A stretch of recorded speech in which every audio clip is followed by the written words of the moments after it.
Taking all of my control, awaken something deep in me. Like flames, feel it burning inside.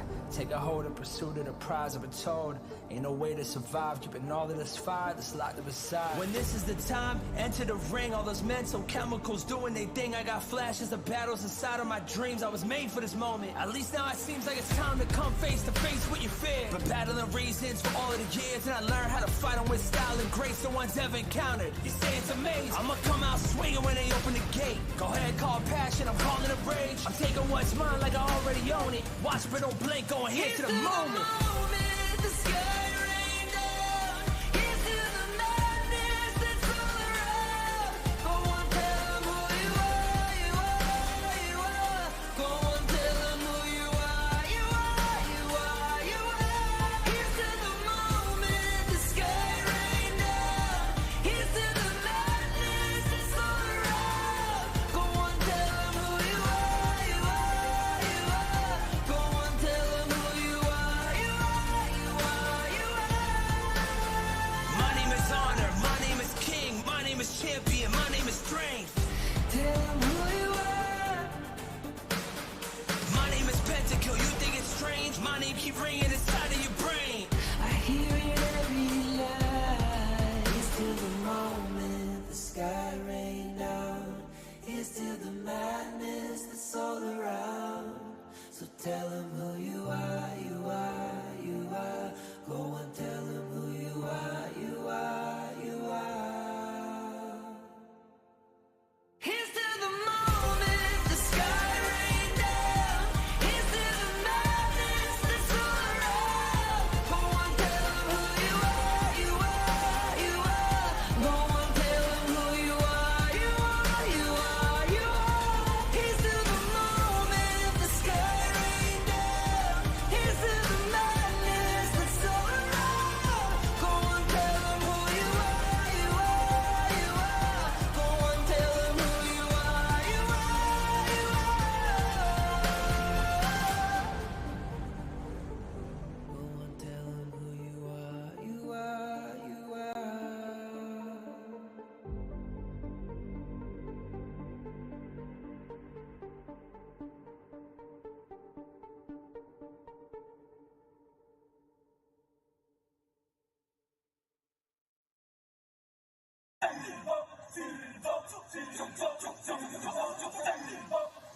Kings Invitational series, let's go.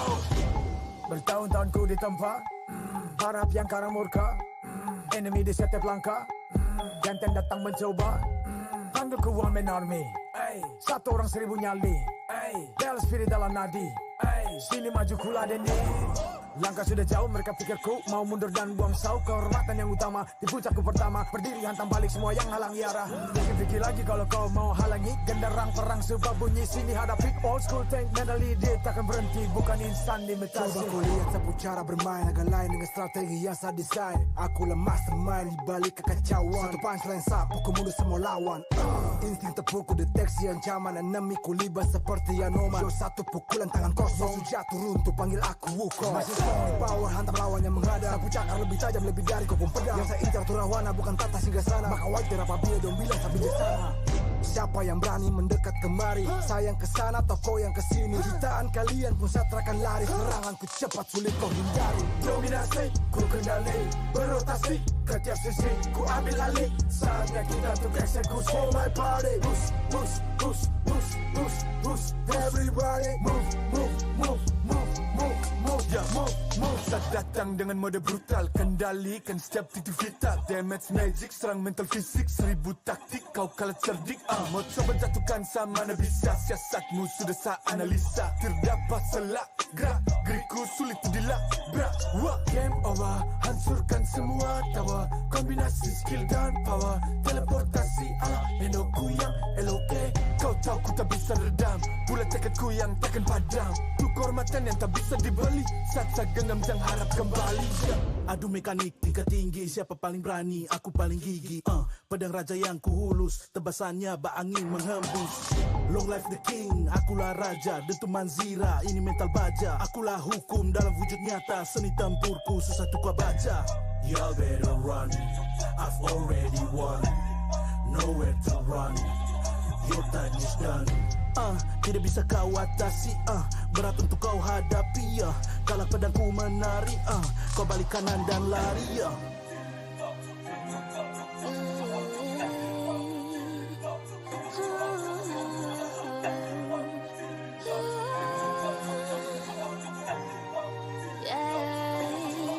Come get me, go this sing sana. Aku cinta, I'm the queen, feel alright. Orang jajali, tanya lain dah. If you want me, provide me way mas. Siapa tadi panggil, cause I'm ready. Siapa bilang aku tak punya nyali. Don't try me, ni aku sebut api. Yes, my melody, you can touch me. You ready, you jajali. Lagi coba lagi.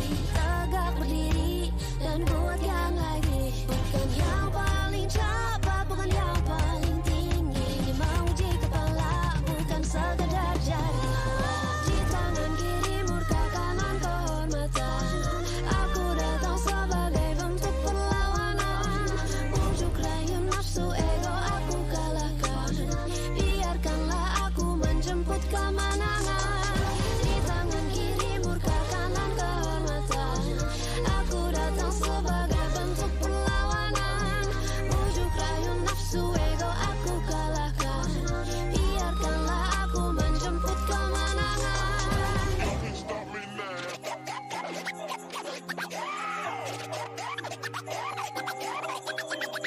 I was born with the crown. Fortune on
surrender.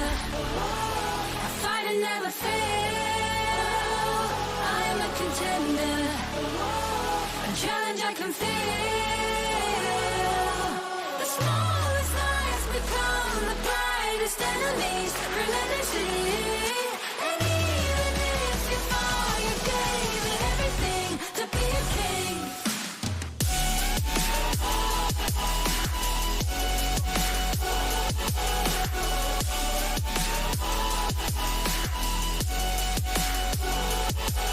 The smallest lies become the brightest enemies, relentlessly.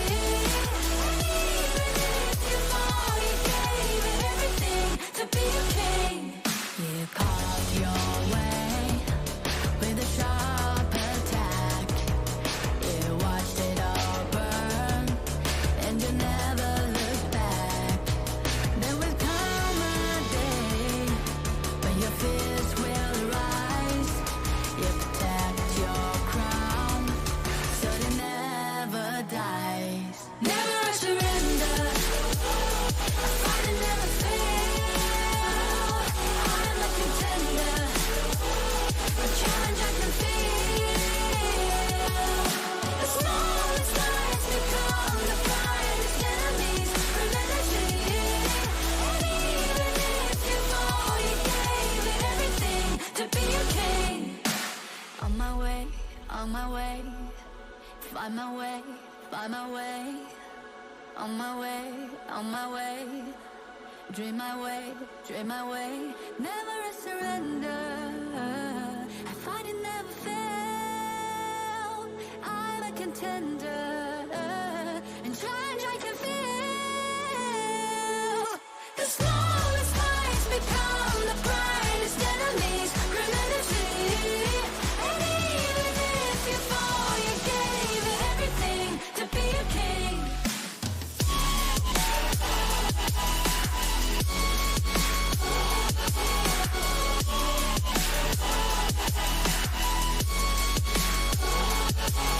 The smallest lies become the brightest enemies, relentlessly.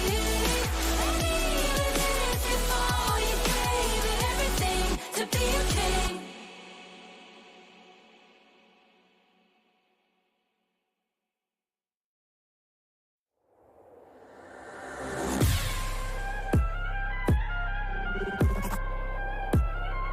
Turn it back.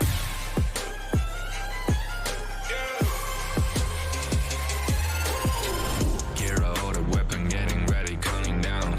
Pay attention to the challenge, tell me where you from. Gotta be tough, gotta be strong, gotta be savage animal. Every time you tryna push me down. Look at me, I'll Put the line down when I run around, and I'll make a sign, I will catch you. Watch out, it's better feel, got no mercy. Look at me, I'll be rising. Carry the season, you got a damn, got a weapon. You never hesitate for another moment, but my bone is golden. I'm invincible, just let him know. I can show you all the glory I own. To the trunk, go find a way to the palace. I'm waiting. Go, live how can we go? It ain't a way but turn it back. Storm is coming, light up your cold. It's my kingdom, fire blowing up. We the kings, it's our honor showtime.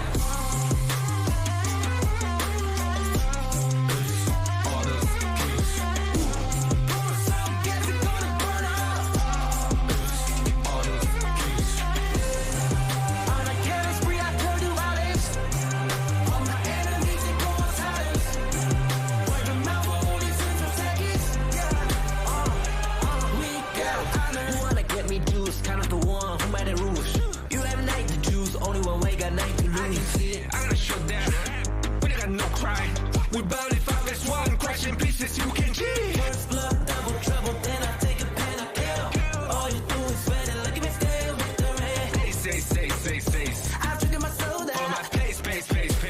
We the champions, turn it out. Invincible, just let them know. I can show you all the glory I own. To the trunk, go find a way to the palace. I'm waiting. Go, live how can we go? It ain't a way but turn it back. Storm is coming, light up your cold. It's my kingdom, fire blowing up. We the kings, it's our honor showtime.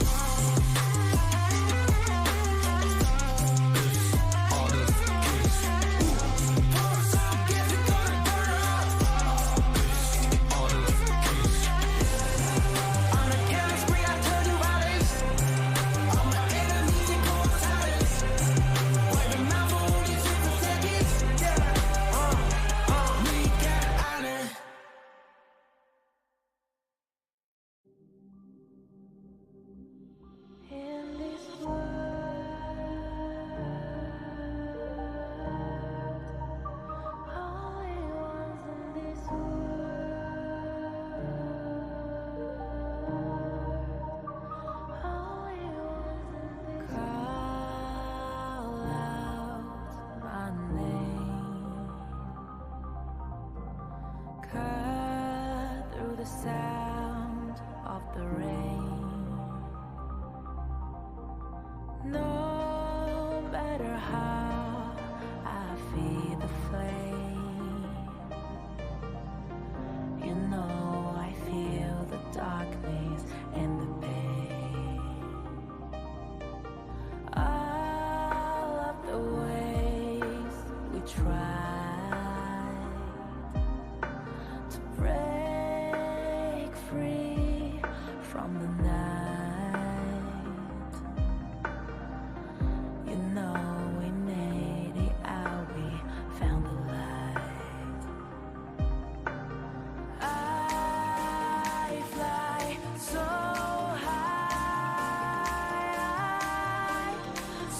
high, light up the skyline. Let's do it this time, like it's a whole new vibrant world.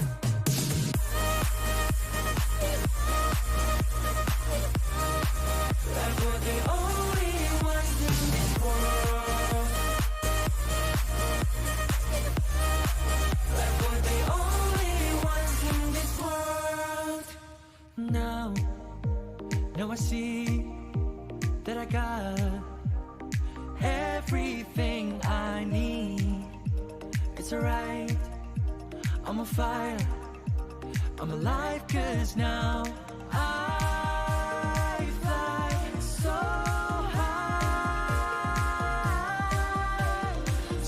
high, light up the skyline. Let's do it this time, like it's a whole new colorful world.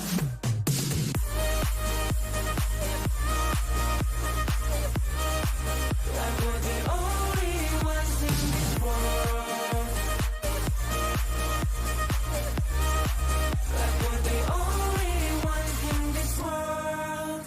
Never thought we'd get this far, burning like the stars.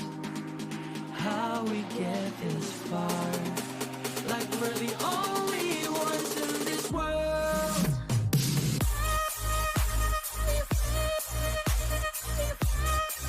Like we're the only ones in this world.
We'll meet again. I'll make sure of it.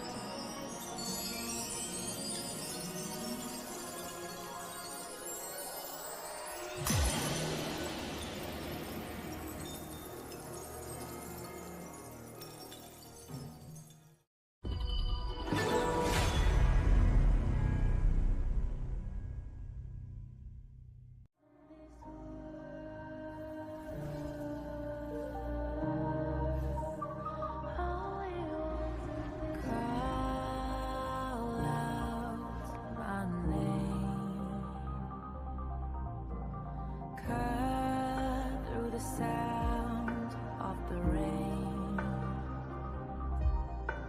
to break free from the night.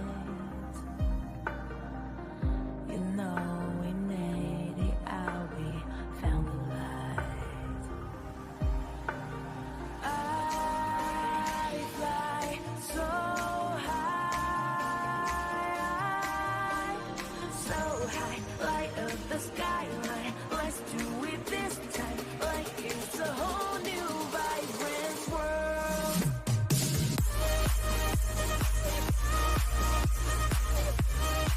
Like we're the only ones in this world. Like we're the only ones in this world. Never thought we'd get this far, burning like the stars. How we get this far, like we're the only ones in this world.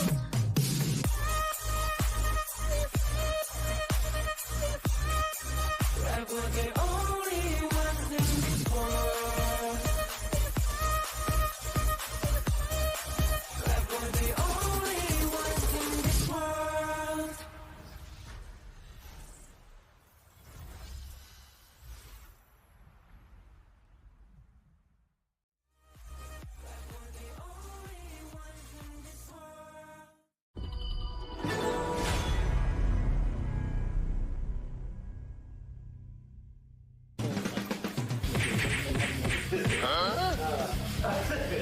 I'll do this. Senko will do this. Hey, this is the hard part, you know? No. 4 minutes left, 4 minutes left. Don't think, just color everything.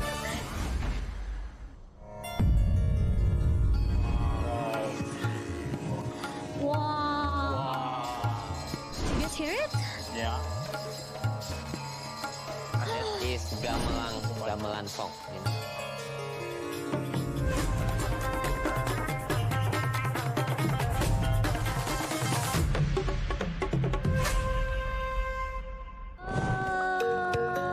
Di Museum Wayang Jakarta. Kita happy banget bisa di sini nih bareng sama Dalang. Boleh mungkin perkenalan diri dulu. Saya Wandoyo. So today you will have a special mission.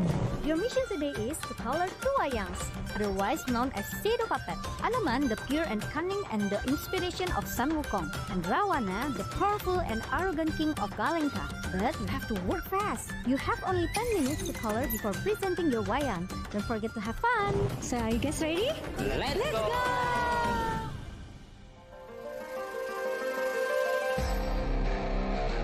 The first step is color the base in white color.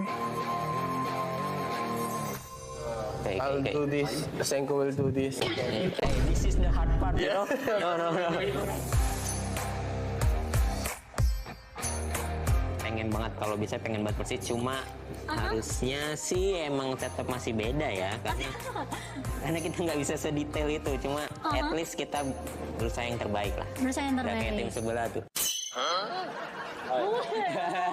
We want to beat them, although we have not favorable odds. We have a smaller brush, but we also did it already. Our hair and our face, finally, all white. It's not supposed to be all white. Okay, now you can add another color to finish your wayang kulit.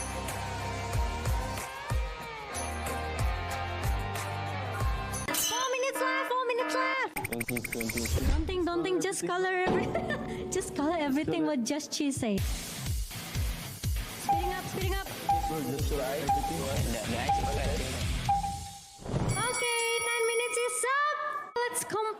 with the real one. We start from Team A.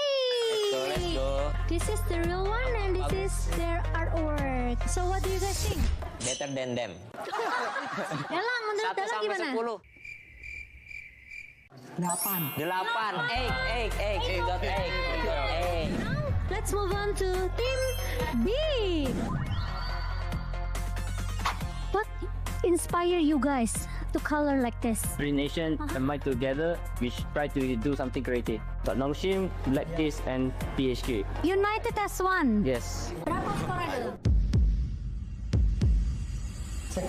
Skornya 7,5 ini. We won. Okay guys, that's it. Thank you for Team A. Thank you for Team B. You guys did a great job. Amazing. Thank you Dalang. Now Dalang will show us his work and we will show him our game. Okay? Okay. Let's go. It's our game. It's our first time to shoot like this contest. Saya dapat belajar tentang sejarah Indonesia. We're coloring 3 nations, 1 table. Itu bagus sih buat generasi kayak gue juga bisa tahu tentang wayang ini, budaya Indonesia juga. Pakai tangan kiri aja, tangan kiri. It's good to experience this, and I'm glad to share this experience with people from all over Asia. Indonesia wayang kulit, I love it much.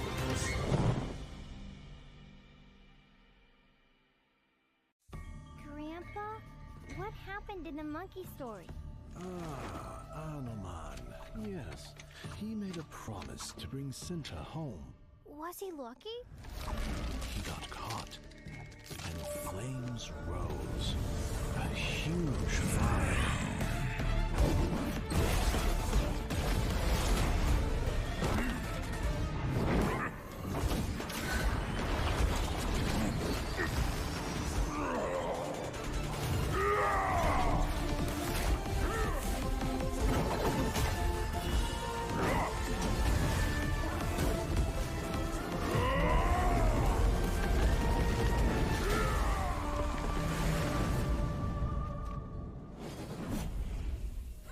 He is a legend. Yes, a man will always admire.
Kami di sini berjuang untuk mempertahankan marah negara dari tahun lepas.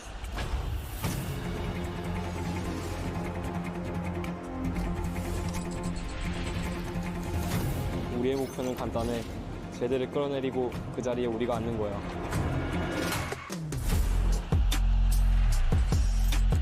Kapag naaganti na kami, patutunayan namin na kami ang pinakamagaling.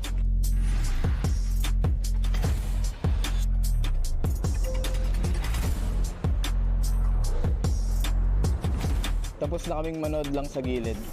Kumandaan ako sa isang explosive na palabas.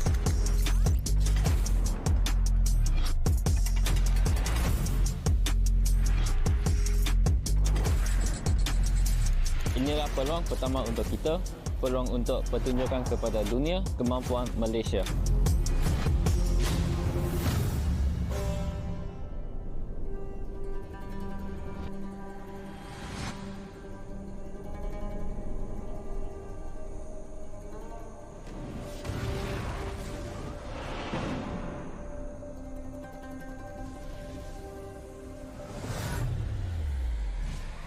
Kami akan membuktikan nama kami dan menguasai permainan. Kebanggaan nasional kami dipertaruhkan.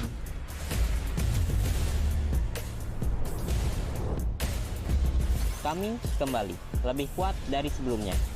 Indonesia punya banyak tim, tapi kita bisa bersatu.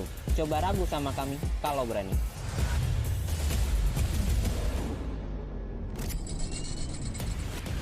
Tim kami telah kembali pula. Kandang ini milik kita. Bhinneka Tunggal Ika, kami akan menunjukkan kemampuan terbaik yang dimiliki Indonesia.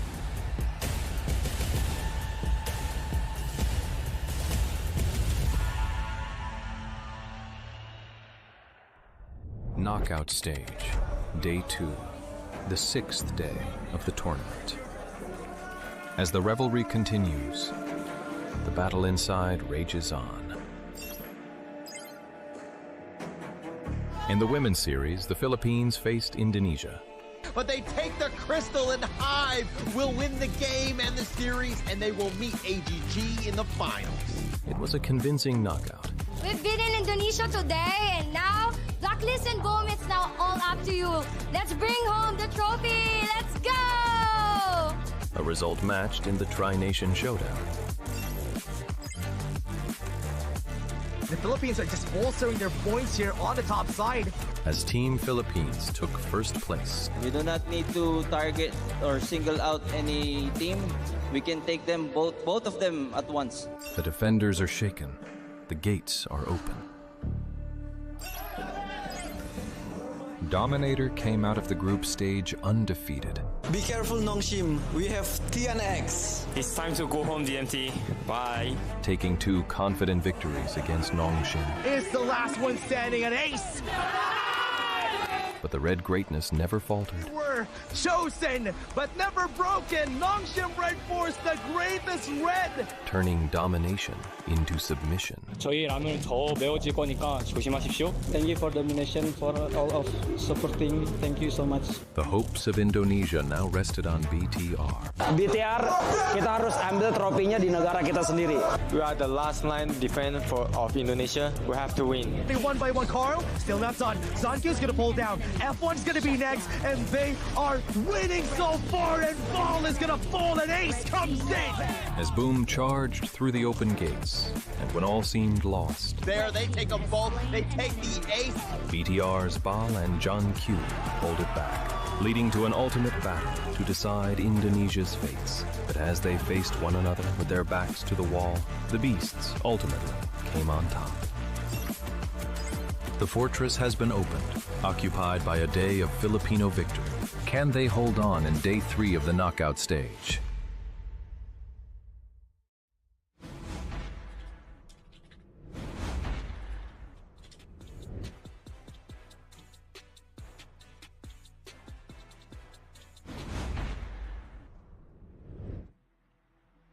How's it going, everybody? Welcome back to the Honor of Kings Season 4 Invitational.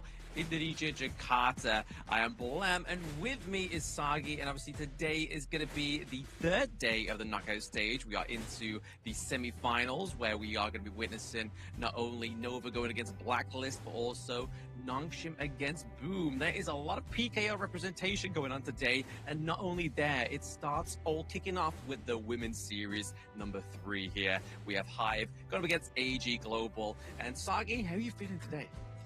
Man, I just love the inclusivity in Honor of Kings itself. We had so many editions of these tournaments, and finally, coming to 2026, it's coming down to the Women's Series for the 2026 version. And Malaysia-wise, we have AG Global making it to the grand finals. With the side of Philippines-wise, it's Hive International. Also, very similar storyline where both teams just wrecked through their entire bracket. 2-0s, 2-0s, 2-0s, and right now, both of them undefeated, but one of them will walk away with the trophy. Exactly, but not only the trophy, they'll be walking away with the total grand prize pool as well, which obviously overall has been around about 10.5k, but it's been obviously operated in ways where the team winning the games in the group stage go away with a little bit of basically just amounting that prize pool, similar to the MKL league that we generally see how that prize pool works. But not only that, they do get some tokens on top of it as well. So once these players win, like you've already said, AG and Hive both stomping through in that 2-0 fashion, they get to treat themselves to some skins, they get some money, and they also get the pride of that trophy. 100,000 tokens for first place, meaning 20,000 tokens per player.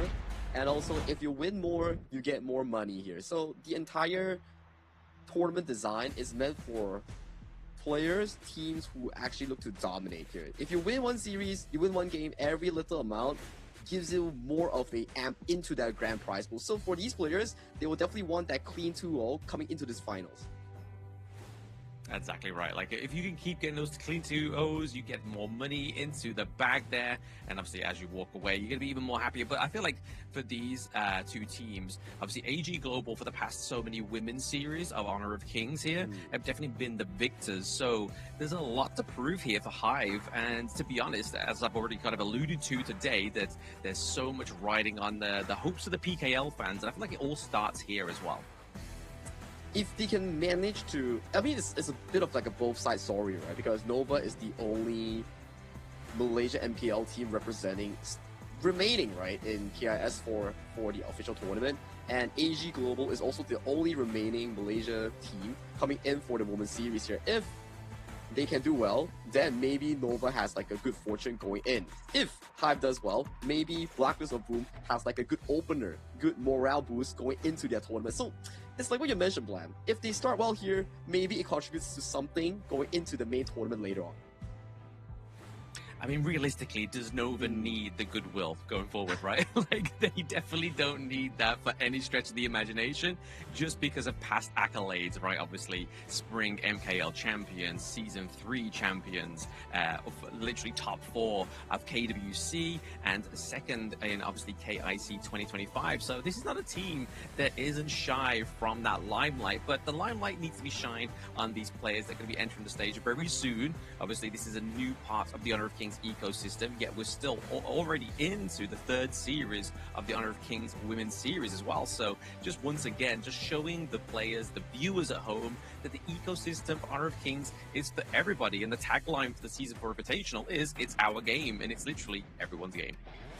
Everyone's game, everybody is included, inclusivity speaks it all. And to talk about accolades, AG Global and their previous self, which is Alpha Gaming Angels, I believe, APGA. Yes. We went through a roster shift up as well, introducing Serium, introducing Fire into the roster. So it's not the same roster that we've seen back in the 2025 Women's Series lineup, but coming 2026, they still showed absolute dominance here. Whether or not they can continue their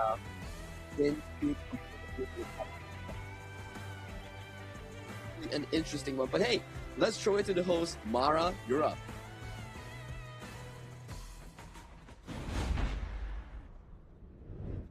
The final stretch towards the peak of HOK excellence is upon us.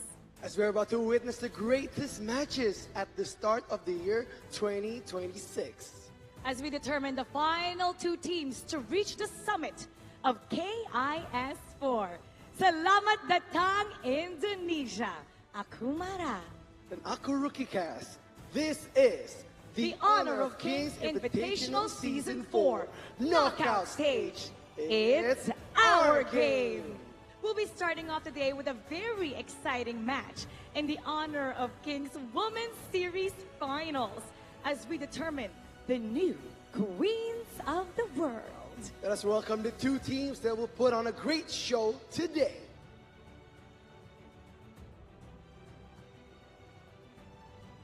Let us welcome the first team representing Malaysia, AG Global.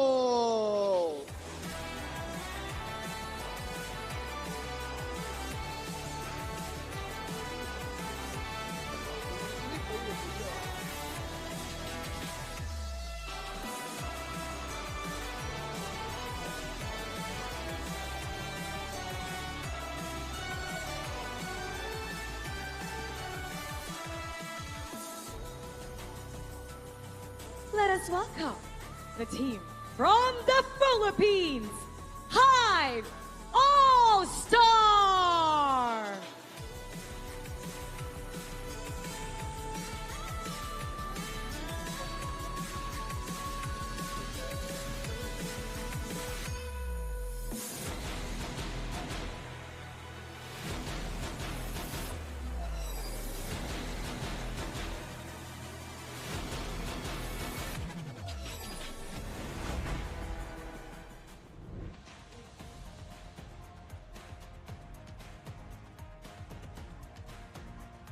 Welcome back, ladies and gentlemen, and obviously the first team up onto the stage here is obviously none other than AG Global. Run me through this one, Sagi. Yeah, we have Clash Lane Surium, Orwell, Jaja, Fire, and also Kitty. If we were to reference back to the 2025 roster, it will be Fire and Serum being the new addition towards their roster here. So interesting enough, they have still continued their absolute dominance, but this time they are against their rivals, undefeated, which is Hive All-Star. Yes, Hive All-Stars will be represented by Wuna into the Clash lane. We have Posty as their roam, Rogue as their jungle, Gia as their mid lane, and then Joyd 7 as their marksman. And if we're going off anything from the last series that I casted here of the Honor of Kings Women's Series 3, is that into the draft and the ban phase, OL was seemed to be targeted quite a lot into that mid lane. So I feel like maybe that might be the case here again, because obviously we do have Fire and Syrian being the new additions of the squad here of AG, but it seems like OL has made her name for herself and made herself feared to the enemy team. And I also saw a lot of TikTok edits as well, featuring like the Indonesian fans covering a lot of our ladies here in the women's series. So they definitely got a lot of like focus on towards their skills, their entirety of their team, the history coming in towards this year. So interesting enough, we also have APG Xiang, formerly APG Xiang, now currently AG Xiang, coming in as the coach for the ladies team for AG. Exactly. I mean, he's not just a player now. He's also a coach, and we've also got Coach Floor here as well, who's also a player. So we have both players now coaches, giving these two teams their know-how and their experience onto the Gorge, and a lot of emoting going on from the Hive All-Stars, which I love to see. Yeah, Joy there just casually emoting. There's Jaja as well. So back to your question about these hero pools being targeted, especially on the side of Orwell. Maybe it's something that the teams has found out. It's like, hey, we want to start targeting somewhere. Maybe it's onto Orwell. Maybe that's where we can actually limit AG's aggressive approach. Because so far, if we were to compare the last series that both these teams have played, yes, it's 2-0 for both AG and also Hive against Coda Nozara and also Big Shuma Vitality, but the duration that AG Global has, first game 11 minutes, second game is barely 8 minutes, but for the side of Hive, it was 11 minutes and 20 minutes here. So do you think, based on numbers itself, duration itself, there is a disparity between these two teams? I mean, the stats speak for themselves, right? I mean, if AG have got the quicker game, there's clearly a little bit of a curve here for Hive All-Star that they need to actually try and overcome. But, like, if I recall back to the first series that I casted of the AG Global squad here, is the fact that they're always ahead in terms of the gold resources, regardless of how well Code Unknown did, and actually were able to get like double kills so early on within the first game.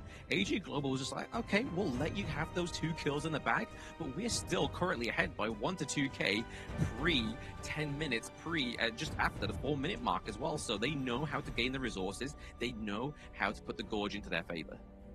I think that's the scary part, right? Especially when you have like professional players coming in to really guide you and teach you the macro and micro game. So that gives AG Global and also Hive All-Star, these 2 teams, the added advantage here, as we do see both Coach Fleur and Coach Xiang coming in as the coaches for Hive All-Star on towards the blue side and AG Global on towards the red side, kicking off the bands with Adolia. Yeah, very similar to what we've been seeing in Season 4 Invitational, right? The C Singer has been very dominant with not only into the draft of the banning part, but also into the synergy of the likes of the Yangji and also pairing it down to the bot side of the map with the Lung as well. But this now follows the same suit, the Chicha, the Forge Maiden, as well as the Martial Monk being banned out here. So not only are they wanting to kind of like look and focus on Woon as hero pool here, which is obviously the Martial Monk, but Sirium, I believe, like can play the Dharma very well also. And I also love the Beast first pick coming in for side of Hive All-Star. I think throughout the entire duration of KIS4, the Zhangfei pick has skyrocketed in terms of the first pick priority, especially on towards the blue side. You can peel, you can lane, and the most important part, the engage is really solid coming in from this roamer pick. Oh, absolutely. I mean, we always sing the praise of Zhang Fei. Any tournament, right? Like, this is generally being one of the go-to support heroes within Honor of Kings. And because the meta's kind of shifted more towards the tanks down into that roam role, where obviously we used to like to see the Diadea, the Dolia generally shine through quite frequently. Now, the tank meta is coming through. Zhang Fei is definitely kind of like top tier here, and then kind of like following slowly behind, especially depending on the player and their initiation potential. The Repart Datu is pretty close behind there with the Zhang Fei. Fully agreed, right? You can definitely go for those long-range engages here, and some of the popular picks throughout the last few days, the Fate, Featherfoot being locked in as Hive All-Stars jungler on the hands of Rogue, and of course, what's a meta without the new hero Evernight Aspiration here? Haya has one of the most aggressive heroes thus far, and that's Cat, and also AG's manager here in the live audience here. But back towards the draft itself, I do think that both teams definitely have a very equal one, at the very least in the first 3 picks. Yeah, I mean, definitely some really big meta picks, right? Like you were saying there, Saga, the fact that Pack Leader, Featherfoot, as well as obviously the Evernight Aspiration as well, all coming through here. And it feels like Hive All-Stars are not scared of the potential of OL, right? I mean, giving over one of the greatest sort of like single target picks here, especially if taking away one of your teammates into the Moonscape Mirage, is definitely a scary insight or even potential here for the side of Hive All-Stars as they go into those big team fights. But looking at the second part of this banning phase, we have the Rose Spencer as well as Celestial, the Seafarer, as well as the Martial Genius, all being pretty much targeted here. So more Clash Lane bans, but there's still the likes of the Spark Mace Byron here for Sirium to pick up. And if we were to see towards the side of Hive All-Star, do they go for the Fatih here? Seems like that's the only possible equal matchup or laning matchup that Hive could really provide, and I'm pretty liking it, right? You can see both teams, they're drafting up to their expertise, fighting blow for blow in terms of their hero pool. You can see for AG and for Hive, that's a lot of Clash Laners banned, like you mentioned. That's like 6 Clash Lanes in a total of 8 bans. Yeah, crazy. So crazy that they don't want to let Sirium get really untapped there. So maybe the focus has shifted from what they've seen over the past few days, right? Obviously, OL, yes, is a fantastic player, but Sirium, on the other hand, is also an amazing player as well, as we've been seeing the plays and the playmaking potential of this player. But it's going to be the Wild Rider here, going to be locked in for the side of AG, obviously getting a little bit more of that early game pacing for themselves here, because everything else kind of seems to shine and sort of direct into that late game, especially if we're looking at the Lung here. But over the side of Hive All-Stars, they go for the Divine Enforcer, they go for the Mighty Conqueror, like you were saying, Sagi. But I do like the pairing of the Divine Enforcer, because obviously the damage reduction potential that you not only can do, but also the Sanctification, so boosting one of these heroes' levels a little bit higher than expected. And you can imagine it's going to go onto the Pack Leader or even Featherfoot. like depends on who does well, right? And especially when you talk about sanctification coming in from the Ziya, you have a lot of spawns coming in from the Agudo spell 1. So when he drops that spell 1 and you're like, oh, that's just free XP, thank you for the donation, I'll take it. Yeah, generally we've seen the Divine Enforcer be kind of drafted when we see the Chano, because obviously the same principle applies with the Spirit Wolves, but just as much there with the Agudo. So I feel like maybe I feel like it was drafted after pre the Agudo pick there as well. So it's going to be generally a good pickup here for the side of Hive All-Stars. But game number 1 soon under the way. We're seeing the coach both shake hands here. Not normally the formalities that these two players go through, Siang and Floor there. So a little bit of an alien interaction for them, but this is going to be game number 1 between Hive All-Stars and AG Global. And obviously, as we saw in the crowd, we have also AG Cat here representing as well and showing his face and giving the Honor of Kings Global Esports some support, some love. He's always here in all these majority of the events. It's always nice to have such a veteran coming in to share experience and also the joy of Honor of Kings Esports. But right now, we're including our ladies here in the HOK Women's Series. And I gotta say, this finals best of 3, the drafts are looking hella solid coming in for both squads. And if you were to really choose one specific draft that you really think that has a slight favor or more favor, which would you choose? I mean, it's a really difficult one to choose, right? Because obviously there is so much meta picks come through here. Obviously, the way that these two really work is they can both shine, obviously, into the team fights, right? Obviously, we've known that Lung can be played a little bit more assassin-like as well. So obviously trying to get the access onto the backline here. But down into the 1v1 potentials, if we break it down into the farm lane, I'm really liking the fact that the Chano gun against the Lung here as well. Using those Spirit Wolves to kind of like chip away and also try and take away the brunt and make it harder to land those flaming palms. And talking about Long as well, I like the fact that you suggested the Long having the assassin playstyle, and there's also a recent surge of this tank Long build coming in towards the meta, especially in the KIS4 main tournament, where the Long doesn't go for the crit build anymore. He goes for the items like the tank items, the bruising items, right? The Frostsky Embrace, the Axe of Torment. It's slightly more tanky by sacrificing the amount of burst that you can actually provide. What do you think of that? I mean, it's really good, right? Especially because when teams generally lock in the Lung as well, right? You know for a fact that's going to be like kind of like the prize target, not only for obviously locking down the kills to get rid of that incredible burst damage, but also to exhaust the infinite vastness. That ultimate that kind of gives you a get out of jail card here. But Woona looking pretty low here, has to go to the health pool just to get their semblance of life back onto the gorge. Ooh, very much of aggression coming in from the early game, coming in from Kitty here. But Woona, very slow and stable. Very conscious of not having to burn the flash. Very good damage calculation as well coming in from the Hive Flash game. Yeah, exactly. Just knowing when to play to the limits of the side of AG Global, right? Knowing how much each punch is going to pack onto their side. But this is just, again, AG Global playing to the same strengths as they've been doing, right? Is obviously trying to invade the enemy jungle. I mean, for the side of Hive All-Stars, that's a little bit of a Brucey bonus there. They're able to get the last hit onto those spike-tailed beasts, the boars, sorry, and they're able to claim back that little bit of resources that you can see that AG are just slowly but surely trying to get the lead. Yeah, the laning phase coming in for side of all gamers is really solid so far. We can see top side, Woona went super low thanks to the gank of Kitty, and bottom side though, Fire and Jaja putting so much pressure on towards Posty Sound Fake here. Already going like what, 40% health bar low. So on the first few minutes of the map control, especially the river, I don't think I will see Hive getting too much of the river control. As we see bot side though, engaged on towards Posty here, has to burn the stun here, takes a Flaming Palm, but with the damage reduction coming in from the turret here, she does get herself back to her safety. Yeah, I feel like it just got a little bit more harder here for them to actually get the takedown onto the Zhongfei. Oh, okay, right, the wing comes through with the Flaming Raging Palm. Seed. Okay, Spite Link's shield here does get him out of safety here, has the flash. Flash doesn't catch him back towards safety here, but it's okay. It's a good try towards the top side here. We do see Fate on towards the wall. Doesn't get the knock up on towards Kitty here. 3v2. They don't have vision on towards Orwell. There you go. The pole is broken apart coming in from Orwell's ultimate, but with the expense of Hive burning 2 flashes, both from Jia and both from Woona. But I mean, AG down to the bot side of the map there. Fire, not only getting rid of the infinite vastness, but also the flash literally just before the 4-minute mark. It was around about maybe 3 minutes and 10 seconds. That flash is not going to be back online. Neither, potentially, the infinite vastness may be back there for a little bit while, but like I was back to the point I was making, Posty's become a little bit more harder to kill now that the Jung phase got to level 4, right? We now have the Unbridled Outburst. It's waiting, it's loaded in the barrel, especially when these neutral objectives are coming out to the Gorge now.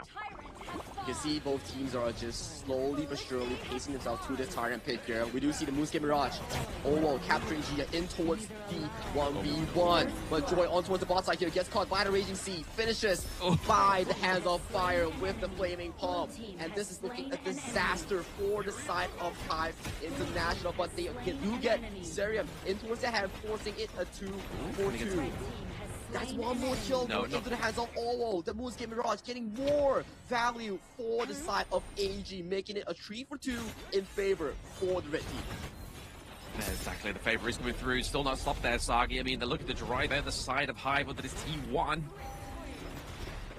It's not stopping it. They are going feisty here, but Jaja with the Spell 1 lifesteal here, coming in for Refund Dalu, survives from Rogue's overextension and does get taken out by Fire with that Flaming Bomb. Yeah, I mean, I know Hive had to play that very aggressive, right? Obviously to drive them away from that T1 into the mid lane. And I think it was a very well done job there that nobody actually died in that effort. So Wuna playing very well, being able to clean out the minion wave, but also drive away AG Global at that same time. Because I feel like if that was not the scenario, if that did not take place, we could potentially see that T1 takedown, and that would have been monstrable here for the side of Hive All-Stars, considering they are behind by around about 1.6k gold. Almost 2,000 as well, right, Glam? And with that early game play coming in for the side of AG, we do see a steal coming in from the side of Hive's Rogue here. They don't get the steal, they lose Rogue, and that is just a massacre coming in for the side of Hive here. Everything is going wrong. I'm starting to understand why Owell was getting focused in the last draft we saw in that game against Code Unknown Zara, but now obviously side here, Jaja finding the side. position on towards the side of Joy here. Joy's the first one to get taken down here. We do see the cavalry coming in for the side of Hive International, but it's not enough. They do lose out Joy. That was just a bit of time discrepancy because Joy's flash was just coming up after like what 5 to 10 seconds later after this play. Has destroyed a tower. Oh yeah, literally. It should have been the timer should have definitely been a little bit more aware here for the side of Hive All-Stars Joy, but unfortunately, sometimes you do make these mistakes in these high-tense situations here, and especially with so much on the line, right? I mean, this is the grand finals of the Honor of Kings Women's Series 3, so there is going to be some nerves. There is going to start to sort of show some mistakes come through, and unfortunately for the side of Hive All-Stars, that mistake's definitely cost them the bot side of the map here in terms of that pressure being created. But now you can kind of see the AG Fire. They're like, right, okay, we got bot side. Let's try and just funnel everything into Fire here. Let's get that gold discrepancy into the bot side of the map against Chano into our favor. And they're really pulling it really well, especially the side of AG Global, utilizing Owo's early game presence and forcing all these big plays here. Owo casting the Moonscape Mirage on towards Rogue, heading in towards 1v1. Everybody needs to come for this party here. We see Sirium already standby here, waiting for the 1v1 to explode. The ultimate coming in from the Zalfei pushes every single member of the side of AG here. Blinking health bars coming in for the side of AG, already dropping Kitty, already dropping Owo here. The only damage Julia coming in for the side of AG. Gets taken down, Fire gets sent down by Gia's ultimate here. Beautiful stuff coming in by the side of Hive International. Just like all the PKL teams, we know that Hive All-Stars knows how to brawl, man. Like, they brought the flavor into that match. It looks like they're going to get the T1 here into the mid lane for themselves. They've just bought themselves a one-way ticket back into this match. They just need to equalize this gold lead. And we were talking about how AG Global was like really good in those specific close quarters, but do break down what exactly happened. I mean, it was back basically the return from the Moonscape Mirage, right? It was definitely not the welcome sweetheart return that the side of AG Owell really wanted there. That Unbridled Outburst really upset the whole motion there. And not only that, the backline was really uncontested there. That meant that obviously the universal law, the runway of death came through and was able to wipe down AG there. So overall, I feel like the play was very well under the favor of Hive All-Stars. Yeah, Raging Sea being casted on towards Jia here, but Wuna also having to trade the ultimate on towards the Fatih here. It's just of a defensive one to clear out the waves, but so far, ever since after that 5v5 win coming in from the side of Hive All-Star, they are much prepared to be in a much comfortable state, I would say. And Fire, the universal law that you talk about coming in from Jia really caught her off guard and resulting her to be unable of responding with the Infinite Vastus bailout. Yeah, another focus point onto Gia is the fact that obviously the Divine Enforcer is now level 16, so now that sanctification has been given over to somebody, right? So the way that it's looking potentially here for Rogue, as she's now actually been able to get that XP overturn here over to the side of AG Kitty here, could be the potential target for that sanctification. I would agree, right? And it's, what, barely even 10 minutes, and Gia is already pacing herself to level 16. So it's a pretty good counter pick from the side of the Divine Enforcer Gia against Kitty, because all those spawns, moment it pops out, you get those extra XP from the Agudo spawns here. So for the side of AG, they definitely have to worry if this game goes super late game, because we do know, if you don't have the low, you don't have the heroes here, but we do see on towards top side here, Joy fighting 1v1 on towards Owo here. Owo going extremely low in the Moonscape Mirage. Oh, nice. Joy 7 wins the 1v1. Kitty getting caught by multiple members here. Hive All-Star looking super duper strong with their superior team composition thus far. I mean, everybody, I mean, Chano is probably like one of the scarier ones to actually take into that Moonscape Mirage, right? Because obviously you've still got the blessing of those walls that you could take with you. It's kind of like playing like a 1.5 versus a 1.5 v1, right? Like, so you've got those spirit walls, you've got the extra little bit of damage come through, and obviously you've also got the at this point in the game, right? You get to around about the 10-minute mark. Obviously level 12 here, XP lead for Joyd 7 as well over AG Fire, which is actually, like you were saying, Sagi, a bit of a sign of the times that AG Global, they need to start focusing more here onto Fire because they've lost the gold lead.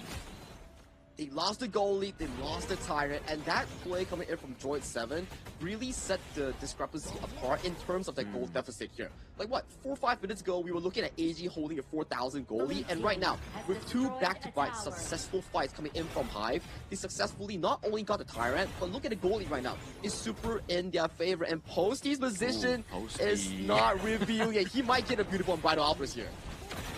It would be great. Oh, he does connect, but we do see the 1v1 between Luna and also Owo into the Moonscape Mirage, but the steal coming in from Bro, getting the Shadow over under the noses of AG Global here. Owo, Seria both taken down. Fire, the next one, has to pop the Infinite Vastus here. The late game potential of the Chano is showing right now. So much damage here. Leaping towards the walls, getting the final shot on towards Fire here. 4-for-1 exchange, plus the overall steal in favor of Hive All-Star. Fantastic display there, Sagi. Not only just dismantling that team fight there on the side of Hive All-Star, thanks to obviously the late game potential here of this draft, but also Rogue using that Hardened Jade Steel to get that crucial kill theft. That really saved the side of Hive All-Stars. I mean, not only have they had 2 fantastic back-to-back team fights, right? They've now got the neutral objective stolen away. They're now climbing a almost 6k gold lead for themselves, Sagi. The storyline is just beautiful, right? We all thought that AG would extend their dominance in the Honor of Kings Women's series coming in from their fantastic run of 2025, but Hive All-Star, as the challengers coming in towards this game 1, they looked a bit shaky in the early game, but the mid-game team fight, that 4-4-0, the late game 1, getting the Overlord under the nose of AG, just bring them all the way up here, and right now, with a 6,000 goal lead, and 2 high grounds being taken down, they are eyeing for the grand prize of this first game.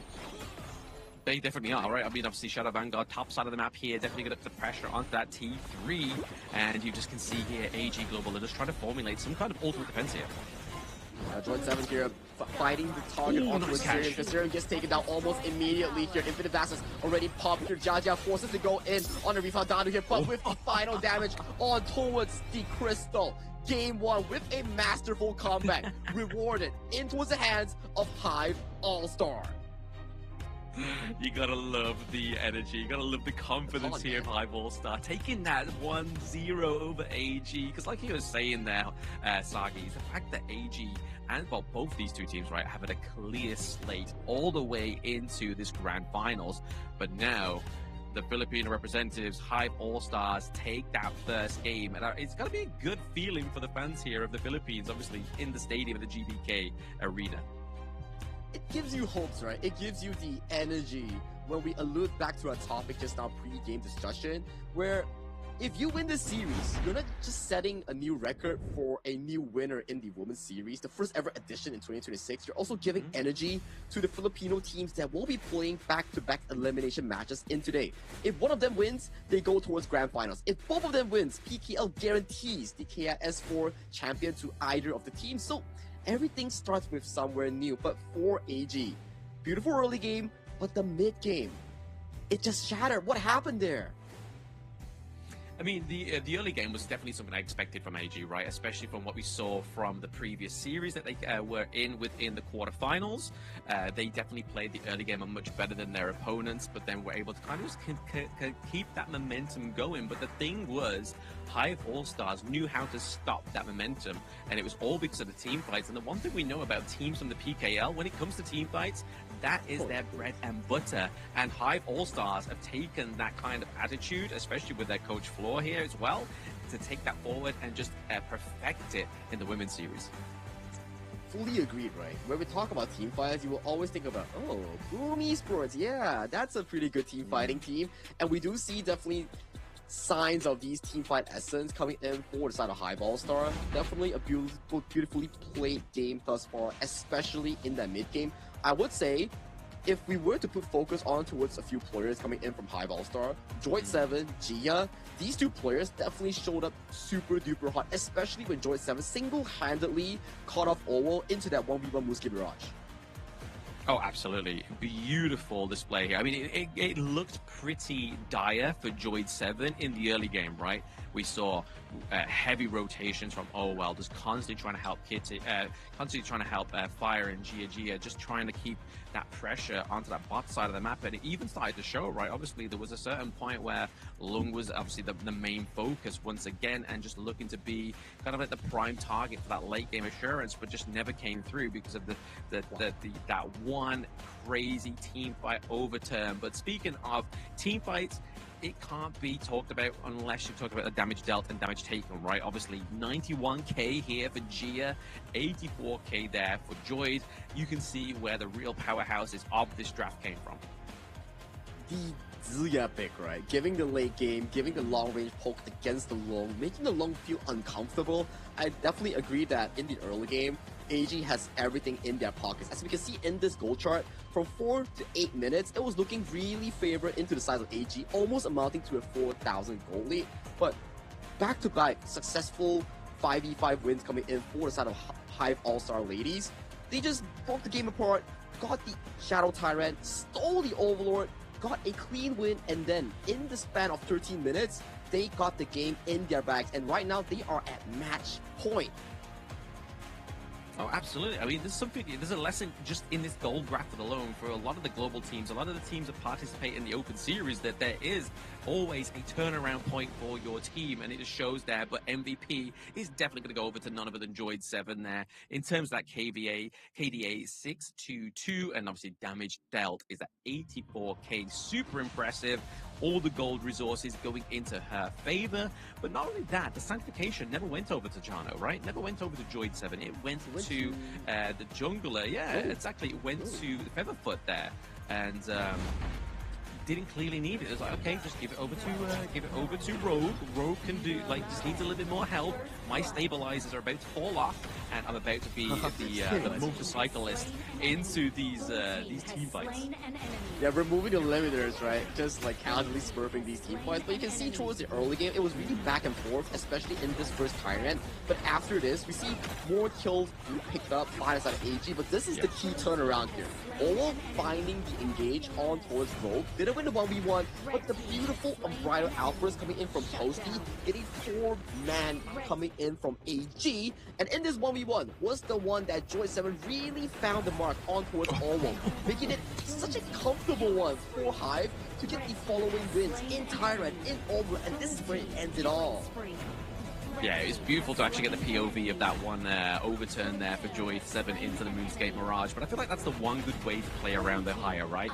Is that's like it's to somebody who's unknown of Haya, you would think that it's a little bit OP that you get to take somebody into a separate realm away from the team and basically try and turn that 1v1, but you have those two circles onto the floor there, and the best thing to do is just get the rest of the team locked onto that point, wait for the return, like we saw there. That Zhangfei outburst just was absolute beautiful setup and was really kind of like the precipice and the turnaround for Hive All-Stars. It goes back to your point, right, Blam? The Moonscape Mirage coming in from the Haya, yes, it's a very strong tool, but it's also a very deadly one if your team is not ready to react. And if you get engaged on first, you're forced to use your ultimate to trap yourself into a losing 1v1, which is what happened when Droid 7 caught out Oval and forced that 1v1. And from that point onwards, it looked really bad for the side of All Gamers Global to actually pull himself back. But that's just game one. I believe we're playing on global ban pick here, so maybe, just maybe, both of these coaches have more in store for the ladies coming into this game too. I think the most impressive thing was as well, right, the fact that she took that 1v1 into the Moonscape Mirage, but then had enough time to emote on stage. She was just like, I knew it. I knew I was going to win that 1v1, and then just continue to steamroll into the team fight. Like, which other global player do you know has that pizzazz, has that confidence to just emote after just taking a solid 1v1? I mean, that's generally what I would throw up on stream, but not on stage. But I have to give props over to these players. They are definitely show women that they need to be. And it really puts Asia Global into a bit of a uncomfortable zone, because so far back tracking towards their history in the previous editions of the Women's Series, I don't think they have ever been put or held at match point. Correct me if I'm wrong. Nope. So this is rather an unfamiliar scene towards them in this case. Oh, absolutely. I mean, I think like there's two kind of pathways you can take at this current situation if you're AJ Global, right? Obviously, you are down 1 point, which is completely unknown to you, very alien to you. You could either kind of use that to have the confidence to take this game number 2 to get to match point, or it's going to be a little bit of a bruise on the potential image of AG Global's team here, knowing that they've gone 2-0 all the way and 2-0 the finals in their history, and now they face their first blemish on their record. What do you do? What do you do? Their decision is to select the red side and see what Coach Xiang can draft for them in a Game 2 elimination match, right? You need everything. You need to bring out those secret weapons. You need to bring out those comfort drafts. You need to make sure you're locked in. Get the ladies what they need to equalize the series and force it to a Game 3. Exactly. Let's see if red side is going to be the favor here for the side of AG this time around. Once again, I believe like they were on red side last time, right? Like obviously they got to they banned out the Dharma as well as the second pick was, I'm not too sure, but anyway, I know they were the Arlie, the Parasola, yes.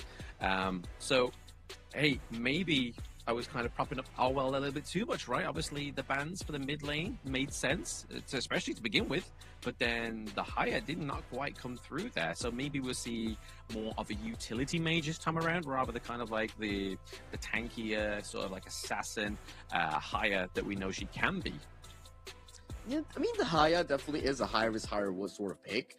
If you can make it work and you can steamroll the opponents, games do end really, really quickly, as we saw from some of the successful showcases from the side of Novas. Wendy, Bloom's Katsuri, those are successful ones. But when it goes wrong really, really hard, because you don't have resource. You can't go for that 1v1. But that's global vamping. You won't ever see it again coming in for the side of AG Global, at the very least, in this series. So it comes down to whether Hive wants to take that Haya for their own gameplay, or they want to give more of these utility mages towards the hands of the Gia mid lane coming in for the side of Hive All-Stars.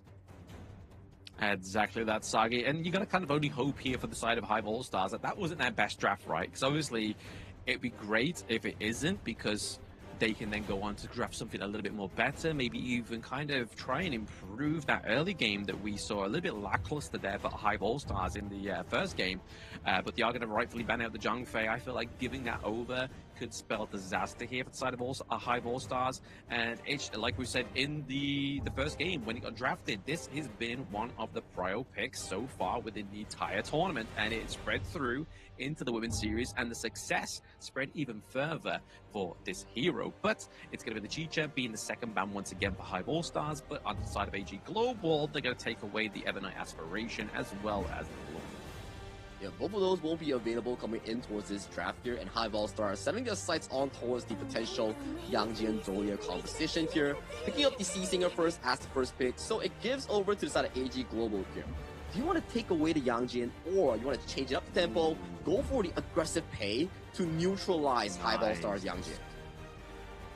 We do love a good Parasolar and Bond Weaver combo, right? The idea into the Ali here, you have great sustainability and obviously infinite scaling from the Diadea, but you also have that burst potential here, that single target takedown from the Parasolar Ali for Fire. And we know Fire, especially from the last series we've seen AG Global, can be the carry when needs be, but looking over to Hive All-Stars, they go for some more crowd control. Ooh, crowd control coming in from the side of the Martial Monk towards Clash lane here. Those true mantras definitely going to put a lot of pressure on towards Fire. And talking about pressure, there is also the lane counter matchup for Joy 7 on the hands of the DRJ here. For AG Global, a smart pickup as well on towards Xiao Xiao to deny that mid lane counter against their own Parasolar. Yeah, I was thinking exactly the same thought process there. The Xiao Xiao Breeze Heart being taken away from the side of Hive All-Stars. But I mean, if it survives the next two bans, do you reckon the Yixing is the go-to into the mid lane here to kind of get that synergy from the Martial Monk? I mean, that is also always welcome, right? If you can get the potential Worlds My Board and capture members like Fire, capture members like Orwell, you do set up a pretty good all-in potential coming in from Wuna, or a potential Roamer Engage a Rogue Assassin like the angle coming in to really assassinate some of these players. So that Yixing may be a potential one coming in from Hive All-Star. Like we allude to that, AG Global did not decide to ban that, so it's a potential one for Zano High. I mean, now they ban out the Mighty Conqueror as well as obviously Lu Bang here. So they're naturally going to go for the Seafarer, obviously some more kind of like team fight setup, right? Obviously that crucial CC that you get from the boat come through for AG Global could be the potential setup here. Then obviously followed up by a Breeze Heart, and then they're just kind of waiting for that burst damage from the Parasolar, but it is going to be the Yixing as well as the Soul Guide here as well. So if we're looking in terms of those double ultimates, who are we giving it over to? Is it giving Boardmaster, or are they just going to throw it out to anybody that where they need to be, like a second golden token, just to get that extra damage reduction from the Magistrate? I would say that the second ultimate for the Magistrate makes more sense in the early game. And later on, we might see more ultimates for potentially like the Boardmaster, getting like the double Worlds My Board. Okay, you move with one, here's another one. Go grab yourself one so you can set up Wuna for a great success in all these team fights. But going over to the side of AG Global's draft is much more mid to late game centric. Once the Arlie and the Breeze Heart starts riling up in terms of those gold, once those 2-3 items starts coming in, if Hive All-Star doesn't find a proper lead or a proper assassination towards these key targets, it's not gonna be looking super duper good for the Hive All-Star ladies. That's right. Like the catch potential onto the Parasolar, it's going to be really hard to execute, right? Like there's no real kind of like as soon as you kind of like lock in onto the target, onto the Parasol, the return of Ali onto the location, there's no real kind of like knock up here. You're really kind of just hoping that maybe taking liberties from Boardmaster here, Gia, just landing them just to try and slow down the Parasolar, maybe the means there, or even trying to get the wave breakers just to kind of get the slow.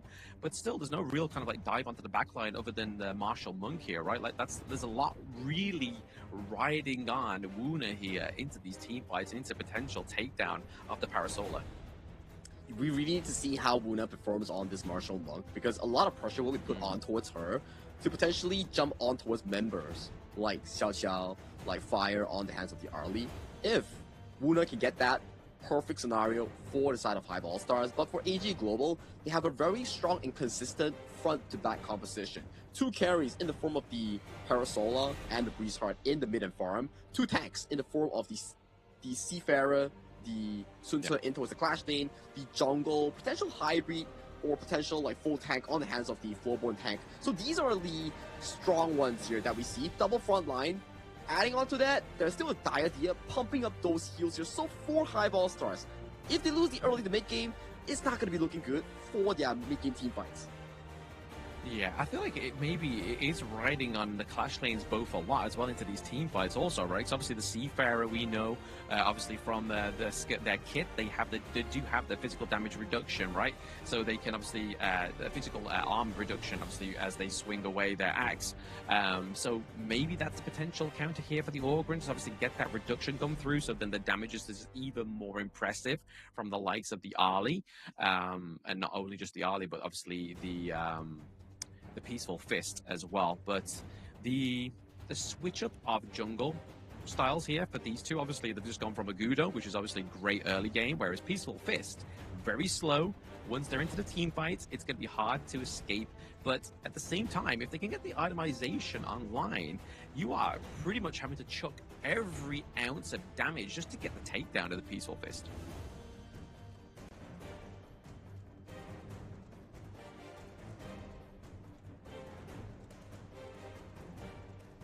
Looks like we're going into a little bit of a tech pause here as well, just before getting into game number 2 here. AG Global going against Hive All-Stars. The Philippine representatives are currently up 1-0 against AG Global, which have taken away that taken a blemish onto the record of AG Global, which is very impressive here. More impressive, we have AG Cat seeming a little bit more of a nerf than a buff for the AG Global Women's Series.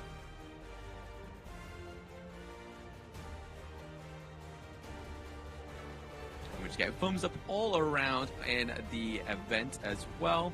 So it's just looking like a good sign, right? Obviously, the vibes are there at the JBK Arena. You definitely want to go and check that out. If you are nearby in Jakarta, if you live locally, go and support the Honor of Kings esports, as well as the ecosystem here as well. So it's obviously the first women's series of this year, as we've obviously Sagi said previously. Sagi is just a little bit somewhere at the moment, but we will get him back for you, ladies and gentlemen, very, very soon. So you've just got me here commenting over this, but very impressive for Hive All-Stars. And I feel like if they want to maintain this victory, we're going to see that fixture of the early game that we saw was the potential blunder for them in game number 1. So let's see if Hive All-Stars can do that after this technical pause. We have AG Global looking to try and neutralize this win.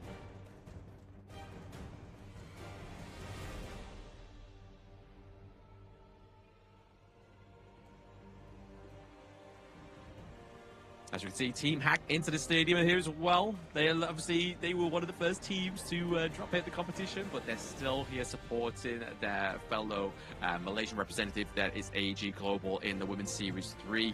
I bet they were wishing they were still on stage here. Maybe a thing or two they can learn from AG Global from this best of 3, but obviously, as you can see, tension is high here for the side of AG Global. I think the technical pause not only paused the ladies, it also gave me a timeout because I just disappeared for a brief moment, and right now I'm back. Thank you, Blam, for carrying the broadcast as usual here. But talk to me through this, right, Blam? If you're in the minds of the ladies right now, I know you're pretty cool with the ladies, so how do you pace yourself here? Because I do imagine the pressure is being surmounted on towards AG. They do have a long win streak with this specific roster. So for AG, how did he come back from this deficit? Hey, don't tell my partner that, okay? That's secret. That's something to be on broadcast, Augie. But anyway, yeah, I mean, what I was saying, obviously, whilst you were absent from me, and I felt like I was just talking to myself. I was alone with my thoughts, okay? I was low. I felt really low, but we're back anyway. I've now got you. I'm safe. It's fine. I've got a safe space. But anyway, yeah, I mean, it's going to be really hard for them, right? Obviously, Hive All-Stars, they just need to kind of like, I feel like I keep holding on this point, but I feel like that is the kind of the only weak thing I saw from them in game number 1 is that early game. True, I mean, the early game potential of their draft is still not quite the most earliest game centric, but maybe just the way of the resource gathering, I feel like would be the biggest kind of like improvement we could see here from AG Global. I think Hive, sorry. Yeah, I mean, for Hive, you make a very good point, especially the early game where we saw that it was more favored into the hands of AG Global, and getting those 3,000 to 4,000 heavy gold leads But that's the thing, right? In this specific composition coming in from Hive, they cannot afford deficits. Unlike last game, they have much better scaling, they have much better late game insurance in the form of the Zilia Divine Enforcer and also Pack Leader channel in the mid and farm lane. This game, however, very early to mid game centric. Once they lose the early to mid game, every single momentum will go into the hands of AG. So for Hive All-Star, they need to fix up their game 1 mistakes, and if they can do, maybe this game will be steamrolled by them. Who knows? Just who knows? Yeah, and I mean, to be honest, I've been seeing, obviously, the Soul Guide. Soul Guide, we used to know and love. As soon as that hero got locked into the jungle, it was kind of like, oh no, like, it's kind of like GG, FF at 15, we gotta go again. But obviously, recent nerfs and stuff like that, and the recent performance within the Season 4 Invitational makes me feel otherwise, right? Like, you really need to play this quite aggressively in the early game. You need to make sure that you are scaling from the word go, right? You need to be outscaling the enemy team, not only the jungler, but also, like, their main damage dealers. I fully agree with you, because Orgran has change up and shift up in terms of the stats, in terms of the entirety of the playstyle. Early to mid game is Orgran's go button, and when the carries start ramping in items, you're just like a punching bag that's being pummeled by the enemy squad here. So Rogue plays such an important role in this game too, if they want to finalize the series with a 2-0 score. But AG ladies here, Serum, Kitty, Olo, Fire, and Jaja, with this team composition, it looks pretty comfortable, I would say. Looked very comfortable, right? I mean, hopefully they're just kind of like piloting their main heroes here. Obviously, Fire we've seen before on the Parasolar, very convincing performance. Obviously, we are seeing a bit of a change up into the 1v1 potentials here. Obviously, the top side of the map is now met with the farm lane going against the Dharma here, because not only that is obviously the Magistrate generally has a better laning phase going up against this Arlie. Oh, which makes it a very good early game plan coming in by the ladies and also the coach, right? But top side here, a very aggressive trade on towards Wuna here. Wuna has to pop the Sprite lane, has to pop the flash, say goodbye to the minions, because this is a big win coming in for the side of AG's dual lane. Yeah, nicely done there by the ladies. I mean, obviously, as well, like, we talk about Fire, but you can't talk about Fire unless you got Jaja here and the Diadem. Obviously, those bit of farewells, those enhanced basic attacks, just locking down that member onto the enemy team, just gives the extra bit of time for Fire just to go in, do that burst damage, and get back out. And you just saw there beautifully, top side of the map, and obviously bursting out and burning out that flash as well. Not so important, obviously, in terms of that level 4, the level 4-minute fight, but right now, Engage coming in from Kitty here, jumping into all in here, trying to get that Spike Tail Beast in towards his own hands here. For Kitty, they don't get it. It goes over to the side of Posty here. The fight still continues between Rogue here. Rogue getting caught by multiple members here, gets bursted down by the Breeze Heart here. Board catches on the tree, but there's no follow-up coming in from the Hive All-Star. It's a retreating board, and it is to disengage between AG and Hive. But beautiful rotation here coming in for the side of AG to capitalize on towards Rogue. We saw Droid there trying to throw out that golden token, right? It almost landed. It was just a little few sectors to the right there of, oh, well, I mean, if that landed, I feel like they could have got the return kill there for the side of Hive All-Stars. But this is where you start to see that Orgran really kind of start to falter here for Rogue, is the fact that once it gets focused, once you get knocked up and you're in the air like Tony Hawk's, you are going to take so much damage. But you can't do a 360 when you're in the air unlike Tony Hawk's. That's the problem coming in for the side of Hive's Rogue. She's the, I would say, singular frontline coming in from Hive. And if you fall behind as a tank Orgran, it's super difficult to be sufficiently tanky, especially against Owo, Fire in the mid game. So for her, Rogue, number one thing right now, farm up, find that perfect team fight. You need those items to be relatively strong.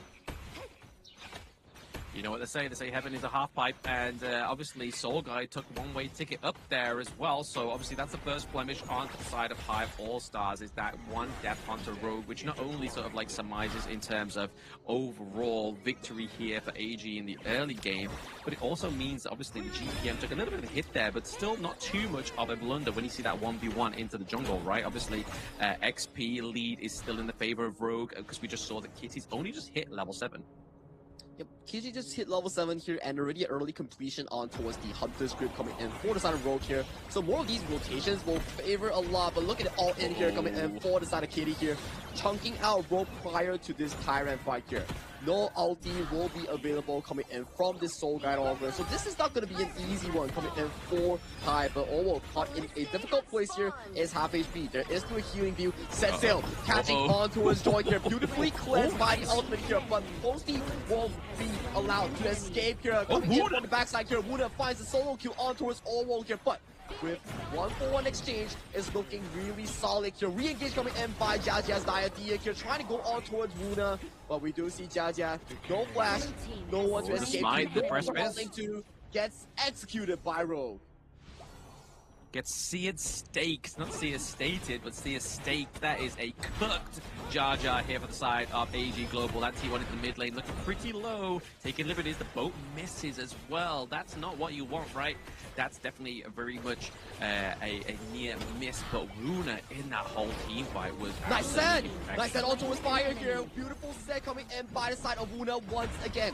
First one onto his Owo, second one onto his fire, and this is the start of something new because they just got the Tyrant and they got that tier 1, the most important tower in the early game. Not even got the Tyrant just yet. They get the T1 pre-Tyrant.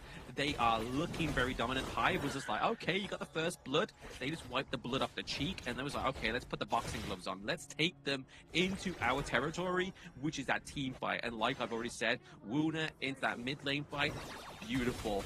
Into that fight around the blue buff, again, perfection. You are seeing this Clash lane player is definitely one of the carries here on the side of Hive. Definitely one of the vocal points here for the Philippine representatives. One word for you: Philippines and Dharma. They never fail to show up because we see Chammy1, we see Miggy, and right now we're seeing Wuna. They have it in their blood. Exactly. It's just one of those key things, right? They love this hero, and I mean, rightfully so, right? I mean, the team fight potential, the turning tide mechanics that this one hero has and the impact is phenomenal into team fights. And like we've already said about the PKL teams, the one thing that they prize above everything within Honor of Kings is a good team fight. That is true, right? Yeah, the way they team fight is very aggressive, but they utilize their micro mechanics to outbest the opponents here. And right now in this game, it's still looking like a 50-50 in towards the goalie here. Rogue gets set up by the Breeze right here, goes extremely low, utilizes the Sprite lane to keep herself alive. Set sail here, beautifully blocked by Posty to negate any sort of advancement coming in from AG. Oh, look at that. I mean, that's exactly right. Like, obviously, the Sea Singer is definitely going to be able to kind of, like, sink the ship here of the Seafarer. But speaking of sinking ships, those T1s are definitely sinking a little bit too fast here for my liking onto the side of AG Global. The board just... Board catches onto Jaja here. Jaja caught in no man's land here. We see Wuna going in deep, catching onto Jaja here, but that is a bad trade coming in for the side of Hive. Shutdown going in favor for the side of Fire here. Losing their roam, but trading a successful kill on towards the Hive Clash lane. Yeah, I mean, they got the shutdown onto Wuna, which is obviously a little bit of a Brucey bonus here for the side of AG Global. And the fact is, Wuna did have the flash, but I feel like the CC was just too much for her to use the flash out of that team fight, or at least for, you know what, I'm cooked, I'm not going to use my flash or exhaust it, because I'm going to die regardless. Aggressive invade as well coming in for the side of AG Global here. They do get a knock-up on towards Posty here. The DPS coming in from Fire, and Owo is starting to ramp up here. And right now, they're setting their sights on this tier 1. But nice flash engage on towards Fire here coming in from Wuna. Immediately assassinating Arlie, removing her from this map. Cross map go. Kitty does get taken down. Next member, Serium. Jaja falls. Owo is the next. And the Ace going in towards the side of Hive. All-Stars triple kill on the hands of Rogue. Wow, Rogue was just like, yeah, I played a bit of a bad game, but now I'm going to show you that the Soul Guide is going to guide you into the realm of death here. And Hive now currently sat at 9 kills to 5 and currently ahead by about 1.4k gold. And they've really struggled to kind of get this gold lead in both of these games, but here is a bit of a breakdown here. All set up beautifully by Wuna, but then all captured by the board master in that beautiful board, and then that's it. We do see, obviously, the Soul Guide just taking that runway, and then taking that triple kill here for Hive All-Stars. A beautiful team fight once again. This is the pre-game draft discussion. Do they take the Yixing? Heck yeah, they do! Nice setup once again coming in from Gia as well as my board, capturing multiple members. And to add it off, Wuna has been so aggressive. She doesn't need the board. She finds the opportunity and decimates Fire here. Board doesn't land onto no one here. It's just a warning one. Refresh going on to the hands of Gia. She will get another board for the next play. Yeah, I think we're going to answer to our question we asked in the draft, right? It was like, hey, where's that Celestial medley going to land? And it's landing on these boards. It just always plays there. The Radiance looks through. Kitty. Yeah, Posty gets taken down here. Beautiful catch coming in for the side of AG here. Both sending into the face of Rogue here, but no continuance will come in for the side of all gamers here. Fire up in the frenzy, goes in for the 1v1. Gets caught in towards the board, but same. No follow-up, but on towards the cross map here. We do see Hive All-Stars Flash Lane Wuna get a free turret on towards the bot map. I feel weird, man. Like watching a PKL or a Philippines team play, and there's no team fight. Like they're not always clumped as a 5. Is pretty unusual. The fact there's a macro maestro here onto the side of Hive All-Stars. Wuna's just like, oh, okay, we know when we can take the team fights, and there's other times where it's like, okay, we've got the focus of AG Global. You go put some damage onto their map. Yeah, flashes away, but that's a wall. That's not an exit. That gets taken down by the side of the Fire Jaja combination here. But on towards the meantime here, we do see Hive successfully getting that Tyrant in towards their pocket. Do they pick up this fight? It's looking like they do. Rogue coming in. Will she get the steal? She does get the steal once again in the 10-minute mark here. Both lands on towards the wall here. Flash engage coming in from Sirium here. Rogue first one to fall. Wuna assassinating Sirium in the exchange so far. But what a steal once again coming in from Hive Jungler. Oh my goodness, such a great steal. That's 2 crucial kill peps in one series. They are not messing around, and Fire's just getting run down here.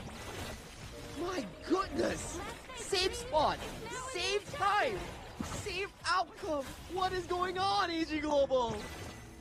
I've got a smile ear to ear. Hive All-Stars, I've got a fan in me. I mean, the way they're playing this game is so entertaining, and you know for a fact what we've seen on stage. Catches on towards Jaja here. Jaja being caught in the Taker's liberties here, but they do trade Gia back towards the side for a 1v1. They do trade that 1v1 there. They still have 23 seconds left on this Tyrant and 22 seconds to do more damage to these T2s. And there goes the T2 top side of the map here as well. AG Global's base is not looking too good. And you can imagine with all the fans here in the Philippines in the crowd, they are definitely chanting Laban Pilipinas. Wow, your accent has been improving really well here, Blam. Gotta say props to your girlfriend here. Yeah, it's girlfriend effect. It's the wife, it's everything. But no, it's the life takedown of the T3 here to the bot side of the map as well. Well played there once again by Hive All-Stars. AG once again find themselves in that same situation, right? Is they gotta kind of try and find that ultimate defense within their base, and they only have 2 strides left to try and come out at this point. But right now, not only is it because they push the lanes, okay, a bit of a dive here, maybe a little bit overzealous here by Jaja, but get caught in the port. Board does catch us onto a Jaja here. That could have been big if it catches multiple members here, but Board is out of Hive. They can take it slow and play for the next objective here. Minion Whiff is being sent towards the Clash lane here, but I do imagine the play will be slowed down. They will have to wait for the next upcoming objective, which is Tyrant and Overlord. Yeah, Tyrant Overlord are going to be popped up very, very soon as well. I mean, they pretty much are looking just for another good team fight here, I feel like. But no, there's no real setup here unless they can get T3 takedown here. Wow, another T3 takedown here for it. Defensive one to set away the members coming in from AG. Yep, AG again just losing every bow in their stride here in terms of any kind of like big defense onto their crystal. But Hive know for a fact, like he was saying in the draft as well, like obviously we are past and getting into and pretty much teetering on the edge of that late game part. But the fact is that they didn't have the greatest lead up to this point on the side of AG Global, so they're still playing catch up here in terms of their scaling. For the side of AG, they really need to find a miracle team fight. If they can find Droid 7 that currently has like what 12,000 gold in a 13 minutes game, that could potentially bring them back to an equal footing here. But does Hive allow them to do so? Because Hive right now positioning very strategically for the next upcoming Tyrant in 5 seconds.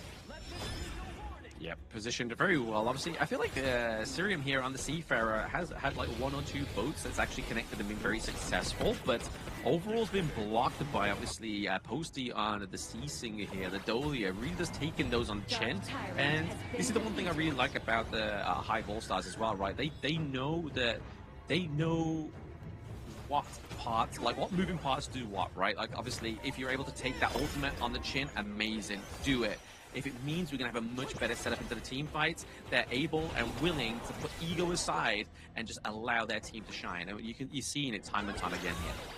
It's like everybody is doing their role perfectly to contribute for this potential win right now. As you can see, they're knocking on towards this high ground here. Beautiful board. Catches on towards Orwell here. Set sail. Doesn't land onto anybody here. This final tier 3 coming in from AG has fallen. Potentially just like their hopes for a comeback in this series.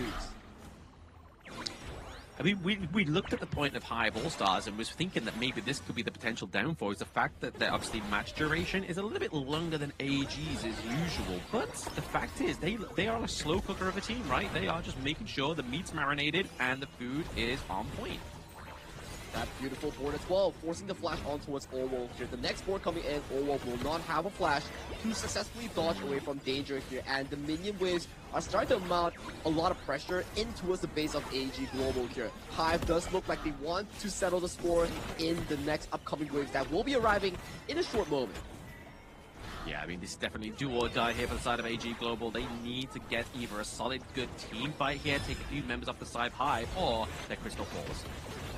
As we do see the initial engage on towards the side of Kitty here, going extremely low thanks to the tokens being sent off by Droid 7 here. Sarium forces the flash, has to take on a retreat here. The board catches on towards multiple members here, and once again, Wuna finding fire in the midst of the team fight here, and with the minions being cleared up, there is still a breathing hope coming in from AG, but it has been shattered coming in by the side of Hive All-Stars here. 5 ladies, 1 dream. They take down AG and they become the first ever champions of the Honor of Kings Women's Series in 2026.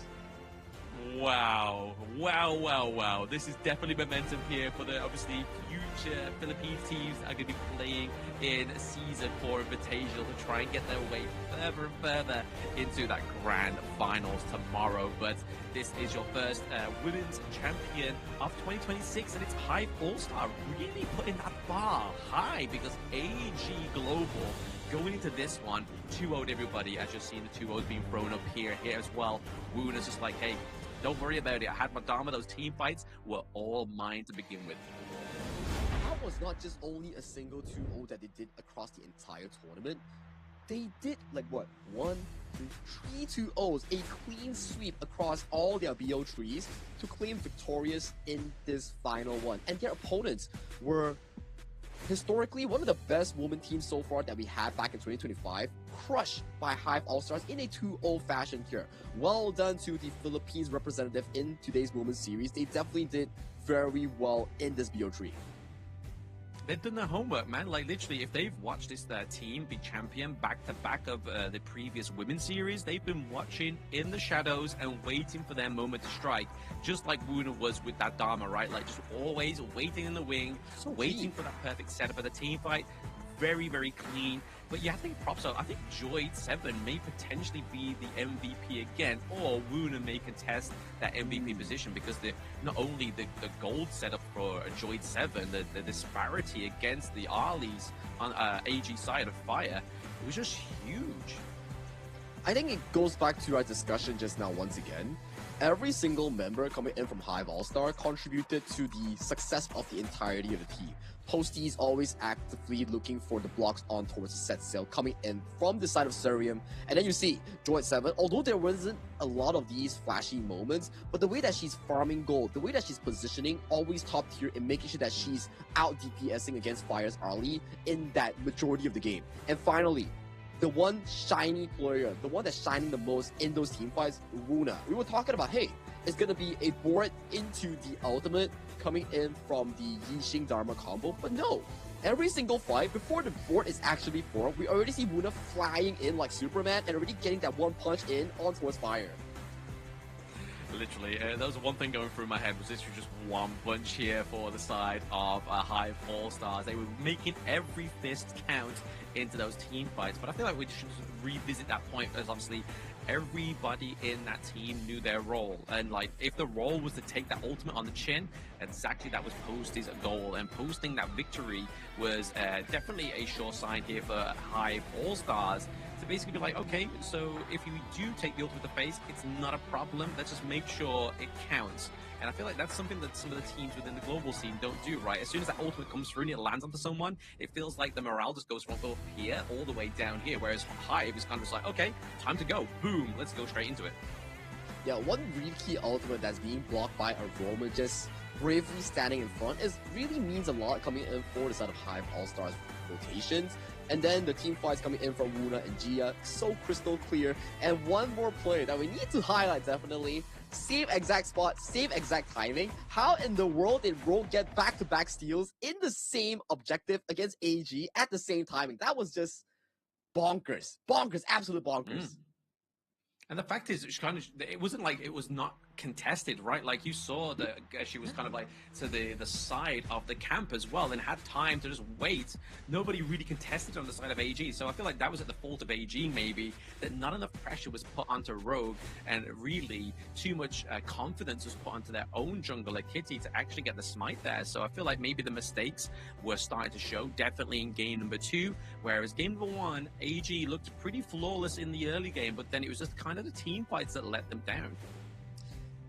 It's the stress that's piling up on towards them, right? Trying to be the first ever champions here in 2026 for Global Series, trying to defend the title that they have really attained back in 2025. So losing out their game 1, although having such a monstrous lead, really pressured them to try their absolute best in game 2. But when things don't go their way, especially that Overlord steal, you know for a fact that that's going to be a big morale hit towards them, especially in an elimination match plan. Eliminations.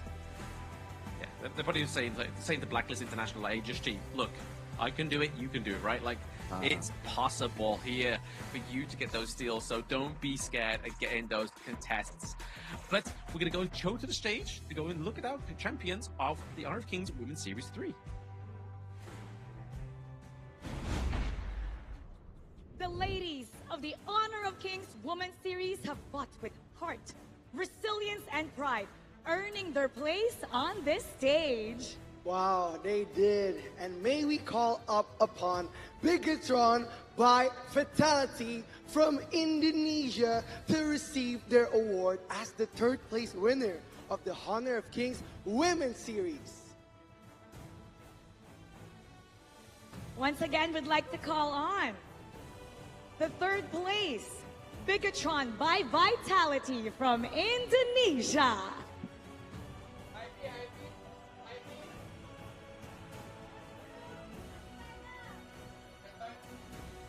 And to present the award, may we call on AG Cat, Honor of Kings Global Esports Cultural Ambassador.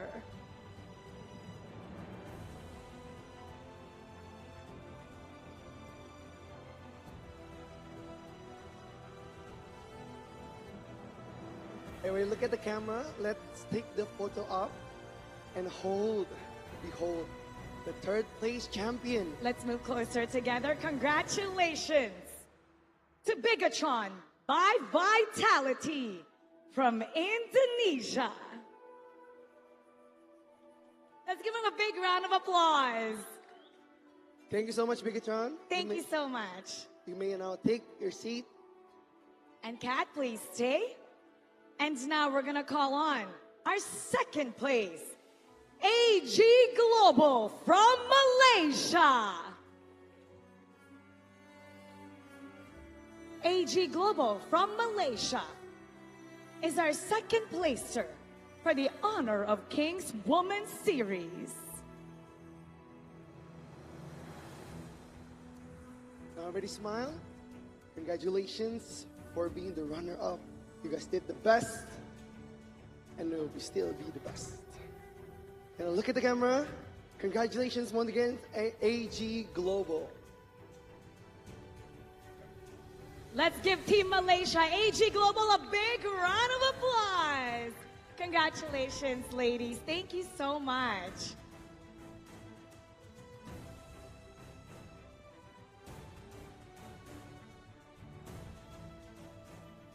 And now, let us call on the champions of the Honor of Kings Women's Series from the Philippines, Hive All-Star.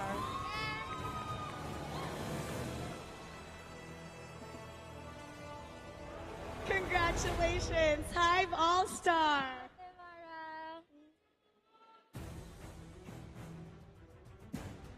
Congratulations, Hive. You guys did so well in this tournament, becoming the new champions of today, beating AG Global. I want to ask Una, how do you feel today being the most dominant Clash lane on the game, getting so many moments?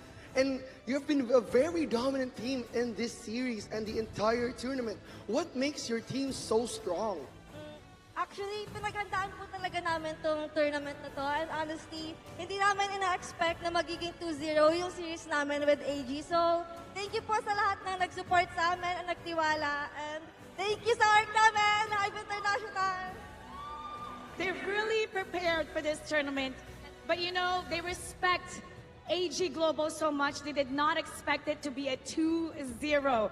And she thanks everybody for supporting them. Job well done, ladies. Job well done.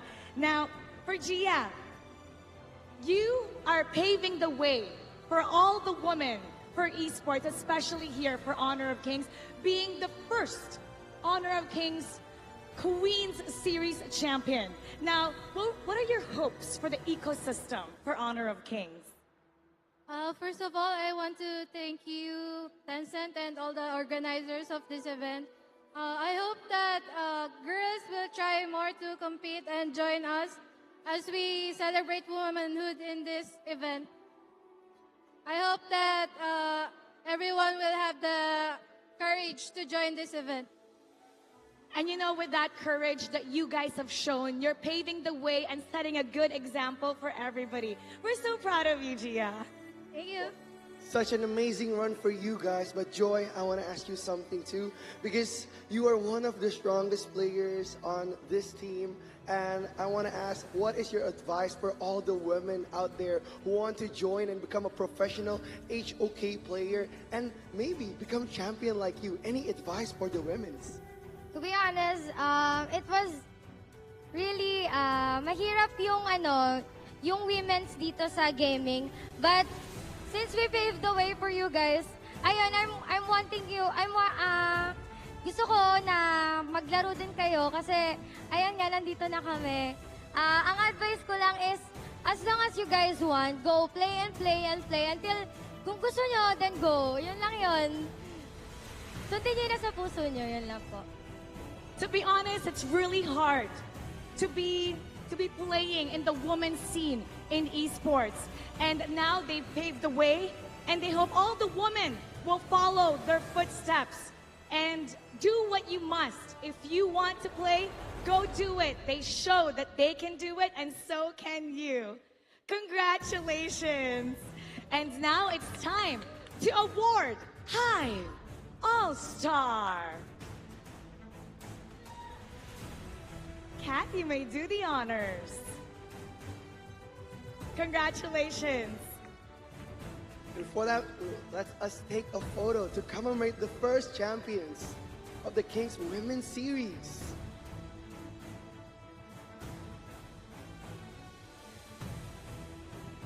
Thank you so much, Hive All-Stars. You did an amazing job. And before that, thank you, AG Kat. You may please be seated. Thank you. Thank you, Kat. You may now take your seat. And with this, ladies, it is time. You know what? I'm going to take this because we are going to do something memorable for you. You may now surround your trophy.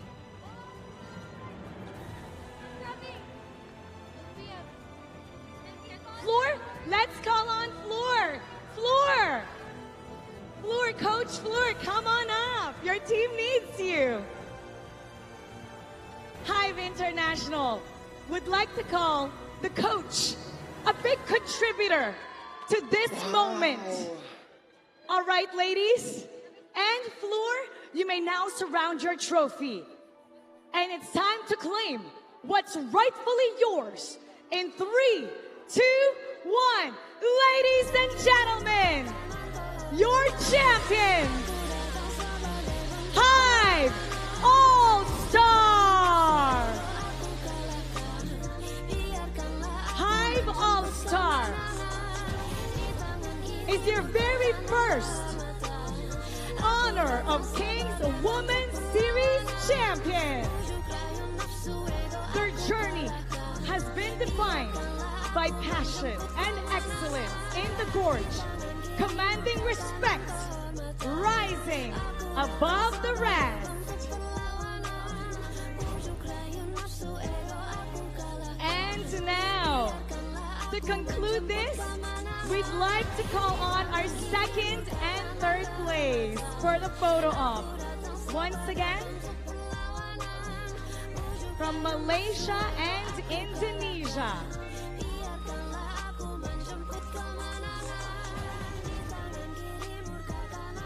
This proves the place of women in the international scene of esports. All these ladies have fought hard, deserving their place in the international stage. Ladies, give us your best smile for the camera.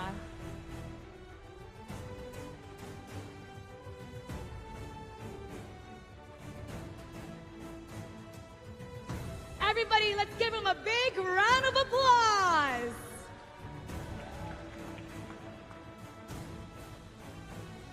And this concludes the Honor of Kings Women's Series. Congratulations to all the ladies. And you know what? There's more coming up next. Because up next, it's going to be the semifinals to determine the last two teams that will make it to the grand stage of the finals. So keep it here only in KIS4.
You know we never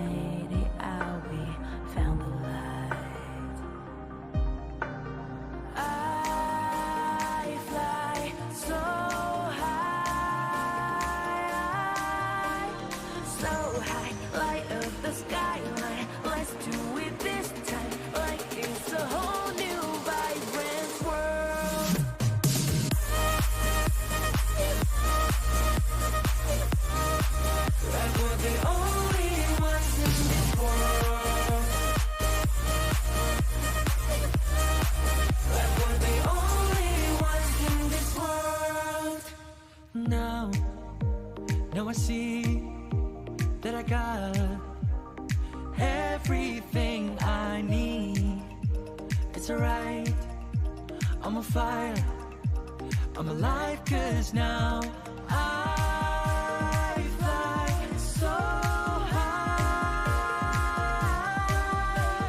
so high. Light up the skyline, let's do it this time, like it's a whole new colorful world.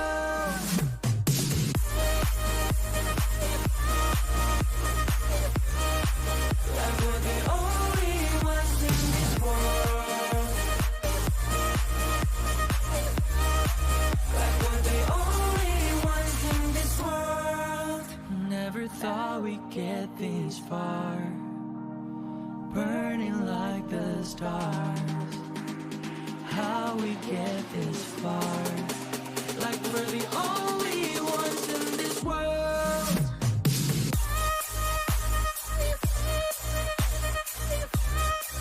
Like we're the only ones in this world. Like we're the only ones in this world.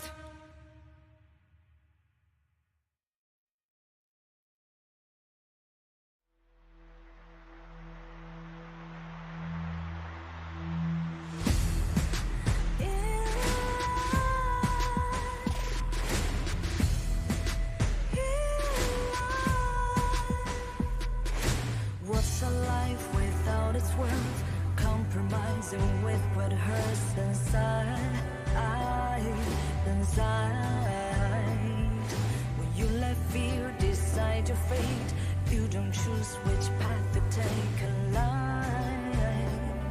In life, I'm finally letting go of everything that still holds me. I'm against all odds, but I won't give up, 'cause it's my time to shine.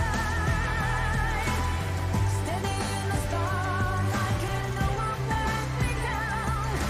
Destiny is calling high. I'm not afraid to fight for everything I love. Victory's on my side.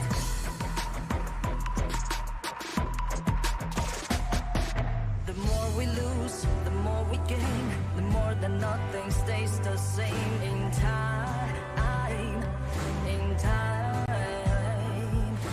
Can't love ever, can't forget. What you see is what you get sometimes. Sometimes. Gonna show the world tonight. The light that shines inside us. We're against the odds, but we won't give up, 'cause it's our time to shine. Standing in the spotlight, can no one make us down. Destiny is calling high. We're not afraid to fight for everything we love. Victory's on our side. Takiki-takiki-takita. Takiki-takiki-takita. Takiki-takiki-takita. Takiki-takiki-takita.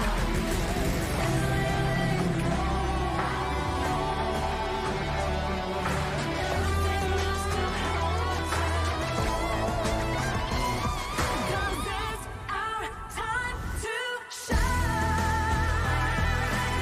Standing in the spotlight, can no one back us down. Destiny is calling high. We're not afraid to fight for everything we love. Victory's on our side. It's our time to shine.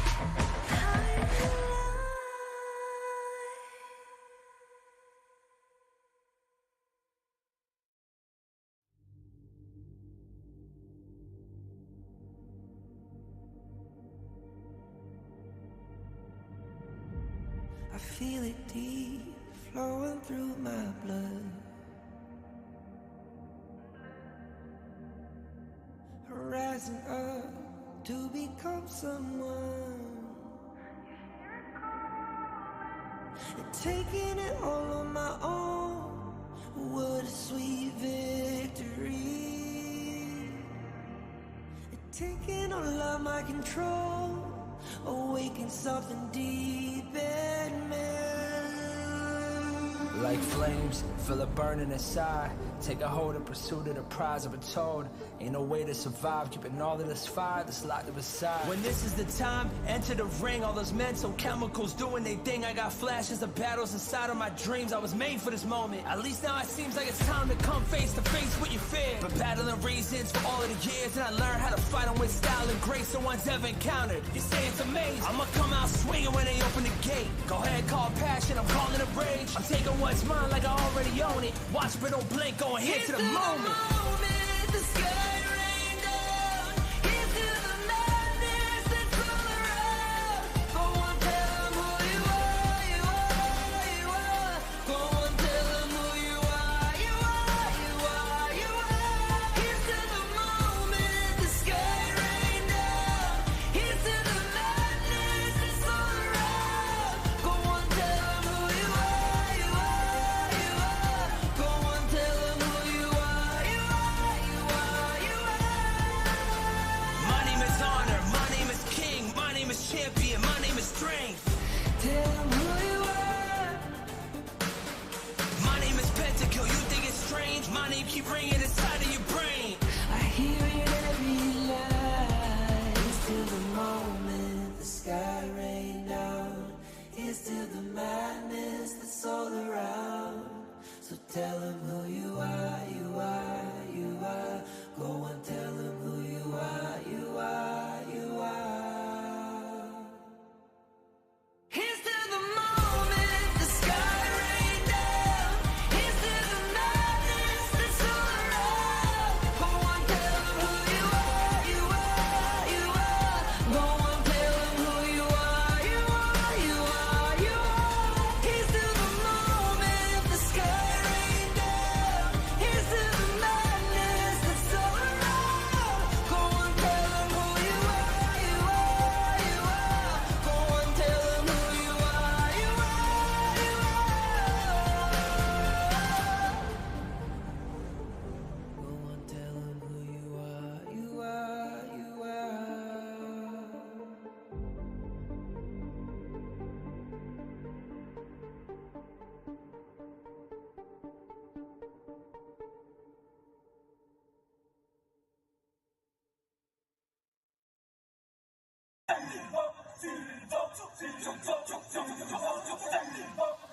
Kings Invitational Series, let's go!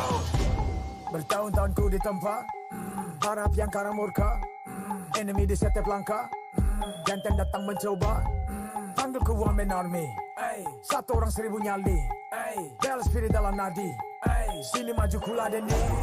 Langkah sudah jauh, mereka pikirku mau mundur dan buang sau. Kehormatan yang utama, di puncakku pertama, berdiri hantam balik semua yang halangi arah. Pikir-pikir lagi kalau kau mau halangi, genderang perang sebab bunyi sini hadapi. Old school tank mentally, dia takkan berhenti, bukan instan imitasi. Coba ku lihat satu cara bermain agak lain dengan strategi yang saya desain. Aku lemah mastermind di balik kekacauan. Satu punchline sapu ku mundur semua lawan.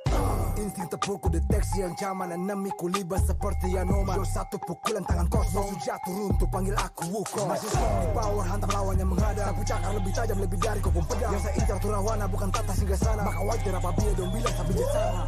Siapa yang berani mendekat kemari? Saya yang kesana atau kau yang kesini? Jutaan kalian pun saya terakan lari. Seranganku cepat sulit kau hindari. Dominasi ku kendali, berotasi ke tiap sisi ku ambil alih. Saatnya kita untuk eksekusi. For my party, push, push, push, push, push, push. Everybody move, move, move, move, move, move, yeah, move, move. Saat datang dengan mode brutal, kendalikan setiap titik vital. Damage magic, serang mental fisik, 1000 taktik, kau kalah cerdik.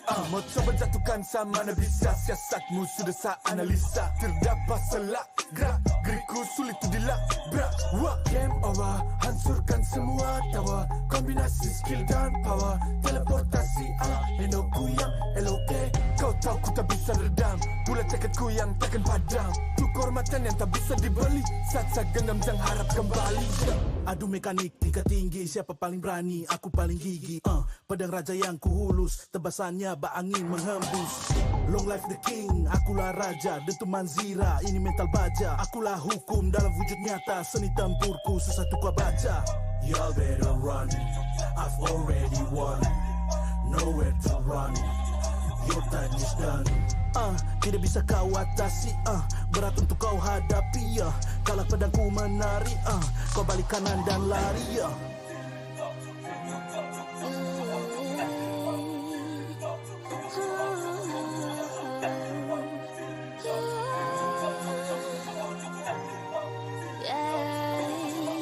Come get me, got this sing sana.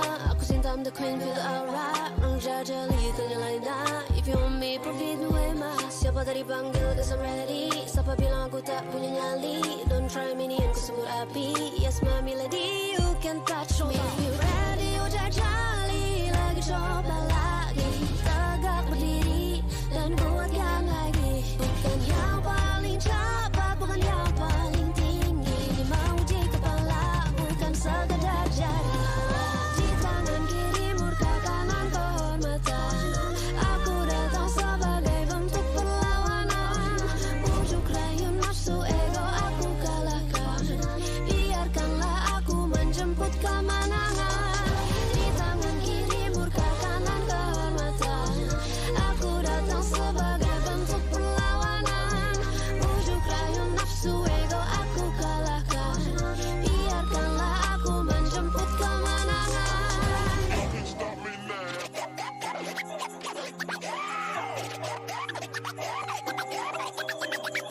I was born with the crown.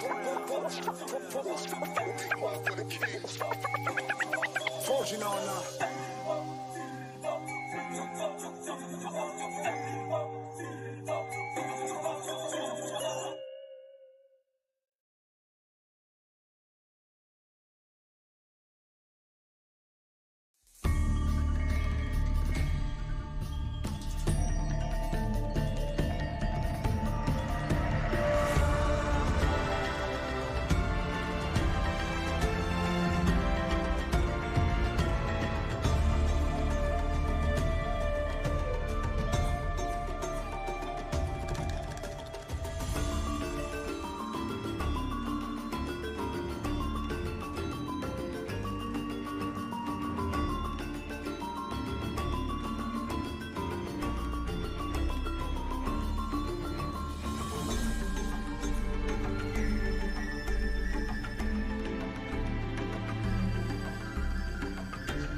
How's it going, everybody? Welcome back. Welcome this back. is. Oh. Are you taking it? Am I taking it? It's all right. I know it's early in the morning over there, Blam. I'll take it. I'll take it. I did it for Sagi. So I'll do it for you. I'll give you the same humble greeting. So welcome back, everybody, to the Honor of Kings Season 4 Invitational, Jakarta, Indonesia. We are going to be getting on to the third day of the Tri-National Showdown, which has been a little bit of a more fun, light mode before we get into the nitty-gritty of the semi-finals. Once again, I am Blam. It is early morning, just as Isaac has pointed out, and with me is none other than Isaac. How are we feeling today? I'm feeling amazing. It is just great. Look at that. It is the Tri-National Showdown.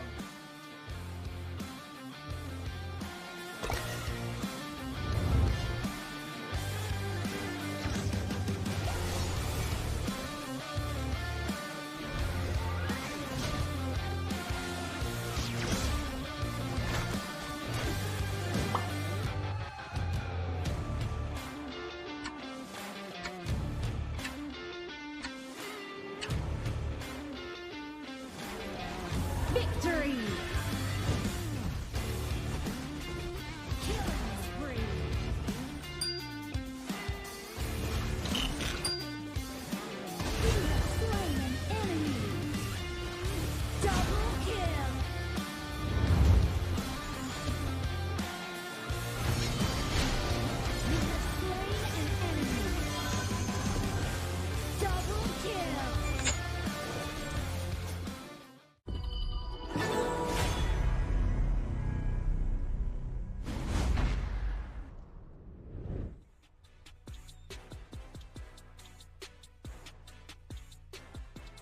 And as you've seen, the rules of the Tri-National Showdown have been placed there on the video, ladies and gentlemen. Obviously, the two main win conditions here is to destroy the enemy's crystal, just like your standard gorge, but this time there is 3 of those beauties rather than 2, and the way you do that is obviously get to the crystal, defeat the enemy heroes, and destroy their turrets all the way up until that point, or you can trigger a showdown, which is basically when one team gets to 100 morale points by collecting those command tokens, and then once they get to 100, they've then got to maintain their position for 90 seconds, and 90 seconds in Honor of Kings seems like a lifetime, just like Interstellar.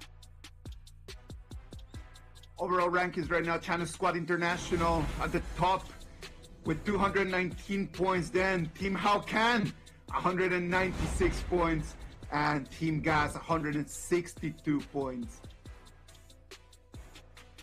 Yes, so obviously top of the leaderboard there is obviously the Philippines. Once again, obviously they did lose day number 1 just by 1 point. But we're going to go head over to the stage to find out these teams, how they're feeling today. Hello, HOK fans! It's time to have some fun. In this game that we love, we got your favorite personalities for the 5v5v5. It's time for the Tri-National Showdown! It's gonna be very amazing because yesterday we saw chaos, we saw some exciting match, and today we are hoping for an amazing performance from all of our personalities, Mara. Now, right now, it's tied between Philippines and Indonesia, but they also have that point system, so Philippines is actually number 1. So you know what? Let's get to know our teams, starting with Team Philippines. You are? You are China International. Look. Oh, wait. Hold on. Wait. Whoa. Momo-chan. Where's Dilar? Momo-chan, you guys have switched? Okay. Who is this? We have an imposter in the group. Okay, because they are tied. They're switching. All right, let's get to know you again. You are? China International. All right. Now we got to know Team Philippines. How about you there, rookie? We have Team Malaysia here with Alif. Please introduce yourselves. We are Team Gas! Team Gas. And finally, from Indonesia, we are Team Hoken! How can? Team How Can? All right. Okay, so yesterday, rookie, it was so intense. If you guys saw, it was Philippines that was going up first. So how about Philippines? You go first. What do you have to say to the other teams? Sa Malaysia siguro, akala ko ba strongest region sila? Bakit pinagmumukha silang mahina ng mga baguhan? Okay, Dilar says, Malaysia, I thought you're the strongest team. Why do the other ones make you look like you're brand new? Malaysia. Wow, Malaysia, are you gonna take that to your faces? They said that you're the strongest, but you haven't been winning the last 2 days. Maybe Adam, do you have any answer to that? 4, okay. Oh, here comes Adam. Momo, Indonesia and Philippines. Okay. Easy. Is he saying bye-bye? Okay. All right. So that's what they have to say. What about for Indonesia? I'm not gonna say anything today because my team will do that. Let them know, King. Give understand. Tell us. Buat tim Malaysia nih, udah 3 hari. Kasihlah keras dikit. Tim kita nih ngantuk nih.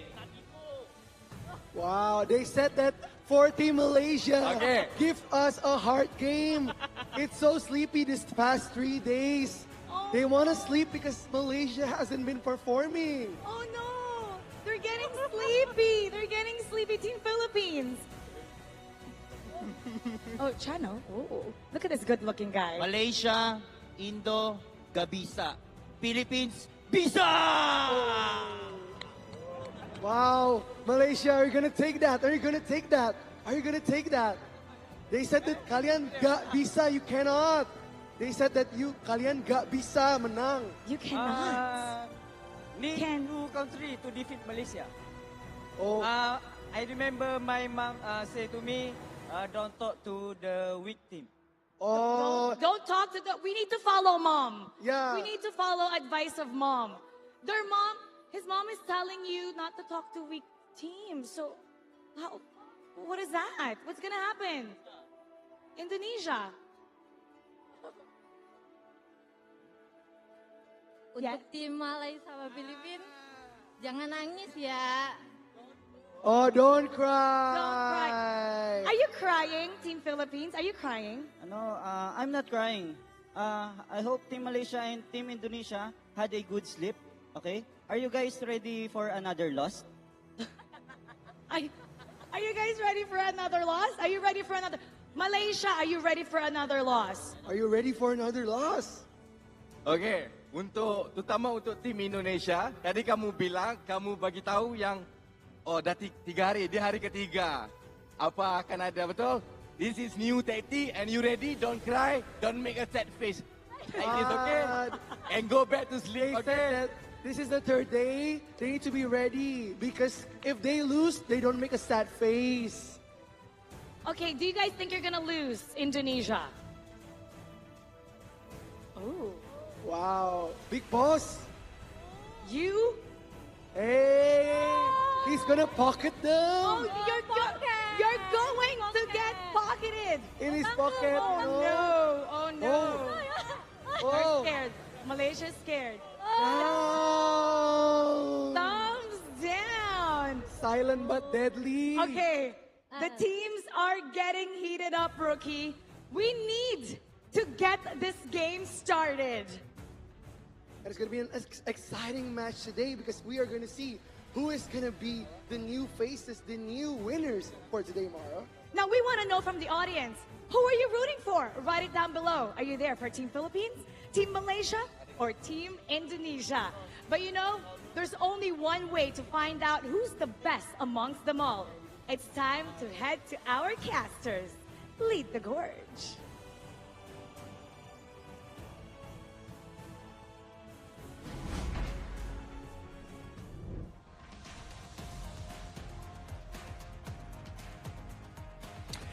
And there we had it, Isaac. A lot of smack talk from all the teams. Mainly really focused here on Team Gas, right? Like Noel, Adam, Alif, Ifran, Lukman, and as well as Allah needs to also take that on their stride and use it as their driving force to take a victory for Malaysia. One of the things that I really like about this whole show match is how 2 teams can just gang up on one team. Just that easily, just gang on one of them. And that's always going to be easier, right? And everyone today just feels like they're all ganging on to Team Malaysia. Team Gas today, if they don't have gas, if they don't bring gas today, that's going to be horrible, man, because they're going to keep bullying all the time. Absolutely. It might be called Team Break by the end of the game number 3 here of the Tri-National Showdown. And to be honest, I have to give it over to the Indonesian team, right? Like, they always scrapped with the Malaysian team, and then PH are just like, let's take their turrets. Like, they're not looking. Let's go, let's go, let's go. And that's exactly how game number 1 went when I saw it the other day. And game number 2, I can imagine it went very similar. I've been doing a lot of homework in terms of this because I love strategy, man. That's one of the things that I actually enjoy a lot about our game. And in terms of strat, you just need to look at this as a 3-dimensional invasion game. In the moment that you go for something, you're letting something else go. If you decide to go for the fight, then you're gonna have to let go of turrets. And if you're gonna let go of turrets, then most likely you won't be able to collect all of those commander tokens that you could get from getting the kills. So what is the right strategy in a game where you need to be, the trade-offs is such a big variety of trade-offs in here. What to let go of? Exactly. It's a lot of give and take, like you just said there, with your strategic talking points there, Isaac. But it's also kind of like prioritizing, right? It's the fact of like, okay, we go for the fight, but is it going to be a fight where we get a quadra kill? If it is, then let's take it, and then we'll then see what we can do after that. Because once you've taken that fight, right, and say, for example, there's a minion wave still kind of like in your second lane, it means if you can do that within that time, because that's another big valuable aspect of this whole thing is time. Just like a normal 5v5, you have to make sure the timers are correct for your strategy. At the end of the day, when you start looking at what we've seen the last 2 days, you can see a very clear pattern. The pattern is very clear. At the end of the day, you collect the tokens, make it to the 100, and then just call in for the final showdown. As you get into the final showdown, just defend. And that's it. It's just defending for 90 seconds. And then you'll be able to take the dub. I think that yesterday, from what I saw from Team Philippines, they did really, really, really well on their performance. Yeah, exactly. I think it also another layer to the whole thing as well, right? It's like maybe if some of the players or some of the viewers aren't necessarily used to this mode, it's not like you get to choose your hero, right? You get to basically, it's a random roulette. It's a bit like the gotcha for the skins. It's like you have 3 rolls to get that hero that you possess or really want to possess because that's the one you're kind of comfort with. But that's the whole fun about this mode. It's like you're going to get heroes that you may not actually necessarily play. And we've seen it right here. There is a ragtag of team comps here. This is one other thing that I really like about our tri-national show match. It's just like a lot of the heroes that are not part of the meta right now in the game for whenever that we're having the 1v1s, right? But in this tri-national show match, you need to just do whatever that you can with what is being given to you. You cannot be a chooser in here. Oh, absolutely not. If life gives you lemon, make lemonade. But if it gives you rocks, then throw it at your enemy team, right? I mean, that seems to be the whole point of this tri-national showdown, is to basically throw fists, throw rocks, and get those commander tokens. All right, you can already see that it is going to be a very difficult day. Very, very, very difficult day here for Team Indonesia that is being just targeted very easily by Team Malaysia. I'm telling you, maybe Team Gas is really bringing the gas today. I mean, they've got a very destructive team comp, right? Obviously, the Spa Tanker has his very signature pick, the Charlotte, the Rose Spencer, but then they've also got quite a lot of burst. They have obviously the Garuda as well as the Ganon. I'm telling you, the Garuda for me is the most OP pick in this whole mode. Because of the reach, because of the damage, and that's the main idea. As long as I can reach to you and you cannot reach to me, it's easier for me to win the fights in such a narrow space. This is just like laning for 15-20 minutes. It's just that simple. Oh, yeah. I mean, the Garuda, like you said there, obviously, with the Wings of Judgment ultimate there, he's able to just kind of like actually play these 2v1 scenarios that you're seeing down bot side of the map here between the Philippines and Malaysia. And then whilst everything's kind of just happening and ensuing into that kind of left side of the map here between Indonesia and Malaysia, it's basically the same story of the past 2 days. Yeah. You can start seeing that Malaysia has a very clear strat, right? Take the 4 people on the left side, and then just leave the Garuda just defending on the bottom. I think long range is the game, right? Obviously, you just saw those couple blades absolutely slice through one of the members of Indonesia's team.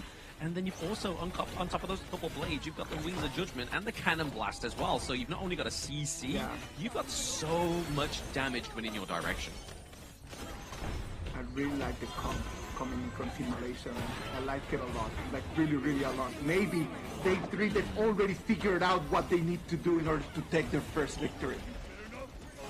Yeah, just have like some solid front line, right? Obviously, the Charlotte is going to be a solid front line as the kind of game progresses in terms of getting the itemization, and also now that they're past level 4, you can do those very deadly combos, but then have everything else be a backline is also a really good strat here, because you got somebody to dive in, everybody dives in onto that bruiser, and then you just lay waste from a distance. You already can start seeing that even though Team Indonesia does look like they are just being pushed back, like on a very passive way on both sides, but in terms of tokens, they're collecting the most at the moment. Yes, Indonesia's currently at 10 tokens. We have Malaysia at 8, and then the Philippines at 6. But that's no kind of like unfamiliar scenery, right? Like the Philippines generally have like the lower tokens. Bit of a 1v1 going down here, but gets burst down by the Blazing Brilliance. Nicely done there by the side of the Philippines. Chano just getting that one kill there onto the score chart. There are eyes here right now. One more time, Team Malaysia, they really are very focused on that turret. They really want to take that, but it's just so difficult with their Guto just trying to defend it every single time. Yeah, and obviously it's pre-4 minutes as well, right? Obviously we can still see that the turrets still have that shielding. So I feel like the Philippines down the bot side there, Casey Bay as well as the Chano, they're both pushing that turret very aggressively. So in 2 seconds time, that disappears. That's going to melt down. Look at that, Team Indonesia. You can see at the bottom left corner of your screens. One more time, taking advantage of their position against Team Philippines on the right side, right?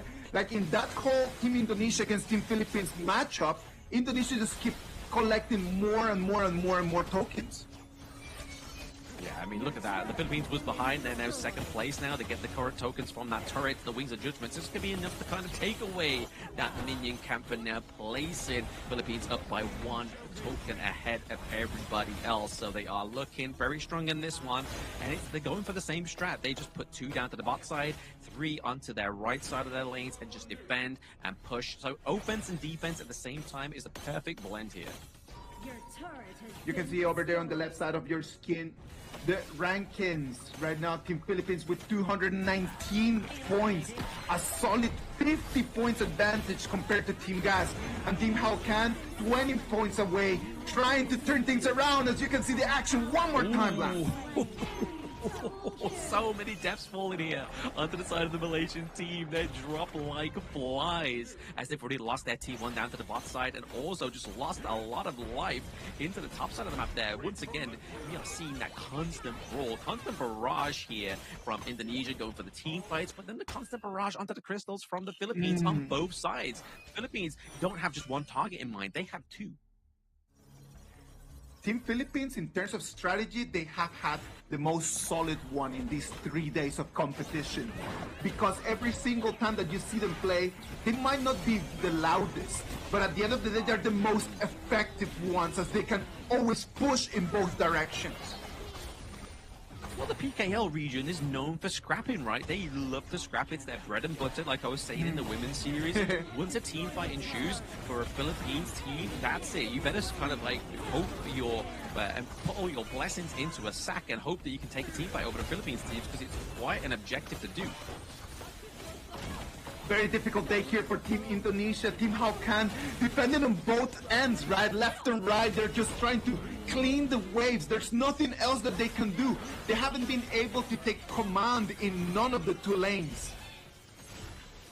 Yep, no command, no real privilege here from the side of the Malaysian team once again. Team Gas currently running out of gas. They are looking to cypher some out of those dry tanks of the side of the Malaysian team. But once again, huge tremor smash there from Momo-chan. The Garuda right now just imposing himself in there. And right now, Team Indonesia, they're right now one more time on the counter. That little counter over there puts them in a very tough position, as right now it's going to be Team Malaysia coming in from the left side. Yeah, they're coming in with a flank there, getting that cannon blast, and then the couple blades onto the back line there was absolutely huge. Low health bars all around onto the side of ID. They've got to be careful. What was the Agudo thinking? So low in HP and still decides to roll around and rolls into its own death. Right now, the minions are going to come in from both ends, and those turrets right now looking for a very, very grim future. Yes, popping down that Luban ultimate. It's going to clear out that minion wave as well to the bot side of the map here for the side of the Philippines, going and approaching and encroaching on ID's Crystal. They have 1 turret remaining between themselves and Indonesia's Crystal. Can they defend it? Tough moments right now. So we're going to get to 8 minutes of our day 3 or match 3 of the Tri-National Showdown. A showdown bringing in teams from Malaysia, Indonesia, and the Philippines. Right now, we get at the 50-minute mark, at the 50 points mark, Team Indonesia right now being ahead but their crystal is just starting to get exposed. Oh yeah, absolutely. And I mean, we've seen a bit of aggression from the side of the Philippines onto Malaysia's bot side turret here as well. 3v1, but it's going to be all down here to Noel for actually driving away the majority of the Philippines team here, getting that takedown of the minion wave. Crystal is almost, the turret's almost laid bare, but now we are seeing bot Spartak going in for a bit of a team fight right now. Microphobia is on the run. He gets shut down. Shut down there, and then one more time it's going to be the last member of the Team Philippines just running away under the turret. It is not going to be enough reach from the Garuda, but look at that right now, the turn tables, and we can see that it's going to be the Team Philippines, the one that's going to be pushed up onto the crystal. Yeah, absolutely. Everything's been turned here up on its own head. I mean, we saw the Philippines were leading in this game, number 3 of the Tri-National Showdown, but now we have the funny number on the side of ID, 69 points here for the side. They are very close. That now changes to 77 command tokens. They are very much encroaching fastly on that 100 token point. What to do right now? Do we just go all together just to try to finish Team Philippines? Or are we going to just try to split and try to put attention on Team Indonesia as well? Because both of them, with this so low in turrets, that it's just a problem of, do I defend or do I attack? Right now, they're just in between those two decisions. I mean, this is the scary thing as well, right? Like, it's kind of like a betrayal in a certain way, because obviously if Indonesia gets to that 100 points, then the alliance is formed between Malaysia and the Philippines, and then it's kind of just like the enemies and now become allies, and that's where Indonesia is going to be really careful. Oh, they got to be really careful one more time. You can see that right now, Team Indonesia, they do not want to give up.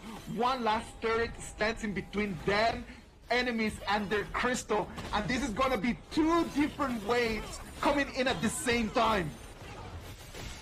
Yeah, 2 different ways going at the same time, but it feels like Malaysia cannot get anywhere close, because once again, if you look at their drafting, they're all relying on Adam Spartanka, on the Charlotte to actually get anywhere close, because if any of the long range get too close to Comfort, they get taken down super duper easy, especially when ID have the Liam Poe, they have the Agudo. I feel like this game is coming to an end. Right now, we're going to get to the 11-minute mark. And right now, Team Malaysia is the one that is going to be defending. This is the beauty about this whole triangle of danger, right? In one moment, you're attacking. In the next second, you're next to your crystal just trying to defend the last turret. Exactly. I think it aptly should be named the Bermuda Triangle here onto this one, because it's going to look like a lot of deaths happening and taking place here currently, as Indonesia have currently 8 points behind now to trigger that showdown, which is where we'll start to see the alliance being formed here by Philippines and Malaysia. But this is a lot of brawls taking place here. Oh, are we even gonna make it down to the showdown? Because one more turret is standing right over there, and now Team Philippines is pushing down, knocking at the doors of the high ground of Team Indonesia.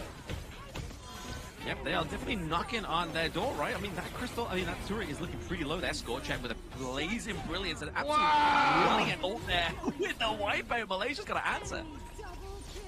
Oh, look at that. Even though right now Team Indonesia has the more points, but their crystal is going to be targeted, and this is going to be it. Look at that, Blam.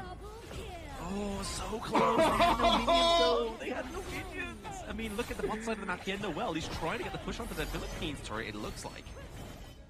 Oh, look at this. Right now, we're just waiting for the minion wave. They're 50% on their way. The crystal just standing there with 1/8 of his HP, and the minions are coming in there, Blam. It looks like Malaysia's trying to get the victory off of Philippines' effort, right? Obviously, all that effort was triggered by the bot side of the map here. But now, obviously, as you can see, to the points into the top side, it has triggered the showdown. They are 101 points. They have to maintain this for 90 seconds. They're currently just only started at 90 seconds, Isaac. That means it's going to be a heck of a long time for them to keep themselves alive. Can they defend for 90 seconds with their crystal just like that? The answer is no! Their crystal is going to pop, and that's going to be the end of our game. Yes, end of the Tri-National Showdown there. After the alliance was formed between Malaysia and the Philippines, they were able to get the takedown of the crystal. It actually goes over the victory to Team Gas. They get the last hit, and the gas is back in the tank. Oh gosh, look at that. The one thing that you need to do is to be able to laugh last. Team Gas, they were really mocked at the beginning of this whole stream. Everyone was just saying that they did not have their performance, and they've just stood the highest right now, and they're going to take their victory on day 3. Absolute victory lap deserved of the Malaysian team. I mean, they have suffered for the past 2 days, and they finally get their victory here, Isaac. So, repels back into the race before we get that final day tomorrow of the Tri-National Showdown, where we potentially crown our winner. But I feel like because they have such low points already in the standing, it's going to be only just about maybe contesting for that second place here between themselves and Indonesia. Well, let's wait and see what's going to happen. Let's just check out the highlights just real quick, so we can actually just look at the chaos going around everywhere. I just love that, because who does not like to see just chaotic activities going on? Exactly, especially after we see so much organization within these normal 5v5s, right? To see a 5v5v5 is aptly should be only known in one word, K. And I can think even more chaos is going to ensue on stage very, very soon, because Malaysia got the win. Oh, Malaysia taking the win. I am really looking forward to hear exactly what they want to say, right?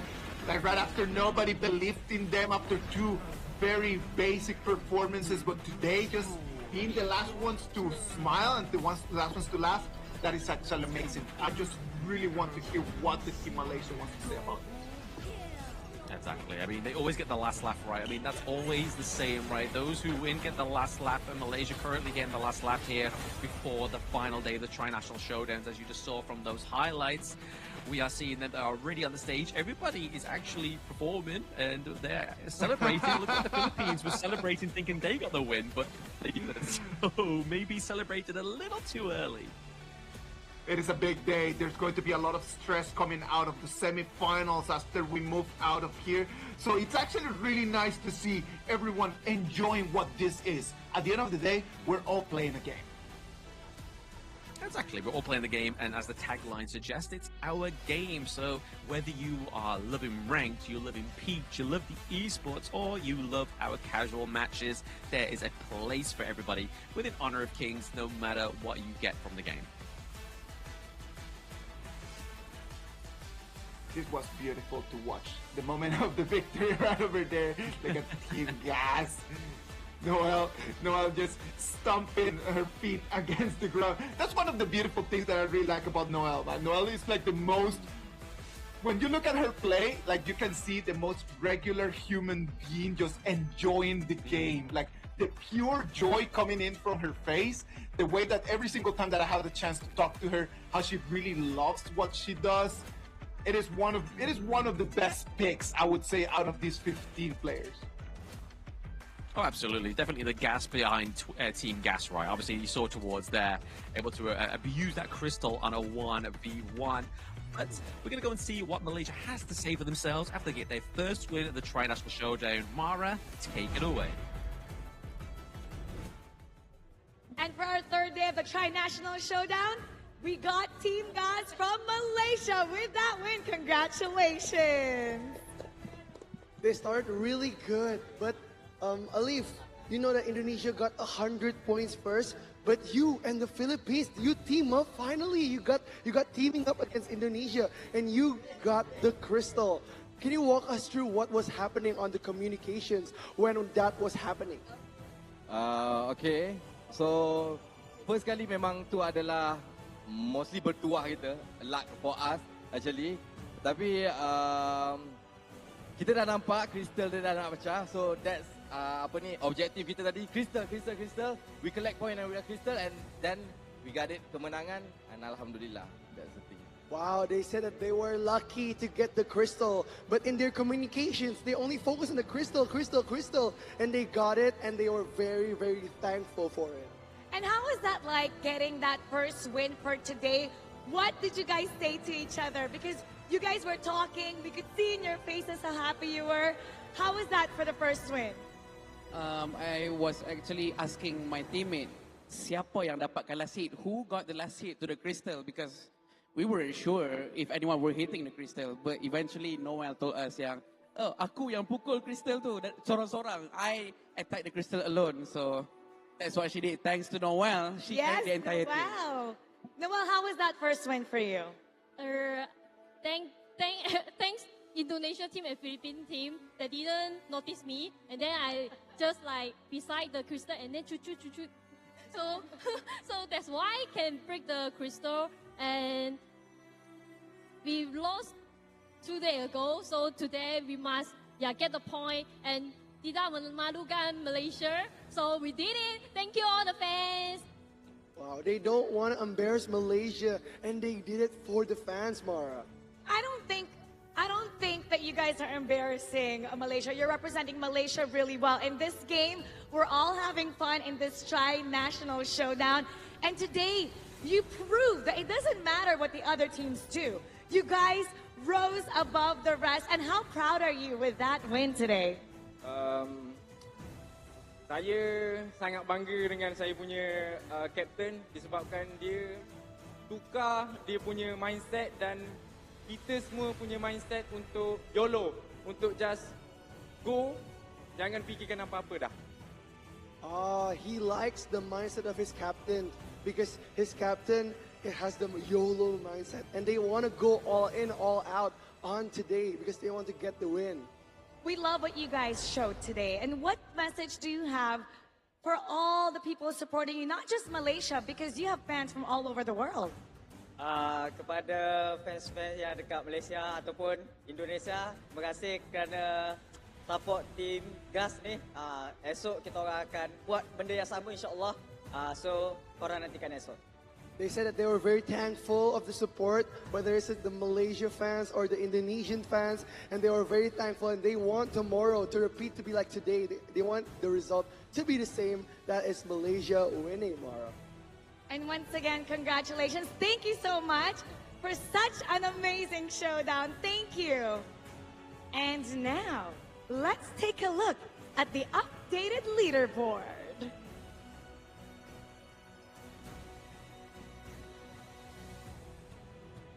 Thank you so much. Right now in first place, it is Chano Squad International from the Philippines. Second is Team How Can from Indonesia. And finally, on third place, Malaysia, Team Gas. We got 7, 6, 5. It is such a close game right now. I mean, you want to know who the fans are voting for, so write it down below. And it's time to talk to the team captains of all the teams here with us. Guys, how was that for you? Indonesia, you almost won. So what are you going to do next time to change up the strategy to make sure that you maintain the lead? We have to change the strategy because last match, the Philippines and Malaysia are fight with us. It's like 1944, I think. I don't know. So country fight us. We change strategy. And today, Chano, you did the strategy that you're supposed to do yesterday. You teamed up with Malaysia again. Yes, yesterday it didn't go as planned. Yeah. What happened today that you stuck to the plan? My plan is very, very, very okay. The plan went well, and you partnered up with Malaysia, just like what you're supposed to. Ano ba yun, nakipag-partner sa Malaysia? Hindi. No. Because earlier, like on the last game, you and Malaysia were helping each other defeat Indonesia. So yesterday, you said there was the alliance. Today is no. And it just happened naturally. The alliance happened naturally. Wow, and Alif, finally, yesterday was the Philippines. The first day was the Indonesians. And right now, this is the day for Malaysia. And don't forget, not only you will be participating in the tournament, but after this, there's going to be Nova too. So what happened? Is it only luck, or was it all the practice that you guys did? Walk us through what you did to achieve this win today. Okay, selama 2 hari ni mungkin kami terlampau pressure, tekanan sebab kita tahu yang dah attack kita. Jadi kita rasa macam mana cara kita nak atasi masalah tu. So untuk today kita lebih kepada tak apalah. Kita main sesuka hati kita je sebab kita pun dah ketinggalan point. So luck is luck juga. Kena ada luck dalam satu game ni. But we all give our best and that's the result. Alhamdulillah. Wow, you were very pressured for the first 2 days to perform. But on this day, they said that they want to use that YOLO mindset again. And they said it was luck, but it was also all the practice that they did. And today, thankfully, they got the win because of all the hard work and the luck too for today. Luck is just a small part of it. It's also their teamwork and that passion that they were showing in the game. Now, later on, it's going to be Nova that's gonna be playing. Can you give them words of encouragement so they're more pumped up for their fight? Okay, for Team Nova, macam biasa, korang adalah yang terbaik di antara yang terbaik. Jadi tidak ada masalah, itu kacang je bagi korang. Bawa balik kemenangan untuk Team Nova dan juga Malaysia. Wow, he said that Malaysia is the best of the best. And the enemies that are facing him is going to be easy because they are the strongest and bring pride to Malaysia. And we're looking forward to that battle. And later on as well, 2 teams have made it to the semifinals from the Philippines. What do you have to say to them? Ito lang sasabihin ko sa Blacklist International tsaka sa Boom. Kailangan nyo mag-champion kasi nag-champion na yung girls team natin. Tapos kami din, magcha-champion din dito. Hakot Award ng Pilipinas. This is the only thing he's going to say to Blacklist International and Boom. You need to be the champions because the Philippine team, Hive All-Star, won the championship earlier and he predicts that Channel International will also be the champion. So what they want to do is to collect all the awards, collect the trophies and the medals. Now, Sir Pai, Indonesia did not make it, but we still have a great community here in Indonesia.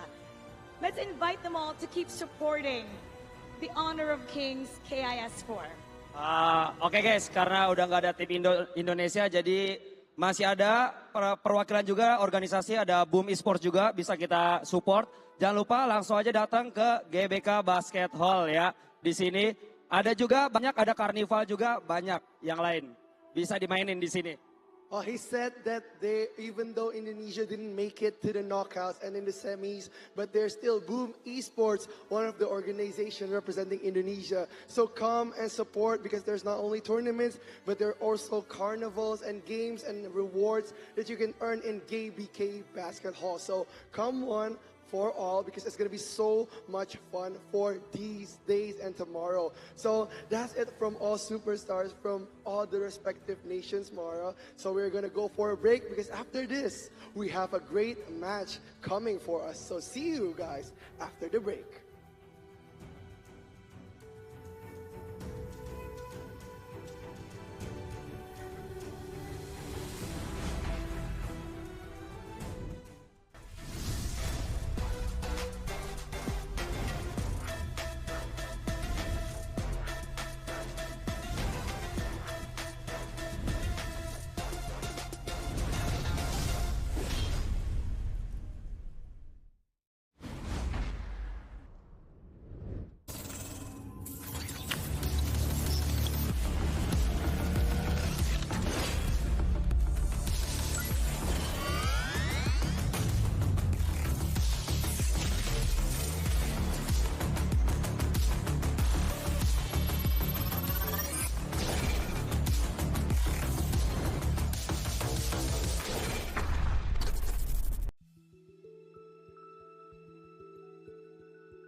We'll meet again.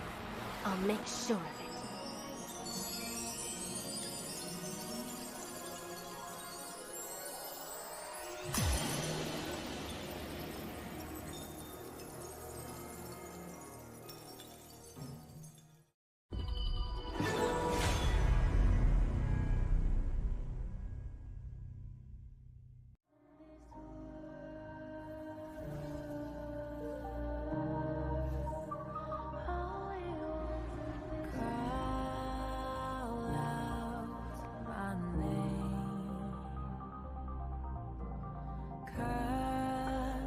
Sound of the rain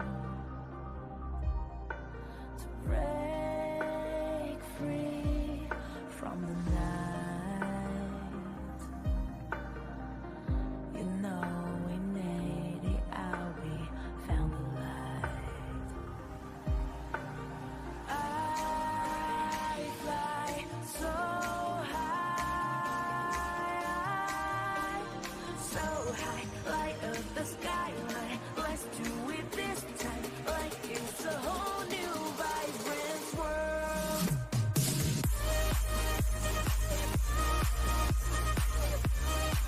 Like we're the only ones in this world. Like we're the only ones in this world.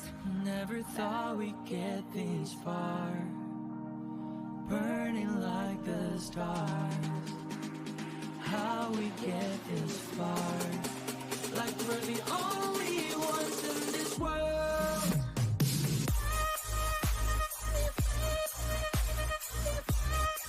Like we're the only ones in this world. Like we're the only ones in this world.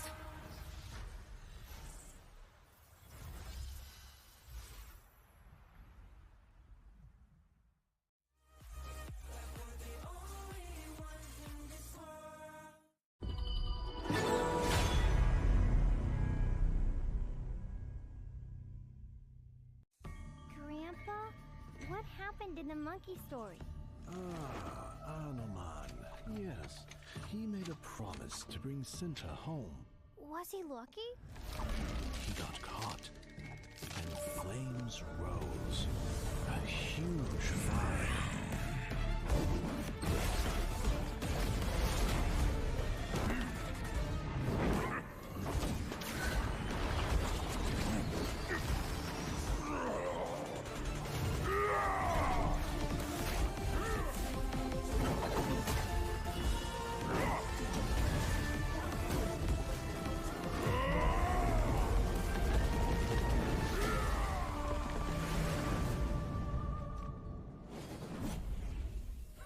He is a legend. Yes, a man will always admire.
kami di sini berjuang untuk mempertahankan marwah negara dari tahun lepas.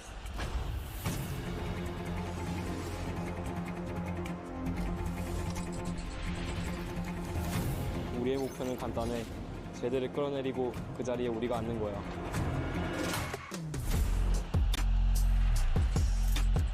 Kapag naaganti na kami, patutunayan namin na kami ang pinakamagaling.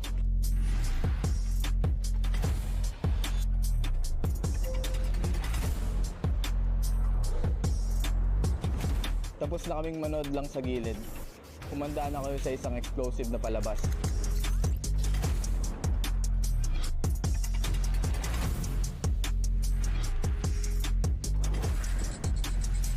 Inilah peluang pertama untuk kita, peluang untuk pertunjukan kepada dunia kemampuan Malaysia.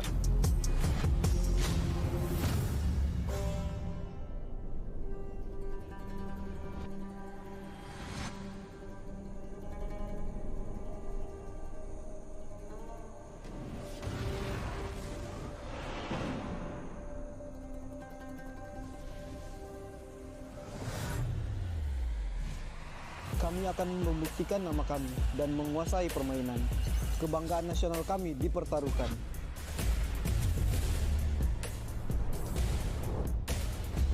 Kami kembali lebih kuat dari sebelumnya. Indonesia punya banyak tim, tapi kita bisa bersatu. Coba ragu sama kami kalau berani.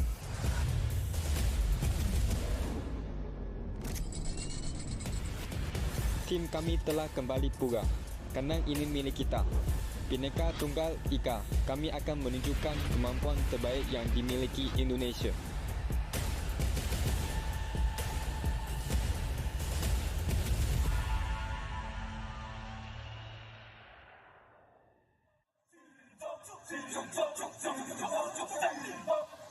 Kings Invitational Series, let's go!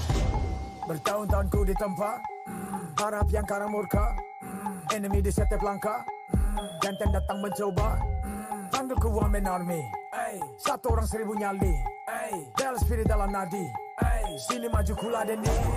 Langkah sudah jauh, mereka pikirku mau mundur dan buang sau. Kehormatan yang utama, di puncakku pertama, berdiri hantam balik semua yang halangi arah. Pikir-pikir lagi kalau kau mau halangi, genderang perang sebab bunyi sini hadapi. Old school tank mentally, dia takkan berhenti, bukan instan imitasi. Coba ku lihat sapu cara bermain agak lain dengan strategi yang saya desain. Aku lah mastermind di balik kekacauan. Satu punchline sapu ku mundur semua lawan. Insting tepukku deteksi ancaman, enemy ku libat seperti Anoman. Show satu pukulan tangan kosong, jatuh runtuh panggil aku Wukong. Masih strong power hantam lawan yang menghadap. Sapu cakar lebih tajam lebih dari kopong pedang. Yang saya incar turawana bukan tata singgah sana. Maka wajar apabila dong bilang saya bijaksana. Siapa yang berani mendekat kemari? Saya yang kesana atau kau yang kesini? Jutaan kalian pun saya terakan lari. Seranganku cepat sulit kau hindari. Dominasi ku kendali, berotasi ke tiap sisi ku ambil alih. Saatnya kita untuk eksekusi. For my party, push, push, push, push, push, push. Everybody move, move, move, move, move, move, yeah, move, move. Saat datang dengan mode brutal, kendalikan setiap titik vital. Damage magic, serang mental fisik, 1000 taktik, kau kalah cerdik. Mau coba jatuhkan sama mana bisa, siasatmu sudah saya analisa. Terdapat selak, gerak, geriku sulit dilabrak. Wah, game over, hancurkan semua tawa. Kombinasi skill dan power, teleportasi ala Enoku yang LOK. Kau tahu ku tak bisa redam, pula tekadku yang takkan padam. Ku kehormatan yang tak bisa dibeli, saja genggam dan harap kembali. Adu mekanik tingkat tinggi, siapa paling berani? Aku paling gigi. Pedang raja yang kuhulus, tebasannya bak angin menghembus. Long life the king, akulah raja, dentuman zira, ini mental baja. Akulah hukum dalam wujud nyata, seni tempurku susah tuh kau baca. Y'all better run, I've already won, nowhere to run, your time is done. Tidak bisa kau atasi, berat untuk kau hadapi, kalah pedangku menari, kau balik kanan dan lari,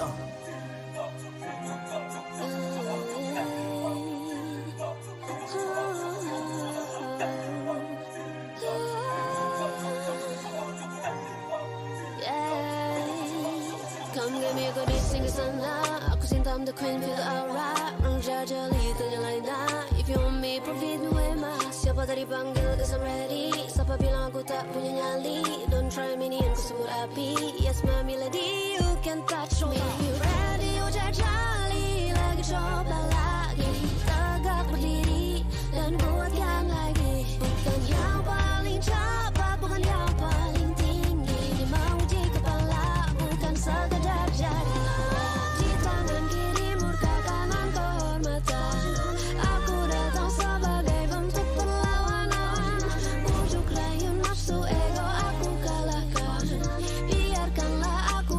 menjemput kemenangan. Di tangan kiri murka, kanan kehormatan.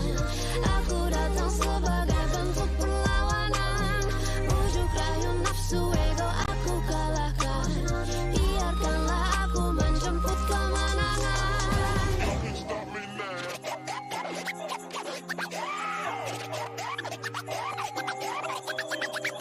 I was born with the crown. Fortune on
Ladies and gentlemen, welcome back. This is the Honor Kings Invitational Season 4.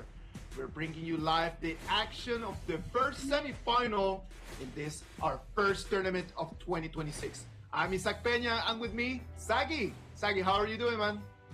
I'm back after a short break, and we just saw multiple good news coming so far for PKL and MKL region here.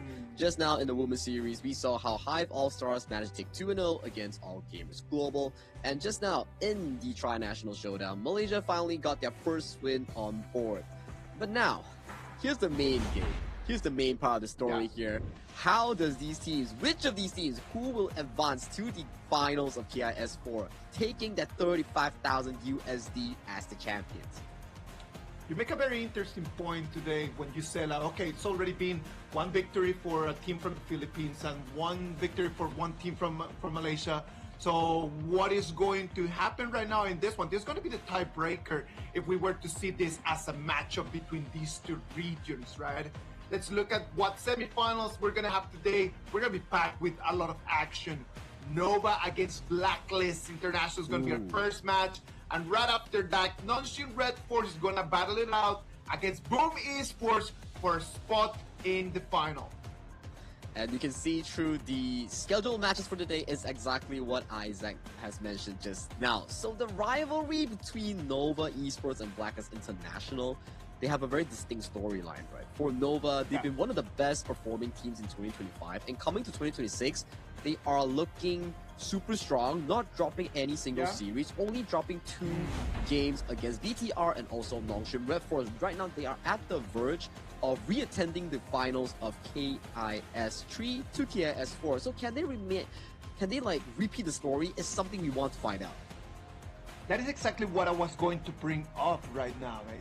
It's just, can you imagine if Nova is to win today, and then we have Non-Shin Red Force winning today as well, making it to just Season 3, Season 4, back-to-back Nova against Non-Shin Red Force finals, man. That would be the first time that we have that in our invitational tournaments. So we have a lot of different things that we are going to dissect to you watching from home. So please go around, get a beverage, get something to eat, and we're going to break all the action for you right over here. First game, Nova against Blacklist again.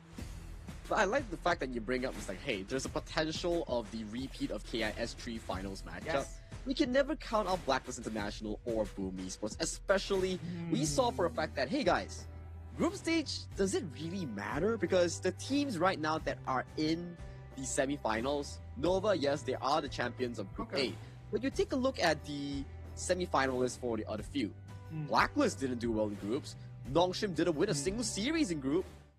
Same goes for Boom Esports. They didn't do well in groups at all. So for the reference to group stage is only a testing ground for these teams because group stage doesn't let go of any teams that doesn't perform well. Only knockout stage does. Sagi, you've mentioned something that is the strategy of this tournament. And maybe, since we've always said that the boys that you can see on the screen, Blacklist Internationals, they are breaking the code. Maybe their strat was not to break the code of the team in front of them. Maybe the code that they were breaking was the code of the brackets and the system of the tournament. I think you make a very good point, right? Breaking the code, but not your opponents, but for your own self. Because we saw throughout the improvement of Blacklist International's draft, it has been more and more so, more consistent coming in towards the knockout stage compared to their group stage performance. And this is our matchup poster for today. A mission to break the Supernova. Will Blacklist International be the hurdle that stops Nova from, yet again, attending another grand finals of an international event? The narrative is very clear. We have Nova, that they are supposed and intended to be the ones winning this match, and then Blacklist International, the opponents in front of them, that they need to stop them from making it to back-to-back finals in our invitational. Now, Blacklist International, for what we have been seeing in these last days, they've been performing really well. They had a very good match against Kagendra, a 4-1 victory for them. But on the other side, Nova did really well against Team Hack as well with a 4-0 victory. I beg to differ, right? Yes, we can agree that Nova Esports did really well against Team Hack. But that's the thing. It's not a difficult opponent compared to what Blacklist and other teams have went through. Ouch. It does give Nova a sort of momentum. No hard feelings to Team Hack, but it's based on statistics. Go ahead. So Nova Esports, yes, you get the momentum. But do you get the on-screen, on-tournament practice similar to Blacklist International? Because from what we've seen so far, Blacklist, they have improved a lot throughout the entirety of the tournament. So can they bring that improvement to challenge Nova is what we need to find out in this best of 7 today. Let's summarize exactly what you're mentioning right over there. So you're saying that Nova came into the knockout stage, they did not have the opportunity to really measure and to improve on their performances from the group stage, since they had an opponent that maybe was not at the level that we were expecting for this KIS4. On the other side, Blacklist might have the advantage because they have had to face stronger opponents since day one, since game number 1 up until right now. So you do believe that Blacklist might have an advantage in terms of that? I think they have an increased opportunity to challenge Nova Esports here because every single team thus far right now, they think Nova is the eventual champions here. But you can never say too fast because throughout the last 2 days of knockout stage, there has been so many upsets here. We went from 3 IKL teams to 0 IKL teams, so that's definitely something to look out for. And for us, this is Philippines PKL on the line. It matters where do they qualify today or do they not qualify at all today? Well, let's wait and see what's going to happen today. We're going to move onto the stage with Mara Aquino. Mara, take it from here.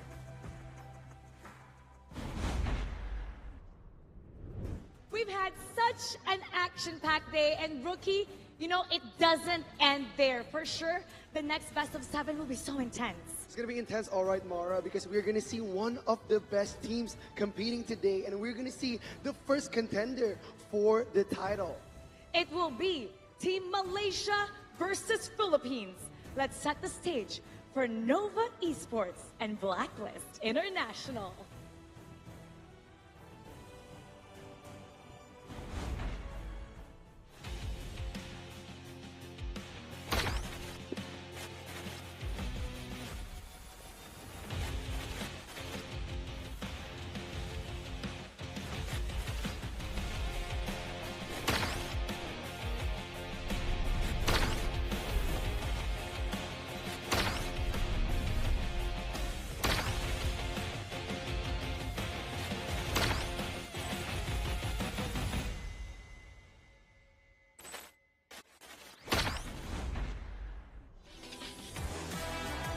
One step closer to the final. It's a do-or-die battle to regain their title.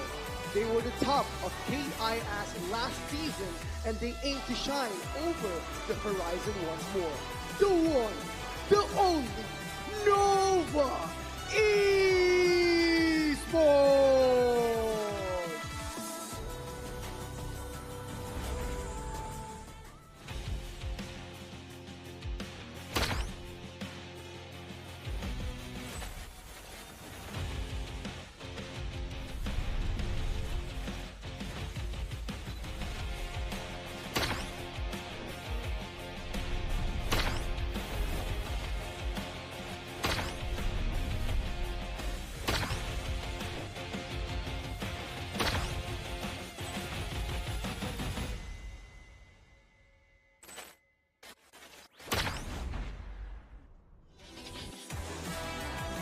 They stepped up their game big time. They stood strong in front of the home team. Now the chance to settle the score is set. Can the agents deliver the biggest upset? It's round 2 for Blacklist International.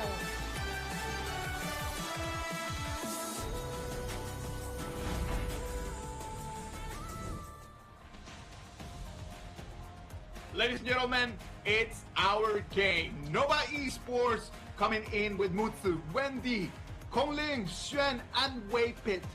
5 boys in purple that they are gonna try to make their way all the way into the finals. Up until right now, they've been performing really well. Blacklist International is gonna try to stop them on their breaks and send them back home. The Asians in black and white right now. In front of your screens, the Hope and these 2 out of 1 Hopes coming in for the PKL region. In the Clash lane, Chami 1, Chaz in the roam, Justchi, Jungle, Dragon, Golden Kite, the Twins in the mid and farm lane here. This roster has shown us consistency in improvement. 2025 year was their experimental year, where they were spring 2nd place in their PKL, and then they went to EWC, didn't do too well, but when fall kicked in, champions of their own region, top 4 in the world of KIC, and right now in 2026, they are looking much more stronger and much more eager to push even further. First hurdle right now, Nova Esports is in front of them. I would dare to say that Blacklist International, when you think about them, you can really summarize how our game has been evolving by looking at their performances. You look at Blacklist International, they started a little bit slow, but they have picked up in such an amazing way. On the other side, Nova, since day 1 of Honor of Kings professional competitions, Nova has been there, man. And it's always been there like a strong team demonstrating what they're made of. Can the contenders really stop Nova from making it to their second final in a row? This brings to the question that we always discuss, right? Is history important or is current on-stage performance well? Because throughout the entire event of Honor of Kings Season 4 Invitationals, there's so much upsets that up to this day, my predictions are all out of the window. I've only had 1 point out of 4 matches I predicted. Sagi, I'm not gonna lie, man. You are not doing really well in that. You're not doing really well predicting the future. So if for some reason there's some investment opportunities coming to you in the next days, do not take them, buddy. Please do not. I'm very aware of my financial situation, so if a financial opportunity actually comes, I don't think I'll actually grab on hold towards that, because I know for a fact that in this specific timeline, my luck is definitely not there. But Lady Luck definitely needs to bless either of these teams. Is it going to be a potential PKL Grand Finalist, or is it going to be Nova rewriting the script and following 2025 and making it to the finals again to defend their throne? All these are amazing storylines that can be said and told in this ban and pick of this Game 1. Blacklist International is going to be taking the blue side, and Nova Esports is going to be taking the red. The first round of bans are going to come in. Blacklist International is going to have the priority over what they can play on. The meta is in their hands. Nova Esports is going to have to respond. Yeah, and so far in the blue side, there's a lot of evolving strategies starting off the tournament, we've seen more Arlie Maestro Nuis from the 2025 patch, and coming into the playoffs, more of these roamers, more of these flex picks like Chicha has starting to arise in the blue side. For blue side is really Dolia, Zhangfei as your primary two, or you look into something more specific for a composition, something like a Chicha that has been banned by Nova. Looking at all of these days of this whole week of amazing performances, man, I do believe that the roamers have taken a very big spotlight in terms of the BP, because having a good roamer and those interesting picks, the Tramface, the Lapu Lapus in there, the Dolias in there, have actually had such a high win rate that might be the first options that we need to prioritize. And talking of priority, right, that's a lot of bans being funneled over to the side of Nova Esports against Chami 1 in that Clash lane. Chicha has been a flex pick so far between Clash Jungle and Farm lane, but checking out the side of Blacklist International, I'm not sure whether they have actually selected Chicha at all in this entire tournament. But on the first pick, it does come to a question that, do they take the Long? Do they take the Zhangfei? What's their first pick priority coming in for the side of Blacklist? On your comment on the Chicha, man, it's just very interesting just to see how Nova Esports respects a lot Chami 1, and they do not want to allow the Chicha. Blacklist might not have played it, but for sure they have it over there ready to go. So if they have it ready to go, Nova Esports don't want to even allow the opportunity for that. I do agree as well here. So removing Chicha is a very smart choice, and Blacklist International locking in that Parasola Arlie as their first pick. But in this specific meta as well, Arlie is a very high risk, high reward sort of pick. You need to funnel a lot of resources in towards our pockets, and there is a lot of counters available in this meta. Like, for example, what Nova has selected, the Chano, and later on, will we see Blacklist take away the Xiao Qiao to remove the counter in the mid lane coming in from Nova? You know what the issue is in here? That picking the Arlie is actually such an interesting first pick. Like, so many other options for you to be able to counter the Arlie. So showing your hand that early on a hero that you actually need them to perform. You need Golden Kai to be able to perform on that Arlie. Picking it first, that's gotta be something that Blacklist International and the coaches have actually predicted was gonna happen. And it's a very expensive draft as well, right? We're looking at Arlie, we're looking at Tiger's Pay, and to add on towards that, Lapu Lapu. So for Blacklist International, they are starting off really strong in the first three picks with their comfort ones here. So it comes back to Nova here. Do you take the Ukyo for the jungle matchup, or do you take the Xiao Qiao for the Arlie and mid matchup here? Seems to me that Nova is putting more resources into that 1v1 jungle to make sure that Kong Ling gets that equalizer against Just G, at the very least in the jungle department. Kong Lin is gonna have to demonstrate today, because in front of him, Joshi has had an amazing tournament.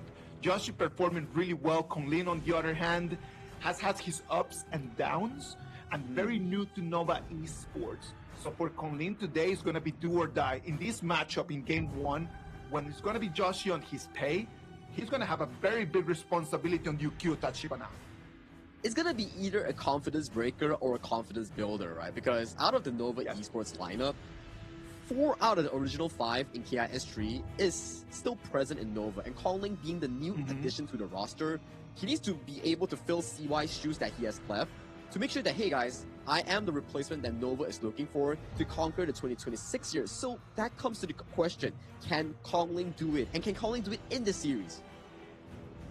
Xiao Qiao being taken away, as we had already mentioned, that it needed to be one of those clear bans from Blacklist International, right? Like, so Xiao Qiao is going to be taken away, the Mai Shiranui as well, narrowing down to very few options over there in the mid lane. I like it. I like it. The fact that they are removing so many of these Arlie counters in towards the mid lane is completely an improvement for South Blacklist International's draft coming in from the group stage. The trial and error has allowed them more of these opportunities in the pick and bans right now. And Nova Esports drafting the white anchor, Ata, in towards the Clash lane for the Hands of Strength. An interesting one. They love this a lot. Oh, I love to see the Ata. Ata is one of those heroes that are so OG. I like it a lot. Can bounce around, it can still just recover, has a lot of sustain. It does have initiation, and with his ultimate, it's able just to narrow down the area of the battle. So that's going to be a very interesting pick for Xuan, who's going to have to really take control of the moments of the game. And talking about interesting, right? What's Nova's last pick going to be? Is it going to be a carry mid? Is it going to be a utility mid? And to answer our questions, they're hovering towards the Silt Reaver Sure for the hands of Wendy here, so that mid lane 3v3 is going to be extra difficult for both teams. Whoever wins it will allow more opportunities to their side laners here. For Blacklist, it's going to be Golden Kite and Chammy1 on the Rose Fencer, on the Parasola. If they can get the mid prior, these two strong side lane monsters can start to put pressure against their enemy. For Nova Esports, it's about winning that 3v3 mid.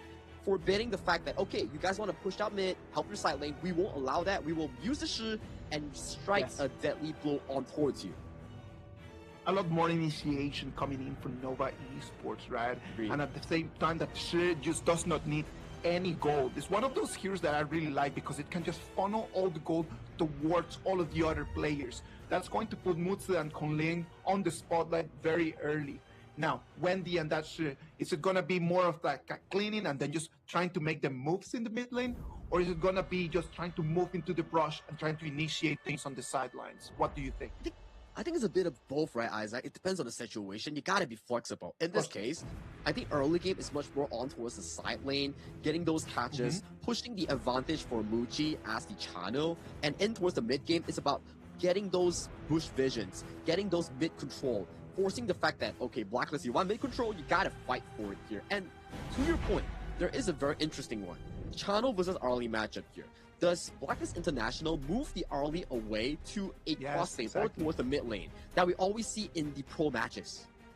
You might want to just get that Arlie out of there, right? Like if you know that you're not winning in there, why don't you just go for the swap? Just do the swap. You know the Golden Kite is going to have to really carry on the team in terms of damage, so you want to put him in a more satisfying position. On the other side, Joshi against Konglin, in the first 2 minutes, you're just going to see them running around and collecting items, collecting gold, trying to just bring a little bit of a gap. Will we be able to see some little scraps in the first 2 minutes? Can we see them just trying to find a little bit of hands? At the very least, from your comment, Isaac, we do see a very aggressive approach coming in for the side of Blacklist International, sending Golden Kite to that mid lane to at the very least get that early game farm going, right? Clear that mid lane, try to move faster towards the side lane. I think that's the plan coming in for Blacklist Marksman. All right, ladies and gentlemen, let's just start with the game. Blacklist International is going to be taking the blue side. Nova Esports is going to take the red. This is going to be our first semi-final of the KIS4. Ladies and gentlemen, Jakarta, assemble. Assemble, get that Evoin points in, and support your favorite team in this KIS4 run here. And so far, in towards the early game, is looking pretty damn consistent for Blacklist International, clearing up that mid and immediately getting that fire big towards that bottom lane here. This is what you need as an early. More farm, more time away from the channel, so you can be that mid-game monster here. We always say that, okay, channel is a very good matchup in towards the early. In lane, that's if it's a 1v1.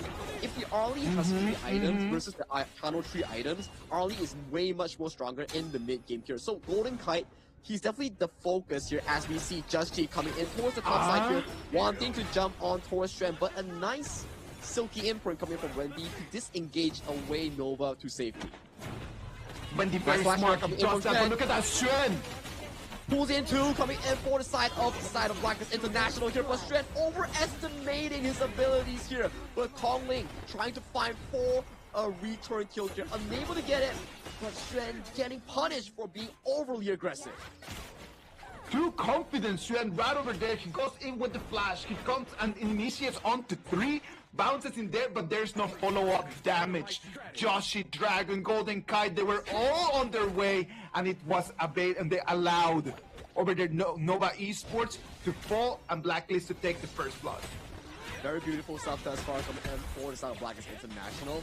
Not fearing the sudden engage coming in from Strand here. So in this early game, it's looking pretty good so far for the side of Blacklist here. However, take a look towards that bottom lane here. A lot of the pressure has been put on towards Golden Kite. A lot of pressure coming in for Golden Kite, right? But one of the things that I want to spotlight right now has been in the last 2 minutes and 30 seconds. Wendy just making the movements, comes in, cleans the wave so quickly, and immediately makes the rotations.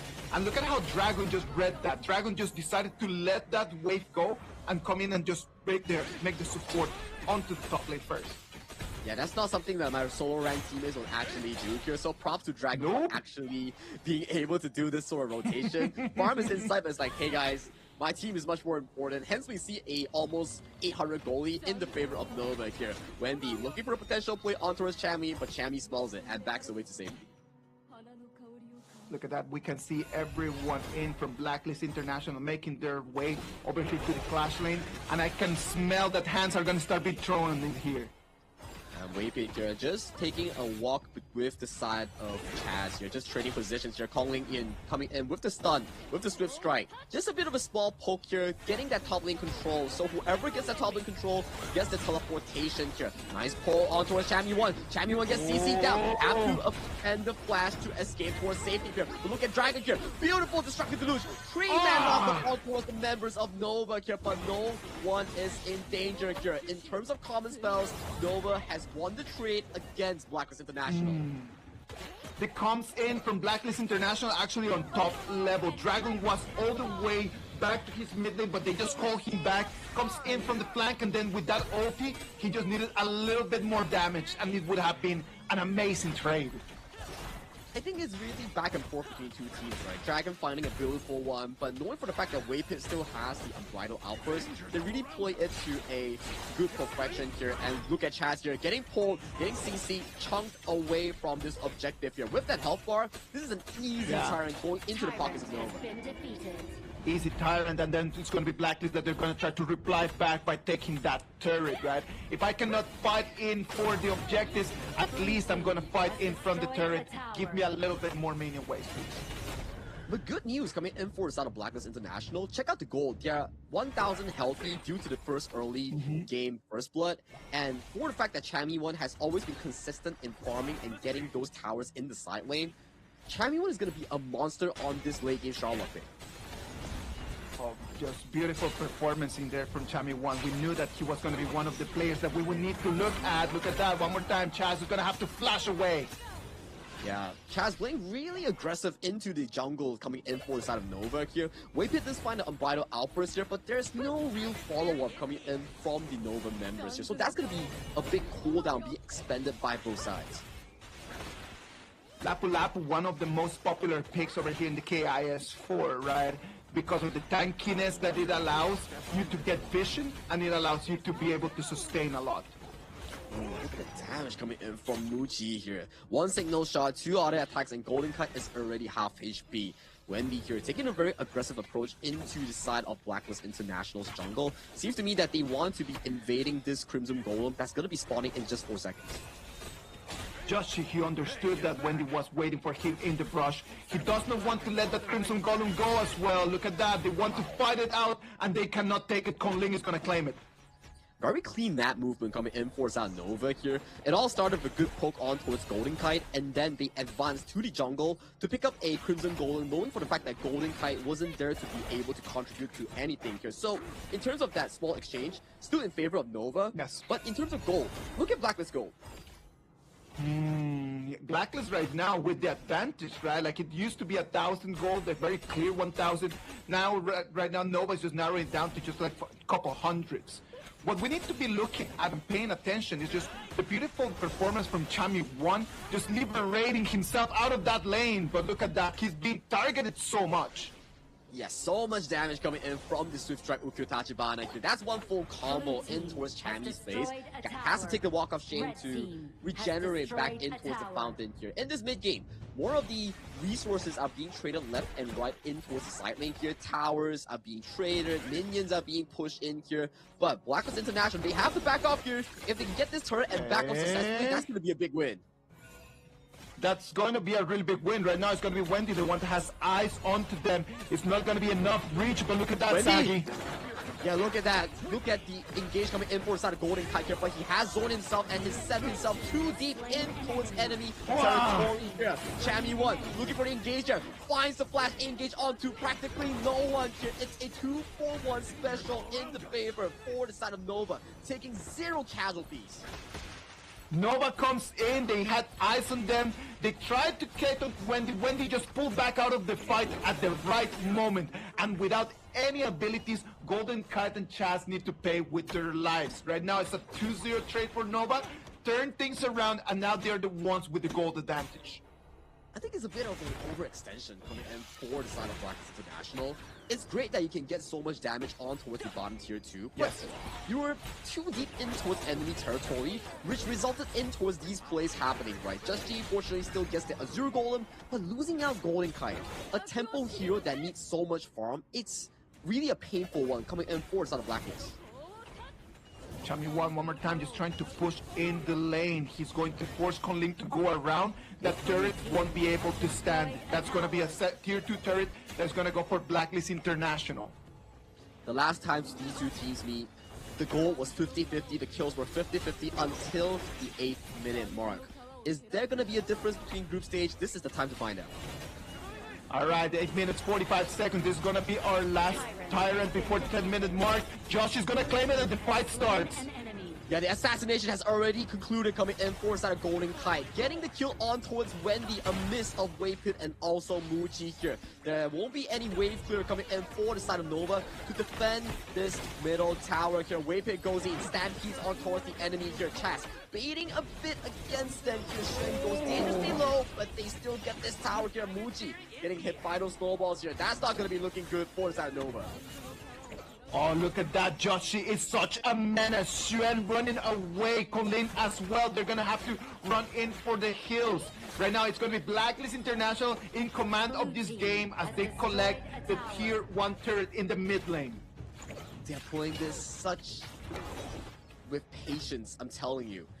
Mid lane winning the trade, and the 2v2 between Kongling, Xuan versus Justji and Chammy won by Blacklist as well. Every single health bar coming in for the side of Nova Esports has been diminished and sent back towards the base. Hence mid free tower, bottom free tower, and right now, gold lead wise, we're looking at almost a 2,000 in favor for the side of Nova here. Wendy forcing the flash against Chammy 1. The fight won't break apart as these teams are looking here, but Kongling gets caught by the flowing side here. Golden Kite goes in for the 1v1, gets caught by Muji. Muji gets the deciding kill on towards Golden Kite here as the fight does break apart between these two teams. Nova has the man advantage coming in towards his 10th minute.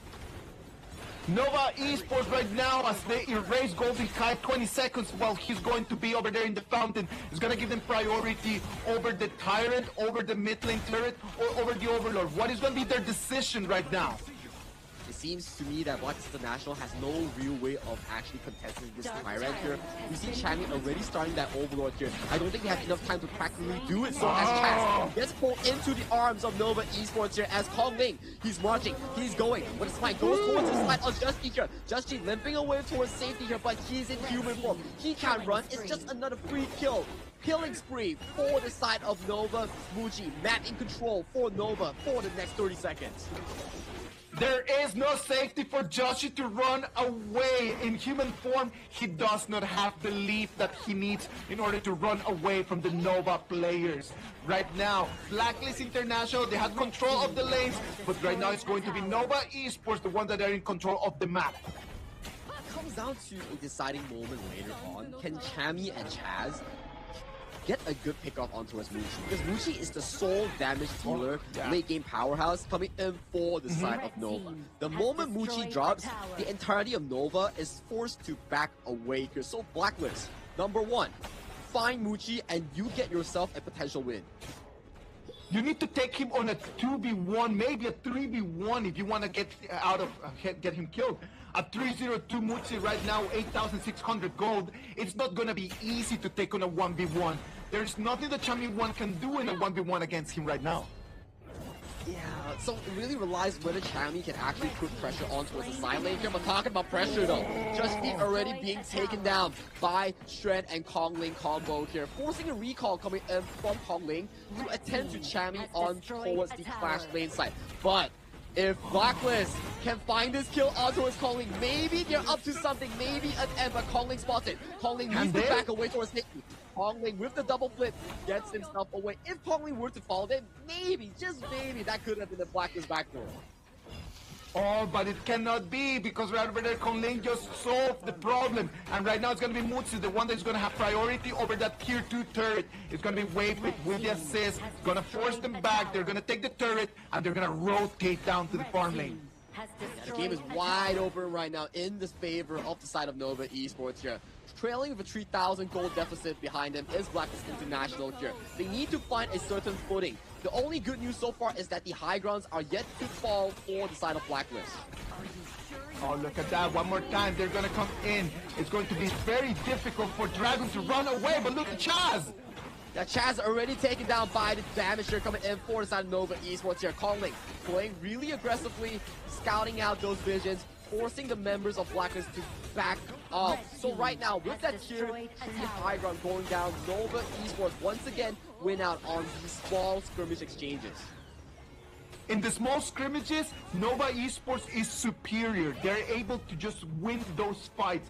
Mutsu finding no real danger around him, and this is going to be difficult. Blacklist International understand that they're going to have to try to split push if they actually want to stay in this game. Yeah, Ultimate already committed coming in for the side of Blacklist International's mid lane here. Kong Ling needs to take a recall to attend towards that top wave here. This gives Just an angle to flank towards the back line here. Take a look at Just. He's waiting. He's scouted out. Tiger Form wanting to run towards safety here. Ghost Ship coming in here, but on towards the crossback here. Cammy 1 gets the kill on towards Wendy. That's 40 seconds during the spawn of the shadow objectives here. No unbridled outburst. No consistent crowd control coming in from Nova. This might be Blacklist's chance. Look at that, Josh is just so low that he's not going to be here to contest the Dark Tyrant. Dark Tyrant already 50% HP, 10%. It's going to be Chami 1, the one who's going to get the kill. And Fuji gets taken down. Next on the chopping block is Waypit. 40 seconds coming in from Waypit and Muji. This is going to be a detrimental one for the side of Nova. Chami 1. What a steal. What a clutch moment coming in from Chami 1. Josh was not there. Chami 1 just took the cape and he became the superhero that Blacklist needed at this moment. Look at that. The waves are coming in for the side of Blacklist International. This might just be that shot in ending the game. Colleen goes down. Wendy goes down. With 10 seconds on the clock, Blacklist International will draw first blood against Nova Esports in this best of 7 series. Nova Esports came all the way to the high ground, but Blacklist International won the fight, won the Tyrant, and made the whole push straight into the Crystal. Blacklist International take the first victory in our first semi-final. Wow, that was an insane game coming in for both of these squads here. It was looking so favorable for the side of Nova in that 10 to 12 minute mark here, but with a flip of a switch, immediately it went in favor in that final fight because of the fact that they caught Wendy. And in the few parts, Just wasn't there to smite the objective. It was just Chami 1 and also the side of Chaz stealing away the objective under the eyes of Nova, making it an immediate comeback for Blacklist. What a game, man. Sagi, if you analyze that last play, right, like they're coming back after putting and taking pressure on the high ground. As they're coming back, they have eyes on Joshi, and they say this is free eats. Let's just go 4v1 against Joshi, but he's a pay, so he can leap through the walls. He's leaping around. They lose Wendy, and in that moment, everything just goes bad for Nova. It was just their greed on wanting to take on to Joshi that ended up just with them fumbling the ball. I think it's also a very good map play coming in for the side of Blacklist International. They realized the fact that, hey guys, for this specific moment, we can't really 5v5 against the side of Nova Esports. So Just was off on towards the side lane, pushing the side lane turrets here. So it forces one member coming in for the side of Nova to recall, and that player was Kong Ling. the main engager coming in for the side of Nova. So when Kongling has to attend the wave, Just Ji comes in with a very aggressive flank, which disrupts the entire formation. Hence, that's why Wendy was the first one to get caught. And it resulted into a 4v4 in the Tyrant pit.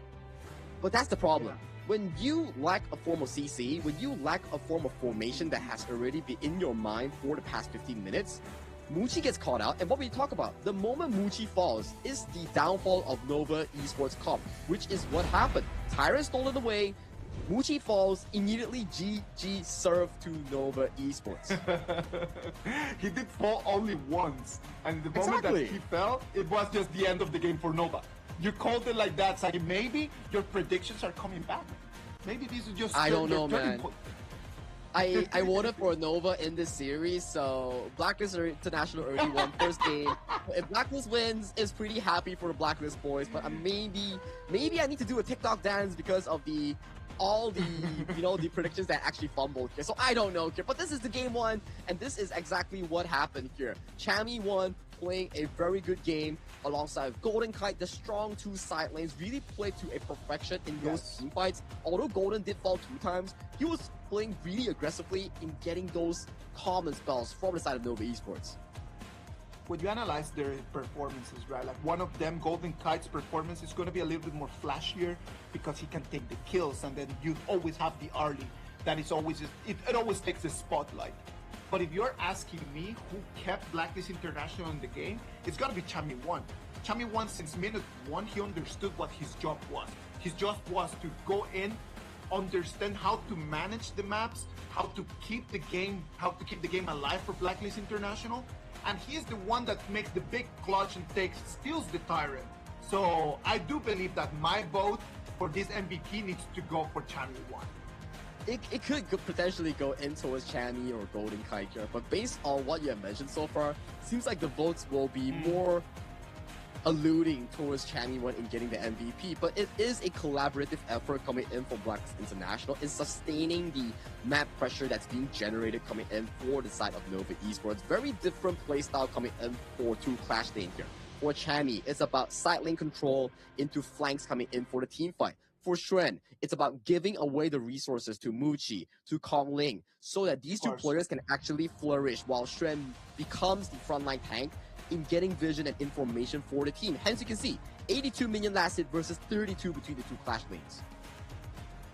I'm telling you, Nova, I would say that their strat was actually paying off. It was a good strategy. It was a good BP. They came in, it was working at the perfection. But it was just Blacklist that they caught that little opening, and they were very defiant. They were determined. They were so determined in that exact moment, because it was just from the moment that they steal the dragon to the moment of the end of the game, there's what, 30, 40 seconds probably? It's just like one last push, and just in one push, they won the whole game. That's why in these clench situations, in these clutch ones, right, especially in the semi-final setting, there's no like returning route, right? It's just like 1 BO7, you go finals or you go home. So for them, every single fight, if the game is still in the 40-60 or 50-50 situation, there is always a potential comeback, which this time for Blacklist, they really made it paid off. Losing the high ground didn't really pressure them, but they knew exactly what to do thanks to the pressure generated by both Chami and also Just Ji in the side lane. That is the beauty about this game, man. Like, you think that you have the W in your hand, and then after just one little mistake, then you are just looking how your crystal explodes in your face. And that is exactly why we fell in love with this game, because the uncertainty of what could happen, the ways how things just could literally just blow up on your face at any moment. So I'm really happy to see that Blacklist International just kept the game alive. Right now you can see the way that Golden Kite, you can see how Golden Kite and Muchi, the 2 people that had the most gold, that had the most damage, and great performances among the 10 players.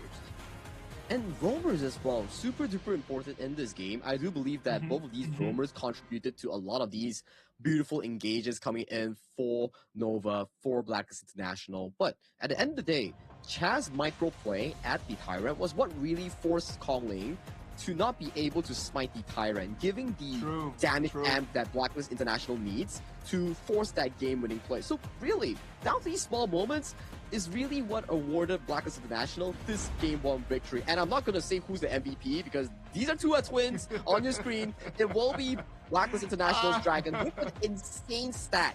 204 KDA, still okay. But take a look at damage here. 134,000 damage done, only 24,000 taken. Oh, come on, when you can deal 135,000 damage with only 7,600 gold, says a lot about you, right? And that Lady Triana de Cascada, which had an amazing performance by Dragons. Very early in the game, just Dragon was making the moves. And that's exactly the reason why he's gotten the MVP. Throughout the whole game, he was never only in his mid lane, he was always making the runs to the left and to the right. And you can see these highlights, right? It's Golden Kite going for the assassination plays, and at the 10th minute mark, things are looking way better for the side of Nova because there was never really a 5v5 in favor for the side of Blacklist here. And take a look at these moments here. It's just Nova pummeling the members coming in, but when the formation breaks, this is the exact moment. Yes. Take a look at Chaz charging in, knocking up Muchi, CCing in 4 days. What did I tell you? Muchi goes down, no solid damage, no consistent DPS for Nova, and it's all over for the boys in purple. Love it. The way that the PKL representatives are playing in this game shows us that this is not going to be an easy 4-0, man. For those of you who were expecting that this was going to be a 4-0 or just going to be a very one-sided game, I'm telling you, we're going to be here for hours. This is going to be an amazing day. So if you're ready for this, if you had already talked to your friends, just telling them that you were going to see them later on today, just tell them to cancel your plans because this is going to go all the way.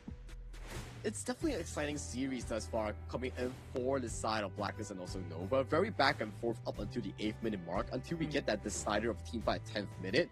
Then the script immediately flips on towards the side of Nova. Blacklist International finding that comeback win, but that's game 1. We've seen before teams getting game 1 against Nova Esports just to lose consecutive games. So is it the same story? Potentially it may be, or is it going to be start something new, dethroning the NKL teams in international tournament? One of the things that we need to be very calm and cold-minded to analyze is the fact that Blacklist International, through this BP, through this lineup, they did spend a lot of very important picks, right? They spent the Pei, they spent the Artie, they spent the Lapu Lapu in there. So those 3 main heroes that they could actually use, all of them out of the mix. And on the other side for Nova, I would dare to say that it was not that strong at the feet in terms of the hero choices that they had. Yeah, not really that expensive that you can say for the side of Nova Esports. So it comes down to how well Blacklist International, especially the coaching staff, TG, in being able to plan the drafts going into the full extent of the series here. As we see, once again, Nova Esports selecting the red side, the reactive side, to counter some of these picks coming in from the side of Blacklist. I like when teams just choose the red side. It's just a lot more reactive. It allows you just to really apply what you have already prepared based on your understanding of your opponent. You already, all of these teams, it's just like when you play chess, man. When you play chess, you know that there's certain openings, you know exactly what your opponent wants to do by moving specific pieces. So in this gigantic chess match that we call Honor of Kings, I am totally sure that the Nova Esports coaches have already set a whole book of what Blacklist International could do. Yeah, they better set up a whole book here because right now it's in the situation that they are 0-1 down after a rather dominating mid-game. So with that being in mind, Blacklist International takes over the blue side and Nova Esports takes over the red side here, with picks like the Arlie, picks like the Lapu Lapu being expended here. So maybe Blacklist International starts creeping into the mine, starts creeping into the Dolia, for example. Of course, like they need to just turn around and they start looking into who's going to be the main carry for this second game. We already had all the spotlight over there on Joshi and Golden Kite in the previous one. So what about right now? Who are they going to try to benefit? Who are they going to build their whole system around? maybe on the hands of Dragon, right? Because Dragon thus far has had a phenomenal performances thus far, and we see throughout the bans, it's a Pei and also an Arlie, both picks that Blacklist International have expended in that game one. So Nova Esports, they have a choice of banning the likes of the Dolia, but instead no. They ban out the Long, they are trying to invite the idea of the Dolia Yangjin composition for the side of Nova. Let's see, Blacklist International might decide just to go directly with a channel pick. If you analyze the BPs, these last two BPs that Blacklist International has had, the first hero pick that they have is always someone for Golden Kite. I don't know how necessary it was to take that channel since Nova Esports could not actually taken it away from them, but maybe the Blacklist International coaches have something in there that we don't know. I think it also shows one thing, right? Number one, priority for Golden Kite. Number two, to your fact that yes, Nova has used that pick back in the last game. Maybe it's for Blacklist to say like, hey, we don't want to show anything, so let's just pick a comfortable one for Golden Kite in the farm lane, so we see what Nova Esports plays before we decide our 2 and 3. Guan Yu and John Fei are going to be the two picks from Blacklist International. Two of them great initiators, and at the same time, they're amazing bodyguards for the channel. Yeah, I love CC as well, right? But Nova Esports does put priority on towards Kongling's Luna here. So right now, there's not a lot of counters available coming in for the side of Blacklist to really limit this Luna. We can imagine that Nova will go in towards the line of banning the Mai Shiranui coming in for the side of Dragon to limit the counters for this Luna. And for the side of Blacklist International, it's really about the jungle matchup that may favor Just Chi going up against Kongling later on in that early department. Haya is going to be the first ban here from Nova Esports, trying to avoid just being one man less in the big fights, right? That Haya is going to be has been an amazing pick during this whole week of performances. We've seen a lot of very good performances at the same time that we've seen some other more abstract performances as well. That's true. It really comes down to the players and teams, whichever they actually mastered the higher strategy. I think notably so far, the two players that have had a wonderful higher performance is Boom Esports Tatsuri and Nova Esports Wendy, that has like a fantastic performance on towards the Evernight aspiration. But take a look at Blacklist International's 3rd and 4th ban. Is really heavily targeted towards Waypit, removing any single form of the roamer pool that can initiate or tank for the front line. Because so far Nova, yes, you have a lot of damage, you have a lot of mobility, but where does your front line, where does your face check comes from the side of Nova? Exactly. I can see that Nova Esports is going to have a very big problem with the vision, right? Like if you do not have someone tanky enough just to come in and just provide information, what are you going to do? It's going to be so difficult for them. If Blacklist International locks in the Ogren and they lock in the Niwa, what do you respond for Nova Esports in terms of a hero for Waypit? It's such a difficult one, right? Because all your engaged roamers are removed from the pool. If you drop the Diadea, that's going to be 4 magic damage in your game. So maybe you go in for the likes of the Gui Guzi, go in for the likes of the Dong Huang, or even the Mozi might not be the best of the case here, because 4 magic damage into double, triple tank lineup. Do you really have the damage here? Oh no, they're going for the Strider here. They're going for the Sakir here. Okay, I am not gonna lie.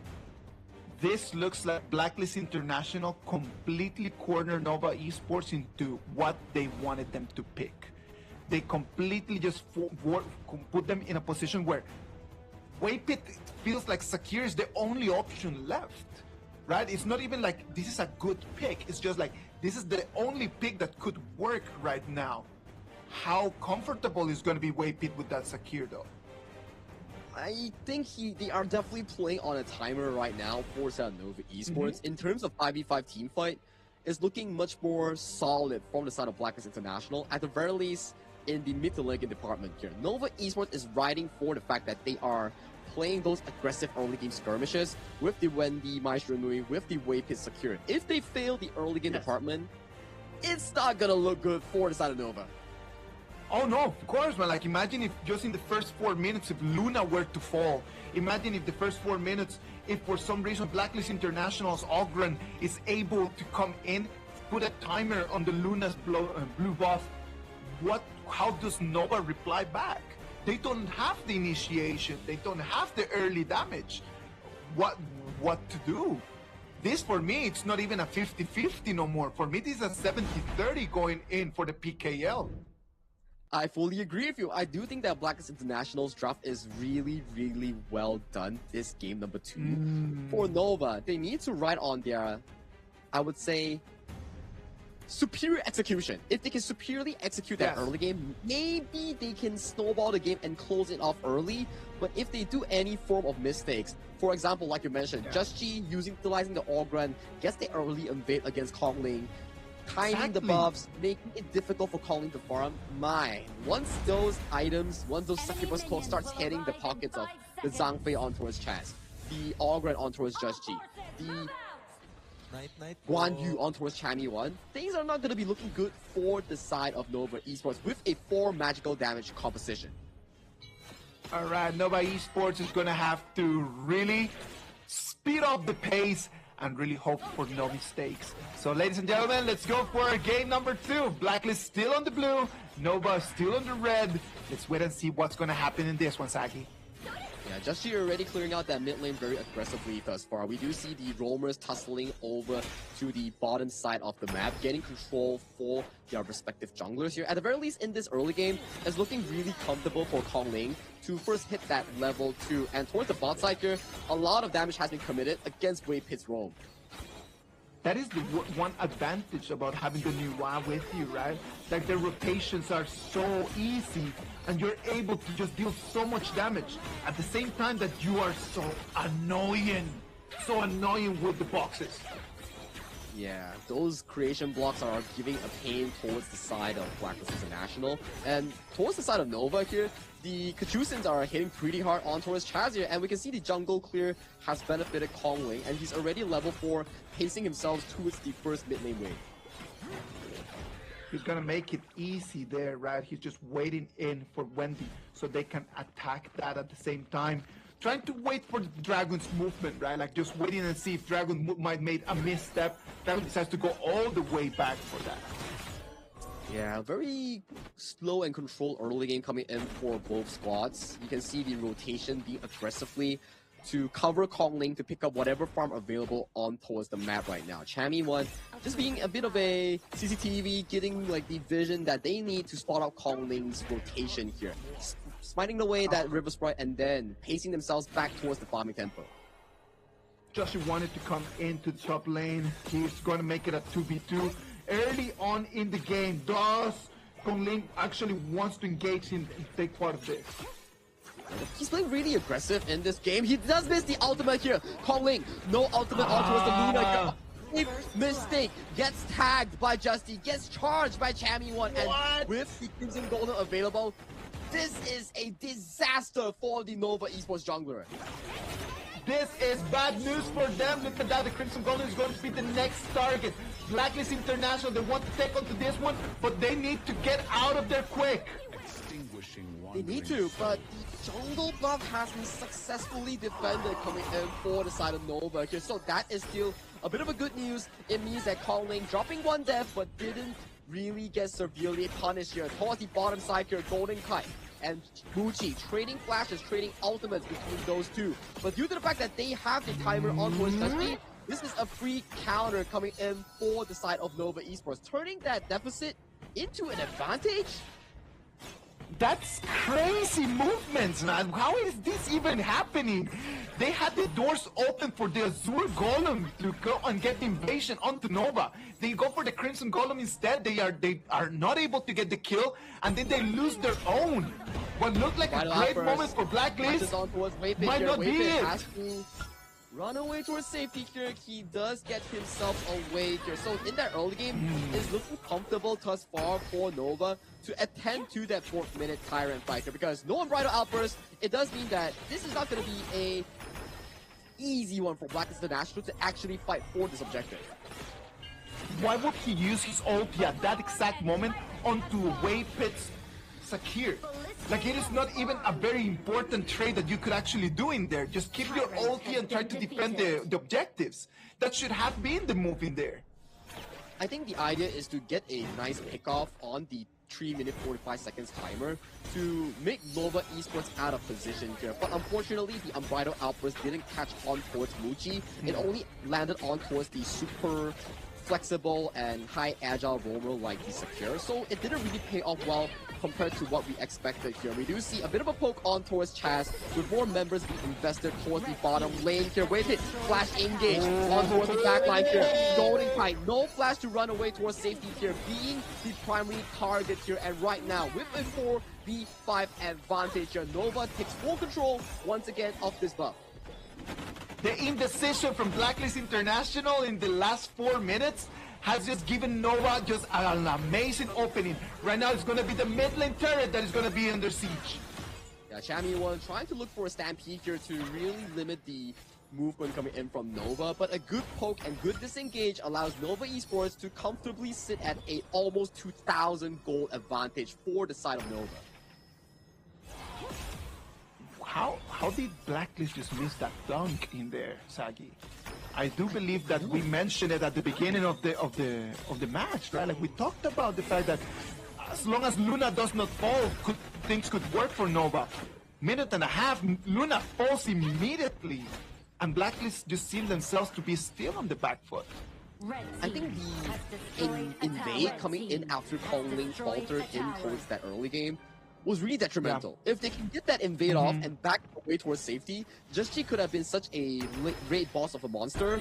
But of course, we need to check a replay later if we do have it to really see what exactly happened for Blacklist, because that could have been a very good one. But due to the fact that they failed that invade, right now we're sitting at a 3,000 gold lead for Nova at only 6 minutes of the game.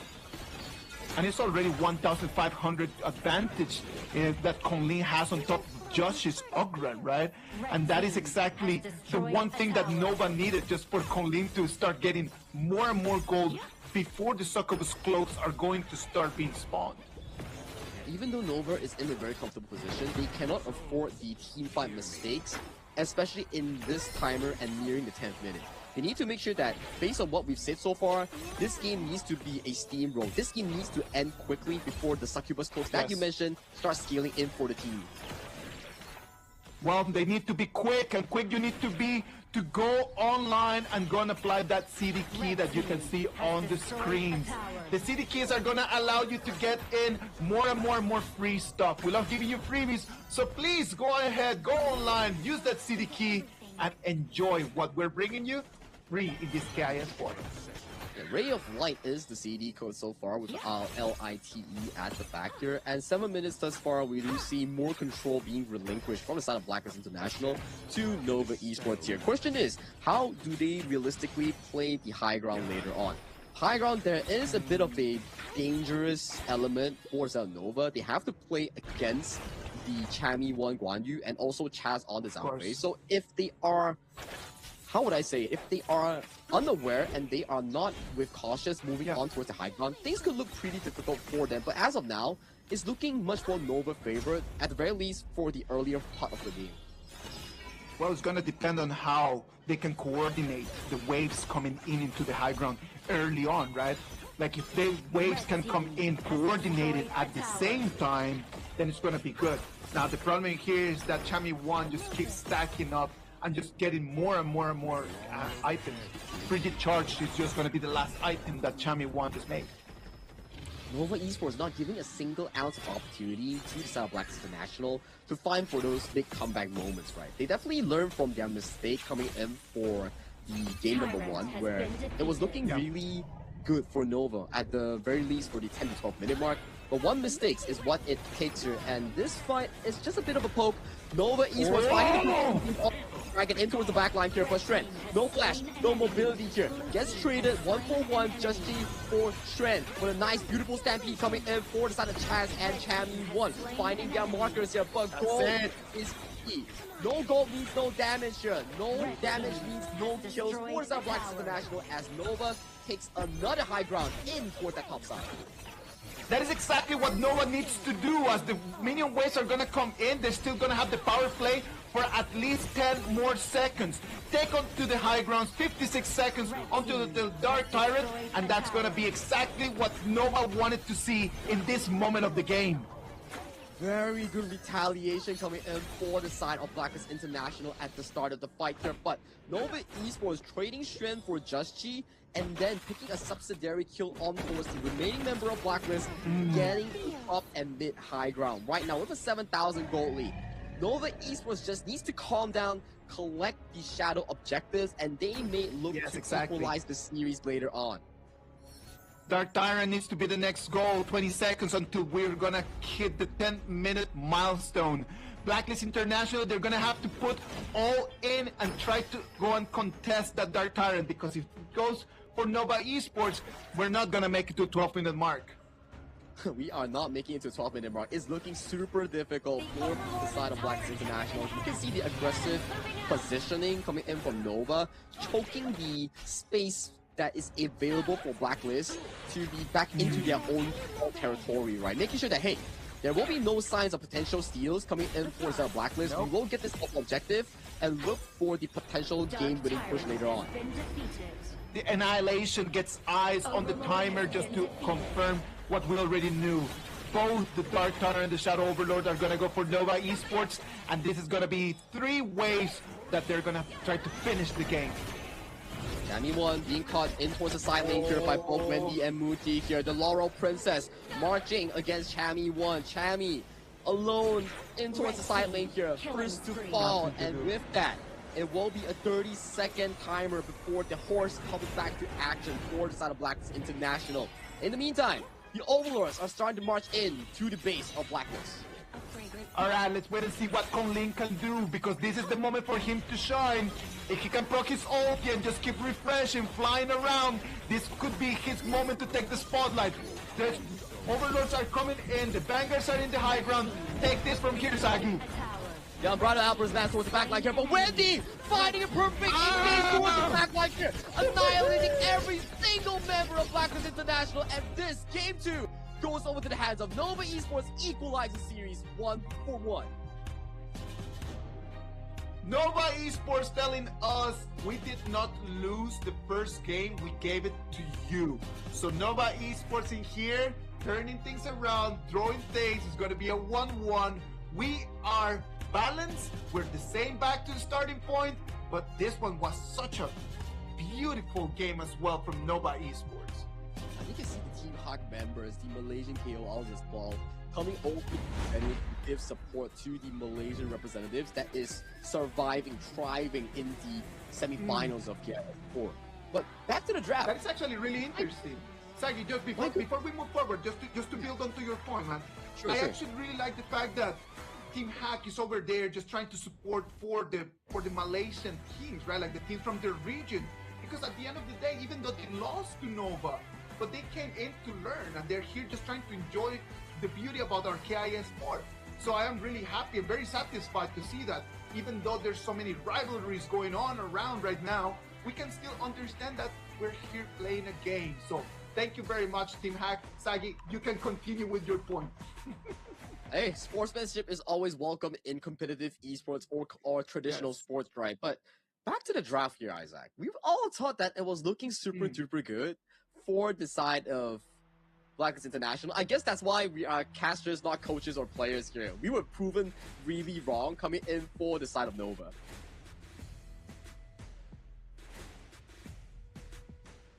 Yeah, that's pretty much about it. Yeah. For exactly this case, yeah. Like drafting wise, I do think that Nova did give us a shock when they did select that 4 magic damage composition, but the way that they executed really showcases why Nova is a very dangerous team to enrage. Yeah. Well, Sagi, I'm gonna challenge you onto that one, man. I do believe that you and we did a really good job at understanding that Blacklist International had, on paper, they had the advantage. And again, on the execution of the game, things like all the pieces were lined right over there for them, and they were unable to take advantage of that. So I would dare to say that we did a good job, and things should have gone in a different way. I'm happy for Nova Esports, but at the same time, I'm a little bit concerned about Blacklist International not being able to take that game too. And it was a very, very expensive drop once again, coming in for the side of Blackers International. Picks that they have invested are really, really crazily expensive. You have the Channel, you have the Nuwa, and you have the Guan Yu as well. You can say that Ogren fell out of meta, but still, Ogren is one of the premier picks that could actually play tempo for tempo here. So that's already one lesser jungler to be able to match against the potential pay that Kongling might pick later on. And also, they managed to get first blood on towards Kongling due to the mechanical misplay here. So what exactly happened after that? Well, right after that, what happens is that Blacklist International, they decide to go in for whatever that they could grab, right? Like they just immediately go for the Crimson Golem. They thought that it was going to be an easy grab without the jungler from Nova Esports to come and defend it, but it just took them too long time. It was too long time. They were not decisive enough. They were trying to take the Crimson Golem at the same time that they're trying to defend themselves. It just felt a little bit of miscommunication in there. And maybe it's like 50% of Blackers wanted to fight for a big team fight win, and 50% just wanted to take the Crimson Golem and back off. But in the end, none of that 50% actually makes sense and allowed for the side of Kongling to come back from spawn, get his own Crimson Golem, go through mid, just chase Crimson Golem. So that was a very interesting shift up of momentum here, and that might be one of the key moments of this game that allowed Nova Esports to just stampede through this game in like 11 minutes. Really happy to see how Chami has had two very strong performances in front of such a top-level contender like Xuan, right? Like when you analyze just the data coming in from Chami, I don't see the defeat coming in or being in any kind of way related to his performance right now. Yeah, and the jungle matchup specifically here, Kongling has been an absolute monster on towards the Luna here. Although only 0-3 and 1 in terms of scoreline, but his Luna thus far in this tournament yet to suffer a single loss. If I am not losing, just get me on that hero every single time, please. I would say every single time that Nova has a chance to put Kongling on that Luna, they should just keep going at it. We already saw it today in semifinals. Let's wait and see if they can win and seal the deal, and then we can see his Luna tomorrow in the grand finals. On the other side, Blacklist International, they've really tried their best to try to stay alive in this game. I think that both games, 1 and 2, they had a very clear narrative. Nova Esports controlling the tempo, controlling the game early on, but the difference was that in this opportunity, Blacklist did not have a chance to actually get out and split push in any way. What made Nova's victory a lot easier in this time. I think you make a very good point, right? You can't really split push because the fact that you don't really have a hero to actually do so. In the previous game, you had the things like the Pei, you didn't have the things like the Charlotte here, super duper strong in the side lane. But coming towards this game is a more so of a well-rounded lineup, front to back composition that relies Chaz and Chami to find a perfect engage. And it really allows for the fact that Nova Esports to say that, hey, you guys are playing really unorganized, so let me punish you. And Muchi comes up and brings in that 3-0-3 of an MVP performance on the Laurel Princess. Muchi with two strong performances, right? Like this Laurel Princess, the airing 303 KDA, but on the previous one with the channel just dying only once. In both games, Muchi has been a top performer, so I'm really happy to see that he's able to get his MVP. The game started like this. This was the best moment for Blacklist. It was in that moment that they could have actually just sealed the deal early on. Exactly. That was the early gameplay that we talked about that really awarded Blacklist International the chance to completely shut down Kongling's Luna here. But we need to check the tapes later on when we are off stream to really see what exactly went bad for Blacklist International. Ever since that play, every single team fight has been in the favor for the side of Nova Esports here. We can see Xuan going in for the aggressive engage, trading himself for a 1v1, and Muchi here just cornering Chami. And this was the final play coming in by Wendy here. Take a look at the Mai Shiranui here. Kachusen finding a 4-man engage on for the backline here. That was a nasty one. Yo, man, Wendy's such a G, man. I love to see him flying around. That is always just so beautiful to see. And it was not only Wendy, it was just the way how the Mai Shiranui and the Dharma were able just to really just jumped in there, there was nothing for Blacklist to respond with. Now, we're going to jump into the next game, and I'm going to pose a very interesting question right now. Please. Blacklist International has been able to play in a very strong way against Nova Esport, you would be able to say. But that's just because the heroes that they have picked are very, very expensive picks. I am wondering, as we move into the next game, when all these expensive heroes are not available no more, will Blacklist International be able to keep performing the same way? That is a very good topic to be bringing up, right? Because if we look towards the global ban picks thus far, let's analyze Nova Esports here. Game 1, only the Chano and Zhangfei was really expensive. Game 2, maybe the Dharma mine was really expensive along with the Luna. But take a look at Blacklist International.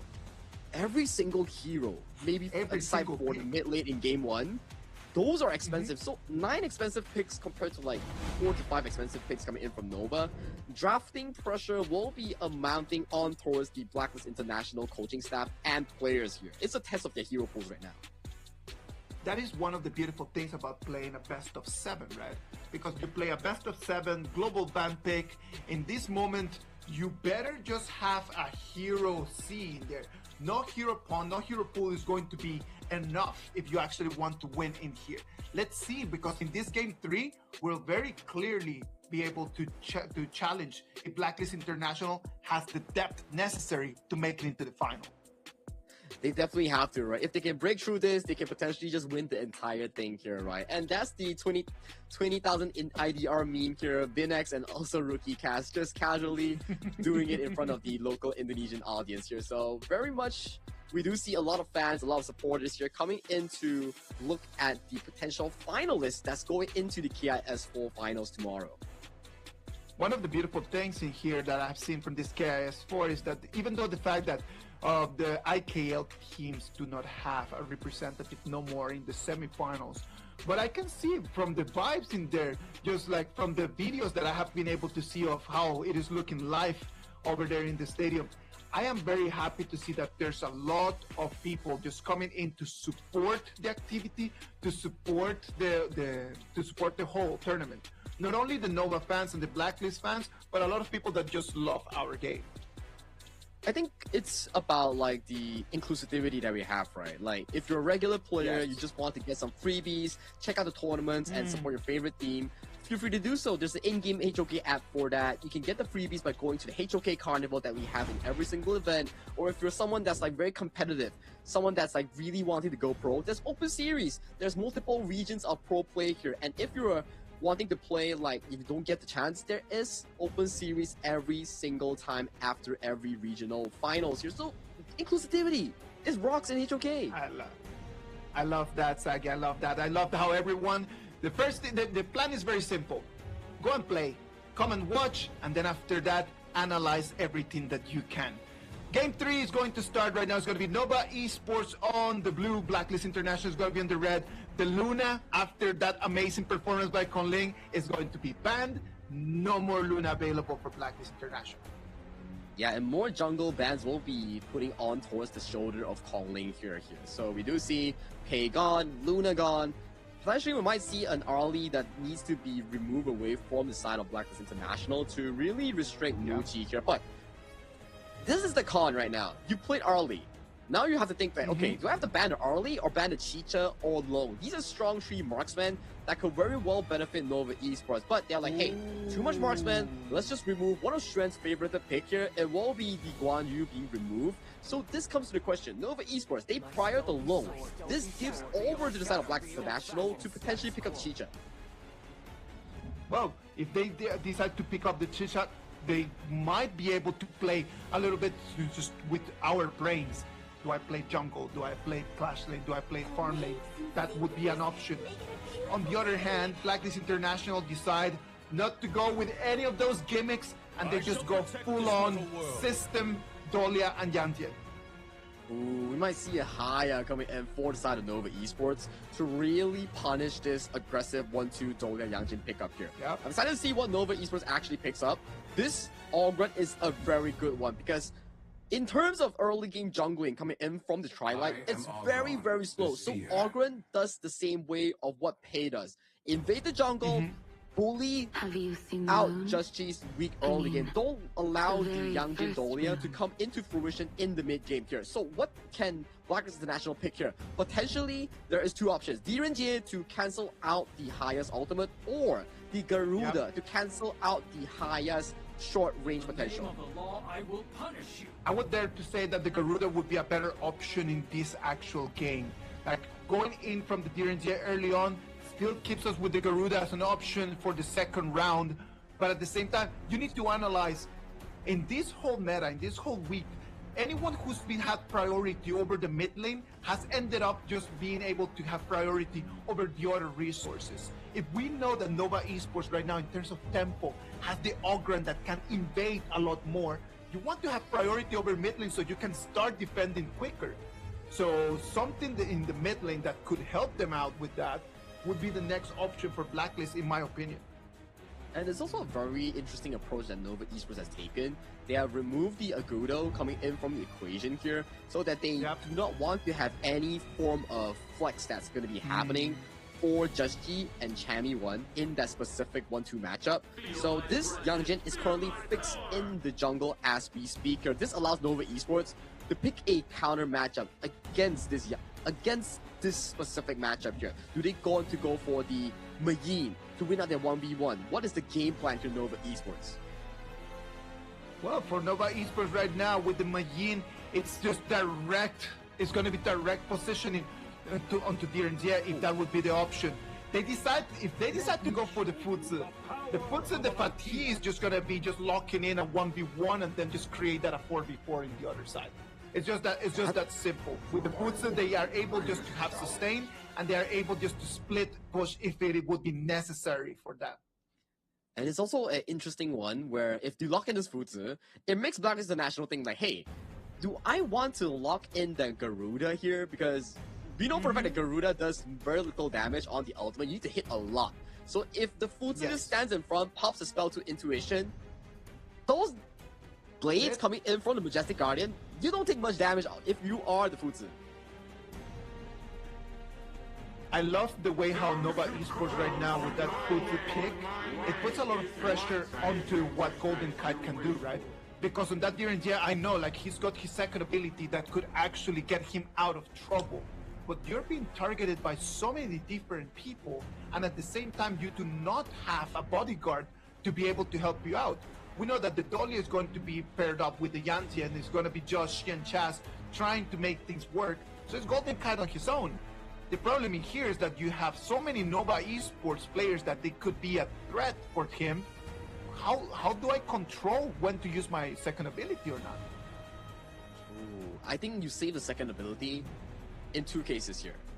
If you get caught in the mid lane or in the side lane by the Mozi Peacekeeper and there's a lot of people coming to you, you have to use it. Number two, the most important one, if the Haya tries to pull you, you have to spell 2 immediately because you do not want to be locked into that 1v1. Oh no, 1v1s in here for that Direnjie would be really bad news. And that's just not only really bad news for Golden Kite, but it's going to be really bad news for Blacklist. Because Nova Esports in this moment, the lesser members that they have, that Blacklist has in terms of a fight, the better it looks for Nova Esports. On the 1v1s, on the 2v2s, Nova has the advantage. So, do they want to just really split right now onto their lanes and try to push deep into their Blacklist map? Or do they want just to clean the waves and then take control of the dragons? Which of those two strategies would be better for them? We'll have to wait and see.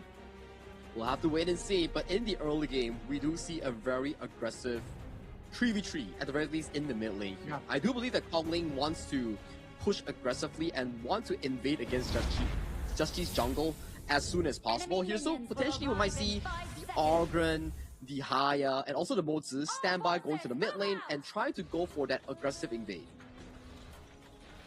Alright, let's wait.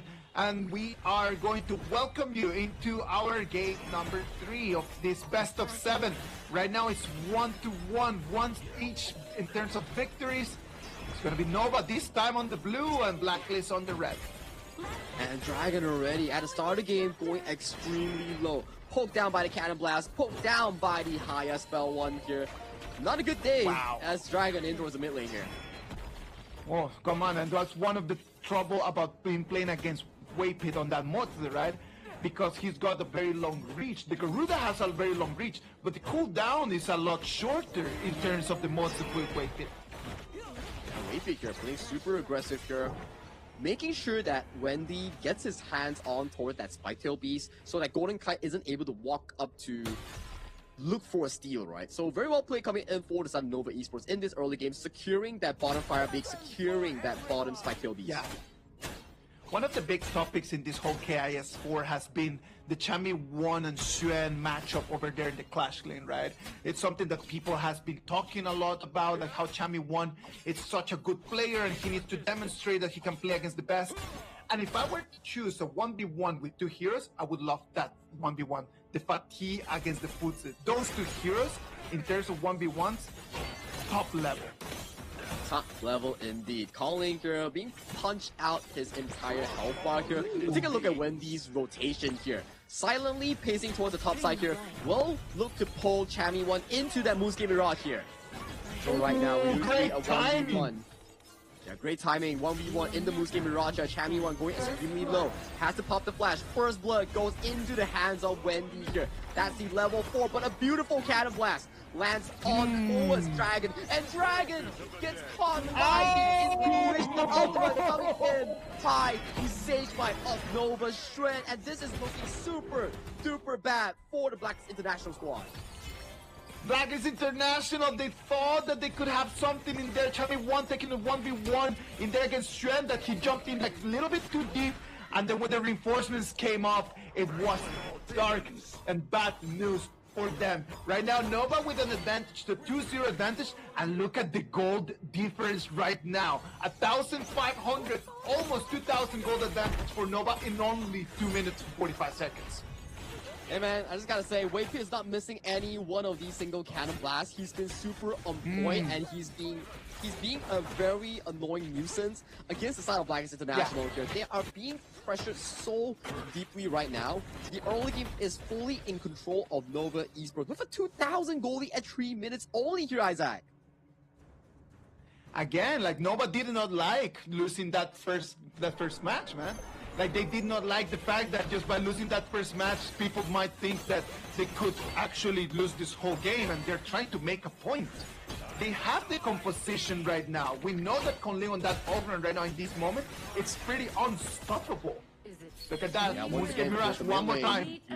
Yeah, one more time, Moonscape Mirage here. We see Justy, Chunk dangerously low, gets taken out, and in towards the mid lane here, the Garuda being caught out by Waypit's thing inside the box. Chami1 coming to the rescue? No!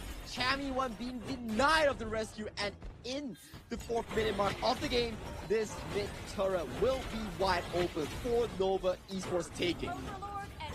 Chaz can only look with his eyes how in 4 minutes the mid lane turret is going to fall. It's gonna be free eats over here in the jungle for them.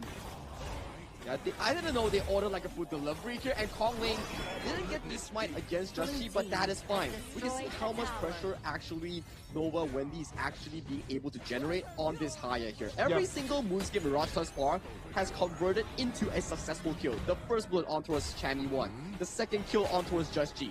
And just now, Dragon got caught by Waypit again. The pressure being generated by one single hero is just too darn much coming in from the Nova mid lane. Oh, look at that. Right now it's going to be the Azure Golem that's going to be the next target. We talked about this at the beginning of the game, right? Like we talked how we have had different performance on that Haya. And you mentioned about 2 players that they have been playing really well. And one of them has been Wendy, and he is right now demonstrating that, Sagi, you do know what you're talking about. Exactly right. This Haya is so darn good into the Yang Jian here, and we've seen a lot of these days, a lot of the teams has been trying out the Haya into the Yang Jian counters here. They didn't really get into the correct playstyle here, but today Nova Wendy has showed us why it's such a strong counter. You deny the Dolia refresh, and Yang Jian is just like, oh no, what am I gonna do? The Haya is just swapping positions in the Moonscape Mirage. I can't do anything to her. Well, right now, as we're going to hit 5 minutes and 30 seconds, you can see how deep right now the pressure from Nova is coming. It's going to be the Garuda that's going to have to proc his ulti to just clean that wave. But nothing they can do as the rotation comes in for the Clash lane. Yeah, the Clash lane here, we see Shren going in for aggressive stage right on towards Cammy 1 here. Has to build himself and walk away towards safety here, but that does give Nova Esports the HP advantage to secure once again this Crimson Golem here. So, at the very least, this is just 6 minutes. And we're looking at an almost 5,000 goalie. And tell me, Isaac, have we seen Wimpy miss a single cannon blast on the Mozu? I haven't. I have not seen it since the moment that you mentioned it. I've been just like really paying attention, and he does not miss. That man is on point. On point, exactly. And Justy once again being kidnapped by Wendy in towards the Moonscape Mirage, isolated from Chaz.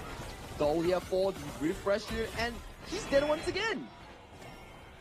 Oh man, like Wendy has like a target onto Joshi. He's not even looking for anyone else. He might just have an easy ult on someone else, on Dragon, on Chami 1, on Golden Kite, and he's just gonna keep it just for the sake of just putting Joshi out of his world. Yeah, removing the double Yangjin Dahlia ultimate here, and you can see throughout the other members here. Yeah, you can refresh with Golden Kite, but he's not really well itemized to really benefit from the Dahlia ultimate.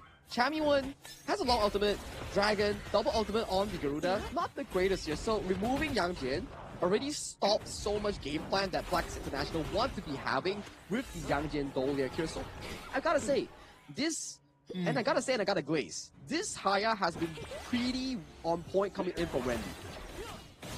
Come on, a friend of mine said it's not glaze as long as it is real, and it's just as long as it is accurate. So I agree with you in terms of that. Now, right now for Nova Esports, they're facing a very big question, right? It's a very awkward moment of the game, 7 minutes and 30 seconds. Do they try to go in for the high ground, or do they try to just slowly just keep suffocating Blacklist? Should they just be a little bit more aggressive and try to go in for the turrets? Nah, man, I think it's right now, at the very least, for Nova Esports, it's like you're saying, continue to suffocate Blacklist International. Beautiful stage fight on towards Chaz here, as we see Muji walking in towards Chaz, just sending Chaz to the graveyard here. Now, at the very start, if let's say no one dies, maybe we suffocate Blacklist International, but since Chaz has suffered a casualty as the one coming in from Blacklist International, Blacklist is like, okay guys, we can't fight. It's an 8,000 goal lead, 9,000 goal lead for Nova at 8 minutes.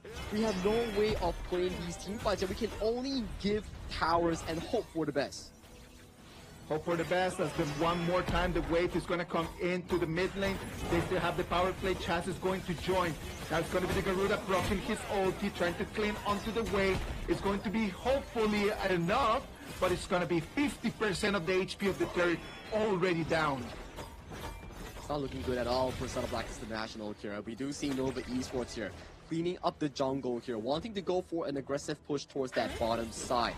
Once the 10-minute mark comes in, we might just see a double objective once again coming in from Nova due to how well farmed they are. Look at the goal discrepancy here. We keep repeating this, but this is just a magnificent one. This is so big. It is just gigantic, man. It's something that we don't see a lot over here in big games, in semifinals, right? Like 9 minutes and then already almost that 10,000 gold advantage. That is something that we don't see every single day.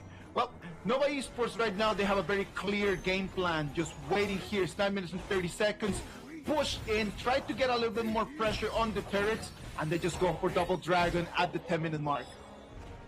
Double dragons will be spawned in the 25 seconds coming in towards the top and bottom river here. So at the very least for now, Nova Esports just casually building waves here. It's very smart as well. They don't immediately push out that bottom tier 2. They allow the minions to slowly but surely die towards the turrets here, removing the minions that can be farmed by Blacklist International here. So these are the small things that really choked out the goal discrepancies between the two teams. And talking about it, waves are starting to crash in. Waves crashing in one more time. It's going to be the mid lane that's going to fall first. Then it's going to be the farm lane that they're going to be the last one that they can defend. The Garuda just being critical to keep their hopes alive. But Nova Esports already got what they came for. They have 2 high ground turrets, go back, and they're going to just keep going by reading the script. very clean stuff coming in for the side of Nova Esports here. They're just getting every single thing coming in for the side of Blacklist Jungle here. And talking about Jungle, Just G getting pulled into that Moonscape Mirage to duke it out 1v1 against Wendy here. He's very low. Once he comes out, he will be executed by the hands of Kong Ling here. 4v5 for the next 30 seconds here. This might be the gold button coming in for the side of Nova to potentially look for the game-winning push. That's it, 25 seconds that Joshi is going to be off the map. Seems like Nova doesn't want to go in for the Dragons. They do believe that they have the composition to come in and then just use these 2 waves of super minions to finish the game. Because Ruda already with his ulti available, the super minions are coming in, Sagi. Place Slash Mike coming in for the side of Chaz. Chaz has to be the first one to be taken down here. Wade Pit overextending himself into the crystal of the side of Blacklist International here. This defense seems to be looking like a successful one at the very least for Blacklist. But what's the cost? All the high ground tier trees has been plucked and removed from the base of Blacklist. Alright, Nova Esports, they thought that they had enough damage to come in with those 2 super minion waves. It was not any for the Dragons right now, or else they might just see the same mistake as in game number 1. Game number 1, that lead was just 2,000 to 3,000 coming in from Nova here. Right now, we're looking at a 10,000 healthies for Nova Esports, and towards the mid lane here, we see Muji flashing in aggressively, looking for a backline flank here. Chami1 being chunked down to a dangerously low health here. Infinite Vastness popped by Muji, zoning the remaining members on the side of Blacklist International here, as Just G once again being punished by the Moonscape Mirage on the hands of Wendy. I'm sorry for Joshi, but he's gonna be having nightmares about Wendy and this whole Moonscape Mirage. Every single time that he's gone in, he's either come out to die, or he's just being Wendy just claiming his life over there in the 3rd dimension. Now Wiz comes in, Sage Mine landing on towards Chami1, towers going down, the final hit goes over to the side of Nova Esports in a magnificently clean game number 3 here, 2-1, Nova Esports in the lead against Blacklist International. There was never a doubt that Nova Esports was going to bag the W over here in this game number 3, and they came in, they cleanly, slowly, and with a lot of patience, they were able to take the turrets, they were able to take the dragons, and they were able to take the crystal. A 2-1 advantage right now in this best of 7. Nova Esports has 50% of the deal already done. And it goes back to the discussion here, Isaac, that you have suggested just now. The picks coming in for the side of Blacklist International, those are not cheap picks. Those are very expensive draft picks that could really damage them going into Game 4 or Game 5. And it doesn't look like they can actually afford to push it to a Game 7. Oh, no. Like, at the moment, from what I can see here from my notes, like, I can see that Blacklist International already done with the Dolly and Yanjian picks. Over here, the games, like, 9 out of the 10 heroes that they picked in Game 1 and Game 2, very expensive picks. I don't see any hope from a Game 4, a very dominant strat. Now, what's going to happen is that in Game 4, they're going to have to come in with a very clear strategy on how to win with any kind of hero. So if you cannot win the fights, if you cannot control the resources, maybe the split push and then trying to go in for a backdoor is the only thing that they can have. Maybe that's what they need to go.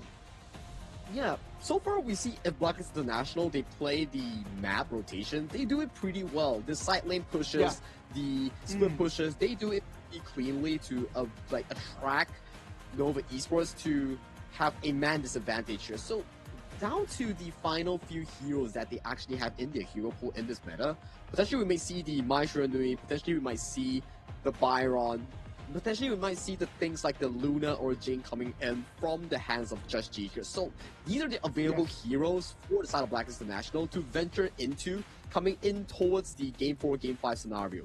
But maybe Farmlane pool is much more forgiving. There's still the Long, there's still the Chicha here. But do they pick the Chicha? That's my concern. I'm gonna try to rephrase my point so people do not misunderstand, as I do not see Blacklist with any hope to turn things around. Let me rephrase it as, in a best of 7, when you get to Game 4 and Game 5, the pressure on your picks, the pressure on your BP, it's so high. It's so high that you actually need to pace yourself on your game 1, game 2, and game 3 so you can actually release some of that pressure for game 4 and game 5. Blacklist International, in terms of BP, they have done the exact opposite to that. They have gone full on for games 1, 2, and 3. So I do not see exactly what they could do for game 4 and game 5 that could be better than whatever that Nova can put in front of them. That is my point. Yeah, I think, Isaac, you really worded perfectly well. To those who are new to HOK Esports, the reason why Isaac kept mentioning Game 4, Game 5 against 6 is because Honor of Kings Esports, since the debut, we operate based on global ban pick here since last year, 2025. So what is global ban pick?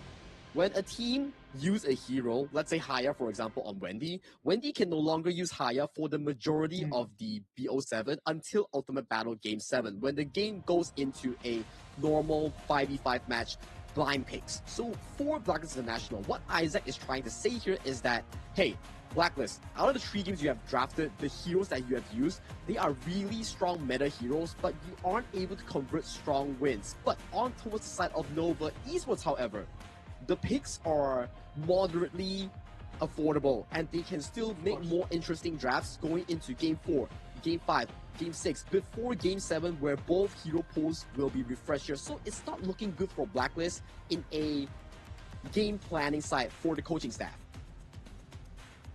I do believe that this is the moment in very high stakes games where experience really pays off. And that experience from Nova, that experience from Wendy, and it's just giving him not only the victory in this game 3, it's giving him the MVP on that the Evernight aspiration, 305 on the KDA. We were talking about this pick that does extremely well into the Yang Jin, due to the fact that you can deny the Yang Jin Dolia combination, but we really didn't see much of a good higher performance, the Evernight aspiration, in the earlier days. But today, Nova, when we serve it on the silver platter, playing this pick to a perfection, I would say. Of course. No, at the end of the day, we always tell people, you know what, you need to play and then you need to go and analyze game. So if you're going to analyze game on how the gameplay goes, from this KIS4, this is one of the most standard and the most solid performances on this specific hero. Correct. Very well done here, coming in for the Nova squad here. Almost making 0 mistake a stat from this specific high ground play, which is excusable that they want to go for the game-winning push. But other than that, they practically made 0 mistakes. 10-1 in terms of scoreline and getting a very clean win on top of Blacklist International. Very well done here. And right now, they're holding the lead 2-1 before going into that short break. Well, Sagi, I'm telling you, I do believe that not only we can give only one MVP, and that has always been a very big problem with me because it doesn't sit well that we just highlight one person, he's going to be the MVP. If you're going to highlight someone else that allowed Nova to have a very great performance, it's Waypit. Waypit on that mod was so accurate every single time. And I'm telling you, like, at the beginning I was not seeing it, but when you mentioned it out, and then I started counting, never missed. Like, I have my tallies in here, and it was just like, no miss, no miss, no miss, no miss. Accurate all the time. So good. Yeah. He was not missing any single shot on towards the Mozi. Every single time we see on the screen on like specific like high ground takes, on specific like a tower pushes, Whippet was just like hitting. But you know what? We need a strong break before we come back into this best of 7.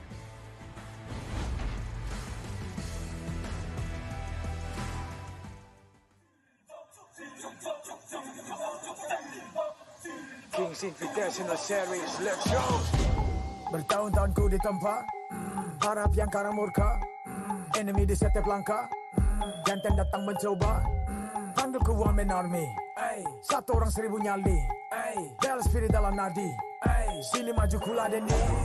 Langkah sudah jauh, mereka pikirku mau mundur dan buang sau. Kehormatan yang utama, di puncakku pertama. Berdiri hantam balik semua yang halangi arah. Pikir-pikir lagi kalau kau mau halangi. Genderang perang sebab bunyi sini hadapi. Old school tank mentally dia takkan berhenti. Bukan instan imitasi. Coba ku lihat sapu cara bermain agak lain dengan strategi yang saya desain. Aku lah mastermind di balik kekacauan. Satu punchline sapu ku mundur semua lawan.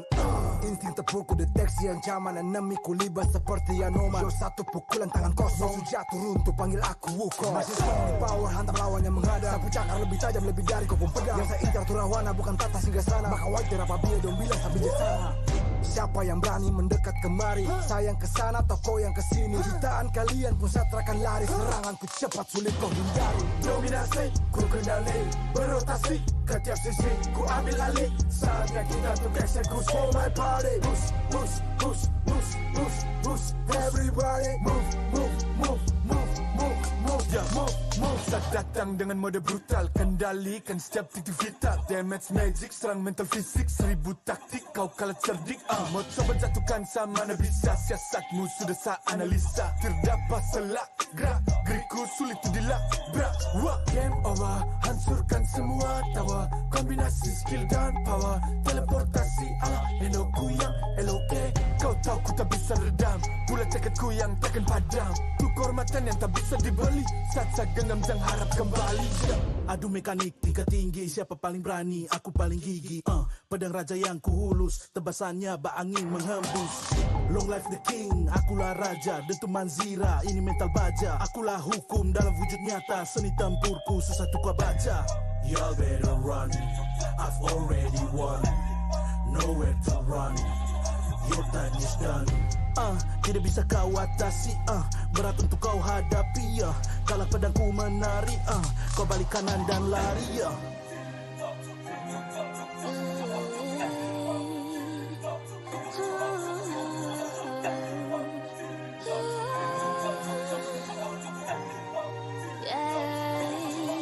Come get me go di singgah sana.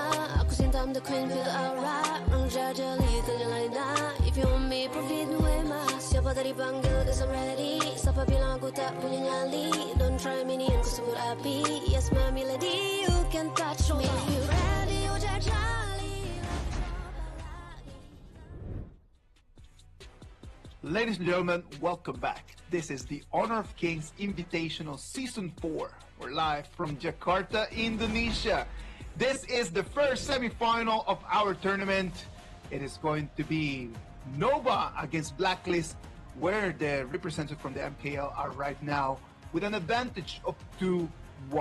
Not only an advantage in terms of the games, an advantage in terms of strategy, as right now we're going to jump into game number 4, and it's not looking good for Blacklist International. With me, Sagi. Yo, what's up? We're back at it again, and like Isaac mentioned, right?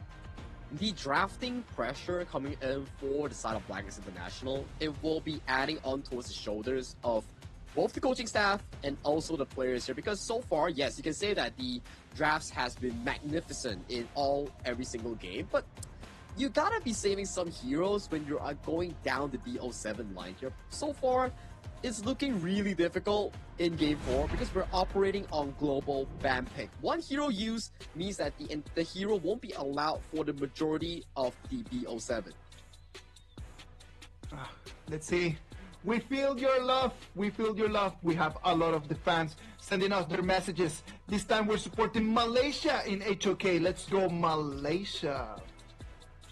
Let's go Malaysia. That is the region and country that I actually come from. So if you hear and see me glaze Nova Esports, sometimes it's justifiable. But Blacklist International is also good friends of mine. The players know that I always vote against them. So I'm in a bit of like a 50-50 right now. So whoever wins or lose, I have a lot to talk about later on. I just love that because as a Latin American man, I cannot be biased in no way since my region is not in the tournament this time. So let's move into the next game. Right now it's going to be Nova and Blacklist. For Nova, the BP is going to look a lot easier. For Blacklist International, right now they need to start thinking, what do we want to allow? Because you cannot ban everything. And I think that that's the big issue. Right now, does Blacklist want to allow the pay? Do Blacklist want to allow the early?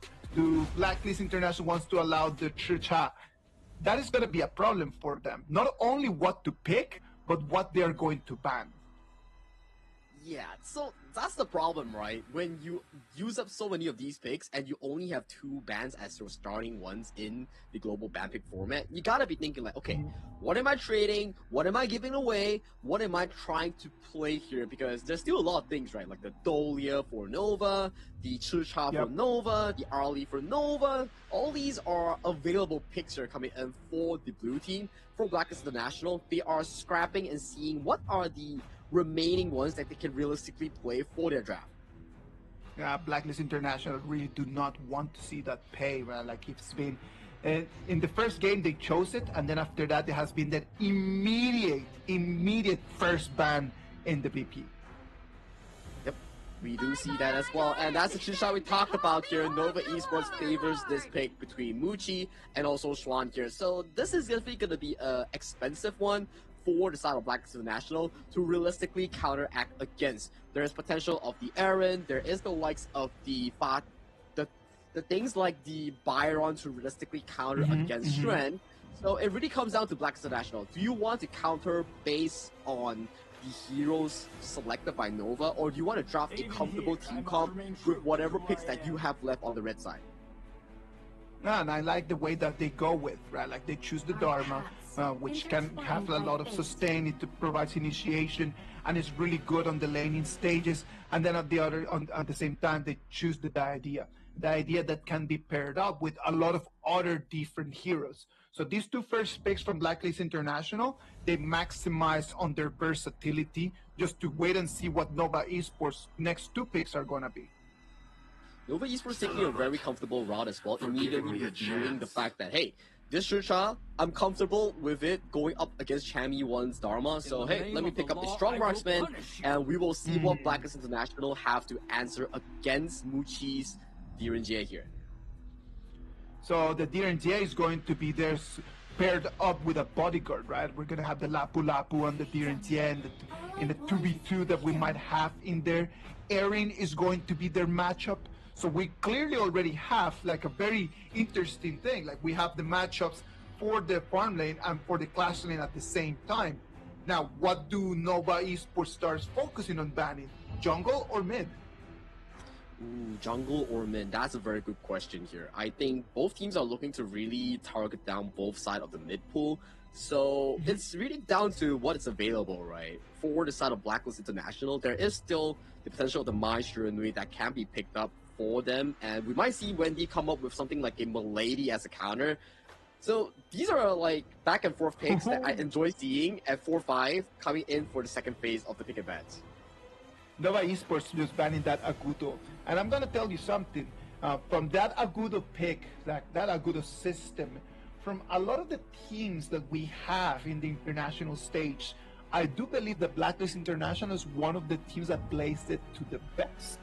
I do like a lot how just she can be on that Agudo and get all of his teammates around him to really control the tempos. I like that, so Nova Esports at the same time just decides just to ban it away. Are we gonna see a potential Kong Ming here coming in for side of Wendy?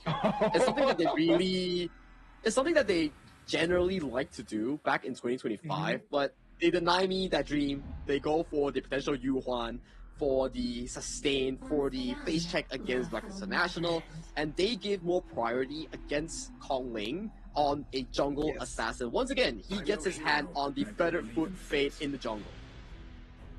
The fade in there is going to have such a great time, right? Like a lot of very squishy heroes in front of him. You've got the Ganon Mod, you've got the Aaron in there. Like it's going to have a very direct access to their back lane. So right now, Blacklist International, in terms of trying to balance things around, they get the monkey to be able to get enough sustain as well. Yeah, I like this from the side of Blacklist International. They still manage to use whatever that's left in the pool to make a decent draft for themselves. So you have the Dia and Monkey that will be the core fundamental of the team fights, where we see Monkey goes in, and then Dia funnels the heal on towards Monkey, and then you have the artillery coming in from the Golden Kai Laurel Princess and Dragon on the Smith and Blade. Coming in towards the Nova Esports side, this is where things start getting interesting. Stren will be a primary target to be looked at when he goes in for those aggressive plays. He's going to be diving in deep and finding Golden and finding Dragon, the twins, as the backline main target of assassination. I can feel right now that Mutsu on that tier in the ace might be just a little bit of luring people out. I do believe that he's going to play more as a bait, when people are going to jump in, trying to get onto Mutsu, then we will be able to see Xuan flanking in with the Chicha, putting pressure on the backline, just for the Fade to come in and then just be able to collect all of the kills. That is how I see the Nova Esports strat going on. Now, on the other side, for Blacklist, well, they have the Monkey and the Diadea. Do we want just to jump in and then just try to suck in some damage, try to get enough a vision for the cannon mod to be accurate enough to burst enemies away? That might be the way that Blacklist International could answer back. What do you think of how they're gonna play this game? Okay, let's look at the potential combinations here coming in for South Blacklist, right? We're looking at a Diadea God in row, so maybe we see Chaz 2-2 go in, lock down a specific target, and then Dragon comes in with the freshly forged, jabbing whichever target, right? At the very least, in terms of range advantage, it looks more favorable in towards the hands of Blacklist International if they can find the proper snipes. But in terms of a proper 5v5, it comes out to whoever gets the better engager. Does Lapu Lapu on the hands of Waypip find the perfect engage? Does Kong Ling find the assassination? Or does Chami1 and Justji get into the backline of Nova? Well, if Waypip can just keep playing the same as he played in the previous game, it's going to be really tough for Blacklist to answer to what that Lapu Lapu can do. Well, ladies and gentlemen, let us jump into this. It's going to be game number 4. Nova Esports is going to be on the blue.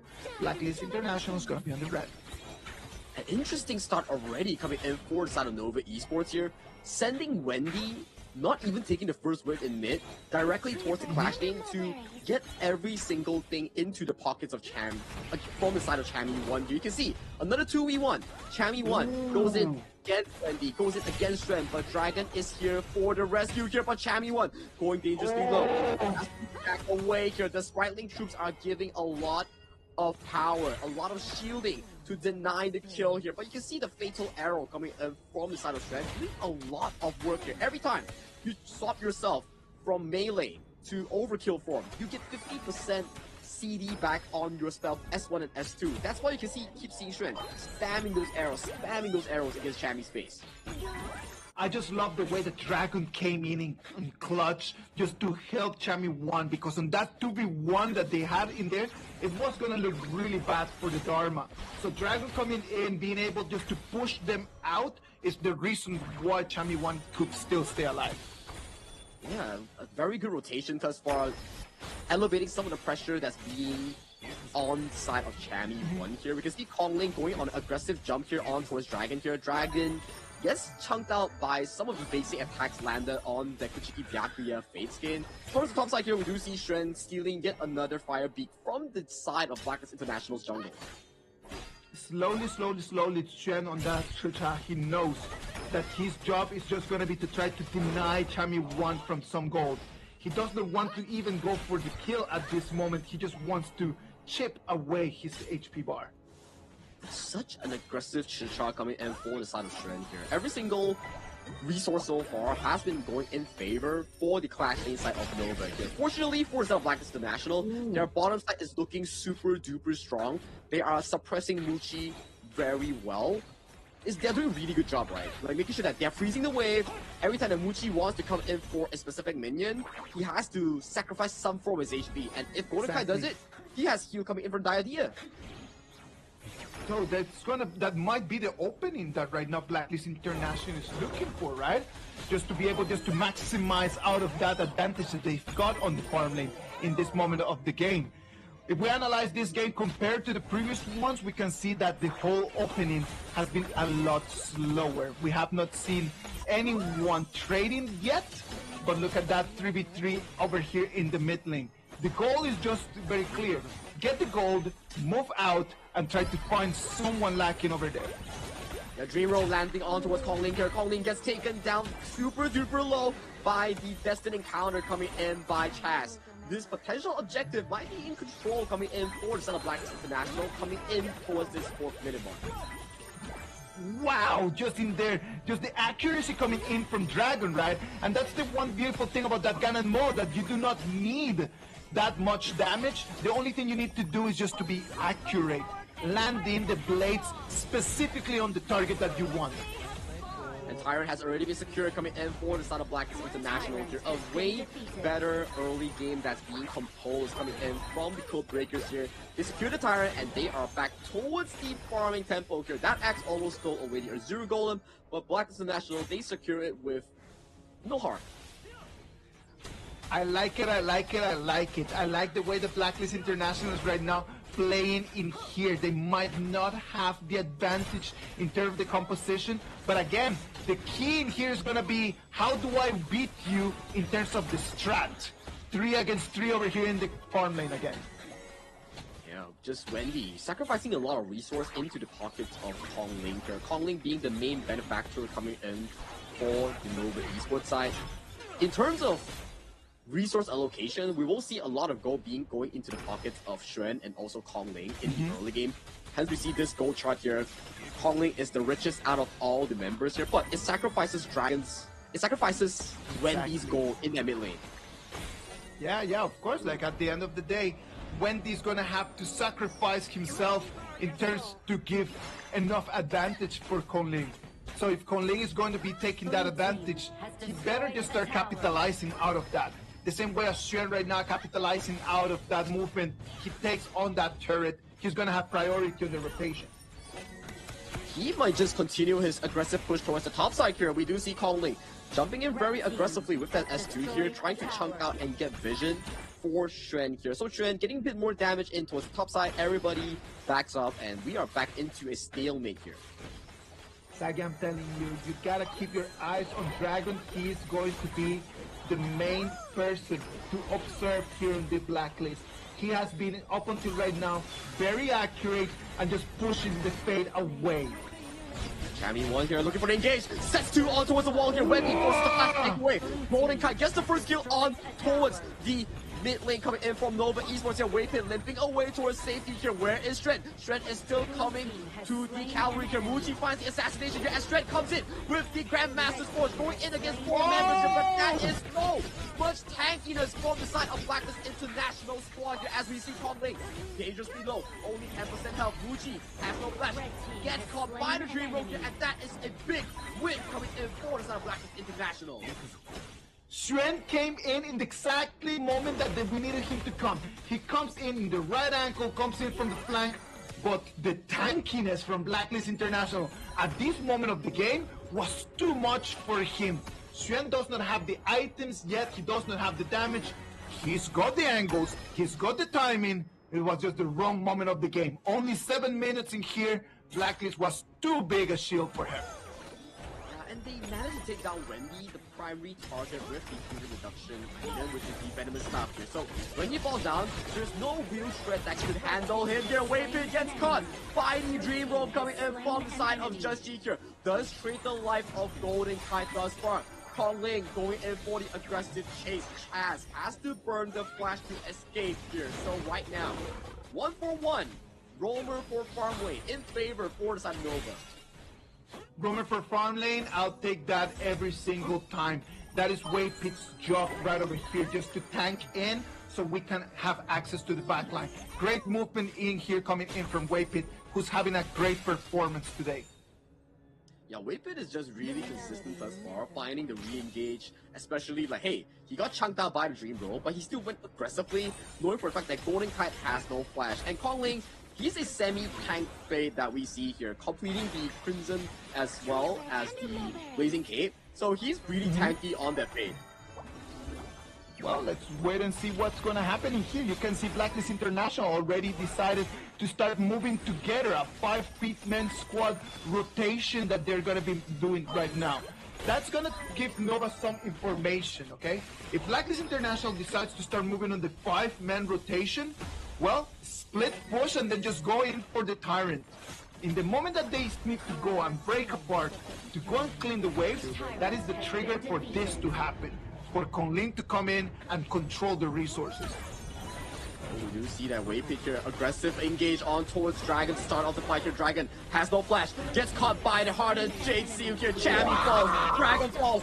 Just G. Defensive dream room to escape for safety here. But Kong Ling, he is not yet done. We do see Muchi flashing aggressively against Chaz. Chaz will be the next one to fall.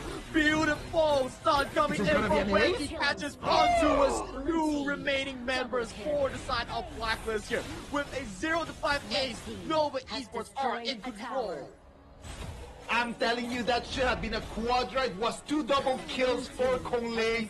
They just stacked them up. It's going to be an ace. Nova Esports wants to finish this game quickly again. Destroyed a tower. This is just superior team red prowess, and you talk about Waypit. He's just styling here, as you can see in this instant replay.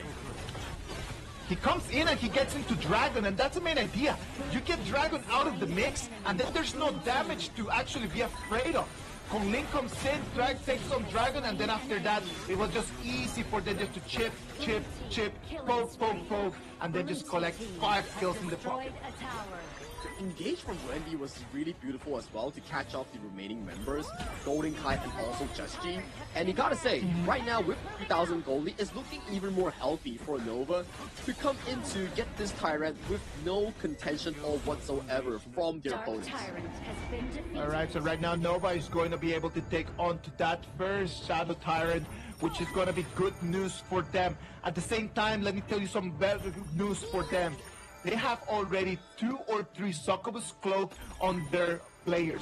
They've got 1 on Xuan, they've got 1 on Konglin, they've got 1 on Mutsu. That's already 3 Succubus Cloaks. So the damage coming in from Dragon and at the moment is going to start being just a lot less. Yeah, and even Waypit is also working towards his own Succubus Cloak as well. That's going to be 4 Succubus Cloak in going to the pockets of Nova Esports. And Golden Kite is going a full magical build on towards Eren, not the traditional on-hit build. So for the DPS coming in from Blacklist, is solely relying on physical damage from Chammy, which is pretty insufficient. That is going to be very insufficient. That's going to be really difficult for them. Chammy 1 in here, he needs to be an initiation, not on a damage dealer. Yeah, that's the problem here. We do see the unending sorrow being forced out by Wendy already in this aggressive approach. So far, the defense coming in from Blacklist International has seen pretty consistent stuff. Wendy charges away, gets the Raging Sea on towards the backline here. Hardened Jade Seal on towards the side of Dusty. Chammy 1 finding the re-engage, does not find onto any possible targets here. Strand using the Grandmaster's Forge, doing a lot of damage, almost taking down Chance, but with the advantage of health bar, so is destroyed a tower. In favor for Nova. Right now, Nova Esports over there in the mid lane with the super minions, they're going to have a very clear advantage as they are going to target right now the 2 flanks from Blacklist International. Chammy 1, he was targeted out, and we're talking about the fact that maybe Chammy 1 is going to be the only damage dealer that we're going to have coming in from Blacklist as the Succubus Cloaks are already online. But that's not going to be enough. Who's going to initiate if Chammy 1 is going to have to deal damage? I think Just G has to be the one that initiates and Chammy 1 comes in, try to swoop a kill on towards Wendy, but that's the problem here. Muchi has the spell to negate that from happening here. We do see the Grandmaster Force being pumped coming in for the side of Strand here. Going dangerously low, uses the Sprightly Troop to keep himself alive. Just G doesn't get the finalized kill on towards Strand here, and towards the other side of the map, we do see Chaz being the first victim to fall from the Nova firepower here. Losing Just G, losing Chaz, 5v3 head on. This is looking like Nova's chance to potentially get another high ground. They need to get the high ground. The problem here is that the Ganon Mo is just so good at defending these turrets that it's not going to be making it an easy feat. Killing spree. Wendy aggressively going in with the Mournful Tempo here. Picks up the kill all towards Golden Kite here. That is no marksman for the next 30 seconds here. With the minion waves marching in. This may be the final nail in the coffin as Nova Esports gets the match point in hand. One more win separates them to the finals. 3-1 advantage right now from Nova Esports on top of Blacklist International. They came in with a very solid composition, and they have right now one step away from their second final in a row in our Honor Kings Invitational Series. Wow, beautiful stuff, I would say here. The early game was looking very 50-50 coming in for both teams, but Waypit, man. Waypit engaged coming in from the Raging Sea Flash, successfully caught Dragon out of the team fights here. And you know for a fact that they are like saying that, okay guys, Dragon, Gun, and Mo has no flash. Yeah. It's 20 seconds on timer, we need to go now. And everybody from Nova just clumping in, jumping on towards the Blacklist members. 5-4-0, a what? Double kill for Kong Lei? Double kill. That's exactly what yeah. happened. It was not even easy for them. Like Kong Lin comes in, takes the 2 kills, and then because they need to chase all the way there to the clash lane, that's the reason why they do not count as a quadra. For me, I'm gonna put it on my stats as an easy quadra. I mean, stats is stats, right? So we do give him that on paper quadra here, unofficial quadra as we like to talk about it. But the title that suggests just at the bottom here, back and forth battle, win against Blacklist. Nova secures the match point. Yes, we are playing in a best of 7 format. It's a first to 4, and right now with the scoreline, it is looking Nova Esports 3-1, and one more win will send them to the finals to deny the upset coming in by Blacklist. At this moment in time, it does look a little bit more possible that Nova is going to seal the game and a 4-1 than Blacklist turning it into a 3-2. When you analyze the way that they've been playing in the last 3 games, Nova has completely control of the game. Later on, when we see the goal chart, we'll be able to understand what I'm talking about. In the moment that they put their foot on the gas, Blacklist International cannot stop them. So that is the issue. The issue is that in the moment that you give Nova a little bit of an advantage, then they just pick up and then they don't stop in there. Yeah. Look at how Blacklist was able to kind of just keep it pretty leveled all the way until 8 minutes 50. Little mistakes, big A's, boom, 5 minutes after, 4 minutes after, it's just game done. It's just that. How to go from 0 to 100 real quick. We need some roamer love here. I do believe that Waypit this game has had a phenomenal Lapu-Lapu. Every single play was initiated by him. Every single team fight was started by this Lipat Datu on the hands of this roamer player here. If there's an MVP, a personal one, I gotta give it to Waypit. I gotta give it to him as well. The way that he's been playing in these 4 games, he deserves to get that MVP. The problem is that look at how Kong Ling's map is looking like. With a performance like this on Kong Ling, and when you analyze only the numbers and you know that the numbers don't lie, Kong Ling was vital for the whole team of Nova to be able to win.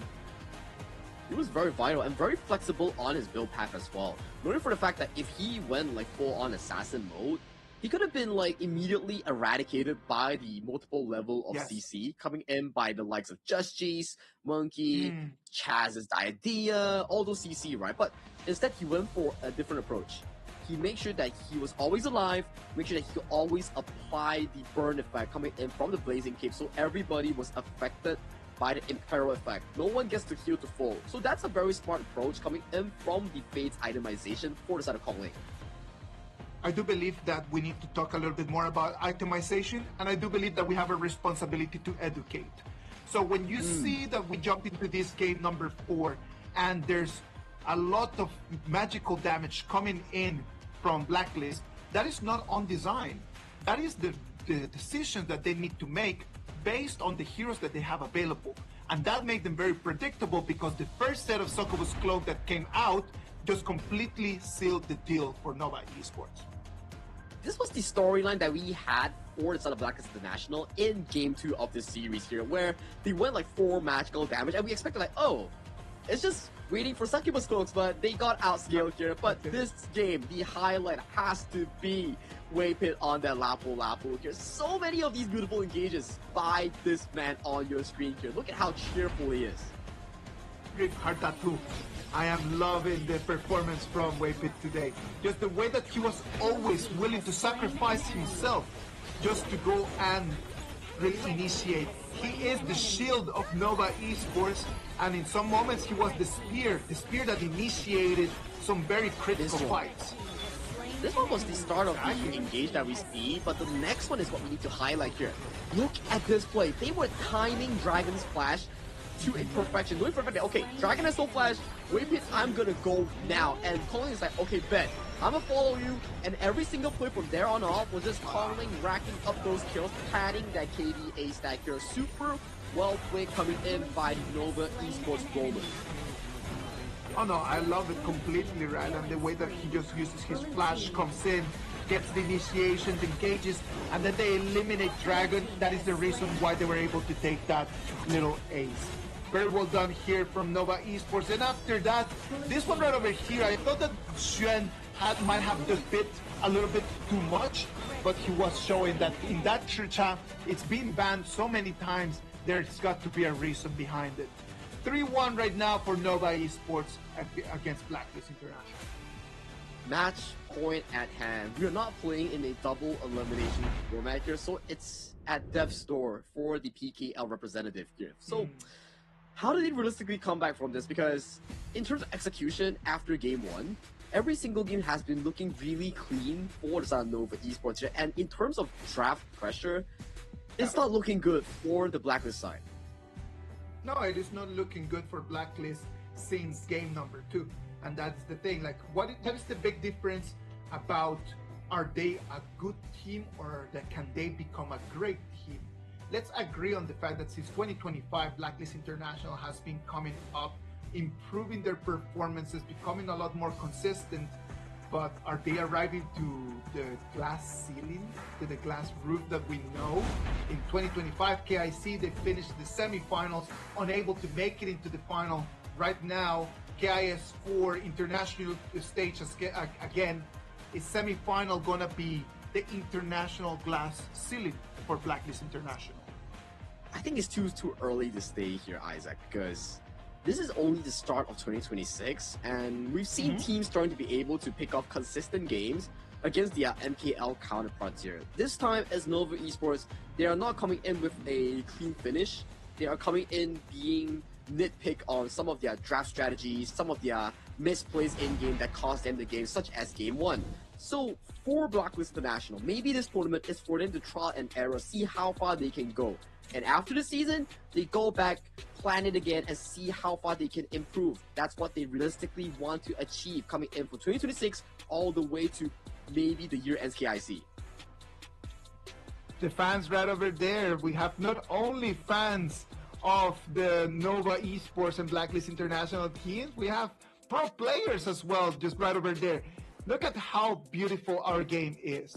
The pro players love it so much that even in their day off, they're out there still watching games live. Oh, no. They are not on their day off here. They have a game right after this. It's gonna be Boom Esports going up against Longshin Red Force to decide whether a PKL team advances here. But what am I saying here? They haven't really lost yet. For the side of Blacklist International, they are still in the series. 3-1. Close your eyes. Think about every single game is a BO1 with a little bit of restriction and see if you can force it through. If you can't, say GG and try your luck next time. But now, lock in, and this is your shot to push it to Game 6 or Game 7. This is your chance. You are very close to the finals. For Nova Esports, the only thing that they need to do is just to keep performing the same way as they did.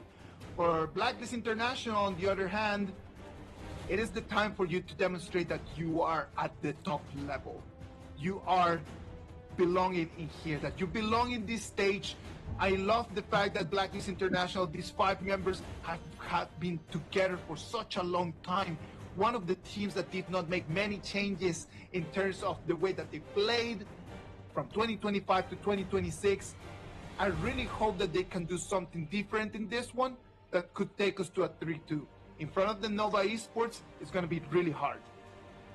It's definitely going to be a difficult cookie for them to actually crack ass at this point here. But hey, That's the journey that they actually need to take out right now. Banning the Jing, banning the like of the Pei here. We might be seeing a potential Luna coming in from the side of Blacklist International, but there are still a lot of counters that Nova Esports has in their pockets here.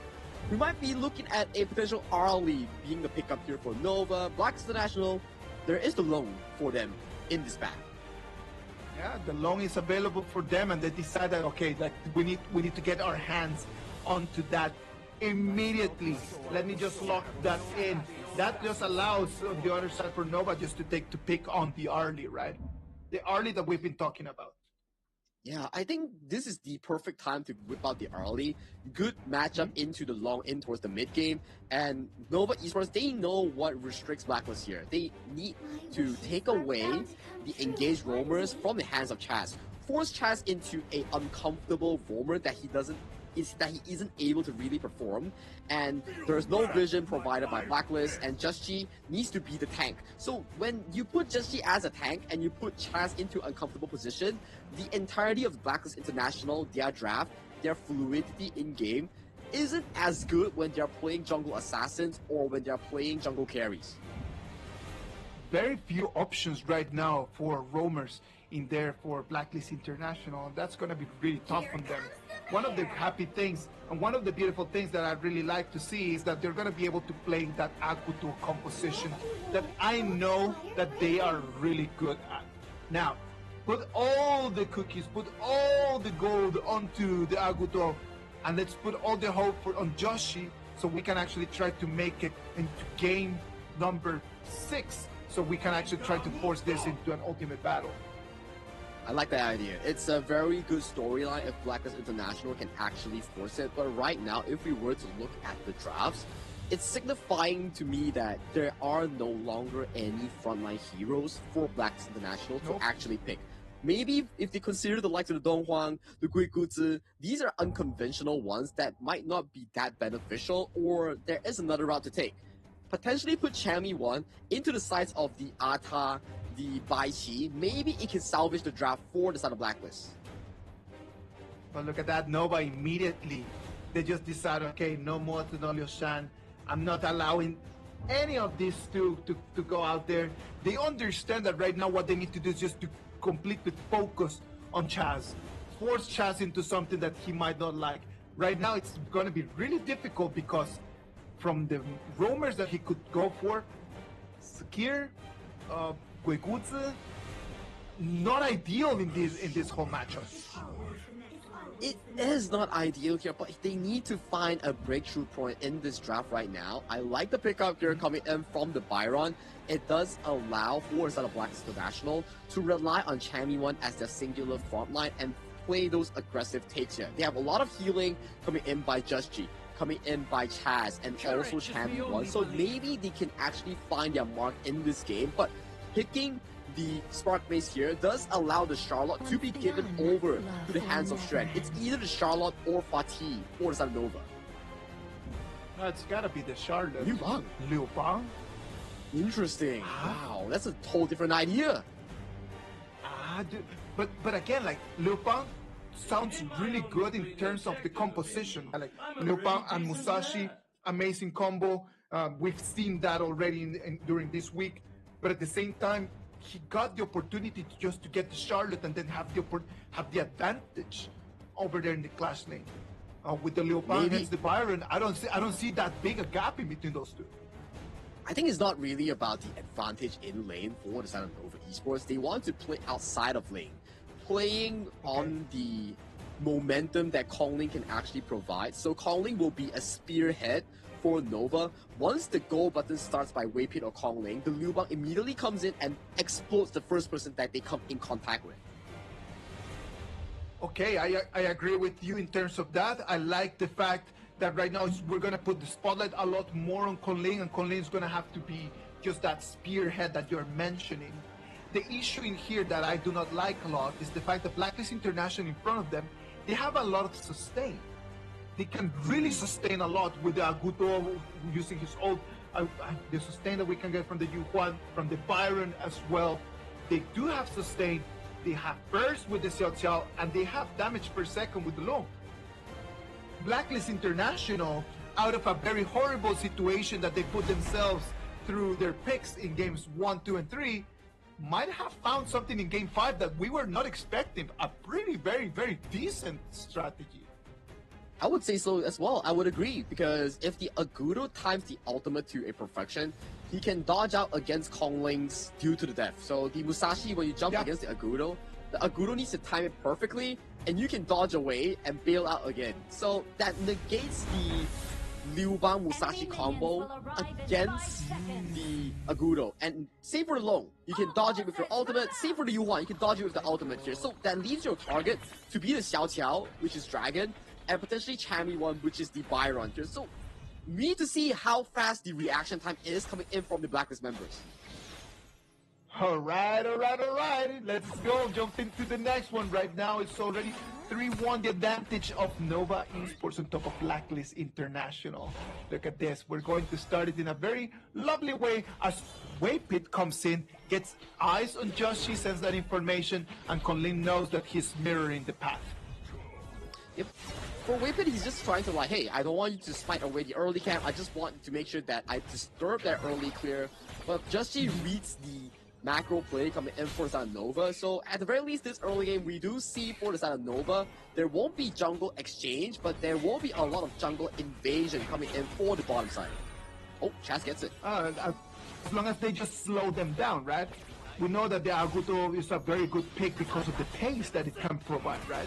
Like the pacing that the Aguto can have in terms of the jungling, it's really beneficial to Blacklist International. Nova just needs to slow him down, and that's going to be it. That's the only thing that they need to do. They don't even need to steal. They just need to slow. Yeah, just need to slow it down, make sure that this game doesn't become a snowball or death ball for either teams. And so far in the laning phase, just like what we mentioned, right? Byron into the Liu Bang, it's pretty much of a 50-50 matchup.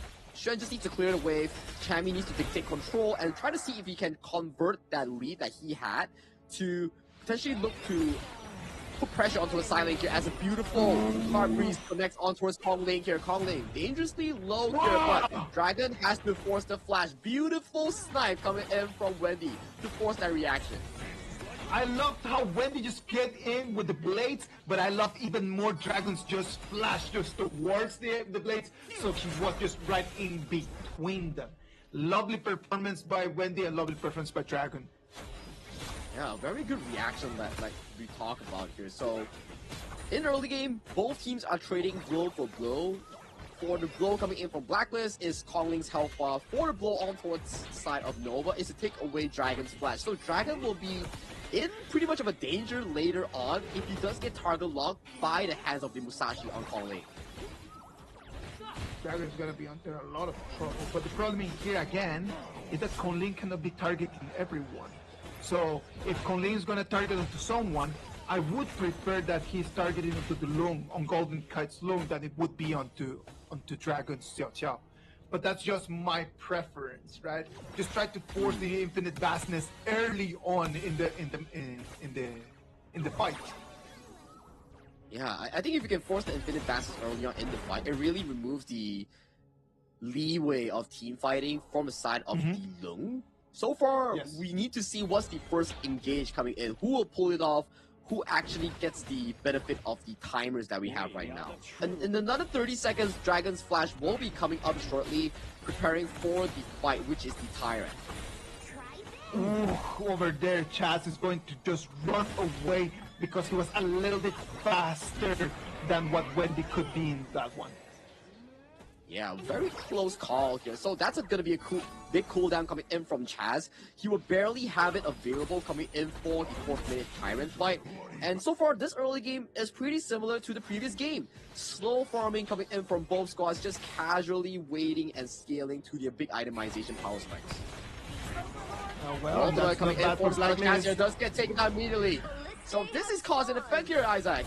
Mid lane, you get burned by the side of Wendy, and you immediately get jumped on by Kongling and also Waypit here. Perfect CC chain coming in from the Nova Esports squad. And with that, they get the Tyrant, and they are looking to pressure this bottom tier 1. Oh, they want to put pressure onto that. Golden Kite is going to have to run away, understand that he needs to cut his losses. The turret is going to fall, and it's just that, right? Like, it's just the control chain coming in from Nova. It's very dangerous. They have a lot of damage, but at the same time, most of it is going to be focused onto one target. I don't see a lot of AoE going on in here. That is the issue. That is the key issue here, as we do see an engage coming in from the backline, coming in from Waypit on towards Just G here. They almost blew apart Just G's health bar here, but Shred too deep in towards enemy territory here. Will be the first casualty for the side of Nova Esports. Beautiful flash blow strike on towards Waypit here. Vanguard lands onto a knockup on towards multiple members, but the problem is all of the kills went into this Chaz pocket. Oh, I'm telling you, man, they come in, they target Joshi, Joshi does not die, and then after that they don't have any abilities to get out of the fight in that specific place. The geography around the Azure Golem area in there does not allow them to run out, and the problem is that Wendy might want to just stop them with the blades, but he is just a cannon mob. He cannot be carrying on the team at this moment.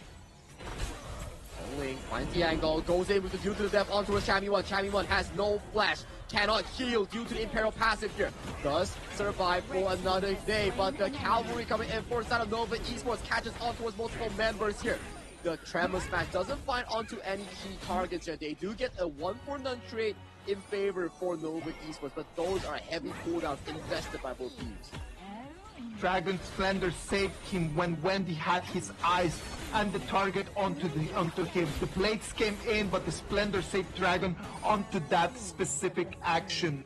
Right now, Nova Esports, they do have a little bit of an advantage. They have the cooldown of most of the abilities on Blacklist is right now not available for them.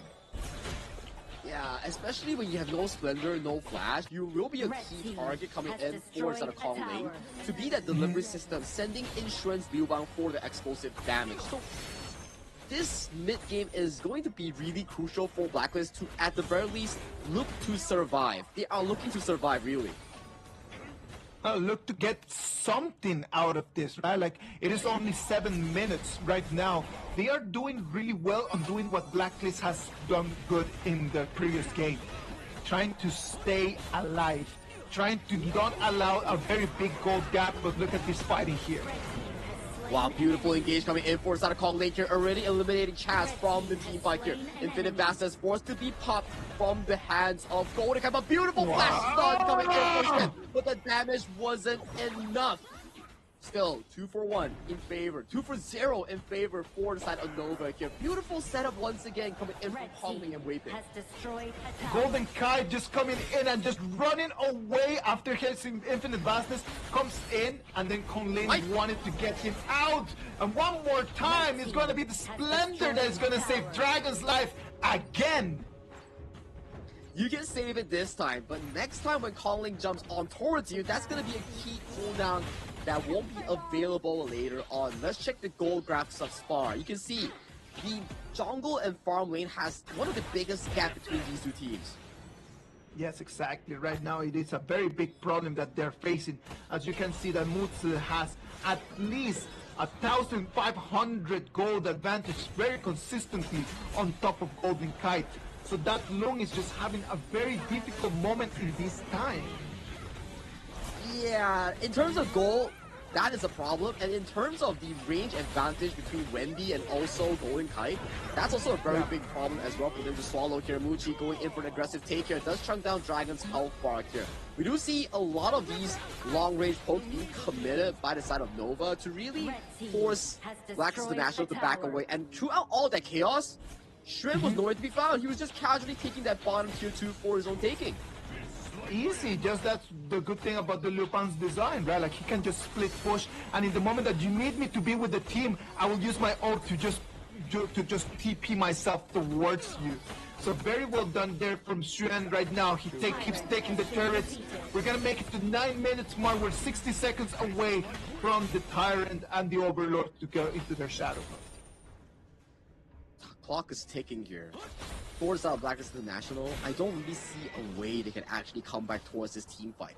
Unless we see Changi One miraculously get like a 5-man knockup on towards his Flash Storm Strike. If not, I don't really see a way that could actually break through this circle that they're in. They're being slowly but surely chunked out of the circle. It's shrinking and it's pressuring them.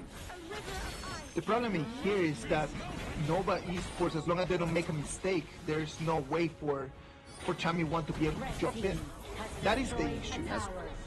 Okay, we do see the first due to the death, trading Dragon Splendor here. More of the engage coming in for the side of Black International to capitalize on this. We do see Kong Ling going in, popping a Dragon Rage, sending in strength, but that is a beautiful and Phantom Fastest coming in by the side of Golden Kite to get the return kill on towards Kong Ling. Blinking Hellfires from the side of Blacklist International. They need to back off. It's already a 1-for-1 mid for jungle here. So there won't be any much more of a retaliation coming in for any of these squads. Nothing that Nova could have done in there. They jumped in. Kong Ling is taken extremely low before Xuan can actually TP himself and try to provide some extra shield. So that's the reason why Kong Ling is falling. But look at that. One more time, Blacklist International don't want to let that Overlord go for free. The javelins coming in from Wendy is just unstoppable, man. Putting so much pressure on towards the side of Dragon and Golden Kite. They are getting severely outranged by a single gun and more on the hands of Wendy. Now the situation in here just looks very grim for Blacklist, as we can see Mutsi on that early, already initiating on that Overlord that she might be able to take on a 1v1. Oh, nice breeze on towards Waypit here. Waypit has to Tremor Smash to escape towards safety here, but due to this chaos, Muchi does get the Overlord for free by single-handedly getting it in towards his pockets here, so Minion Waves will be in advantage for the side of Nova Esports for the next 90 seconds. Right now, Nova Esports has the tempo, they've got their resources, they've got the momentum going on for them. 4,500 gold advantage for them. The bangers start jumping in. The high ground is going to be the next target. Yep, 3 Overlords all marching in towards the base of the side of Blacklist International here, but their wave here is looking pretty good. Half health on towards the first tier 3 high ground.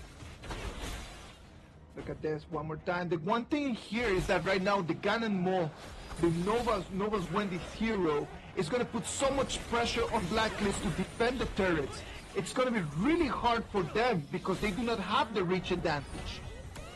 They did use the Hall to try for an initial engage here. We do see Waypig coming in with the Grand Slam towards the backline here. Setting up the team fight for the side of Kong Lane here, but they have already gotten what they came for. Securing that top tier 3 and right now setting their gaze over to the potential Tyrant in towards the bottom side. And Chen just doing Chen things. He doesn't need to join the fight if there's no big on-out engage. He's like, okay guys, you guys stalled him. I'm going to get this bottom tier 3 for free.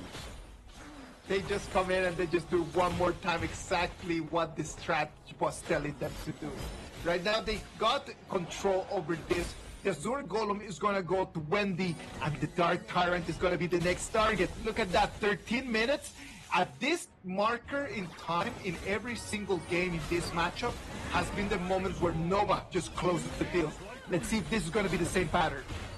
Mushi gets taken extremely low here. That is a nice Storm Strike coming in by the side of Chami 1. But where is the follow-up damage here? An aggressive engage coming in from the side of Golden Kai. Looking for Wendy in the backline here, but the Ardent Dominator does save Wendy, leaving Kong Ling to be in the mist here. He does trade jungler for jungler. And this fight seems to be out of control slightly for both teams. Well, that happens because in that moment, Mutsu was nowhere to be found closer to try to save onto Kong Ling. The decision coming in from Nova is that if they cannot win this fight, they do not need to gamble it. Just take the 1v1 and that's it. Look at that one more time, Blacklist wants to do something. Yeah, Chami 1 just got deleted from the map. The freshly forged coming in from Wendy just immediately annihilates him. And Dragon, Splendor, no flash, next target for Muji. And that's a double kill going into the pockets of the Nova farm lane here with waves crashing in from all three lanes. This might just be the end for the side of Blacklist International. Oh, nothing for them to do. It's gonna be an ace, and it's gonna be a triple kill for Mutsi, and it's gonna be Nova taking the victory. A 4-1 fashion. Nova Esports, they're gonna move into the final of our KIS4. And these 2 out of 1 PKL teams here, they do falter in the semifinals against none other than Nova Esports here. This does put their records to be still unable to defeat their long rivals here. This will be a long story for them to actually be able to chase up to Nova Esports. But today, Blacklist International, they have done their best, and this is where they bow out of KIS4 here in Jakarta, Indonesia. Nova Esports, you can see them on stage right now. They're gonna come take the bow, say thanks to the fans that they've been supporting them, and supporting them in a very good way, man. Like, come on, they've been Season 3 in the finals, and they're gonna be Season 4, sealing the ticket one more time. Blacklist on your screens right now, Simon. Yeah, they take the bow, they gain our respects. Their growth coming in from 2025 all the way to 2026 KIS4, everybody has saw it in their eyes. A very respectable performance as well coming in from the Code Breakers here, but today they were the ones to be decoded by none other than MKL's very own Nova Esports. One of the, I would say, biggest achievers coming in from 2025. Nova's dominance remains unbroken. They came, they faced Blacklist International, one of the strongest Philippine representatives in KIS4, and one more time, Nova ends up with the upper hand, making it and sealing their ticket into our first final of 2026. Well, this still remains a storyline. Will we see the repeat of KIS3, where it's going to be Nova versus Nongshin Red Force? Because the next upcoming matchup is going to be another spicy one. Nongshin Red Force going up against yet another PKL team. This time, it's not going to be Blacklist International. It's going to be Boom Esports. I'm telling you, man, like, I love when history repeats, just for some very simple reason. History is cyclical. And then those cycles, if we are able to see them happening every single year, that shows the patterns of our game. Nongshin Red Force last year, they were able to go into the final KIS3, but then after that, they dropped. Nova Esports, they were able to go into the finals. They were champions of our Season 3. Can they repeat that and come in and be champions of our Season 4? That is exactly what we need to be asking ourselves right now. Lovely performance coming in from Nova. Let's talk a little bit more about Blacklist though. Blacklist International, they came, they saw, they tried to conquer, but they are able to go home with their heads held open. Fully agreed, right? I do think that their performance was really good in today and yesterday's series. And to be honest, I would say, you can't really blame them. Nova is one of the teams that are known to be winning the entire tournament, and for them to put in back-to-back consistent games against the champion material says a lot about how well that Blacklist International has already improved coming in from group stage. Because group stage, they were all over the place, figuring out their drafts, coming in as the 3rd seed of Group A, challenging the side of Kagendra 4-1, and coming into the semifinals. Sadly, they lost 1-4, but hey, not a lot of teams can actually beat Nova Esports in an all-out best of 7, and they still got 1 to 2 games against them. I love the fact that Blacklist came in with a very clear goal in mind into this KIS4. They came in with the goal in mind of just measuring where they in terms of their skills. They came in, they played some very difficult games. And I'm gonna tell you the truth, man, in a lot of those difficult games, they never looked like they were very far away from their opponents. In some of those games as well, they get to show us that they've been working really hard in terms of drafts. They've been working really hard in terms of the strategies. The problem is that there's still a distance in between them and their objective. Is this victory from Nova, is this defeat from Blacklist going to set them back, or is going to propel them forward? Let's wait and see. I think it will, what 2026 is going to say. It definitely will propel them forward here. We've seen the storyline coming in from the side of Blacklist International. I've mentioned this before. They 2025 spring, they lost to Boom Esports in the grand finals of PKL. And then they went to the side of Esports World Cup, Honor King World Cup. Didn't do the best. Coming in towards the 2025 fall, beat their rivals, Boom Esports, in local ground. Went to KIC, played in KIC, and made it all the way to the top 4, almost beating HBSC. So this tournament for them definitely will be something for them to remember, something for them to swallow and digest, and maybe, who knows, in EWC, in the next upcoming tournament, they will come back even stronger here. But that's for Blacklist International. Now, for Nova, they are once again in another international stage finals. Is this Nova dominance over the other teams in the international stage going to keep lasting for how long time? How many finals has Nova been able to be part of? Just the fact, like, let's not even say about how many they've won. Let's just take account of how many they have participated in. When you are just every single year just logging in 2-3 finals, that builds a distance between you and the rest. It is just a kind of experience that other people cannot practice. Experience in the finals is something that you cannot buy. It's not something that you can prepare. It is something that you can only accumulate.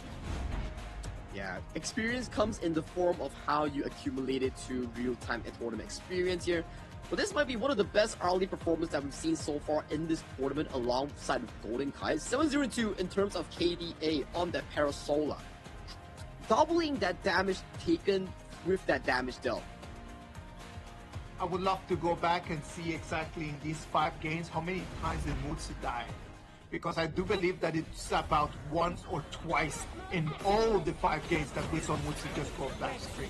You can see throughout the highlights here, the first few fights was really banking on towards Kong Wing to send in strength for that big burst damage in towards the backline. But later on, the focus really shifted up where it's down towards the members like Nova, Gucci, Wendy, doing the consistent DPS, outshining Dragon and Golden Kite in that damage department. At the end of the day, when you are a farm laner, right? When you're gonna be on a marksman, if you can stay alive and you can deal damage, your team is always gonna have good times. The problem is for those marksmen that cannot actually survive.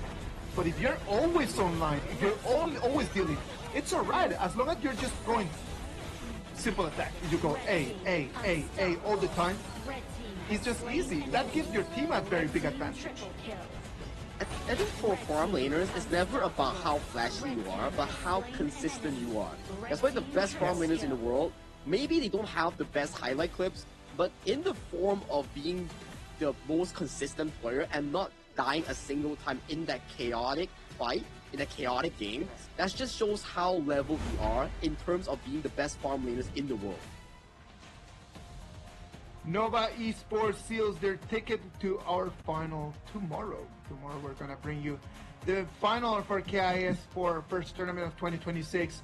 Already one finalist being designed for Nova. Let's wait and see who's gonna be our second one. After we finish here, we're gonna bring you the second semi-final of Nongshim Red Force and Boom Esports. Wow, the storyline is always there, right? Nongshim Red Force known as the PKL Gatekeepers. So this time, in a semi-final setup, once again with another Philippines team, this time it's not Black International, it's Boom Esports. So can another PKL team actually defend themselves against Nongshim Red Force in a same setup? It's down to the hands of Boom Esports to rewrite history. To rewrite history, it means that you do not want the same matchup of Nongshim and Nova to be in the finals of yet another KIS. Well, we jump into these semi-finals with 2 representatives from PKL, right? So that was 50% of chances that we would have at least one of them into the finals. One of them is gone, so the other percentage is just going to be on the hands of Boom Esports. What about if we go on stage? Mara, you have the players. Let's see what they have to say. Mara, take it from here.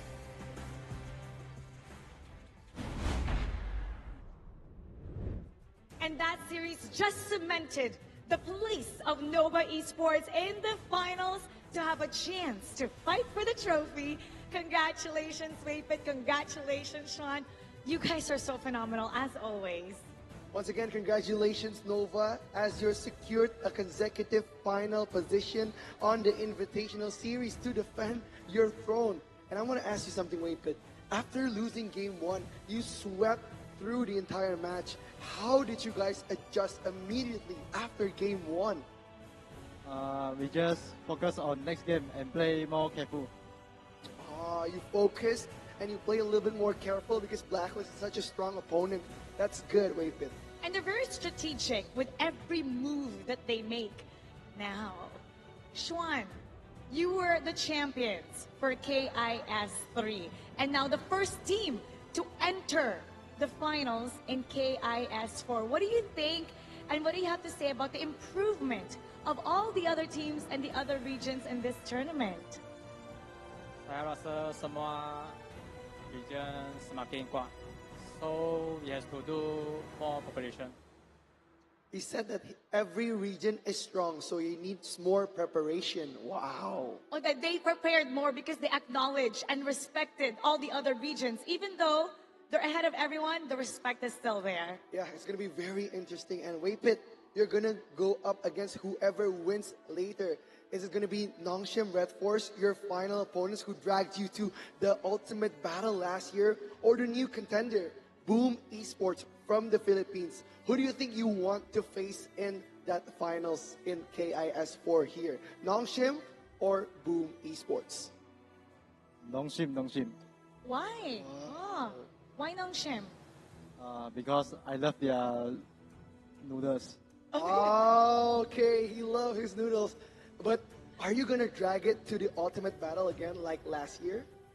No. You want to end it quick like your noodles? Win. I want to win. Okay. Let's do a prediction in case you meet them. What's the prediction? 4-0? How is it going to be? Is it going to be 4-1? Prediction. 4-3. 4-2. 4-2. Almost ultimate battle, but not quite. Now, Sean, for sure a lot of Malaysians are cheering at home right now. You've made them so proud, heading to the finals. What would you like to say to everybody? Terima kasih semua sokongan kepada Noah. Malaysia boleh, Noah boleh. He said that thank you for all the support from Nova. Malaysia can and they will win this. Boleh, thank you so much once again. Congratulations, and they deserve to have a little bit of rest for tomorrow. Yep, it's going to be very interesting tomorrow in the Grand Finals. And Nova, they have secured the first slot for the Grand Finals. Again, congratulations, Nova Esports. And we will be back after the break for more exciting matches in KIS4.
I'll do this. Senko will do this. Hey, this is the hard part, you know? No. 4 minutes left, 4 minutes left. Don't think, just color everything.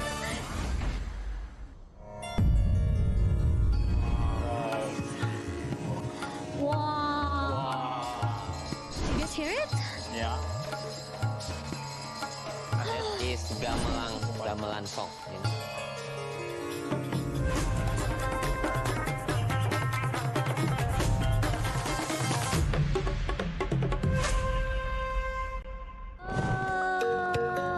Di Museum Wayang Jakarta.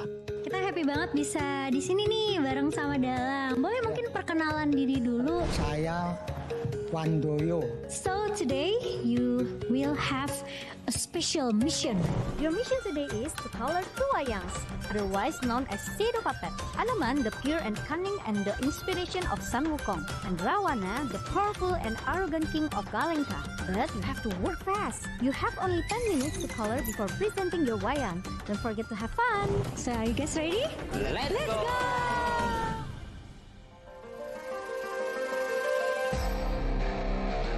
The first step is color the base in white color.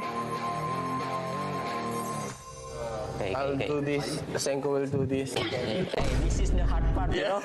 No. Pengen banget kalau bisa pengen banget persis, cuma harusnya sih emang tetap masih beda ya, karena kita nggak bisa sedetail itu, cuma at least kita berusaha yang terbaik lah. Berusaha yang Udah kayak terbaik. tim sebelah tuh. We want to beat them, although we have not favorable odds. We have a smaller brush, but we also did it already. Our hair and our face, apparently all white. It's not supposed to be all white. Okay, now you can add another color to finish your wayang kulit.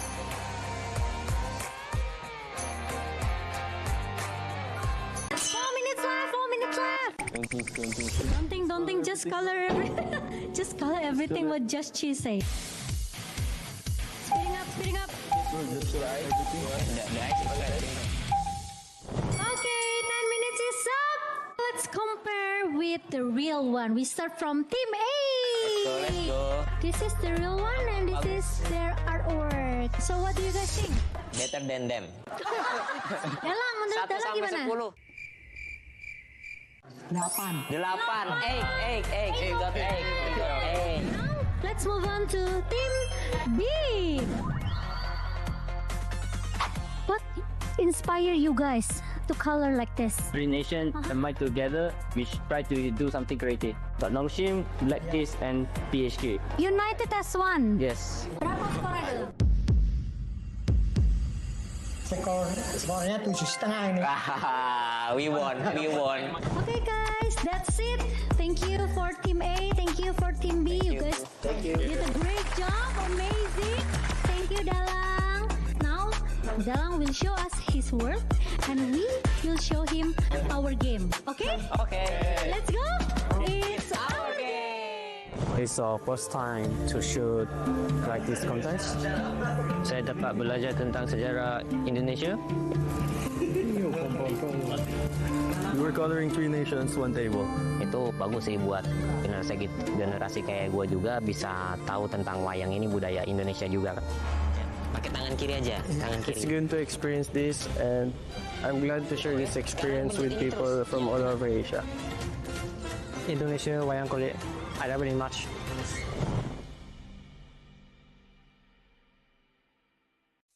Grandpa, what happened in the monkey story? Anoman. Yes, he made a promise to bring Cinta home. Was he lucky? He got caught, and flames rose. A huge fire.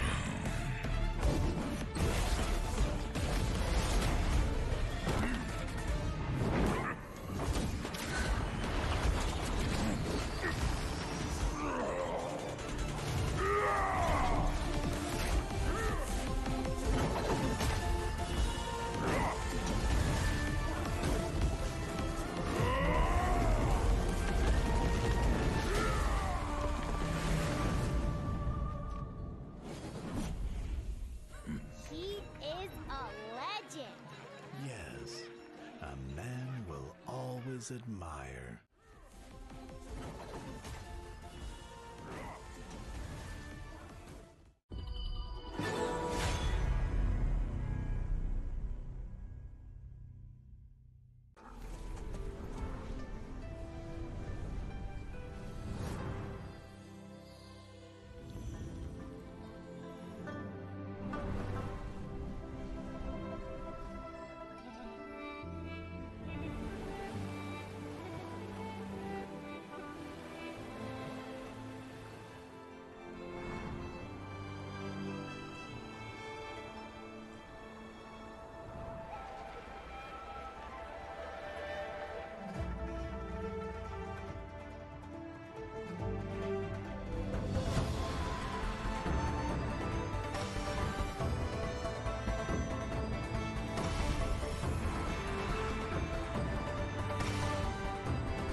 Kami di sini berjuang untuk mempertahankan marah negara dari tahun lepas.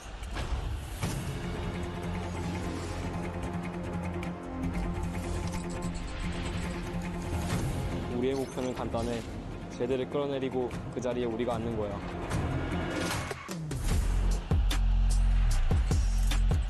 Kapag naaganti na kami, patutunayan namin na kami ang pinakamagaling.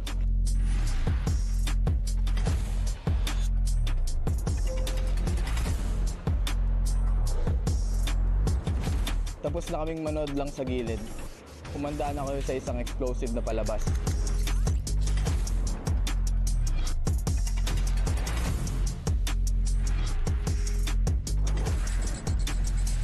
Inilah peluang pertama untuk kita, peluang untuk pertunjukan kepada dunia kemampuan Malaysia.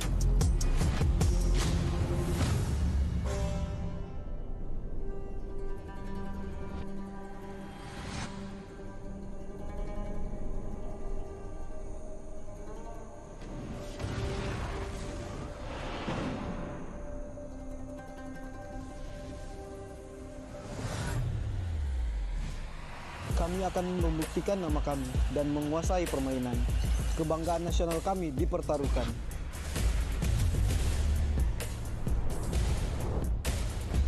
Kami kembali, lebih kuat dari sebelumnya. Indonesia punya banyak tim, tapi kita bisa bersatu.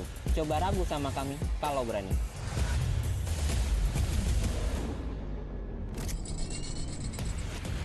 Tim kami telah kembali pula, karena ini milik kita. Bhinneka Tunggal Ika, kami akan menunjukkan kemampuan terbaik yang dimiliki Indonesia.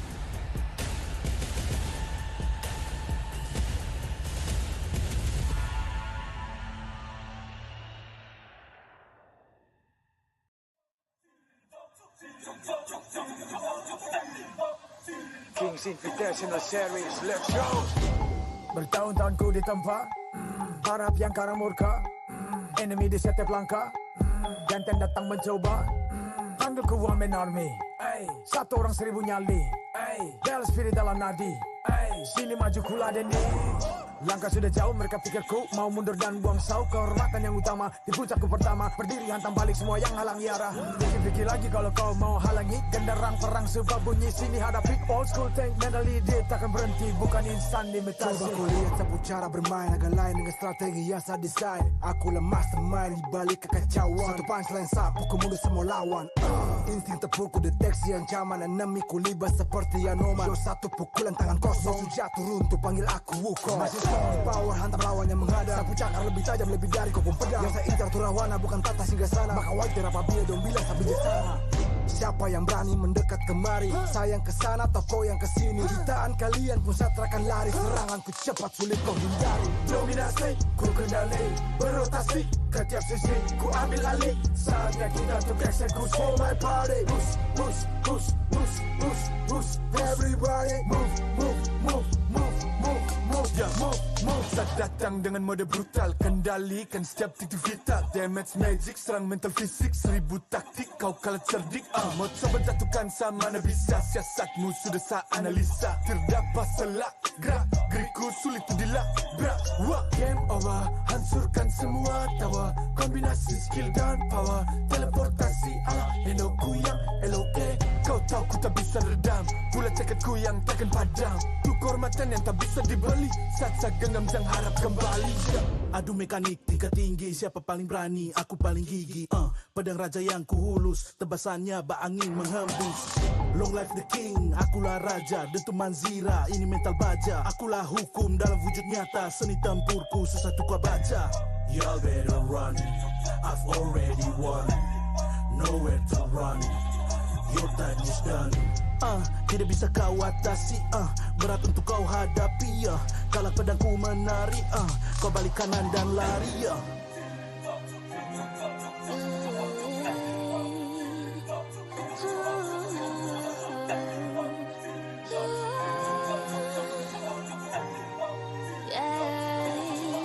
Come get me, go this single sana. Aku cinta I'm the queen, feel the aura. Menjajali ternyalain dah. If you want me, profit me way mas. Siapa tadi panggil, cause I'm ready. Siapa bilang aku tak punya nyali? Don't try me, ni aku sebut api. Yes, my melody, you can touch me. If you ready, you jajali. Lagi coba lagi.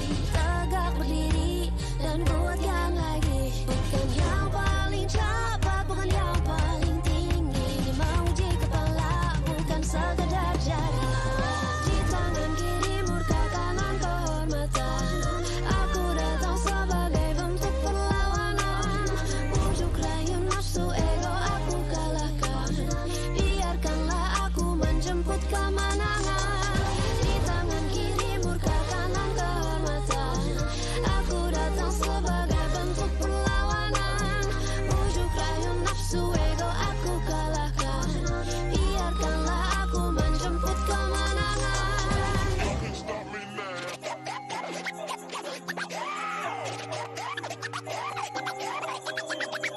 I was born with the crown.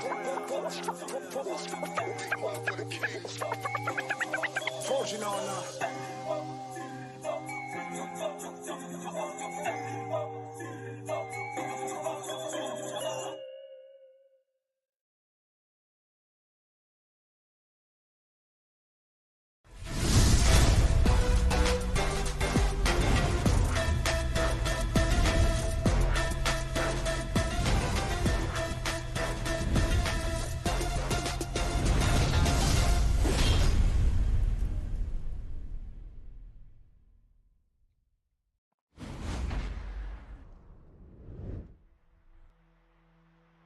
Ladies and gentlemen, believe it or not, this time we did coordinate it. I'm gonna speak first, Blam is gonna follow, and it's gonna be totally fine.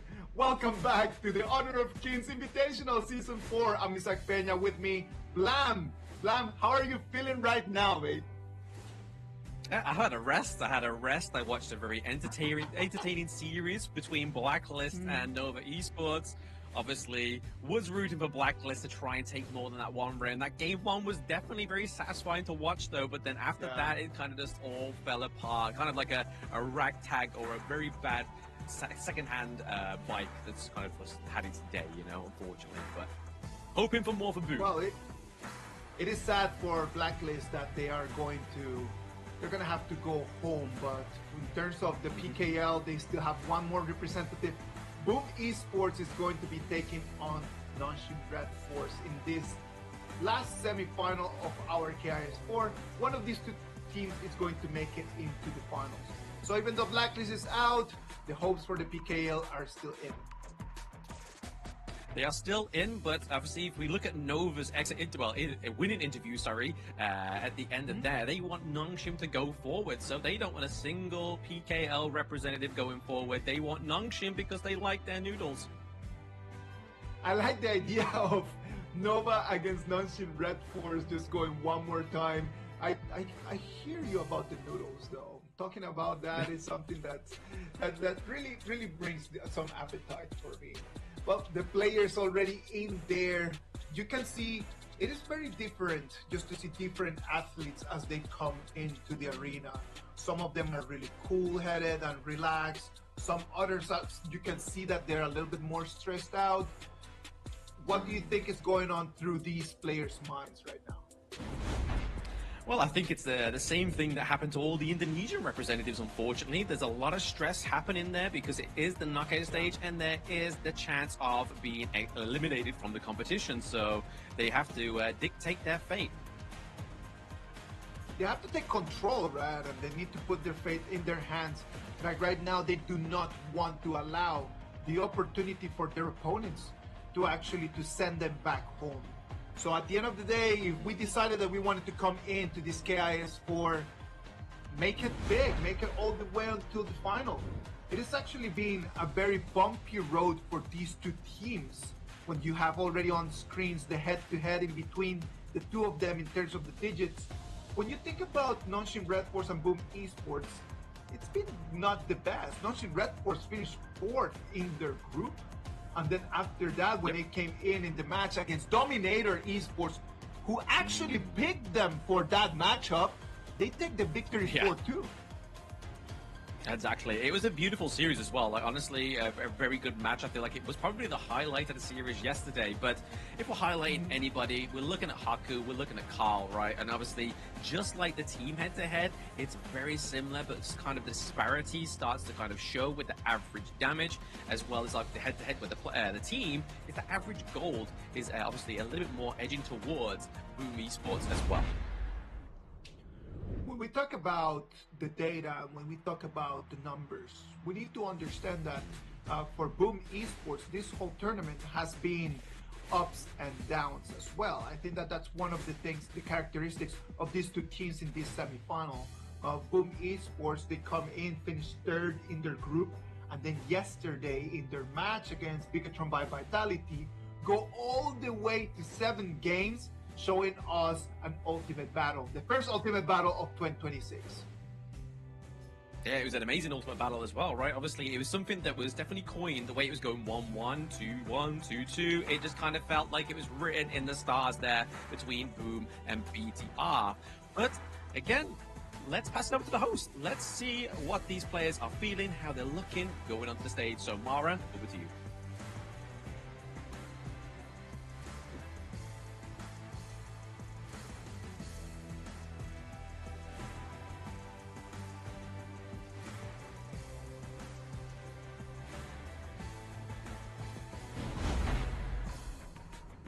Let's pave the way for the final teams to compete for the last spot of the finals of the knockout stage. Let's give it up for Boom Esports and Nongshim Red Force.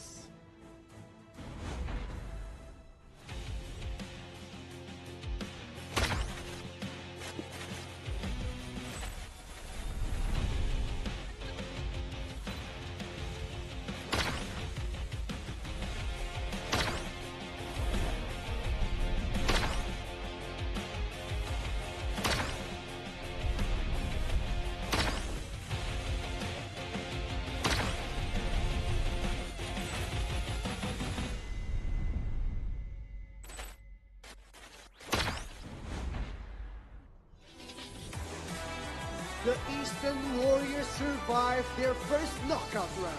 Turning up the heat, they are ready to add some spice and run it back. Last year, Nongshim Red Force!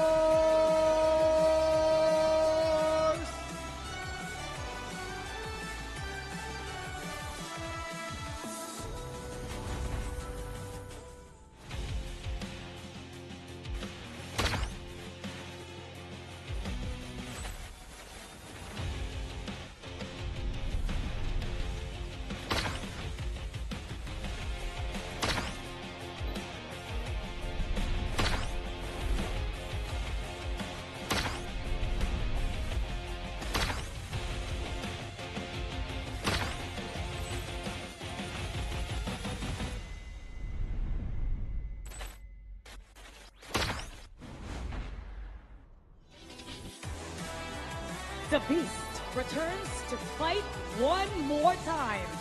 They survived the long battle, but their hunger continues for the title. Now they're ready to feast once again. Let us welcome Boom Esports!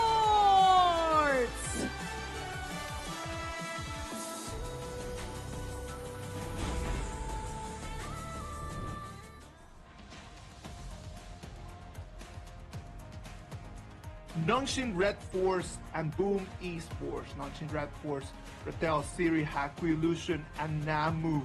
The 5 members that they want to repeat history. They want to be in the finals of our Invitational Series one more time. It happened 12 months ago. Why not again, right now? Exactly so, but I mean, the last standing member in their way to get to that spot, Isaac, is going to be none other than Boom Esports. Miji into the Clash lane, Danny is their farm, Carl into the jungle, Draw as their roam, and then Tatsuri as that mid lane. And once again, we have the PH Gatekeepers going against the final KKL team. Well, let's wait and see if right now Nongshim Red Force, they can just keep gatekeeping against the Filipino teams, right? It is very important for us to outline it here that Nongshim Red Force has been a nightmare for all the teams in PKL, and it's just becoming a part of the history of our sport. If today they're able to beat Boom Esports, it's gonna be one more stone on that legend of the Philippines gatekeepers onto Nongshim Red Force. Oh, absolutely. They are definitely collecting them like stones, right? Another notch in the belt for Nongshim Red Force if they're able to be successful within this best of 7. But that's where the whole beauty of this lies, Isaac, is it's a best of 7. This is not a sprint, it's a marathon. And we know Boom can take a team all the way to the ultimate battle and then win the ultimate battle. Nongshim, on the other hand, last time they found themselves in an ultimate battle with their tournament life on the line, they lost. So that's the one thing I feel like Boom Esports has over Nongshim this time. Well, let's wait and see the experience in terms of that. Nongshim Red Force might not want to push it all the way. I know that for Boom Esports, after their victory in the ultimate battle yesterday, they might already have that experience that Nongshim Red Force might be lacking. So it's going to be really, really difficult for them. Highlighting some of the players from Nongshim Red Force that are going to need to stand up tall today if they want to go into a second international final consecutive in the Invitational Series. Illusion in the mid, and Namu as the roamer.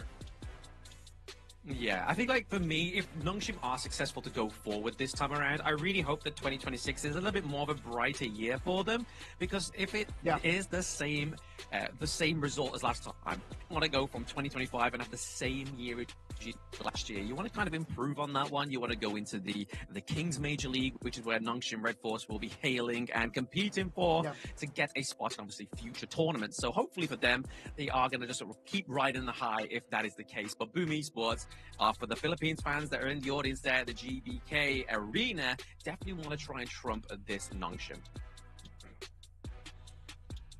Boom Esports is going to have to really work things around. As Mickey having an amazing tournament over there in Clash Lane. Carl in the jungle, I have not yet seen enough evidence of him being one of the top 3 junglers that a lot of people say he is. Absolutely. I mean, there's been definitely some competition for top 3 jungle within Season 4 Invitational alone, and just from watching the matches, Carl's not been kind of the shining star into the jungle, but he's definitely one of the shining stars on Boom Esports. Nonetheless, the progression is there, but it's just a bit underwhelming within the Season 4 Invitational so far, so really hoping to prove me wrong. It's going to be Carl in this series trying to take on Haku in that head-to-head that we saw earlier. Carl against Haku is going to be the head-to-head on the junglers. On the mid lane, we're going to have Tatsuri against Illusion.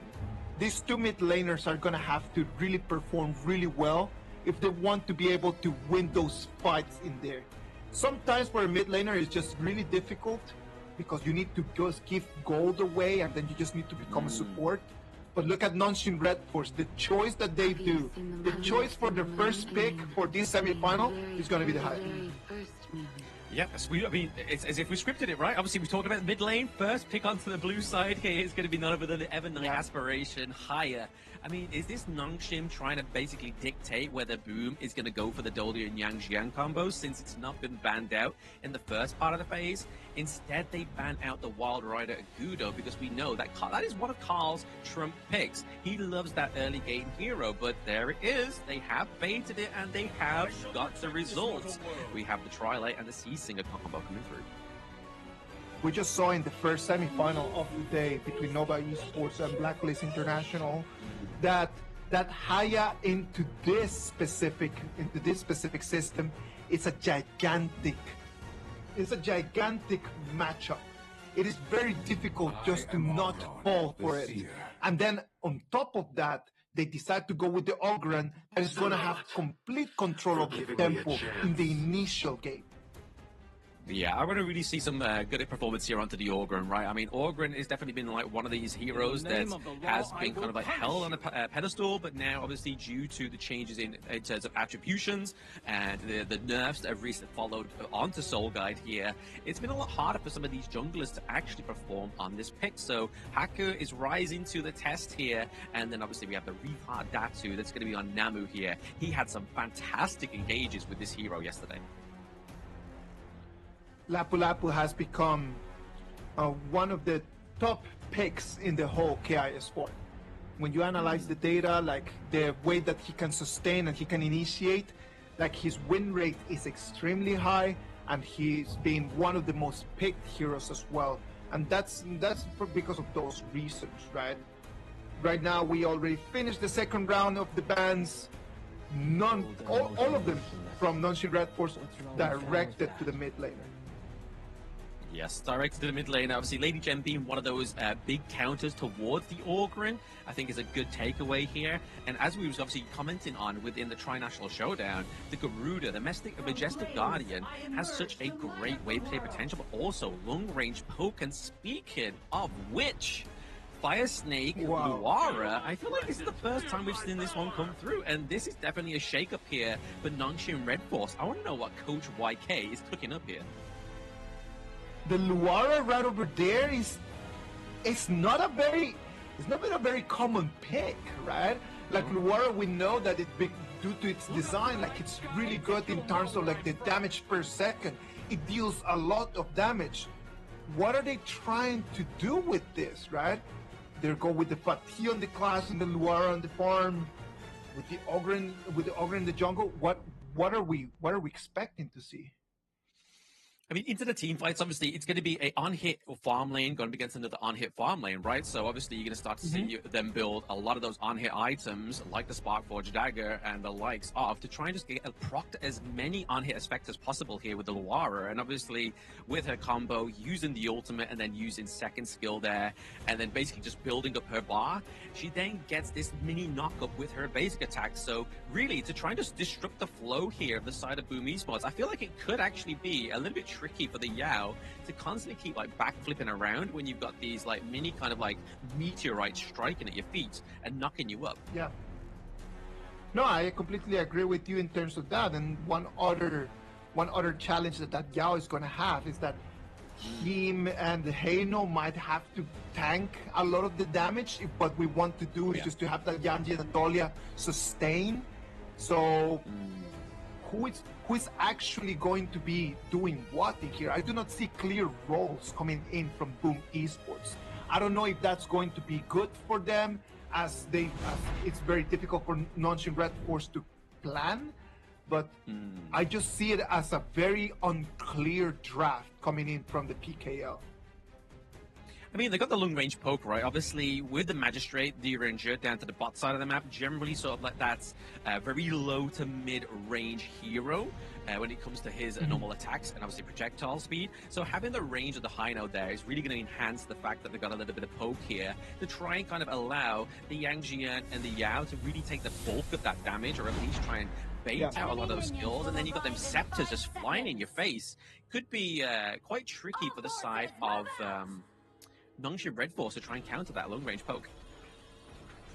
Well, these two teams have created two very different compositions, and they're going to try to come up with different strategies as well. This is going to be the first game of our second semifinal. The winner of this semifinal is going to be facing Nova Esports in our grand final tomorrow. Look at that, Miggy already being proccing the flash. Welcome to the semifinal. Yeah, welcome to the semifinals. I mean, the Yao into the Clash lane's a little bit of a weird one here for me. Obviously, yes, it's obviously going to try and play around the Mighty Conqueror Fatih here, but it's normally, well, we saw it yesterday, it was Yao, but it was going to be Carl on the Yao there, so a bit of a change up there, maybe not like you were saying into the introduction there, Isaac, the identity under the side of Boom Esports, especially to the sort of like the top side of the map, is a little bit kind of murky right now.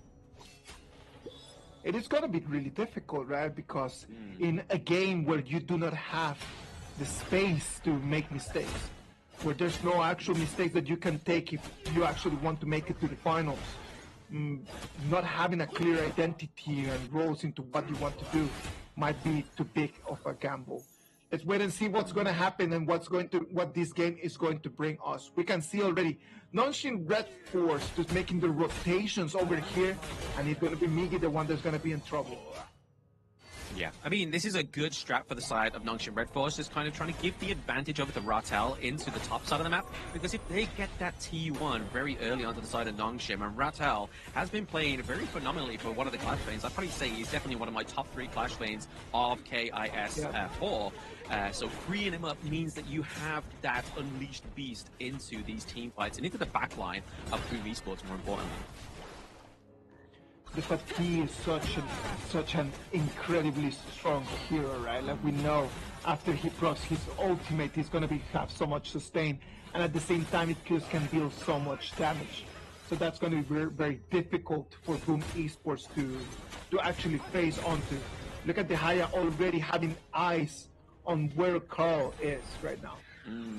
Ooh, okay, managed to get the last hit there. So definitely Nongshim nicely contesting these smaller camps, making sure that resources is not going to go over to the favor of Boom Esports. Lovely performance right now in here. The Nongshim Red Force and Boom Esports in this almost 3 minutes of the game. Very slow, very, very slow, very meticulous. They do not want to be making any mistakes. A lot of respect towards their opponents on both sides. That's the word I would have used, definitely. Respect's being paid here to Nongshim Red Force, not only because they have the title of the PH Gatekeepers from Season 3 Invitational, but the fact is that they know that Nongshim from group stage, the bottom of Group A, arguably the tougher group, but the bottom of Group A really shined here into the knockout stage, so they know they cannot disrespect Nongshim, or they will literally falter in this semifinals. What I wonder right now is such a slow pace of the game is actually more beneficial for Boom, because then it means that Nongshim Red Force, they lose a lot of the momentum that they could have with the Ogren and the early invasion that it could provide. They lose a lot of that priority that the Lapu Lapu could provide as well. So this whole 4 minutes, even though they have been pretty equal for both of them, but I feel like they're a lot more beneficial to Nongshim Red Force. Yeah, it's been very coy. Obviously, we did see top side of the map very early that Miggy almost got caught out there, and we do see that obviously Haku has been able to kind of achieve that level advantage there. The bait rewind being used pretty early there from Tatsuri. I don't know if that's a misclick or a little bit of a bad move there, as we've seen this Tyrant starting to get handled on here by the side of Boom Esports. Obviously, Haku using the path of passing over the wall here just to put the pressure on, get the reset. That's something that Boom didn't really want. Right now, Nongshim Red Force is going to try to come in for the steal. Look at that. Carl's going to claim the Tyrant. He claims the Tyrant. First blood does go over to the side of Boom Esports as well. So not only do you hand yourself the Tyrant, you get the takedown onto Illusion, which is the hero we were seeing within the draft is, hey, Carl really needs to look out for this hire and for this Ebonite aspiration. Lovely performance in there. Carl comes in, takes the Tyrant, and after that, the Hound locks into Illusion, and his Haya, it falls after. Right now, they not only took the first blood, they also took the Tyrant, turning things around Boom Esports in a game that was looking very slow. Right now, might start just to move a little bit faster. Oh yeah, absolutely. I mean, still only around about 200 goal difference, right? So I think it's not something we can really write home to mum and dad about. The Boom Esports are a little bit ahead, but that Tyrant is definitely going to tip the scales on that very even Stevens goal lead now. They get the extra damage, the movement speed. So rotating around this map is going to be a little bit faster and easier for Boom Esports. You can see that Namu's just trying to cut off the access back into the mid lane here. Right now, the whole focus comes in here to the farm lane. The Luara, Sirius Luara is not having a very good and easy contest against Danny, right? Danny's deer in deer right now with the upper hand in there in that matchup that up until right now has been always a 1v1. Yeah, exactly. I mean, to be honest, Raw's always been down there as well. 2v2 top side of the map here. Miggy tries to force out the ultimate there of Ratel and gets it, but now we get the knockup from Namu coming in with the path of passing. Carl maybe getting executed. There it is. Haku gets his revenge, but trade a health for a turret is always a good trade if you are Boom Esports.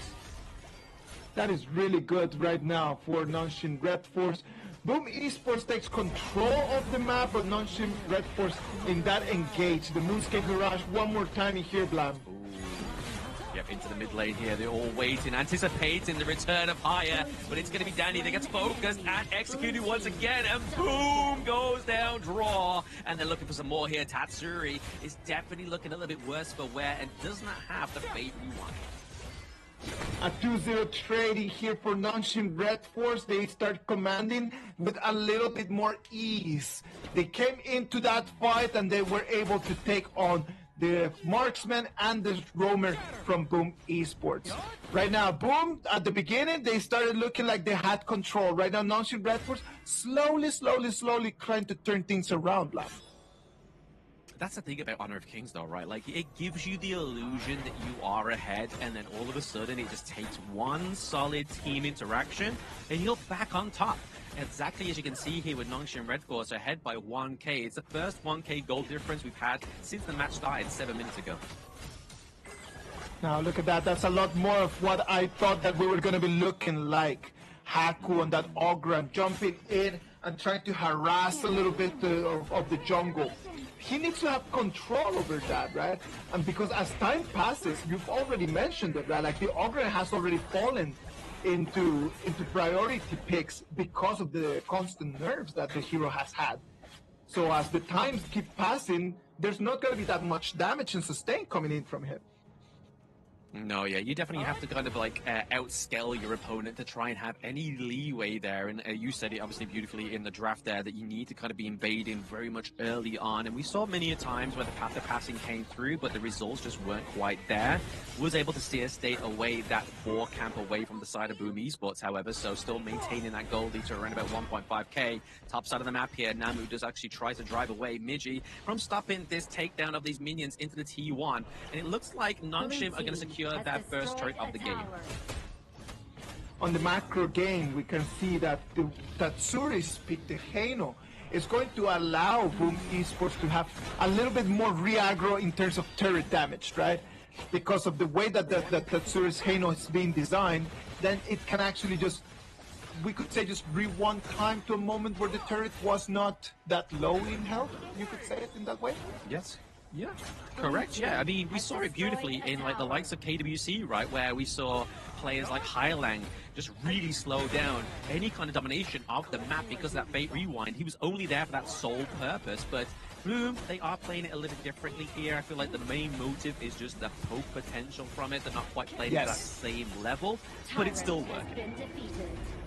It is still working. Nonshin Red Force has not been able to create a very big advantage. It's 2,000 gold right now after several good fights and several good moments, right?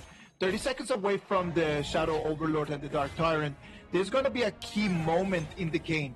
When games are this balanced, it is the main objectives that they are actually going to be the cue for someone to take a very big gap. They're always going to try and look for the key to the hole, right? They're looking for that golden ticket to find the unbalance of the enemy team here. But once again, we're using that Fate Rewind just to keep Tatsuri safe. So it's a very selfish kind of Fate Rewind, you know? Like, it's not being used for objectives or anything like that. It's just to save his own goal. Well, that's going to be very dangerous for them right now, because right now Nongshim Red Force is going to have priority over this Dark Tyrant. The Fate Rewind is going to be on cooldown, and Boom Esports have very few options how to contest this. Yeah, I mean, they're looking for a way in, right? Obviously using the Radiance there, trying to get the slowdown onto Namu, but he has his own Radiance. So if they decide to actually try and commit, it's going to be a hard way to get in, but the obviously Moonscape Mirage will be being used here onto the likes of the Hino, is able to keep him away from these team fights, so Poe Potential does get lost here onto the side of Boom Esports, and that's going to be a double takedown. Make that a 3. If you're an Espresso, you may as well be on Caffeine Drip, because that is 4-0 trade here for Nongshim Red Force. Nongshim Red Force completely, as we just mentioned, taking control of this. We knew that the 10-minute mark was going to be the cue for something big to happen. And Nongshim Red Force at the 4-0 trade, they're not going to go only for the Tyrant, they're going to go for double Dragon Control. Yeah, as if the salt in the wound wasn't enough, right? They're literally just completely cutting a limb off here from the side of Boom Esports, getting both of those shadow objectives. But look back into the replay here as well. Obviously, the Haya really turning the tides there for the 1v1, making that a 4v4. When you're entering the pit, you need to be prepared. And unfortunately, for the side of Boom Esports, they were a man down before they even started here. And taking the Hino away just means that chunk, that crowd control damage that you can get from Hino Scepter Spears just wasn't there. Oh no, of course, and that's the issue, right? Because Carl is just so focused on trying to check on the Tyrant's health bar that he needs to do too many things at the same time. He needs to try to deal damage, he needs to try to keep an eye on the Tyrant, and at the same time he needs to be sustaining as well. It was too much for him. Yeah, instead of the Eye of the Tiger, it's Eye of the Tyrant here into this game of one between Nongshim Red Force and Boom Esports, and definitely taking away the attention from a player like Carl is definitely one of the ways to kind of like turn the tides for the battle for yourself. Is you've got one player already completely distracted, not knowing where to place down those hounds, not knowing where to fly in, just kind of like panicking, saying like, guys, we've lost Tatsuri, we need to get him back into the fight if we want to turn this into our favor. But now Nongshim, after that double objective, get Team 2 into the bot side and top side of the map. Look at that Moonscape Mirage one more time. Gonna take it into the other dimension for the 1v1, and there's nothing they can do as they come out. Oof! Moves away. The mobility coming in from Miggy allows him to survive. Yep, there we go. So Miggy is actually going to be saving grace here for the side of Boom Esports this time around. But what's not going to be saved is that T3 top side of the map, and that Fate Rewind is not going to come through and actually save it. It's going to be the godlike kill going through here for Aku, and Siri coming in, getting a shutdown onto Migi. They're looking to favor a little bit more here. Tatsuri playing very precariously here, just going to go try and get that dive in, get enough scepters to try and make sure he's able to do enough damage to push away Nongshim Red Force. Well, this is looking pretty bad for Boom Esports, right? Like 13 minutes and 30 seconds mark. We have already about the 7,000 gold advantage for Nongshim Red Force. Lucky for them, the dragons are not available at the moment. So the only thing that Nongshim Red Force can do is just to clean waves and try to put some pressure onto the high ground. Nothing that they could actually do in this moment due to their composition to finish the game. But look at that, 50 seconds away from the neutral objectives to spawn one more time. Yeah, that could be the final nail in the coffin here for game 1 for Boom Esports. But it's going to be the knock-up there. There's a catch on for 2 of Boom Esports, but there's no real follow-up here. We are having a little bit of a fight on 2 fronts, but it's just Migi trying to kind of bait out enough skills, maybe try and get clear of these minion waves to save the T3 from falling down. But the party is going to have to blitz this down, but it's going to be Boom that uses the Fate Rewind for the first time selflessly. Yeah, it was a very good Fate Rewind in terms of time, but look at this. One more wave of minions coming in. That ability is not going to be available, and the mid lane turret is going to fall. Now, this is going to be the bottom lane turret that is going to be under siege one more time. I mean, with the refresh of the Celestial Melody there, they were able to actually maintain that T3 into the mid lane, but it still doesn't mean that it doesn't stop the spawning of the super minions, so you still have that enhanced minion wave into the mid lane, so you're just kind of delaying the inevitable. And that is it, right? Because right now with the Tyrant just being in the hands of Nongshim Red Force, they're gonna have 80 more seconds of this damage boost that they're gonna have. Now this is the moment for them to just go in there and fight. Look at the goal difference in their Blam. They do not have any advantage compared to them. Like, only Tatsuri has more gold than any of their counterparts. And that's a scary thing as well, right? Like, Haya is the only one, so Illusion is the only player who does not have a gold lead, but yet has such a massive impact onto these team fights. Like, imagine if he had a gold lead. Like, this would just be, it'd be Jova like 2 minutes ago. 50 minutes and 30 seconds, the only thing that Boom Esports can do is to pray that these turrets are going to not fall that quickly, because if the Dragons and the Vanguards, everything's going to come in, their high ground is going to be the next target. Yeah, but once again, just saving the high ground turret for the last time is going to be the potential of Tatsuri, and a little bit of a saving grace, maybe his calling part before his time is up, but it's going to be Vegeta to the back line doing a lot of damage, just keeping away Nongshim Red Force for now, but on the pending doom is going to be those Shadow Vanguards. But I have to give props over to Boom here. They are surmounting some kind of defense. I'm not too sure why Nongshim's struggling to finish this one. I feel like it's the access into the backline that just isn't quite there.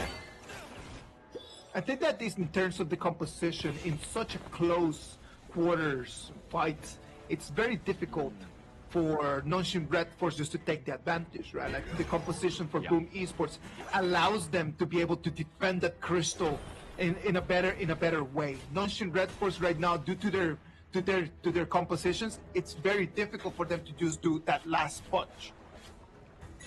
I mean, it's probably the easiest push is the last push, because obviously you've already made your way there. It's just going to take just a little bit more maybe just take, like, pop a I don't know, a Baraka at this point to get some vitamin C, some energy in you, and then hopefully Nongshim Red Force can try and take this final push. But I feel like with the Sun Chaser here for Siri as well, just having that enhanced basic attack range is definitely going to make it a little bit easier into this next team fight with these minion waves crashing through. All right, Blam, look at this. The minions are already here. Let's see if Nongshim Red Force can seal the deal. Yeah, look at the seal the deal. They are having trouble with the minions. They're waiting for some more minions to back up here. The props to Boom, able to wipe every minion at the crystal. But props to Nongshim Red Force, picking off almost every member of Boom Esports as they wait for the boys in blue to come through to the crystal and take game number 1. It is going to be a victory for Nongshim Red Force. They're going to take this game that started very slow, but then after that, after the 10-minute mark, Nongshim Red Force completely made it their own. It's a 1-0 advantage here in the semifinals, and Nongshim Red Force smelling like they're coming closer and closer to their second final in a row. Yep, almost there. It's one step closer for the side of Nongshim and Coach YK here. After that beautiful draft, right? Obviously, Luara not quite heavily picked within Season 4 Invitational, if not at all up until this point. Was able to get the dub with it here just because it kind of just has that knock-on effect with her first ability. As long as you're within range, you then get the ricochet. And that's going to be a constant kind of like sting or someone pinching you, you know? Like, it's a problem. It's an annoyance for the side of Boom Esports. And that just shows you that Nongshim Red Force team of coaches has already done their homework. Like, they've come over here, coming in since game number 1 with a very interesting, different pick. If you analyze what we were talking about in the previous games, we're talking about like playing to 7 games. And if you're gonna play to 7 games, you need to have different compositions that allow you to come to game 4, come to game 5 with enough heroes. That Luara right over there and taking the victory on it, it is an amazing start of the series for Nongshim Red Force. It really is, and I mean, it's something that if I look back to 2025, do I remember Siri playing this hero at all? And any recollection that comes to mind, it's generally not there, not even in the major East leagues as well. So this is something they've been storing up, or at least something they've been trying to perfect here. It's definitely working, but I do have to give props to Illusion. Like, we were talking about the early game just being so cordial, right? Like, they were just like being respectful. Nobody was jumping in until, obviously, other than that first interaction top side of the map. But then when the team fight started to happen was when those mutual objectives came online, and that's when Illusion came online at exactly the same time. Cordial, that's a great way to describe those first 5 minutes. I would dare to say that it was extra cordial. There was no need to be like that. I do believe that Nonshin Red Force could have just literally just knocked on the doors, kicked some doors down, because they had this they had this strat. But well, Nonshin Red Force, at the end of the day, they're able to come in and destroy the crystal of their opponents, and they have already the advantage. Look at series numbers in terms of damage dealt. It was a 17 minutes match and 150,000 points of damage dealt. Yeah, I mean, just to sort of like egg onto the point of how sort of respectful and cordial that first part of the match was. Look at that 5-minute mark, like literally barely a net difference of a gold lead between these two teams. It's like they could have gone for the loan shark approach, right? Bust through the doors, break some kneecaps, and then just took the victory very earlier. But no, they played like gentlemen here, even though despite their poses screaming at each other, the head-to-head really paints a picture here for this game number 1. I think that in terms of that, Rattel had a very big action in terms of minions last hit, right? Which is one of those mechanics that a lot of people sometimes do not pay much attention to. It's just like being able to last hit the minions. That just gives you a very big advantage in terms of goal compared to your opposition. I mean, just look at this. Obviously, Haku playing the Soul Guide very well, other than obviously that first death where he got obviously picked up there. But same time, obviously GPM's there. His kill participation as well is pretty much on point. So he was playing around the team as well, rather than some of these players where you see the Orgrim come through and they kind of just try and solo dolo the enemy team, and it just never works. But this time around for Nongshim, because it was played the way it was meant to be played here, supporting with the team, it did actually very well. Tatsuri had a very difficult day in terms of facing Illusion here, right?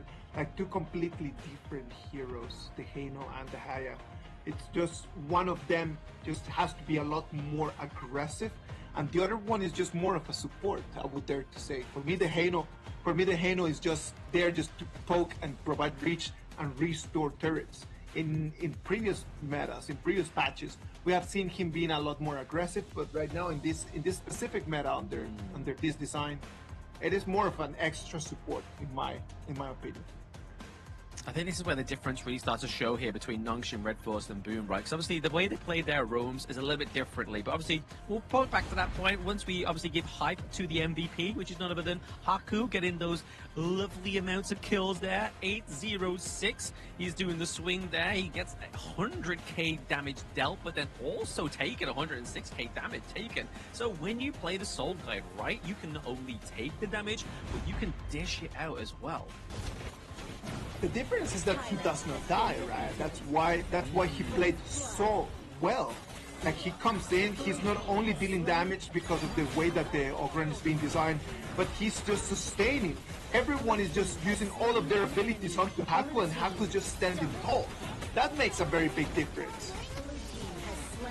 Yeah, massive difference here. Just having that driving force, having that raid boss that is going to be the Orgrid here, just being forefront of the team, and then it's kind of paired very beautifully here with the Reapart Datu, Lapu Lapu, right? Like getting those massive, like two to three man knockups is always going to kind of like throw off any kind of momentum your enemy team has into a team fight. I'm gonna go back after today's game and just go back and analyze how many amazing initiations we've seen from roamers on that Lapu Lapu in this last hold. Yeah. Like, I've seen so many great performances on that Lapu Lapu that I would dare to say that has been like the biggest highlight in the heroes in this whole KIS4. Yeah, if it's not Lapu Lapu, you're looking at Zhang Fei. So it's those two heroes have had so beautiful setups, even within the women's series as well earlier. The thing that really kind of like got Hive All-Stars their first win over AG Global, it was all down to support. So I really feel like this tank meta and support role, yes, even though it may be a little bit boring for the viewers to watch, constantly seeing tank on tank, a bit of a pillow fight happening, but it's really the reason why is because with a tank you can phase check a bush and not die unless there's a score chat on the enemy team. Then good luck to you, but you can go in, get the vision, you can get intel as well, so you can tell where the enemy team's going to be, and it's just really helpful, especially with those initiations as well. From a tactical standpoint, I do believe that, me personally, I like a lot more to have a tankier roamer, a tankier support, because of that, because of the vision and then the communication. As long as you have information, you can make the right decisions. And that is something that you can always get from having tankier support. Yeah, speaking of support here, obviously Sang from the Philippines says always gets the first blood, so we will win easy. I mean, maybe this was tweeted or posted before the win here, but maybe got a little bit too excited. But hey, when you have a team in the semi-finals from your region, you are going to be proud. So fair play to him, and hopefully Boom brings some more first bloods and actually a victory within this best of 7. But this is the global ban and pick highlights and update here for you all, and it's quite expensive across the board here for Nongshim Red Force, other than the Lawara, and I probably would say the Mighty Conqueror as well, right? Like the party has been taking a bit of a backseat into the clash lane. I do not understand much why they would still go for the Dolia Yanjian if you've already seen that the Haya has been the first pick in front of you. Like the Haya first pick in front of you already tells you that the Yanjian and Dolia system might not work. So why to use one of these systems that you are really good at in a non-beneficial situation? I don't understand that exactly. Yeah, I feel like there's maybe just hoping that Tatsuri might have had a bit more of a influence on Haya's decision, right? But it seems like it just wasn't the case. There was just like, you know what? Even if we didn't actually lock down the Yangjian at any time, we'll still take down these targets you're dangling in front of us, and then we'll just take the rest of the game. And I think that's kind of the whole setup with the likes of the Ogryn, right? It's because like, even if Yang Jian's into the team fight, you have an Ogryn there that's going to take and tank that damage. The Haya is going to be the first ban from Nongshim Red Force. I've already used it. I've already seen that it works. I'm not going to allow you to do that. So right now, I'm just going to take it away. The problem right now for Boom Esports is that they've already used the Dolia, they've already used the Yanjian, and there's so many things that they need to ban that it's going to be really hard for them to do the BP for Game 2 and Game 3. Exactly so, right? Obviously, they've use the Dolia, so Nongshim's all right, we don't have to waste the ban on that one. We'll ban away, obviously, the Lapu Lapu. Basically just doing a bit of a respect ban, saying, okay, if you want to ban one tank, if you want to ban one of Namu's heroes, we're going to ban one of Draw's heroes, which is the Lapu Lapu, as well as the Mai Shurunui, which obviously Illusion had a fantastic performance on yesterday. But I feel like the Lung here is definitely a safe bet, and the potential of Dolia coming in either pick 2 or 3 could be a potential here for Nongshim. That is exactly my point to it, right? Like, you already used the Dolia, and then you have so many other heroes that you do not want to allow. You don't want to allow the Mai. For some reason, you do not want to allow the Lian Po in here. You're gonna force Nongshim Red Force with the momentum that they have to use some of the strong picks that you just used. So I wouldn't be surprised to see a Dolia coming in, and even to see a Yanjian coming in with it as well. I mean, I like the fact that they've gone for the Forge Maiden here, because obviously second pick, you can still flex it into jungle or farm if you really wanted to. Obviously, Byron really takes the Clash Lane potential flex away from you. But if Boom lose this game, there's no need for Nongshim to ban out Chicha anymore, no need for them to ban out Dolia anymore, and that becomes a problem for the side of Boom Esports. And it goes back to the point you was talking about earlier, is the fact that you've got to pace yourself with these heroes in a best of 7, or else you get to Game 5 and you're kind of just like scratching your head like, all right, lads, what works? What's left? Charlotte and Tramfei are going to be the second picks for Nongshim Red Force.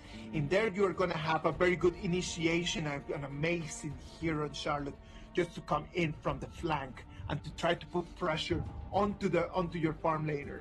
Yuhuan on the other side is going to provide them with a lot of sustain. We've seen a lot of very good performances of that Yuhuan in this game. We've seen it in Midland, as we have seen it in Rome as well. So a lot of very mobile picks right now. Yes. Yeah, I mean, I love the Rose Fencer pick here for Ratel, right?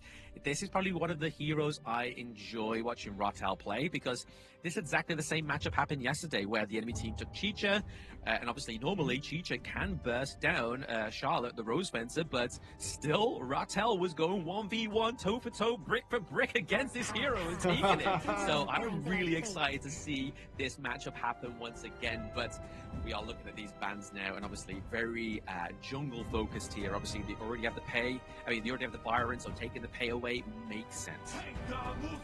They need Boom Esports right now. It's gonna be needing some damage, some real serious, constant damage dealer, because they do have the sustain right now. Can they get someone who can actually just deal damage per second very, very, very constantly?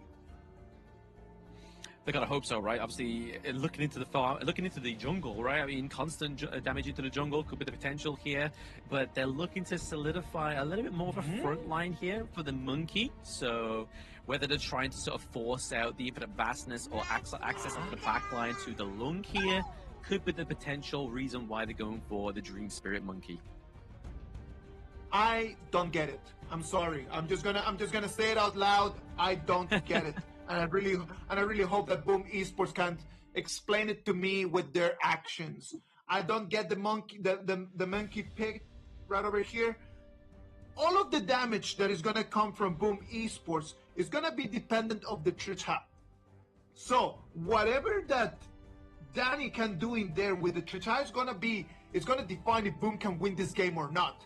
As Nonshin Red Force, they have a variety of damage dealers. They have a variety of initiation ways. Nonshin Red Force just has a lot more options out there, and Boom Esports just seems to me a little bit simplistic. It does seem a little bit simplistic, right? Obviously, they're going for what works. I mean, there was once a time where I would jump for pure glee that a monkey was getting selected, right?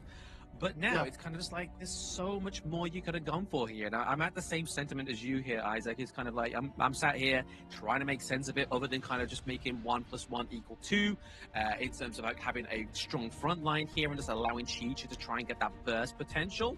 But yeah, the constant damage is not going to be there. I mean, in terms of the healing takeaway here from Monkey, obviously going for the Burning Cape is definitely going to be one of the itemizations we're going to be seeing here for him, just to kind of have a little bit more of a impact into the team fights. But yeah, it's going to be, if Nongshim find the right targets and take down Chicha and take down, I mean, just take down Chicha, where's the damage going to come from? Yeah, exactly. That's it. That's my point. My point right now is, if you jump in, like the target to jump in is very direct. Just go into Danny and then just jump into him and then just force everyone to try to defend him. As they're trying to defend Danny, there's so many flanking options that they can come in from Nonshin Red Force. I am really looking forward to this game. Hopefully Boom Esports can show me something that I have not seen in the past, because I love being surprised. Nonshin Red Force is gonna be on the blue, Boom Esports is gonna be on the red. Let's jump into it. Let's absolutely jump into it. Like you said, I mean, I think the only giveaway you can really have is obviously if you can have the sustained damage from the Chicha, but it's being propped up by the Huon and the Diadema, maybe, obviously, in terms of obviously trying to out-sustain the enemy team.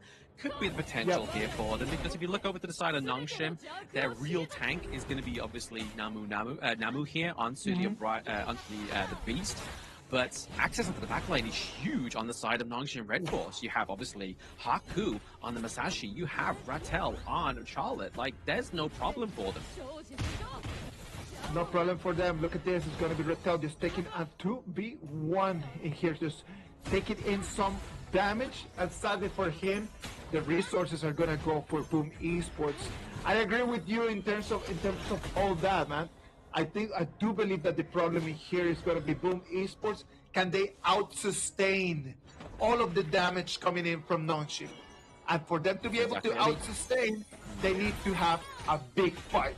In the small fights, I don't know if they will be able to do that. Yeah, I don't think like a Boom can actually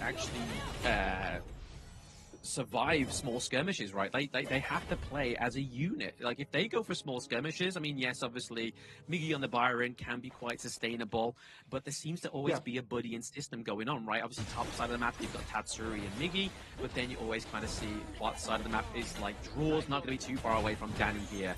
They're trying to steal away the Spike-tailed Beast, able to get that onto the side of Boom Esports. So they have been able to actually maintain that distance in terms of the gold feed, but this happened in game number 1, so I'm not putting this out as a feeler for a victory call.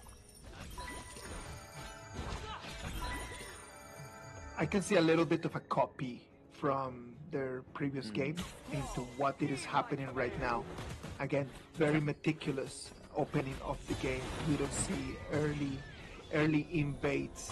I can see a lot of Nongshim Red Force just being more into the rotations and trying to end this laning stage early on. Look at that. Nongshim, they have eyes on the Azure Golem. They might want to come in and try to take that away. Ooh. I mean, a monkey with an Azure Golem, it's like you've got to, you want that low cooldown, right? Like that's the whole point of Monkey's kit is spamming these skills, getting that big old beefy shield up, makes him better into the team fights, but without the Azure Golem, it's a little bit harder to attain that, and that's coming from somebody who made Monkey a few seasons ago. But now, obviously, my point is that I want to kind of explore here, and I was talking to Sagi about it earlier, is like, will we start to see that kind of like tankier build on Siri on the lung here? So, obviously, they are lacking tanks. Go in for a little bit more of a tanky support here onto the Siri could mean that he can play a little bit more aggressive into the backline again.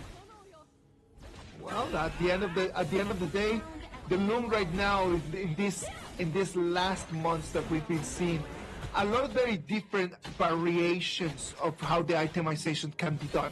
I would love to see something a little bit more of damage. I do not believe that in this moment against this specific composition of Boom Esports, something a little bit tankier would be beneficial for them. They just need to deal damage quick. That is what Nongshim Red Force needs to be doing right now. True, that could be definitely one of the causes here, and obviously time will tell for us here, Isaac, but we are going to get into the neutral objectives point here, obviously looking like it's going to be a sure job for Boom Esports. Getting the first Tyrant once again, so back-to-back first Tyrants, so Bright Olympus catches onto 2 here, but no real follow-up here for Illusion. Illusion's just kind of lobbing away those flow-in size here, but I have to give over, like, the thing that always surprises me is that the amount of damage and impact that Zhang Fei, once he's into the beast mode, that Stampede does, it's crazy. Oh no, I love that, and I remember that a couple patches before it was not that high, but look at that series, gonna have to proc his ulti to get out of there alive. Yes, Savage used that Infinite Bastis, but still has the flash, so he has that kind of get out of jail card there. But speaking of burning flashes, Rattel had to get out of that one. Maybe not needing to have to, but he just kind of really wanted to make sure that that minion wave wasn't going to be get taken down for Rattel, but then get taken down the minion wave into that T1. Because that's pretty monstrous here for the side of Nongshim, as they've kind of set up already that privilege and point of that T1 down to the bot side of the map.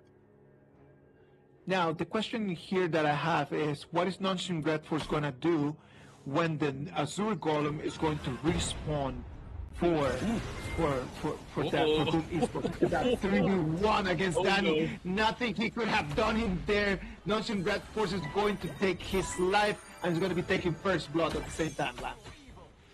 I mean, normally I frown at an Unbridled Outburst being used on one hero, but that seemed personal to me, man. To pick up a cheat chat, but then obviously as you look at the finer details, that T1 was literally teetering on the life or death situation, right? So not only getting the kill onto Danny, so slowing down his farm, slowing down the accumulation of gold, you get the T1 in the process as well, so it's a beautifully used ultimate there. And that's just trouble for Boom Esports, right? Like we know, we've already been underlining a lot, like the importance of how that Tricha is going to be, how important it's going to be in the middle and the mid and late game. And then just taking him down right now is going to slow things down a lot. Look at that, Lamb. Oh, yes, the duel to the death. The Imperiled State is definitely going to put a bit of a hair on the tail of Tatsuri there. He's trying to get out. Keeps himself alive there because there just was no extra follow-up. There was no way for any other member on the side of Nongshim Red Force to get in and try and capitalize on the takedown of Tatsuri. So Boom Esports is still up with every 5 members, but they are going to look out and make sure they're tending the farm top side of the map here, because that T1 into the flash lane is looking like it's going to be that next calling card here for Nongshim. They might not have lost any members, but the problem is that Crimson Golem is going to go to Namu. Namu took control of the Crimson Golem, and that's going to be one more resource taken away from Carl. That's one resource you can't afford to, right? Obviously, already you see Carl is behind by around 300 gold compared to Haku here, which is already a bit of a problem, especially when you lost an Azure Golem pretty early on as well, and didn't actually maintain or even take away the enemy's Azure Golem. So you can start to see that the problems are starting to amount here for Boom Esports. Ratel's, Proscar's Embrace, and Pure Sky already online. That Charlotte can start making moves at this moment. 8 minutes of the game. Charlotte right now, with a little bit more damage, is going to be able to be more of a threat for Boom right now than it was a minute ago. Oh, absolutely. Again, just going 1 for 1, toe for toe here. Haku's 2 levels ahead of Miji, so you can see why Dream Roam being committed here onto the back line of Nongxin Red Force, but it's going to be actually the rotation top side of the map. Off-screen kill here to the side of Nongxin, making sure work of Miji. We actually thought that Miji was going to be able to run away, right? Like he was like, okay, actually the Baron could actually hold his ground. But it was 2 more members of Nongxin Red Force just waiting in the brush to kind of gank on him. Yeah, just waiting for their prime opportunity, right? Like, they were knowing that he's still on the run. Illusion pretty much moves pretty fast when he's out of combat on this one as well with the Lady Jen here. But it's just all starting to slowly but surely slip away here from Boom Esports. They need to make sure they are doing everything they can to hold on to every little bit of resources they can try and claim here back for themselves. The city key that you can see over there on your screen is ready for you to go and log in onto the game and to input. Gleaming over there with a 3 instead of an E. And Ray of Light over K. Ray of Light is going to be our second city key for today. Thank you very much, everyone, for your support on our KIS4. So we're really hoping that you can use those city keys, get online, and get some of the freebies.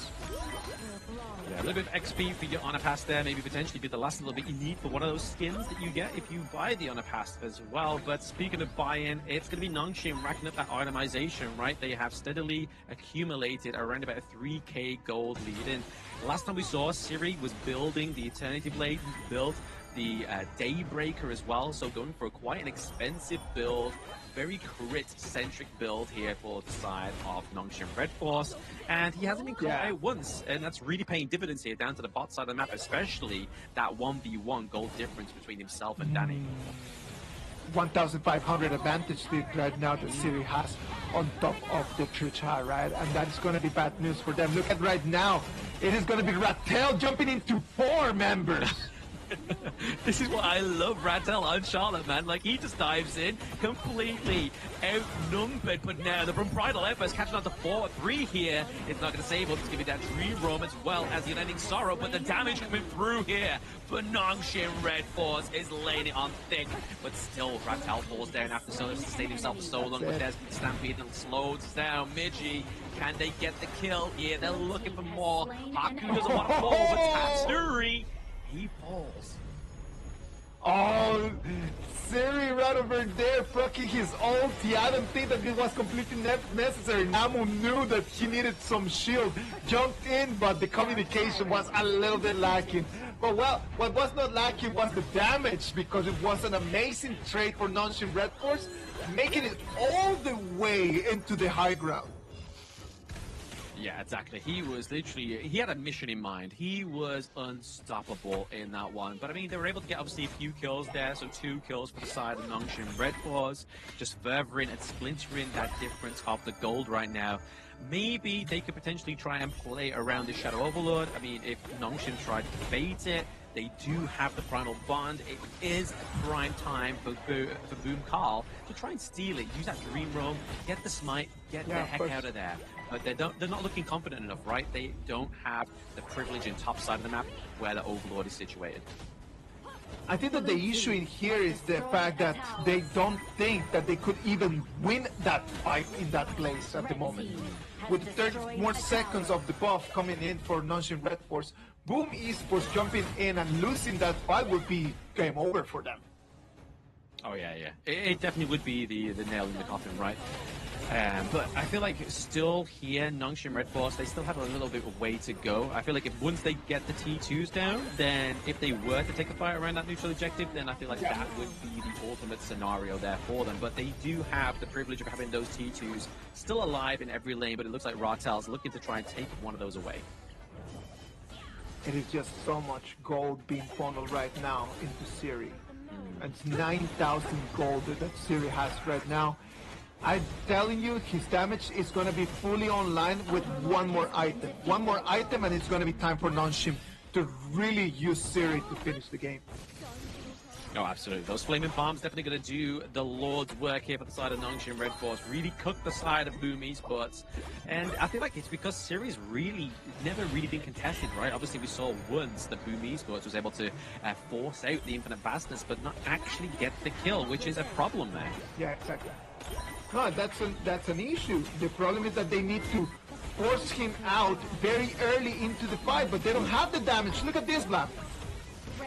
They don't have the damage, and Ratel does have the sustainability, but the damage has come through there this time around for Boom Esports. They do get the pick up of Haku as well as Namud, and down goes Ratel. Double kill for Danny. This is where the damage is going to come from, but all that being said and done, the Vanguards have done irreparable damage down to that far side of the map there for Boom Esports.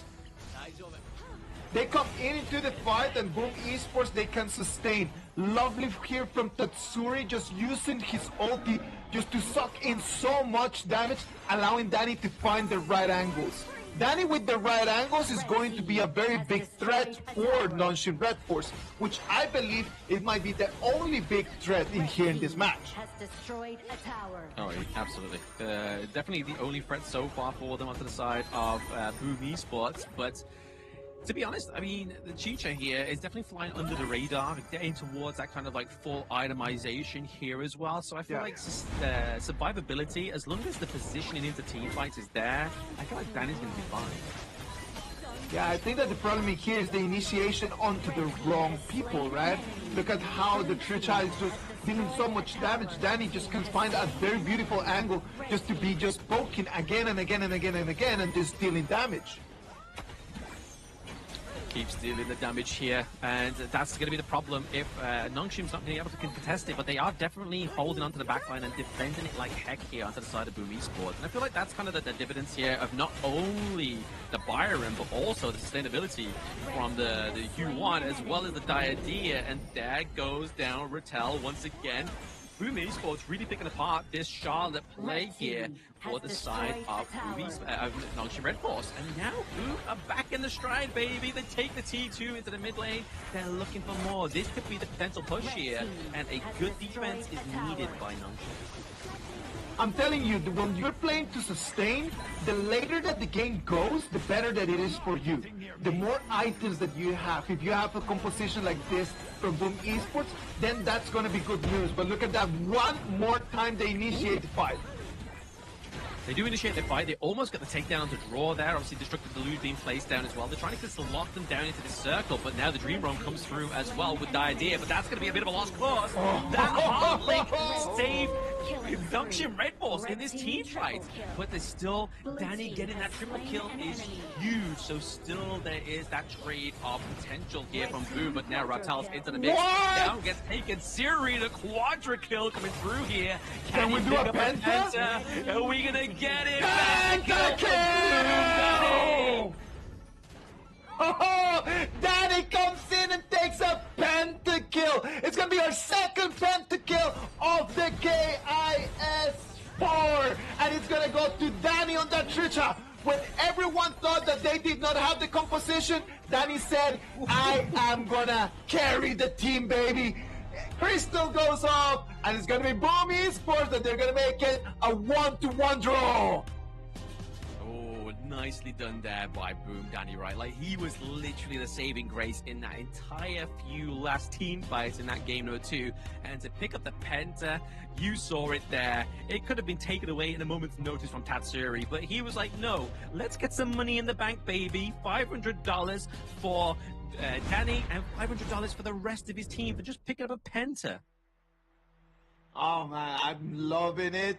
We said that it was going to depend on the Chicha just being able just to deal the damage, to be able to really take care of business. And what a better way just to prove that you're taking care of business than with a pentakill. I mean, exactly. I was going to make some kind of joke saying you can't spell business without penta, but there's no P in business, so that was just my dyslexia coming through thick there for me.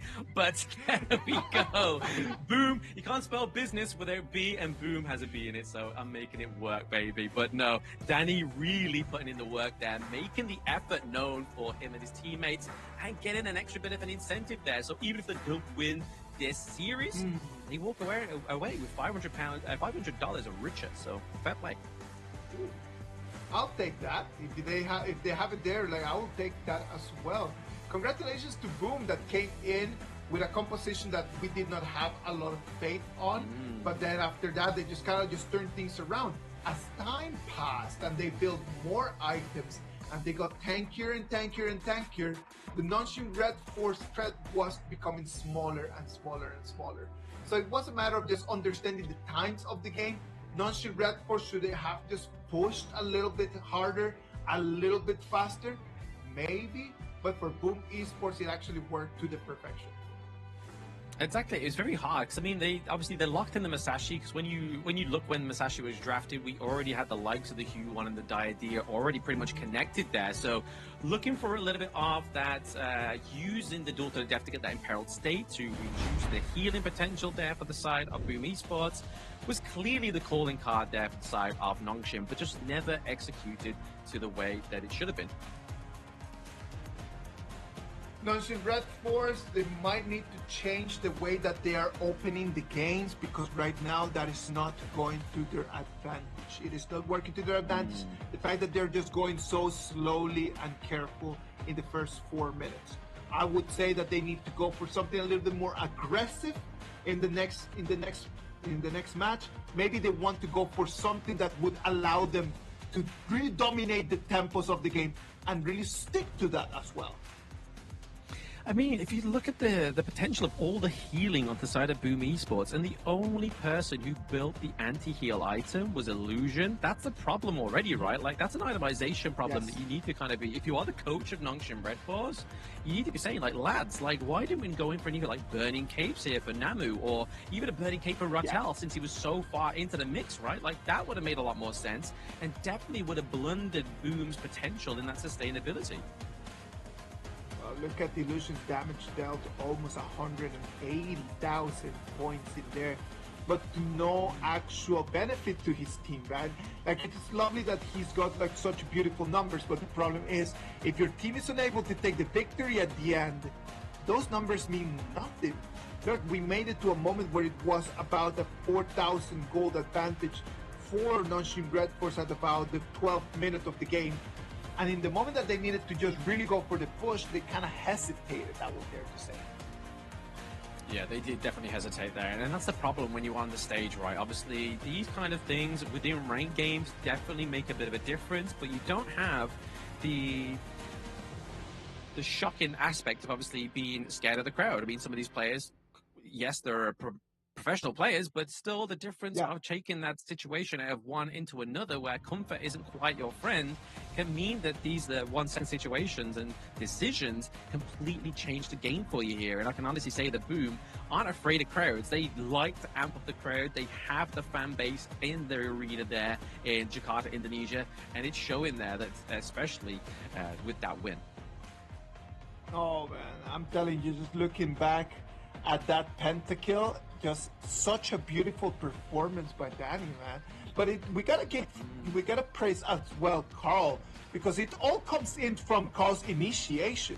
It is the dream roam into the back lane that allows the Chicha to actually deal all the damage. That is the reason. Yeah, Chicha really pretty much was off the chain there for that game number 2, right? Like, there was just no real reason or real rhyme for Nongshim Red Force to be able to kind of get in there, but also get the takedown, which is even scarier. But no, they did it. They were able to dismantle the side of Nongshim. We didn't believe in the draft. They make us believers now. And we can only hope going forward that Boom kind of still continue with this same belief, or at least with the morale after that one.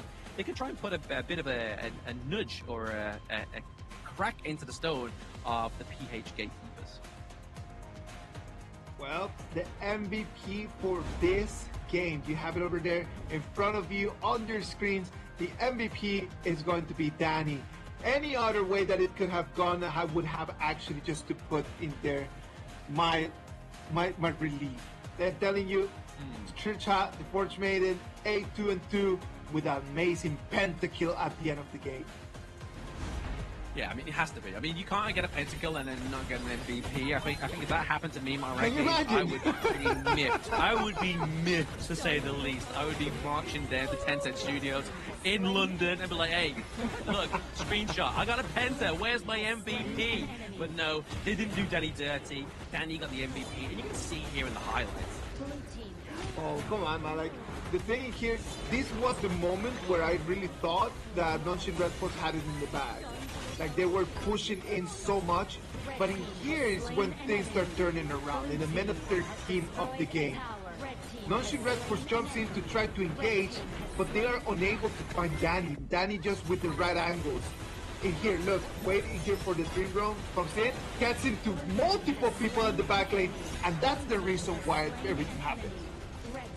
Yeah, exactly. The Dream Drone just like enough offsets to just completely kind of turn the tide of that team fight, right? Like, it's only like a 1 second knockup, but that's a lot of time within Honor Kings. Like, if you're up in the air for 1 second, there's so much damage that can be taken place onto you. And proving that is obviously Danny and Tatsuri towards the end there, picking up that pentakill and then just rushing that singular minion into the crystal. And everyone even at the stage was kind of gobsmacked, was like, hang on, what's going on? And there we go. We got some reactions from Boom and some of the PH staff there. So Auto Loss really happy with that win for the side of Boom Esports. Glad, I'm telling you, I am super entertained with what is happening right now. Pentakill, Danny leads Boom to equalize the score in game 2. And after looking at these 2 games, I'm telling you, I do believe that we're gonna go all the way to 7 games, because none of these games have been short. In this way, when you start seeing games that are always 16, 17, 18 minutes, you can see that the difference in level in between the 2 teams, it's very, very minimal. So if the difference in level is very minimal, I can expect that we're gonna go all the way. Oh, absolutely. It can only go all the way. I mean, unless that kind of like game 2 draft there from the side of Boom Esports was a bit of a saving grace, a little bit of a Hail Mary thanks to the Chicha pickup. But now, obviously, like I was stating in that exact same draft, is the fact that Nongshim don't have to worry about banning out the Chicha anymore. There's just no need, and the Dolly is off of the board here as well. Like, there is some huge meta picks. There are no longer a need for Nongshim to be focusing on within this Game 3 draft. So I feel like now it's kind of a bit more of an issue for Boom to kind of maintain or even surpass that momentum they had in game number 2. We're gonna move into game number 3. Nongshim Red Force is going to choose the red. Boom Esports is gonna be on the blue. Lam, a very basic question that I always ask everyone. If you were the coach and you get to choose based on this patch, would you go for blue side or would you go for red side? What would you prefer in this specific patch? In this specific patch, and from what I've seen of Season 4 Invitational, personally, when it kind of like comes out for it, I feel like red side for me as a coach gives you a bit more leeway, right? I mean, you're still kind of at the victim of those 4 first bans, but you get to react to that first prior blue pick. And I feel like going further into the series, for me, red side makes a lot more sense, because you kind of already knowing where they're going, or at least what's the priority for the team when they go for that first pick. And very interesting, because when you analyze, and hopefully today after I finish it here, I can go back and then just do the stats. I can perceive, and my feeling is that a lot of the coaches feel exactly the same as you. I do believe that a lot of the teams are just deciding to just choose for the red, for the counter pick, instead of just being able to take the priority. So maybe that just shows us how the priority is not that big. We don't have that big of T0, like tier 0 heroes that could change the whole game. And it's more about the compositions instead. Oh, absolutely. It's this 5-man game, right? Like, you can't just pick one hero that's like a T0 and be like, right, okay, that's it, GG, FF at 15, right? Like, within that first part of the draft. Once it comes out onto the blue side, like you see here with the Fire Ninja for Tatsuri, you know for a fact, obviously, Nongshim, I gotta look for something that's gonna either try and counter the Mai Shiranui or at least keep her locked into that lane. And Nongshim Red Force may potentially picking up that Dolia and Yang Jiang combo here that we saw from Boom in game number 1. I shall protect this mortal world. If it is available, you need to go for it, because that Dolia with the Yang Jiang, it is such a strong pick, not only because of the double ult that you can get from the Yang Jiang and the sustain and the damage. It's just that Dolia paired with anything else in this specific patch, it just gives you so many different options. The Dolia for me is one of the most interesting picks for this patch and this moment. So many heroes that you can pair her with. Oh, absolutely. Double ultimate's always going to be a bit of a lifesaver here for some of these teams, or even a playmaking potential, right? I mean, it's not even just the ultimate that you have to consider. Like, sometimes on the Yang Jian, it's as simply as just getting that refresh quicker on that first skill, because say, for example, a scenario, you place the Hound down, you get the kill very quickly, that's going to refresh instantly anyway. You place down another Hound, you can dive further onto the back line. If you don't quite sure get that kill, you can then use the Hound to get away as well, like putting onto a minion or anything like that, or even like a side camp, just to kind of get some kind of means of a way out here. So there is a lot of accessibility when you think of that Celestial Melody. Boom Esports right now just gonna go aggression with aggression. Guan Yu over here for the flanks and the second initiation, and the Tempo Master over there with Pei. The Tiger is gonna just be leaping around, and we know that Carl's Pei is actually really strong as well. Yeah, I don't think there's an actual player within the Season 4 Invitational where I thought, the Pei could be better, you know? Like, Pei, all these players understand how it needs to be played, right? You just need to be constantly farming, potentially looking to the top side of the map there to try and get that pressure for your clash lane, and more importantly, just kind of dealing damage from a distance. Like, that duo sort of marksman combo is going to be very frightful for the side of Boom Esports if they get the right kind of support. And right now, we're looking at Marco Polo come through here as well, which has not really been the most kind of highlighted farm laner within this patch. Nope. Again, easily destructed ultimate, which is scary, and obviously you're really banking on the fact that you're able to outscale your enemy's farm laner to get those first few attack speed items, so you actually get online a little bit quicker. I can start seeing how Boom Esports is coming and thinking about their control CC chain, right? Like, we can already see the Motsu with the Pokin. We can see the Mai Shiranui using the Kachusins just to slow people down. We can see the Guan Yu coming in from the flank, pushing people all together, just for the Marco Polo just to come in and finish the dunk. And if all of that does not work, you always have the Pei dealing damage from the sides, just coming in and getting kills. This Boom Esports composition, if it works well, if it comes down to really that coordination in between them, it is going to be a very destructive composition. Oh, absolutely. I mean, like you said, they're obviously Marco Polo trying to get that last little bit of a hey hurrah onto the side of Nongshim Red Force to get that claim of a few kills here. But I mean, if you look at their draft, you've got to assume that Danny is going to be taking the cleanse here, because if not, there's a lot of CC waiting for you, whether it be the Wave Breaker, whether it be the Soaring Shot, whether it be the Truth Mantra. Like, there's a lot to really consider here before you go in with that Fever Barrage. No, completely, and that has been one of the talents, one of the abilities that we have seen Marco Polo always go around with, right? Like, either it is going to be the Purifying here would be actually a very interesting one for him to be choosing and for him to go with. On the other side, Nongshim Red Force, the last pick that they showed us right over there was going to be the Channel. Chano is going to be a very interesting pick because has been a very meta hero in this patch. Even though a lot of people were not expecting to see that much Chano action during this week, KIS4 has invited a lot of very good Chano performances. A lot of good ones as well. But I mean, look at that. Like, he does go for the cleanse, however, but Namu goes for the stun. So obviously, you go in with the Ode, get kind of like claim your distance onto Danny. If you don't get the hit with the cleanse, with the wave breaker, stun that bad boy. Like, he's not going to go anywhere. That ultimate's going to get pretty much disconnected. And even worse for me, I feel like the matchup for Chano going up against the Marco Polo here goes into the favor of the Chano. Just because you have those Spirit Wolves, so that's going to really try and block the Splendid Revolver, the first skill of Marco Polo, which is pretty much one of his bread and butter of his kit.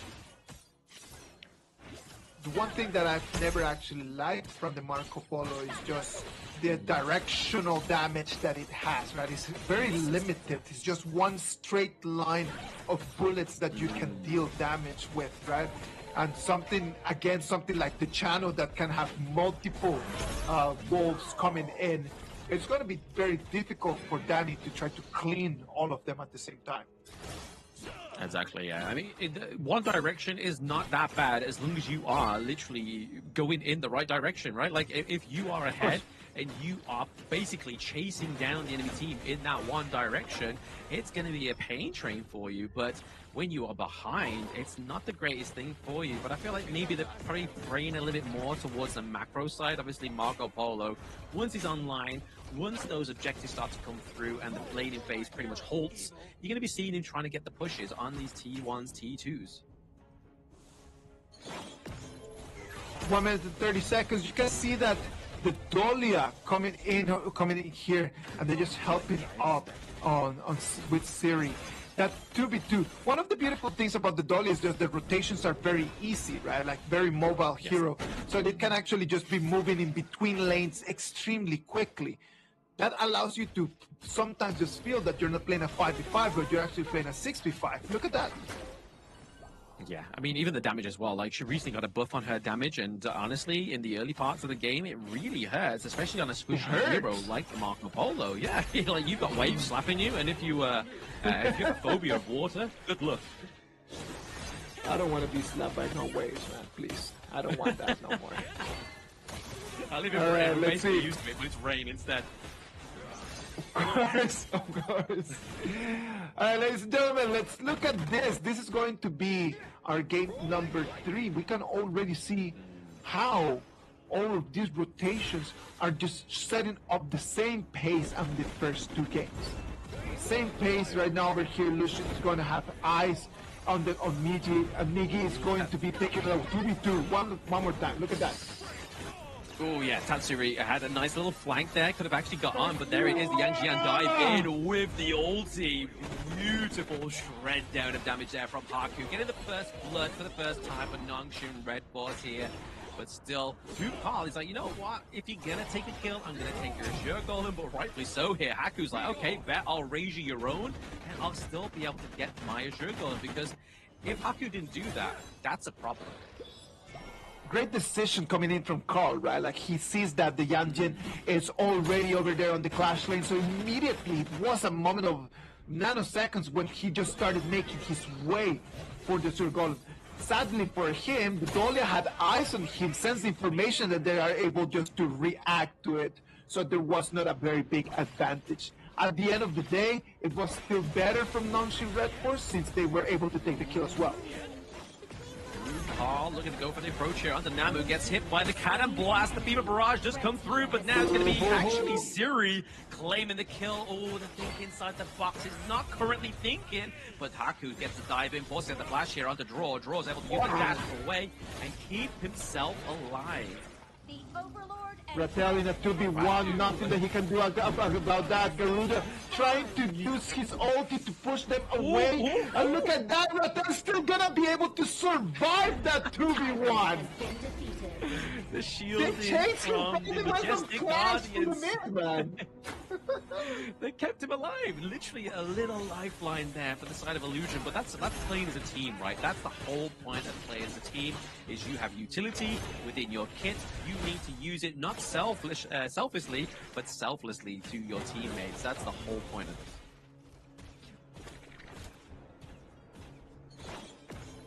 4 minutes and 40 seconds left right over here. After that, Nongshim Red Force, remember that they were able to take on to that first Tyrant. Right now they do have the buff.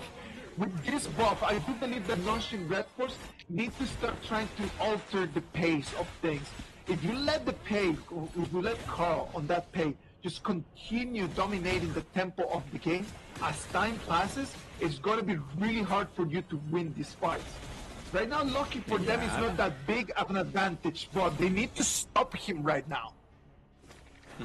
Absolutely. I mean, in the same sentiment, if they can kind of outlast him as well, then he kind of his scaling falls off anyway. So I feel like there's a prime spot in time here for Boom Esports to get the victory in the condition here of pay. But speaking of getting taken down, it's going to be a draw here. Getting taken down there, that think inside the box didn't do as much impact as it really hoping for, or at least enough time for Tatsuri to get the rotation. And now, both side of the map is in Nongshim's favor. Has destroyed a tower.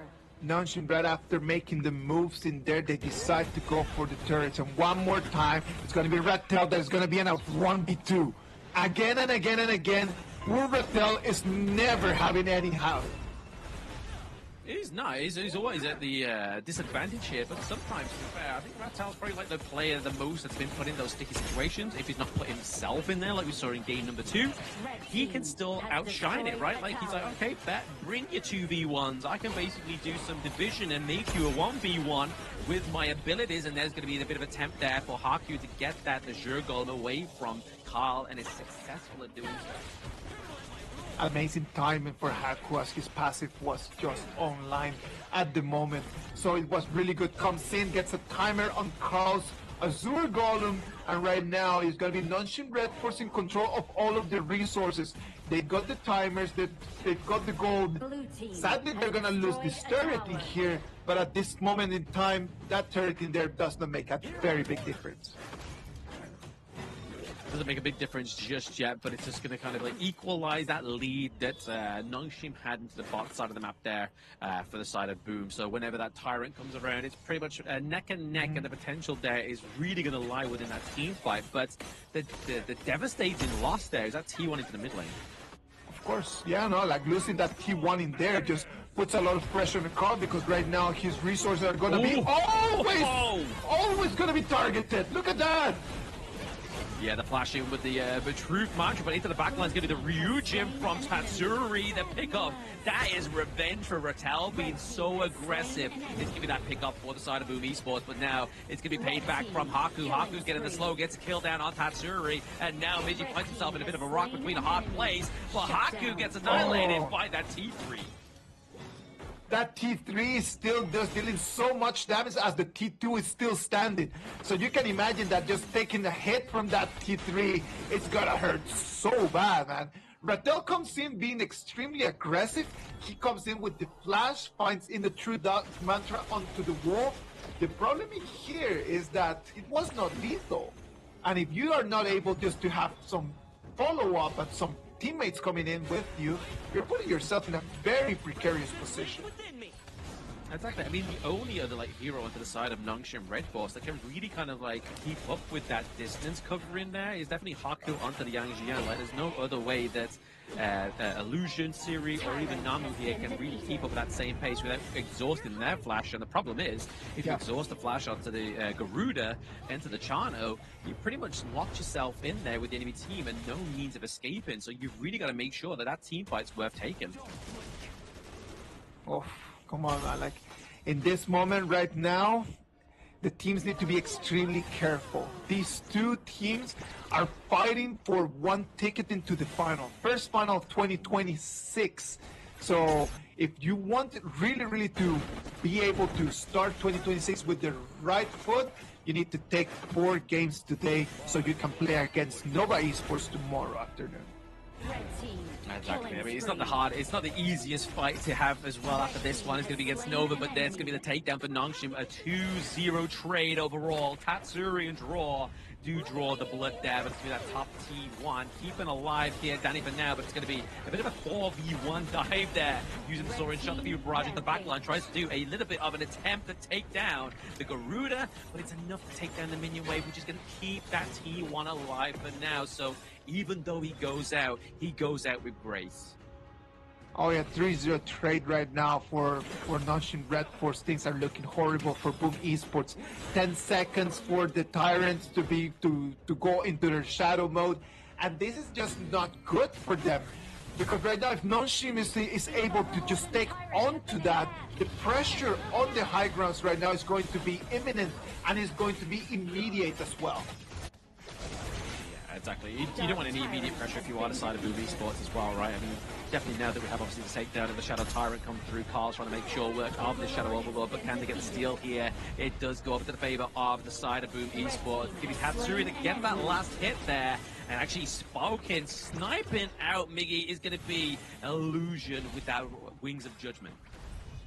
Oh, look at that. Right now it's Carl, the one that is on the run. 4 members of Boom Esports going around trying to find out to Carl. They have eyes on the Tiger.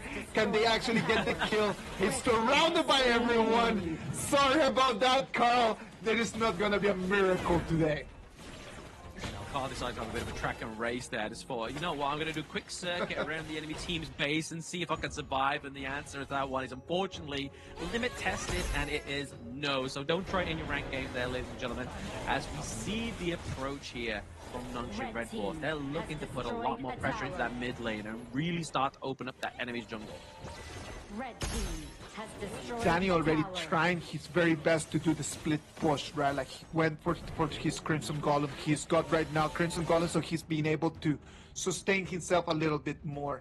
The problem in here is that the Marco Polo on that split push and the Carl on the Tigers on the pay on that split push is the only option that Boom Esports has against him.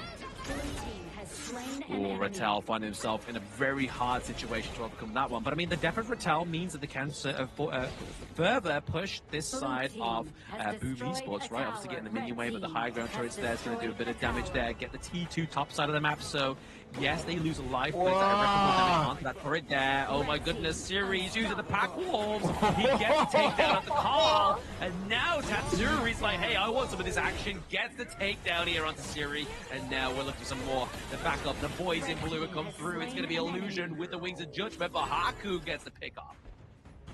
Look at Danny trying to go in for the back door. He's going to be able to take on to that turret, but to what price? Because right now, it is going to be Nongshim Red for the ones that they want to take on the high ground in the mid lane as well. Yeah, the high ground does fall for the side of Nongshim, but still staying alive here for the side of Boom Esports. So I feel like it has paid off here for Danny. If he's able to get out with his life here at least, then I feel like that is definitely a job worth being done here for the side of Boom Esports. But Nongshim, they've definitely got to kind of put a little bit of filler in that crack in the wall. Not gonna lie, Blam, the backdoor play, for me, it's a very PKL kind of move. Not gonna lie, I see it a lot in PKL, just to see like people just trying to go in the moment that we're down.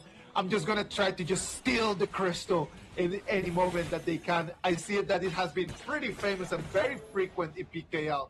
Have you had that same feeling?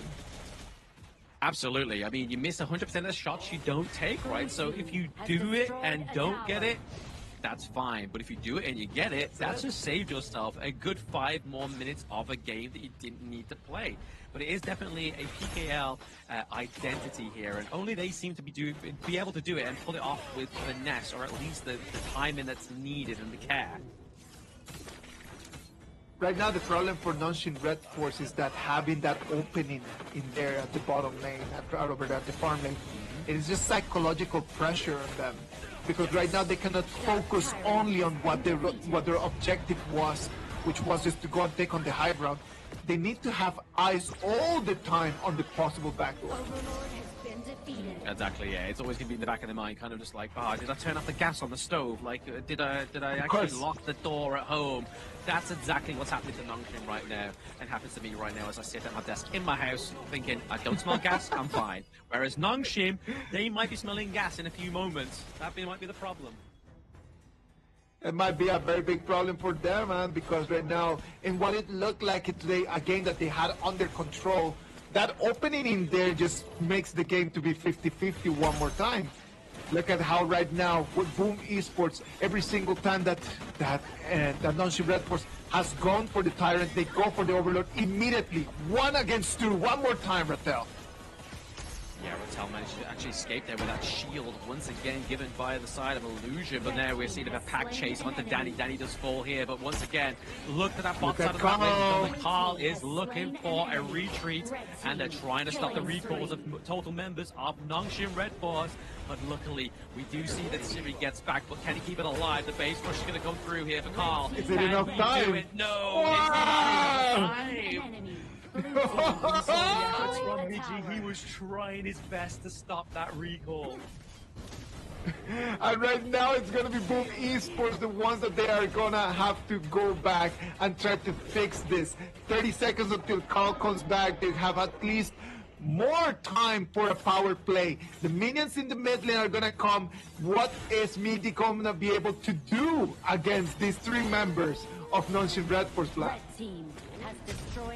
They gotta hope and pray that they can actually stop this splintering at top side. The amount of opportunities that this has created for the side of Boom Esports is very scary. So they've got to make sure that they take some of the ground for themselves to put that pressure back onto their side, and also make it so that they also have that psychological kind of stress onto the side of Boom Esports. Look at that right now. If they get to take onto that turret, they're going to stabilize what had been a little bit of a bleed place for them. They are able to put some more pressure. The waves are still pretty far away, and we're back to a 5v5. Back to the 5v5. Everyone back onto the gorge here, and Nongshim Red Force, I mean, as much as it's worth right now, they are ahead in terms of the gold lead, but if you look at itemization, other than Draw and other than Namu, they're still pretty much slowly building towards that 6-slotted itemization, whereas the rest of the crews pretty much got there, and the peak is already peaked for both of these 2 teams. It's now about positioning and execution. All right, let's wait and see what's going to happen. Right now, we can see that Nongshim Red Force has already cleaned all of the minion waves, and there are 3 lanes coming in with super minions coming, trying to knock on the Boom Esports high ground door. Where is Carl going? Carl here. He's trying to freeze maybe potentially the minion wave coming through here, or maybe even trying to potentially get a gank here, as he's just kind of made a massive U-turn right now. Looking to go and maybe put that pressure on, try and get the dunk onto the likes of Majestic Guardian here, and Sage Sanctuary is onto Siri here, so even if he does get the takedown, it's going to take 2 health bars to get him rinsed, but there's Hatsuri being rinsed out like a bad spotted. And on the run is going to be Carl. He has been spotted. He needs to make sure he can get out alive and maybe even recall. And there it is, Draw. He may be taking the front here on the side of Nongshim Red Force. And there it is, the dash in. It's going to be the lights and mantras that's going to do damage. And there we go. Nongshim Red Force finally get game 3. Nongshim Red Force comes in what looked like a little bit of a bumpy road for them. And it makes it into a 2-1 advantage. Nongshim Red Force, as we go, we're gonna move into the half of this game. Right now, 2-1 advantage. What was going on with Boom Esports and that last move? That was actually very confusing. That last turn from Carl, I understand the idea of wanting to come in from behind, but it was such a gigantic U-turn. I think maybe he was just potentially anticipating another minion wave, maybe he thought he had enough time to stick around and clear out the minion wave that would have potentially come through as the second wave, as we saw at the Crystal at that moment in time. But his teammate needed him, right? Like, they already dropped 1 life. Tatsuri fell, so that's the reason why Carl needed to try and find a little bit of a Hail Mary play onto the back line of Nongshim Red Force, and just didn't find it. Well, sadly for him, he was unable to find that, and right now they were unable to find the turn to the victory. they had the option when he took in for the back door just to try to win that, just to try to surprise their opponents, but it was very, very close for him to take on to that crystal. This was a really high intensity battle, and non-ship Red Force is one step forward, and they are closing themselves to moving into the final as well. Exactly. I mean, if they just executed the cheater in game number 2, they would have even been just one step closer, right? But now they've got to obviously still go another 2 games back to back if they get that victory. But I feel like Boom's definitely not going to give them that satisfaction because they want to be in the grand finals too. They want a bit of that Nova. Oh, I'm telling you, the 2 of them, they want to go to the final, but nobody wants none of that Nova. I'm telling you, after watching them play today and play yesterday, nobody wants none of that Nova, man. But everybody wants to go to the final, that's for sure. Non-ship Red Force right over here, you can see that Siri was gigantic and Haku was gigantic as well. Look at the numbers, man. Both of them 9 kills in their pockets. Yeah, respectively, the kills were definitely online there for the side of Nongshim Red Force. I mean, let's look at Namu, man. This is the reason why I highlighted him to you. He's 0-1-17, a true support by KDA. None of these kills, you know, none of these kills securing, stealing. He has no kills. He's just serving them all up hot plates for the rest of the members of Nongshim Red Force. Yes. Kindofu, I'm looking at you. Poor kid just catching strays in a game that most likely he's just at home watching on the stream.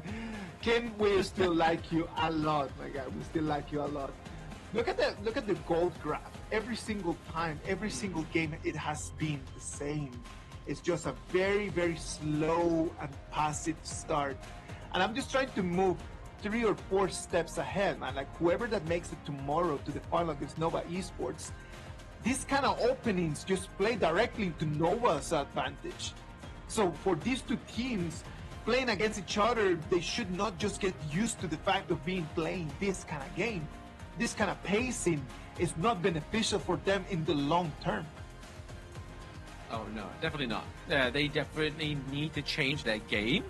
If you are even Nongshim or Boom Esports, going against Nova Esports tomorrow, but it's still, they have the marathon to run here. Like, they need to still get to 4 points to win this series. And right now, obviously, Nongshim do take the upper part of the potential of that one. But look at these head-to-heads here.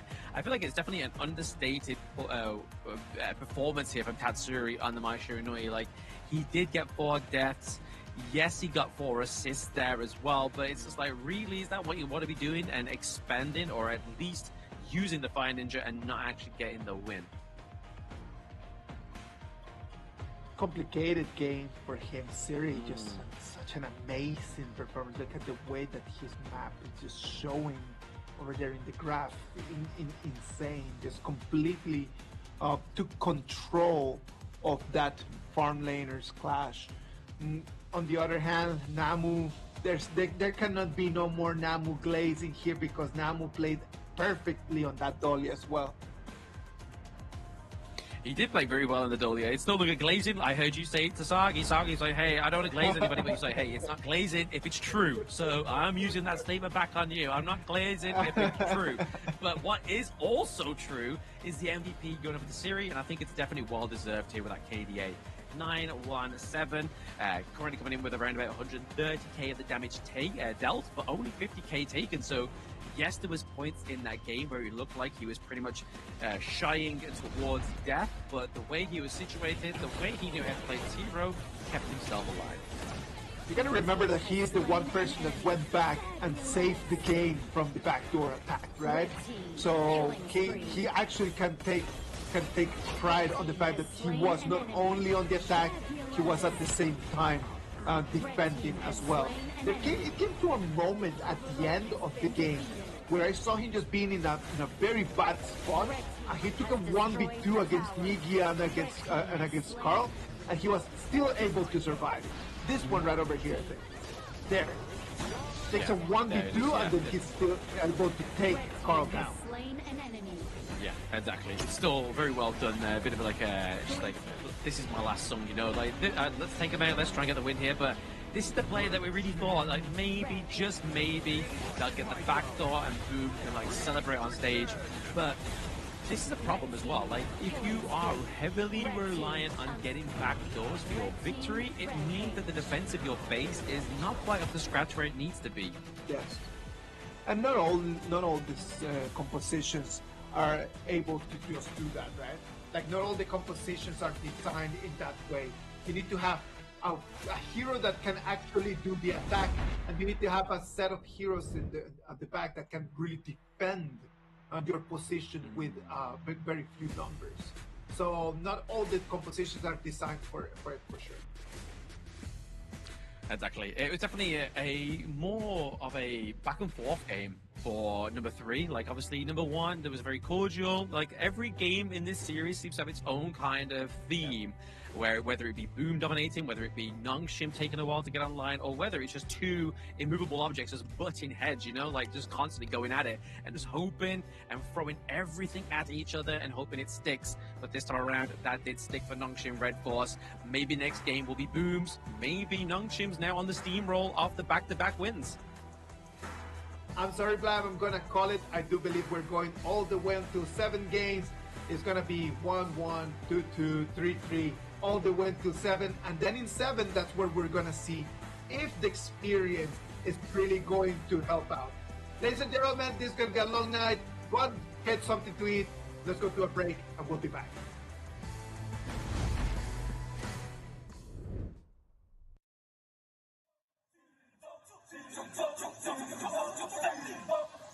Kings Invitational Series, let's go! Bertahun-tahun ku ditempa, harap yang karang murka, enemy di setiap langkah, jantan datang mencoba, panggil ku Woman Army, satu orang 1000 nyali, bela spirit dalam nadi, sini maju ku ladeni.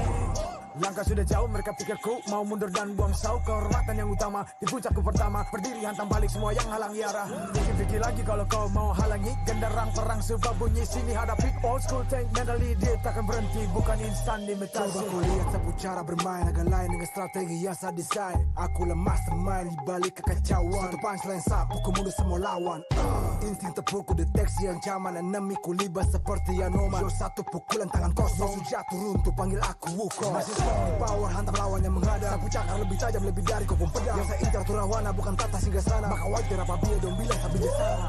Siapa yang berani mendekat kemari, saya yang kesana atau kau yang kesini. Jutaan kalian pun saya terakan lari, seranganku cepat sulit kau hindari. Dominasi, ku kendali, berotasi ke tiap sisi, ku ambil alih. Saatnya kita untuk eksekusi for my party. Push, push, push, push, push, push. Everybody move, move, move, move, move, move, yeah, move, move. Saat datang dengan mode brutal, kendalikan setiap titik vital. Damage magic, serang mental fisik, 1000 taktik, kau kalah cerdik.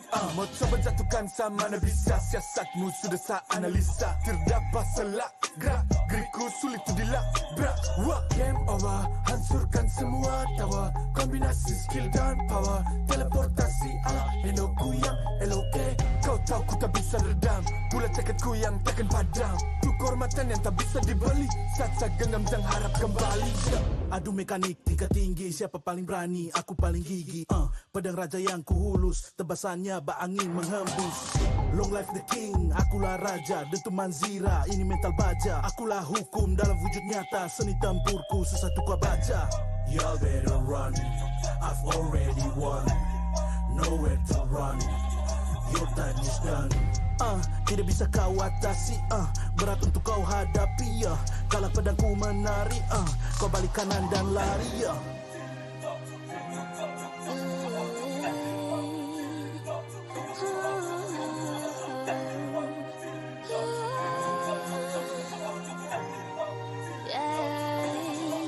Come get me good sing sana. Aku cinta I'm the queen feel alright. Orang jajali ternyalain dah. If you want me profit nuema. Siapa tadi panggil cause I'm ready. Siapa bilang aku tak punya nyali. Don't try me ni aku sebut api. Yes my melody you can touch me. If you ready you jajali.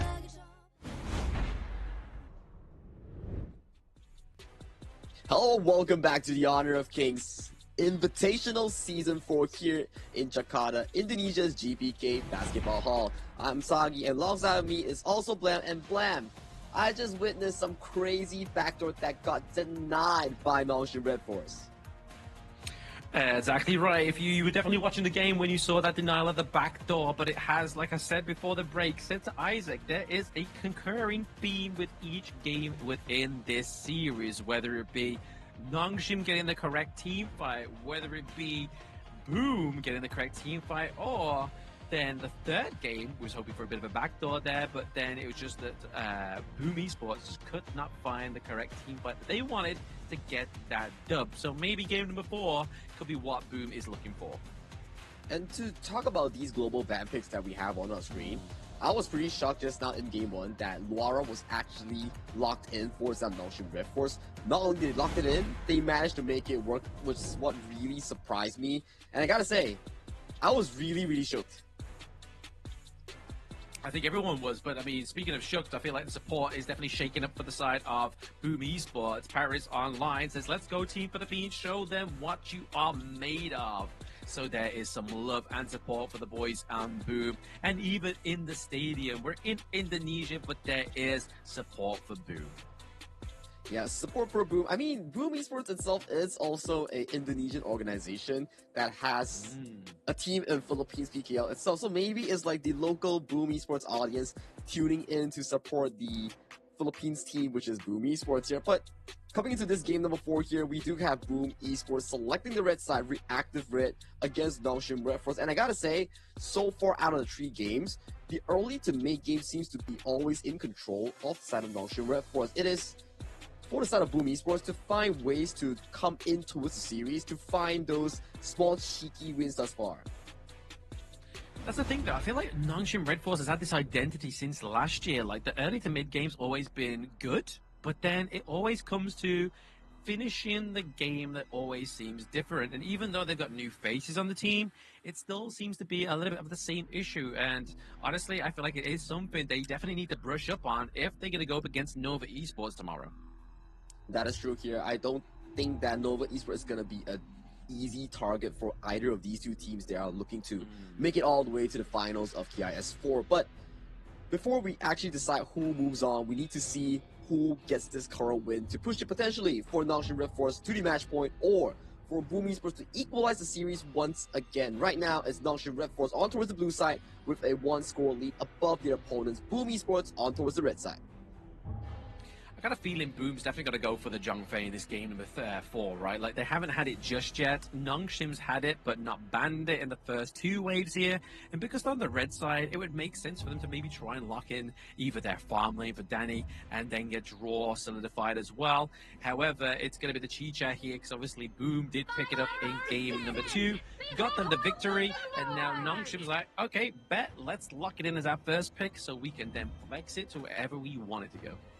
Yeah, Chicha, ever since being introduced to the meta alongside with the likes of Haya, the Evernight Aspiration, I would say that her position in the priority of the draft is actually pretty high, considering that you can actually flex it into 3 different roles: the Clash lane, farm lane, also the jungle. It kind of reminds me of the peak version of the Yu Huan that we had back in the 2025, which all the KML teams love to flex it around and love to first pick it.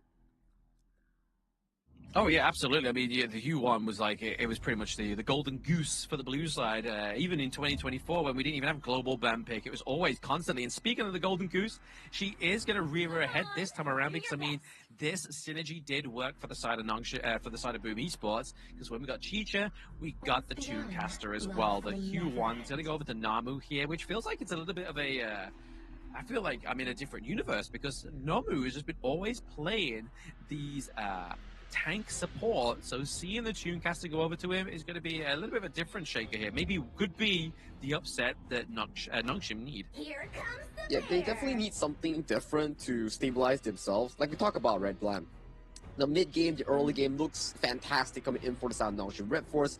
It's always coming down to the late game department where they have been having issues to properly end games. Potentially that we see this hyper-aggressive setup coming in with the Force Beta Chicha, with the Fire Ninja on the Hands of Illusion. Maybe this is what it actually allows them to push the game even faster, even more concise to close off games. Yeah, I mean, they got the sustainability, they got the firepower as well, and obviously, as you said, obviously, mid to late game, you got the Chicha here coming through also, especially as we've already seen from Boom Esports. Danny, I feel like for me, if obviously it is going to go over to Siri here, they definitely need to try and get the Penta right. They need to one-up Boom Esports in that regards. They need to be the third Penta onto the KIS4, but if we're looking at, obviously, these kind of bans onto the side of Nongshim Red Force, getting rid of the Dharma here as well as the Lady Jen, I feel like is a really good call for the side of Boom. They do seem to be placing themselves slowly into certain compositions that they want to be finalizing, right? Like banning away the Dharma, removing the Wombo combo with the Tatsuri Boardmaster here, and that is another pick of the flavor here that I'm seeing from Nongshim Red Force. We've been seeing a lot more of Ying in peak tournaments recently due to the adjustments of the itemization, and right now we are getting our first ever Ying of 2026 coming in from the Nongshim Red Force jungler here. Haku locks it in for Nongshim. Yeah, I mean, I hate this pick. Like, even in my ranked games, the Ying is my go-to ban, because when you get somebody on the enemy team that can play Ying jungle very well, you've got the knock-up, you've got huge disruption as well, but it's also those combos that you can obviously chain together, especially with the ultimate and that kind of track down of the Fire Spear as well. Really kind of thinks, oh, I'm getting out alive, and then all of a sudden it's like, oh, wait, no, I've just been completely decimated by the Ying here. So Fire Spear coming through, and Nongshim Red Force shake-up once again. Their team composition this time around is much more early to mid-game centric here. If they cannot find those major leads, they do have a bit of a worry for Danny to actually outscale them in the mid to later stages of the game here, because for Boom Esports draft, they might not be the strongest one in the early to mid game, but when they start pacing themselves, when the 3 items starts kicking in, that's where Carl, that's where Miggy, that's where Danny starts taking control over the game 4. Yeah, I mean, the problem I think like for Boom Esports is the lack of any kind of sustain, right? Obviously, they don't have sustain in terms of the healing. I mean, they do have the tank potential of the Liempo here, a little bit of CC immunity as well, coming from the kit of the Martial Genius as well as the Earthshaker. But when it comes to healing, I feel like this comes generally like they need to play a very short kind of team fight and get the correct pickups here. So I feel like a lot's riding on Migi here on the Martial Genius. The Martial Genius, yes, I perfectly agree with what you mentioned, whereby it's either 2 ways, right? Number 1, you look to pick off the primary target on the assassination playstyle, or number 2, you man mark against the opponent, which is Ratel on the Guan Yu, making sure that Danny and Tatsuri isn't bothered by the flanking horse that's coming behind you, right? For Miggy, those is 2 jobs. Pick one, and if you can master either one, that could be the game changer here for Boom Esports to potentially equalize this game 4. Yep, the equalizing of game number 4 could come here from the side of Boom Esports, and I can imagine the PKL fans at the GBK Arena are definitely hoping for that outcome, but right now, it's down to Nongshim Red Force to try and set up that back-to-back victory to claim themselves their place into the Grand Finals tomorrow. And I'm also excited to see our first ever debut of the Fire Spear Ying coming in towards the side of Nongshim Red Force here. We do see for the side of Boom Esports, they immediately go for the aggressive clear, 3-man clear in towards the mid side, allowing Danny to mitigate that laning phase against Chicha in the form of farm lane. Exactly, like just making sure that they're able to kind of like farm up and get Danny to a good positioning over the enemy's marksman here as well, right? So obviously, a bit early game for the Chicha is going to be very interesting here, going against the Ali, but when you have Boom taking away all these minor camps and actually securing it, you can already see that it's already putting a lot of pressure onto Nongshim's early game. Yeah, beautifully played coming in for the side of Boom Esports, knowing where to properly put their resources in, trying their best to give Danny the perfect early that he's looking for, but this freeze is causing a bit of a trouble on towards Danny here. Hence, you see Carl immediately coming to the rescue. Yeah, Gorge mobilization is there going to be to lock down the Chicha. I mean, that's definitely one way, right? That's the one reason why Nongshim was able to quite do the same kind of thing. Is because they don't have that dive into the back line where it's onto the side of Boom. They've got Carl with the Gorge mobilization. They've got the Martial Genius. And they've also got the Liam Poe as well, which is always going to be very frightful if you're playing something like the Chicha. It's really a Boom Esports playstyle, right? And towards the top side, though. Oh, Miggy. Oh, having to pause the flash there. I mean, it's going to keep him alive, but unfortunately, that 1v1 definitely didn't go in the favor of Miggy into the top side. Yeah, but they do trade common spell for common spell. That's no sprint, and that's no flash coming in for the side of Miggy here. So for Miggy, he's going to be a prime target for the side of Nongshin Red Force to be prioritizing for the next 2 minutes before the spawn of the Tyrant here. Tatsuri getting a beautiful catch. Gets the catch with the board here onto draw, but I mean, there's not really much more of the follow-up here for the side of Boom. Obviously just trying to wait for anybody to kind of like enter that board there, but the taking liberties does come through. I think this is the good thing about Boom Tatsuri, right? Like having the Yixing, the board master, just makes it so much faster for him to clear the minion wave and just go down bot time to keep putting that pressure on Tatsuri. Yeah, I think it's just really the distinct playstyle that we're talking about, right? If it goes back to our conversation back in the pre-game draft, whereby, okay, Danny, not the strongest in the early game on towards the side of the early, but once he gets himself towards the 3-item power spike, which is what Boom Esports is looking for, then they unleash this Sightling Demon to potentially control the game tempo here. That's why you see so much resource coming in from Boom. Tatsuri, Carl, kept on visiting bot side to make sure that Siri doesn't really win through the laning phase here. But top side 1v1 though, Miggy dominating that 1v1. Yeah, keeps putting him back, keeps sweeping him back into the loving embrace of Miggy here, trying to get that first blood for the side of Boom Esports, but into the mid lane. It's going to be another tip attack going on the board. He's committed here. We do see the Haku as well as Namu being caught into that board, but they're all playing and posturing to that left corner there, so they can't actually climb on top of them. So Spear Will, let's talk about Fire Spear Haku. I feel like this hero, there are so many different playstyles. You have the first stack Spear Will where it gives you like an enhanced auto attack that gives you like healing. Second stack gives you like shield. The third stack gives you like this AoE range one that slaps in one straight line. So it's a very good finisher if you can go for like the good angle, right? You can sometimes hit towards a tower, you can sometimes like auto attack if there's no real target there, but it connects at the very least in the one straight line. And right now we're looking at Tyrant going smoothly in the hands of Nongshin Red Force. Oh, there we go. They do get it off the side of Nongshin Red Force. The draw is just trying to kind of just like soak in and bring as much damage into his attention here. But it's actually going to be Siri that manages to aid the escape here as well. So nobody actually falling for first blood. But first Tyrant is going to the side of Nongshin Red Force. Okay, we do get the fly spin with the knock up here, but it's going to be the invincibility from Tatsuri. But Illusion claims the kill onto the back line. Is lost. Is behind enemy lines. Illusion may fall here. It's currently a sticky situation between those two turrets. Draw. Now we have Danny here. He's pretty much all she wrote, but he's trying his darndest to get out alive. He's still running. He's throwing the Cajucins. He's literally on the run. He's alive. He protected the Carl escape. Oh my goodness. Not only he stole a kill under broad daylight from the Boom mid laner, it also allowed Nongshin Red Force, Siri, and Namu to get that bottom tower. That is completely map dominance coming in for South Nongshin Red Force. Tyrant, kills, towers, everything in their pockets with no repercussions from the side of Boom Esports. Pure finesse from Illusion though. Like the fact is he was able to go behind enemy lines, almost get a kill as well. Like that would have been pretty much the salt in the wound for Boom Esports. But now we are seeing that Nongshin Red Force have been able to kind of surmise around about 2.2k goldie for themselves, which is really going to help them further their potential in this game number 3. Yeah, for now, it seems to be really much in control for South Nongshin Red Force. Only one kill separates both teams, but take a look at the gold department here. Almost a 3,000 gold lead for South Nongshin Red Force. Only at one kill here, every single turret in the favor of Nongshin. Usually we see turret for turret, 1-for-1 exchange, but due to the fact that Illusion stopped so much time, it really allowed for the side of Boom to lose so much resource in such a short duration.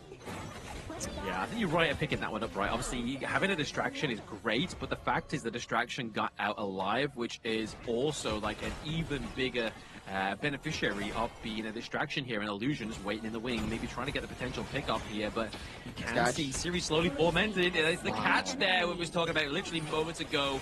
Draw does fall. The CC immunity is what makes Nampo so special, but if you can't click even a button because of the CC crowd control chain coming in for it's not Illusions, Ryu Engine combo, coming in from Namu's perfectly timed stun, and Haku just chaining you with the ultimate stun here, that's so difficult. Oh yeah, very difficult. If you can't just click that, like I said, one singular button, just because there's just so much chain CC, it's a nightmare. It is very frustrating as well. But speaking of frustrations, that takedown of the T2 into the bottom side of the map here for the side of Boom Esports is definitely going to further the frustration. But the Constellation Prize is going to be the first kill for the side of Boom in the form of Haku. Yeah, Harko did get completely destroyed by the Miggy burst there, so that's still an okay takeaway coming in for Boom Esports here. For me, I don't think we can actually say that, okay, Nongxin Red Force is in full control, because what have I been taught after watching 3 back-to-back games between Nongxin and Boom is that Nongxin controls early to mid, Boom comes back with a miracle team fight. That's what I learned. Yeah, exactly. It's pretty much that, right? Like, Boom are a team that are able to be so resilient that they take so many punches from their team, their enemy team, and then come back even stronger at some kind of miracle run like we saw earlier. But now, speaking of miracles, it's something that Draw is going to need. But can Carl and Danny be the saving grace here, as well as Tatsuri, as there is a big dive onto the back line there of the side of Boom Esports. Basically, that T1 into the mid lane is going to keep them alive. But distraction here for Miggy is meaning they can take the T1 top side of the map. Good trade so far coming in for the side of Boom Esports. At the very least, they are looking for these answers in towards the side lane, getting more of these resources funneled into the pockets of Miggy, getting more of these resources funneled into the pockets of Danny, so that they can prep themselves better going into the 10th minute team fight here. Because if we look in terms of scaling, it still looks pretty 50-50 and slightly in favor for Boom Esports at the point of, if let's say the goal deficit doesn't go out of control. Tyrant has been defeated. I mean, that's the one thing, right? I mean, we have seen time and time again where the goal deficit can actually be flipped around, especially with only around about 2k lead here, trying to go for a bit of assault here onto the Azure Golem. Gets taken there by Illusion as well, so Carl, you can do without that Azure Golem, which is going to be a bit of a troublesome situation here for them. I feel like the saving grace is going to be the clear out of this minion wave into the mid lane here, just to make sure that T1 doesn't fall. Yeah, Tatsuri has been really consistent thus far in allowing the clear with the Taker's Liberty. So at the very least, as long as Tatsuri is still up and available, that mid tower is not going down that easily for the side of Boom Esports Tier 1. And slowly but surely, we're working our way to 3 items here. Carl already completing that Doomsday, working himself potentially going for that 3rd item, and for Danny, he's looking for that Daybreaker as his 3rd as well. So slowly but surely, maybe Boom Esports can find a chance in that mid game. But as well, we do see the gold lead being exponentially enlarged by the side of Nongxin as the game goes by. Yeah, there's definitely a Fisher being kind of splintered here from both of these two teams. That poke from the Chicha is crazy.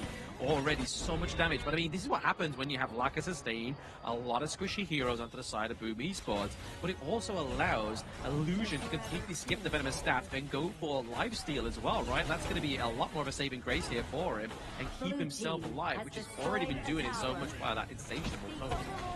And the mid tower does fall with the sign of the 10-minute shadow objective spawn here. And we do see Nongxin Red Force positioning themselves aggressively in towards this bottom river. Take a look at Ratel coming in for the flank. Oh, he is coming in with the flag, the damage reduction here onto the kit of the Chicha. Siri comes through, claims a 1 kill onto the side of Tatsuri. Carl is able to escape with basically a gnat's hair of a health bar. And there's going to be the no-kill go over to the side of Danny as well. They're not looking like they're out of this one just yet. They're in the frying pan and about to go into the fire is going to be Danny.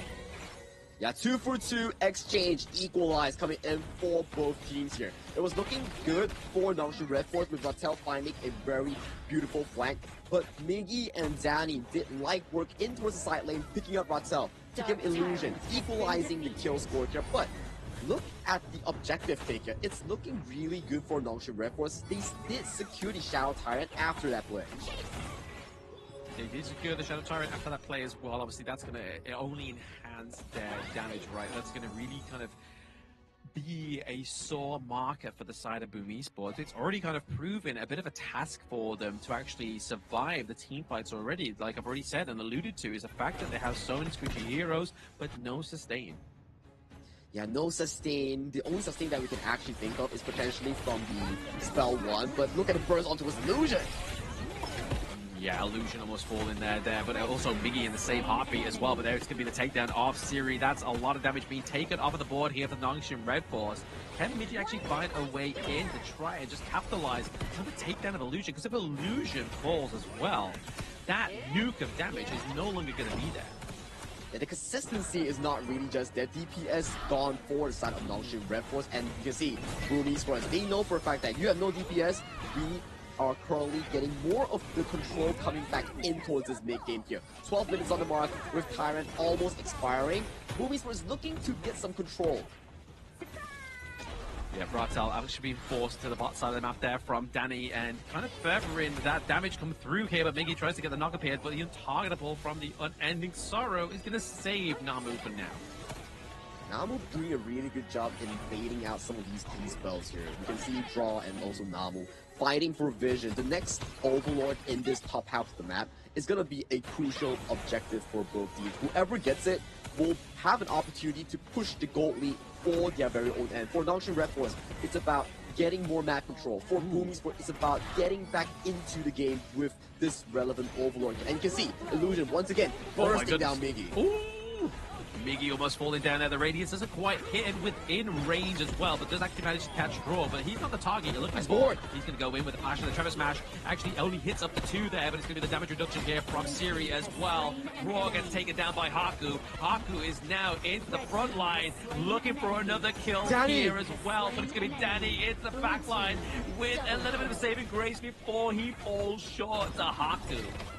The spearhead coming in for Nongshim Red Force is in the form of Haku here. Siri got chunked extremely low, but Haku with the Fire Spear, consistently utilizing the spell refreshes and consistently getting the DPS down here. But Danny with a very beautiful play, getting the first kill on towards Ratel immediately, swapping the Paracel, going in for the deep dive, getting a neutralized 2 for 2 in favor for none of these teams right now. It's looking very equal for both of these squads. It's really down to, does Danny get the proper position, or does Haku find the perfect assassination?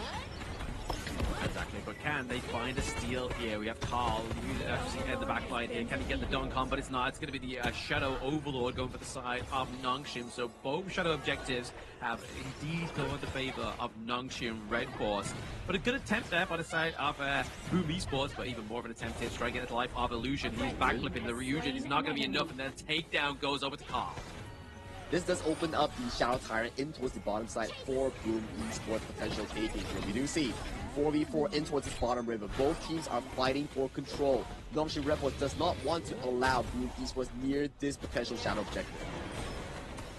No, exactly. Extra damage onto the side of Boom Esports would just be a freight train for the side of Nongshim Red Force. Indeed, and just to kind of curtail this one, it's going to be the board just being committed to be the lockdown onto Haku, as well as Draw going into the back line here, trying to get more from the side of Nongshim, but they're going to basically say, look, we've got Haku, Illusion's down, we're going to get the Shadow Tyrant here, just to further Danny in that damage game. It's the Boom effect, right? They lose the early to mid game, but they come back strong in the late game with their superior team fighting here. Tatsumi finding the beautiful board on towards Haku. Haku was 1 second too late on casting the ultimate to escape that big of a board, making him a prey, a target, coming in by the Wolves to gang up on towards him. Losing a jungler in this 15-minute mark gives you premier access to the Shadow objective. And right now, with the Shadow Tyrant, goal deficit only 1,000 with the two teams. This is looking like full control. At the very least, a bit of a control back for the side of Blue. Yeah, control, but trying to take the control back for themselves here. Actually managed to get that goal lead to a finite difference here, but now the damage is coming through. It's going to be Ratel onto the back line, just trying to get that little bit of control here for themselves, but is it going to be enough to stop the roll of Boom Esports? They definitely have to find some way or another here. Another 20 seconds until the end of the Shadow Tyrant buff coming in for the side of Boom Esports here. Neck and neck in terms of the goal lead here. No goal lead for any of these teams. We will be looking for a big fight happening around the top side of the river, potentially introducing the Shadow over as the premier objective for both these squads.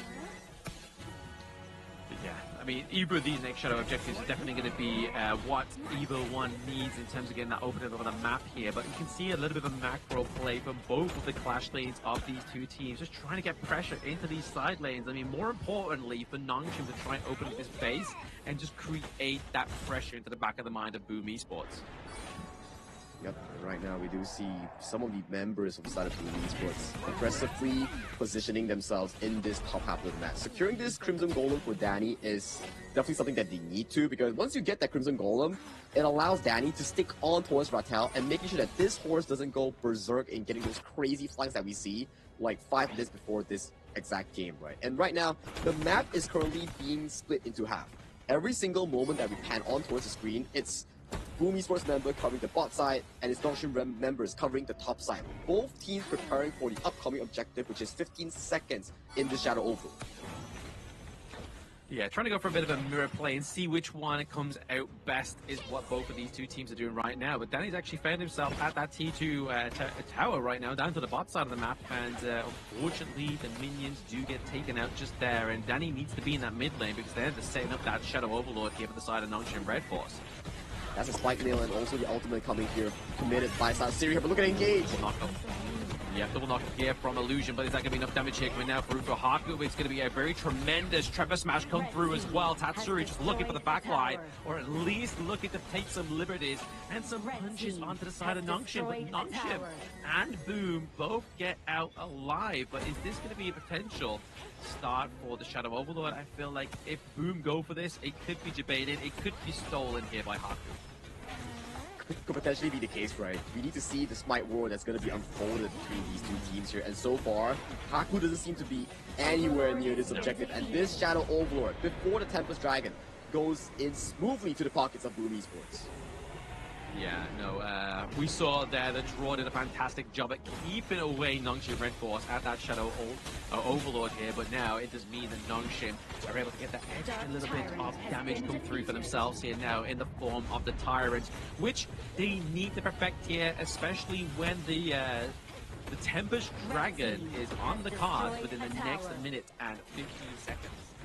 We are going into the Tempest Dragon for sure here, Vlad. We do see with the Overlord so far, Boom Esports is able to get every single Tier 2 tower available from the map of Nongshin Red Force, further preparing them for the upcoming Tempest Dragon that will be at the bottom side of the map. If they can take this, it will be extremely good.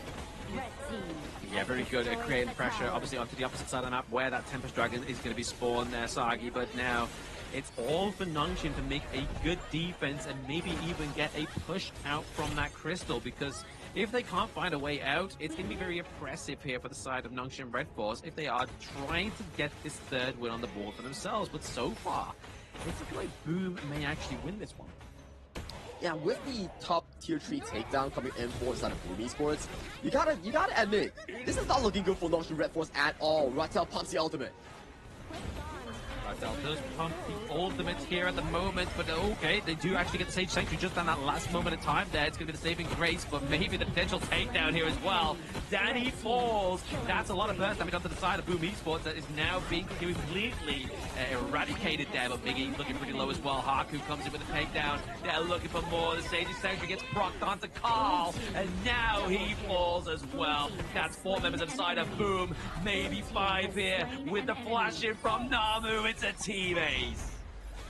They make it happen here, off with a good start coming in from Ratel's Engage, and then we see Haku consistently dishing out that DPS with no Danny available coming in for the side of Boom Esports. They are just 4 members with no consistent damage, and with that, Nongshin Red Force takes down Boom Esports, and they are at match point.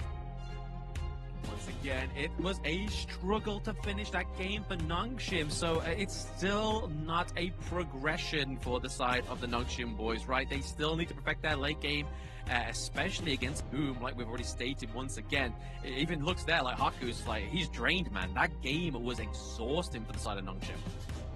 It was. It goes back to the thing that we talked about, right? Very good control from the early mid game coming in for the side of Nongshin Red Force, but every single time when it approaches to the late game, Boom Esports manages to find the comeback in terms of those team fights, and then formulating that lead that Nongshin Red Force originally had in towards the pockets back into Boom Esports. And like you see on the hands of Haku is like, man, this is a very tiring series, and I can't wait for it to be finally over. Yeah, you could tell it on his face. He's like, that biosphere, man. That draft pick almost was the death of me there, but it was just kind of just like, maybe it was a little bit of what they needed, right? Especially in terms of obviously the disruption into the team fights, getting that knock-up as well. But it was just kind of like, they are trying to run some kind of experimental drafts here, especially with the Loara, especially with the Ying as well. But it was the battle of initiation. It is correct. Down below here, the Nongshim Red Force wins the execution and secures the match point here, just because it was all about the initiation. It was. It really boiled down to the 20th minute mark, although we didn't get to see the Tempest Dragon tussle between the two teams. But we still managed to see a all-out 5v5 team fight at the top side of the map, which the first person to really suffer from that uneventful death was, unfortunately, Danny coming in from Boom Esports. Once you lose your mid to late game single damage source coming in for the side of Boom, he was the only DPS. Then you start to see Nongshim Red Force, no one actually went down in that final team fight. It was just Haku being slightly low, Siri being slightly low, but never a single person down at all. But for the side of Boom Esports, once Danny is down, you start to see the damage being dwindled down. There's no consistent DPS to take down anymore. Yeah, exactly. As soon as you eradicate the Danny, it's very difficult. Obviously, you do get a little bit of that magic damage come from to the side of Tatsuri there, and obviously with the unhit build of the Agudo, there could have been potential for the Furball as well as Agudo to deal that damage, and you can see there with 97k, it was the third top damage source of the side of Boom Esports. Impressively though, that Tatsuri was running away with 151k. Oh yeah, he's doing a lot of damage with those taken liberties and forwards, but check out how much damage Carl actually typed. Close to 200,000 on a Agudo here. That is a pretty nuts of a statistics, I would say. Oh, absolutely. It's a huge statistic there, but I mean, even huger is that gold graph, right? I mean, Nongshim was running away with the berries and the gold at one point there, but the turnaround towards the end really almost spelled the return for Boom Esports. But as you can see, that little plethora of gold lead towards the end there, flickering back into Nongshim's favor, is the reason why they got back on top there. Just bringing it back, all swing, and then getting that initiation that they needed. I'm sorry to cut you off on this topic here, but I think this is the first time I've seen both of these Clash lanes having such a emote-full face, I would say. Oh yeah. Yeah. Oh yeah, exactly. I mean, they're all literally spamming emotes, so they are very happy. I feel like maybe they were dangling some cash in front of them within the photo shoot, because that would be my face. Yeah, I mean, if I see cash like that, I will definitely be like, okay, Saki, here's cash. Give me a good emote. I'll definitely give them a beautiful emote. But we did see the Clash laners definitely emoted really well. They both had their high moments in this specific game number 4. But I would say that Haku with the Fire Spear Ying pickup, very surprising performance, I would say. A very eye-lightening one. Oh, absolutely. The Ying pickup was definitely a good one here for the side of Nongshim. Definitely upset the scale of Boom. And I feel like it was also one of the key factors of the initiation that they got to win that game as well, right? So obviously you can kind of rush in, running in with the Ying, get the knock-up as well, which is always kind of great onto something like the Parasolar. So I feel like it's just like, it's not the greatest counter towards something like Danny on the Parasolar, but it's also very useful into these team fights when it's so hectic. Oh yeah, you get those like multi-man knockups with your ultimate, and your Spear Will gives you so much access into different combos. If you want like shield, you get shield. If you want healing, you get healing from the 2 stacks. And if you want like a long range assassination tool, you can just stack that 3 Spear Will and look for that ultimate here. And definitely I do see that Haku went for a rather aggressive one. He did go for quite an aggressive build as well, right? Like, it's all attack damage at the Master Sword as well within the mix there. But obviously the MVP is going to be none other than Namu from yesterday, the support maestro, the new blood of Nongshim Red Force, getting that 1-1-10 KDA, dealing a lot of damage as well compared to the likes of many support heroes, also taking an impressively 131k damage. He's converting those gold into really nice stats. 1-1-10, 100,000 damage to 130,000 damage taken, and that was really well done coming in by the Nongshim Red Force. This was one of those fights that I thought that, hey, that was a beautiful engage coming in from Rotel, and that could have been the start of the Doom coming in for the side of Boom Esports, but for Boom Esports, they managed to find pretty good answers towards these team fights.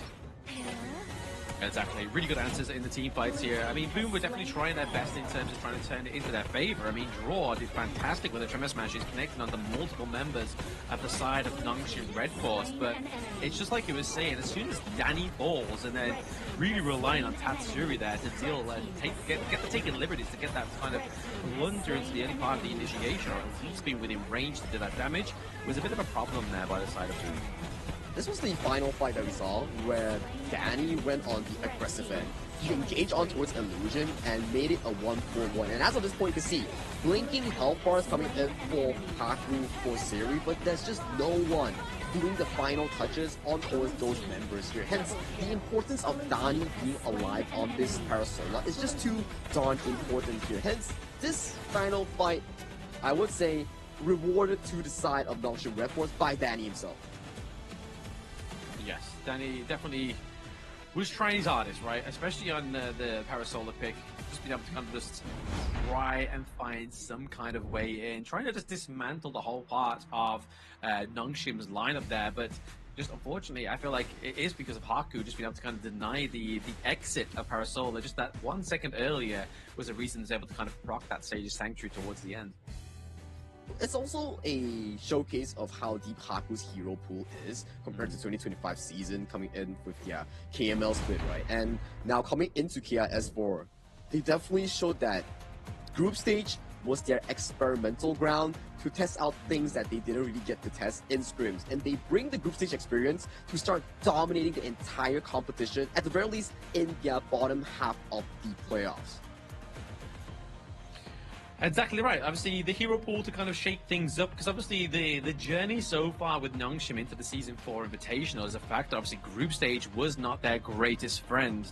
And then obviously going to the knockout stage, they surprised everybody, and now they get further into the bracket. They're now starting to surprise us with some of these kind of like pocket picks into the drafts, like the Loara or the Ying. And they are on their way to be repeating history, right? Last year, this timing of the year, it was Nongshim Red Force taking on Nova Esports back in Manila, Philippines for KIS3. And right now in KIS4, once again with another Philippines team that they are about to eliminate, they are on the verge, on the cusp of making it to the finals to meet Nova once again, to fulfill that script that we have. It'd be interesting. I mean, it's like Isaac says, neither of these two teams want to play Nongshim tomorrow, right? Like, Nongshim today really showed how devastating they can be. But, I mean, they did bleed. Like, they have bled a few times within this Season 4 Invitational, which really shows a sign of hope. But the way that Nongshim's playing, like their early to mid game is good, but is it good enough to get a kind of momentum when you're playing against Nova Esports? Well, only time could tell, right? You really need them to win this current series first and then advance themselves to the finals of KIS4 to really see whether they have what it takes to defeat Nova here. But that's too early to say. They need to overcome Boom Esports first. One game is all it needs for Nongshim Red Force to defeat Boom Esports. And 2 games is what Boom Esports needs to push it to an ultimate battle here. A lot of things are on the line right now. For Boom Esports, they are the final hopes of PKL, the final team coming in from the Philippines region, remaining in this tournament.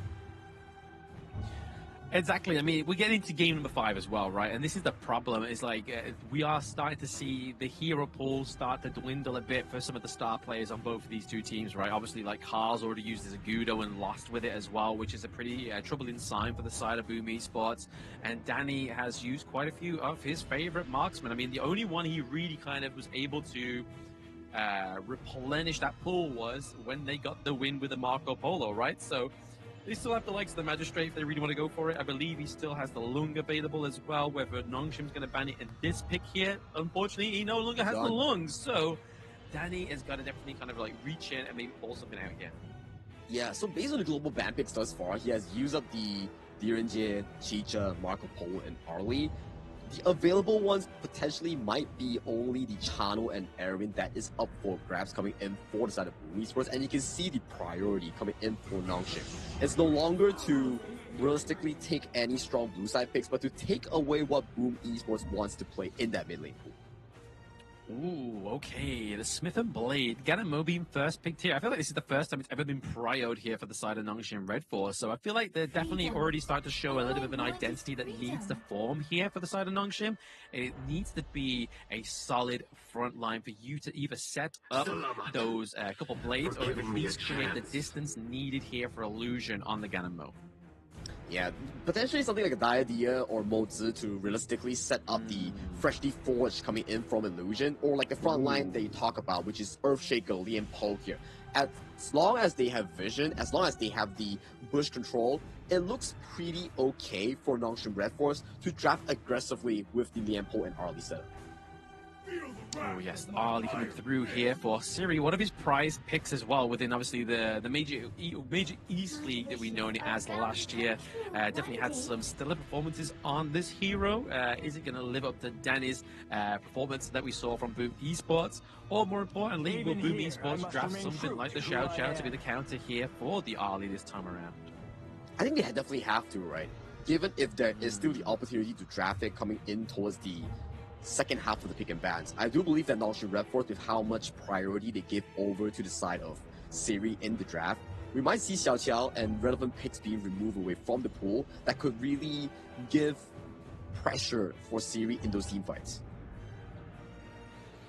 Yeah, pressure for Siri in the team fights. We need something a little bit more of. I feel like Lian Po as the only front line here is probably not going to be enough to create space here for the likes of Illusion here. But, oh, okay. We're going to go for the Mastermind Kong Ming here.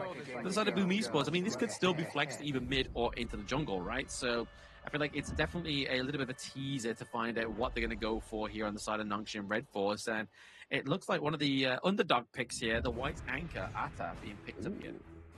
And to add it off towards this list for Nongshim Red Force, Haku once again showing off how different and vast his hero pool is by hovering and soon to be locking in that Starblade in the jungle here. And this goes back to the suggestion that you made just now. They can't really single-handedly rely on Namu being the sole frontline, hence you see the White Anchor Ata being locked in as well for Ratel, pushing out the vision, making sure that everybody gets a piece of information, knowing where is the Martial Monk coming in from Miggy, knowing where is the potential assassin that's going to be drafted by Carl that is coming up in this last pick.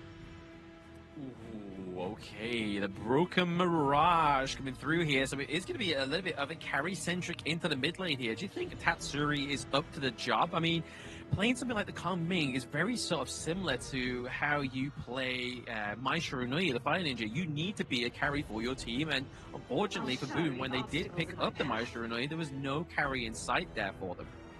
I think this is a playstyle that Tatsuri really enjoys, right? Whereby he is known as the Filipino Wendy coming in for the side of Boom Esports, which their hero pool is very similar. So I do think that after playing a pretty decent game of Yixing, he's awarding himself and the entirety of the Boom Esports is prioritizing the carry potential into the hands of Tatsuri. But my worry is for the side of Boom Esports, those are a lot of carries to be sharing finite resources, which is gold in Hero's Gorge. So how do you realistically funnel your goal into? Is it going to be Carl? Is it going to be Tatsuri, Danny, or even Miggy? What's it going to be for Boom Esports? Yeah, I feel like the identity here for this draft in game number 5 here for Boom Esports is very similar to what me and Isaac was talking about with the draft in game number 1 for them. Like, obviously locking in the Hino into the mid lane. So once again, having finite resources, having to spread it far and thin, and ultimately was the downfall of their team, right? So they're trying to run this a second time around. Hopefully it's going to be enough for them. They do have Miggy on his prize pick, the Dharma coming through as well. So hopefully he can get some pickups into the back line and some surprises that's really going to overthrow these team fights into the favor of Boom Esports. Yeah, the Clash lane's definitely going to play a pivotal role in looking for those big initiations, right? For the side of Nongshim Red Force, the Ata in the hands of Ratel will be the primary and secondary frontline alongside Namu's Lian Po in pushing the vision line, giving sufficient room for Seri, for Illusion, and Haku to do the DPS that they need to do in the map here. So maybe Miggy, as a Clash link this game, we might see him go for the tank build onto his Dharma here. They definitely need to buy something like a Blazing Cape or Venomous Staff to limit healing coming in from the side of Nongshim Red Force. Exactly. I mean, the healing is pretty much it's self-sufficient, right? It's no longer like a healing of all your teammates, because the heal's going to come from obviously Yao with his abilities, and then obviously Arthur as well with his sustain. So, like you said, they need to build anti-heal, but it's less about sort of like that crowd healing. It's more about kind of a single target trying to run down and burst down Yao and Arthur's potential of healing themselves. Which is true, right? You really need to limit them as much as possible. Don't give them any sort of lead through itemization mistakes here, as we do see the early 2v2 towards the mid lane, giving priority over to the side of Illusion, giving him the early access towards the jungle. Yeah, being able to clear out the mid wave a little bit faster here for the side of Tatsuri, but able to take away that Spiketail Beast, but also take a bit of a blade on the cheek there. Definitely showing that Illusion knows how to land those blades. But so far, Tatsuri getting so much resources for the team, and towards the bottom side, we do see Seri successfully picking up that fire beat for the team as well. Yeah, exactly. Just trading the little objectives here is definitely the aim of the game, right? And I mean, Nongshim, they can afford to lose this game, whereas Boom, however, cannot. So I feel like Nongshim are playing with a little bit more of a breeze between their knees, whereas Boom are facing against a rainy storm. It's the difficulty that they are set in, right? If we look at it through like multiple best of ones, Boom Esports needs to climb 2 best of ones repeatedly to force it into ultimate battle. For Nongshim Red Force, they are playing the game in like a lower difficulty. They have more room of error compared to Boom Esports. Every single misplay that Boom does from here on out is going to be added pressure into limiting their potential comeback. Ooh, dive in at level 4 there. Trying to get the takedown of Illusion very early on, but actually casting out the ultimates of both Tatsuri as well as Carl there, and not getting a result is a little bit of a blunder here for Boom Esports, and maybe a sign of those mistakes that we were talking about moments ago. Yeah, and this is very aggressive stuff coming in by Tatsuri and also Carl, forcing the flash away from Illusion. So for the next 2 minutes, or 90 seconds at the very least, Illusion will be a juicy piece of steak that Tatsuri and Carl would love to be getting their hands onto. Oh, absolutely. I mean, he can only kind of gather and create as much distance there with the guard, her Grave, but we can see here that Ratel's having like the time of his life here. There's just not enough damage coming from Migi just yet to get the rundown onto Ratel. Yeah, Ratel is super duper tanky here. That's the perks of having a battle tank like Ata Baishi in towards the Clash lane. You have so much laning prowess coming in from this one pick, and towards the mid game, you can start giving resources to the team and funneling more resource into jungle assassin carries like Haku or making carries like Siri or Illusion. Oh, okay. Just doing a bit of a chip damage there, getting a bit of a knock up there for the couple blades, but quite missing out there. Expecting Migi to be in one space. I feel like that was probably a predestined decision that shouldn't be made there, but it's going to be the Ghost Ship that forces away Tatsuri. He does get the ultimate battle, the ultimate finisher there from the Kong Ming, but it's not going to be enough damage just yet. And that was a very aggressive play coming in for Ratel here. Utilizing the S1 flash to gap close against Tatsuri and pulling him back with the enhanced basic attack coming in from Atar's spell too. And then it forces a 1-for-1 flash exchange, Ratel and Tatsuri here. So both of these spells, in terms of the common spell flash, wouldn't be available coming in for this specific Tyrant fight here. In the very least, this early game is looking pretty stable coming in for both teams. None of the both sides are actually giving an ounce for either of their teammates. Yeah, nothing's really shifted here just yet. Maybe it could be a notice, right? Because obviously the neutral objectives are online in around about 4 seconds, so this is probably where we're going to see a bit of a shift of focus here for both of these two teams. Tatsuri being found out into that brush there. Namu gets the knock up with the burst ram as well, but also just not having to pause the flash, but using that second skill just to get out there alive. Means that Tatsuri is going to be able to reform and go into potential team fight here, but maybe not the same being said here for Migi. He's getting hit with those couple blades and forced a retreat here. That was a full freshly forged being jabbed into Migi's face there. If Migi went for the traditional build, that could have been an easy pickup coming in for the side of Nongshim Red Force here. And we do see both roamers here getting the vision for this specific river. None of the both teams want to relinquish control over this Tyrant as of this point. Yeah, I mean, to be fair, Boom needs to kind of like make sure they gain that Azure Golem, right? Because I mean, if they lost the Tyrant fight and then lose the Jing, that could just mean that Haku gets the Tyrant, gets an Azure Golem, and then goes for his own, and then really, that would be a trouble city for Carl. Yeah, it could be trouble city because when we talk about like having double jungle assassins, you really need them to pocket the most gold in the game. If they somehow become like second in gold, third in gold, you know for a fact that the jungle assassin doesn't come into fruition in terms of damage, in terms of like being tanky, if they really do go for those tankier builds like we seen from the Jing, right? We saw like what, the Frostscar Embrace, the Blazing Cave, all these are potential items if you want to play the semi-jungle assassin style, which needs one thing, gold, very important. Yeah, gold is definitely the thing that makes everything go around here on the side of Honor of Kings in terms of getting itemization and in terms of getting that outplay of the enemy team as well. But Tyrant does go successfully over to the side of Nongshim Red Force. The gold lead, however, is definitely in the favor of Boom just for now. Tatsuri has to get out of that one because he's in a bit of a sticky situation. Draw, quite missing that ultimate there, which is going to be very impactful here. The winning strategy does come through, but gets blocked by Namu. With Starfall here coming in from Haku is super duper aggressive here, baiting out so many of these key spells from the members of Boom Esports. Tatsuri wouldn't have flashed later on for the next upcoming 2 minutes. Draw missing that crucial Raging Sea. If he hits that, maybe we might see a potential come around from Miggy with a beautiful Truth Mantra here. And you can see the aggressive invade coming in for that Nongshim Red Force. Beautiful Ghost Ship. Yeah, Goshen was completely to separate this team here apart, but now it's going to be obviously a bit of a dive in for the contention of that Azure Golem. It does go over to the side of Illusion as well, so that's going to starve the way the Azure Golem for Carl. But First Blood does go over to the side of Boom Esports. Winning strategy is not going to be winning and getting any kills just yet. Yeah, 1 for 1. 1 for the Azure Golem, 1 kill on back towards Bartel here. And you can see the aggressive movements coming in for Boom Esports to retake control on towards Azure Golem. Overall, a very good Boom Esports win in finding the overextension coming in from Ratel's Ata. Yeah, exactly. A good pick off there. Really kind of like blunders the front line of Nongshim Red Force just for moment's notice. But it does mean they could try and focus his top T1 here as well. But the minions just not looking healthy enough. But they do have a second wave coming through here as well.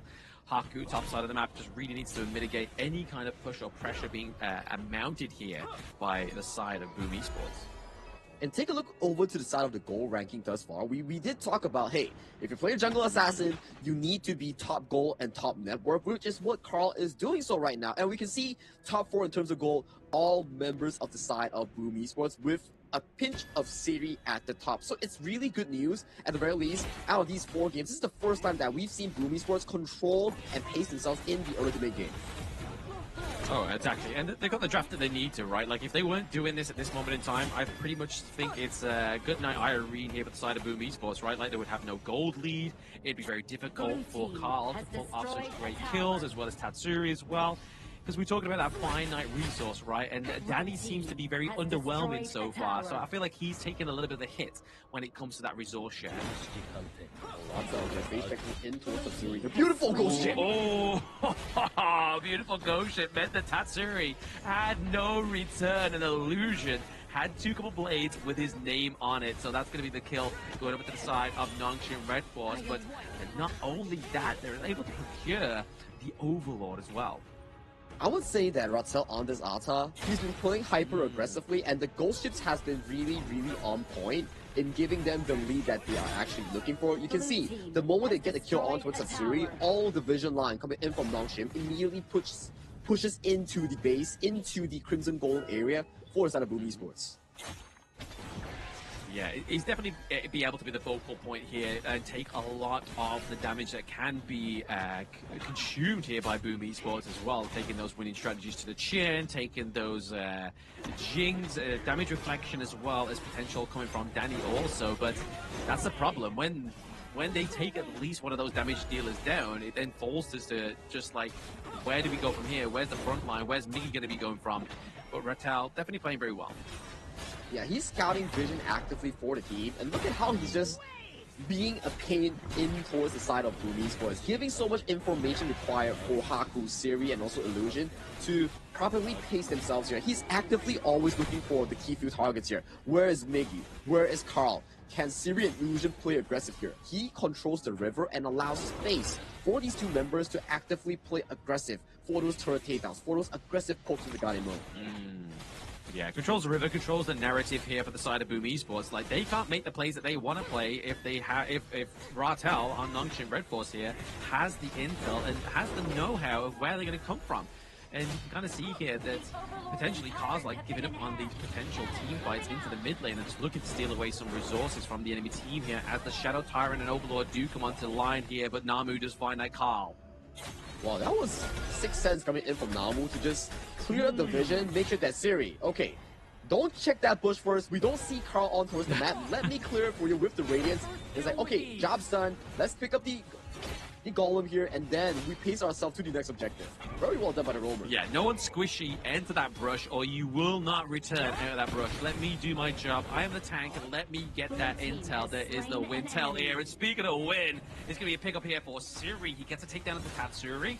Maybe even help himself to that Crimson Golem, but it's all going to be down to Miggy and Draw here to stop any advances into the rest of the enemy jungle. He's able to get that Crimson Golem away from Carl. Siri is just dancing on the gorge as of this point, singling out Tatsuri, hiding away from Carl, and right now, with that odd number fight, Nongshim Red Force picks up an easy Shadow Tyrant for the team. Ooh, Miggy having to use the dash over the wall there. Not quite the common skill, but just using the dash within his kit there. Obviously using Erin's ultimate just to push away the side of Nongshim Red Force, but Carl trying to find a bit of a prowl here after taking Haku's Azure Golem, but Haku is looking to repay that favor in kind. It's 2 seconds onto the gorge here. It's now available, but can Danny phase check that brush? And I feel like this, if he did decide to go for it, could have pretty much been all she wrote.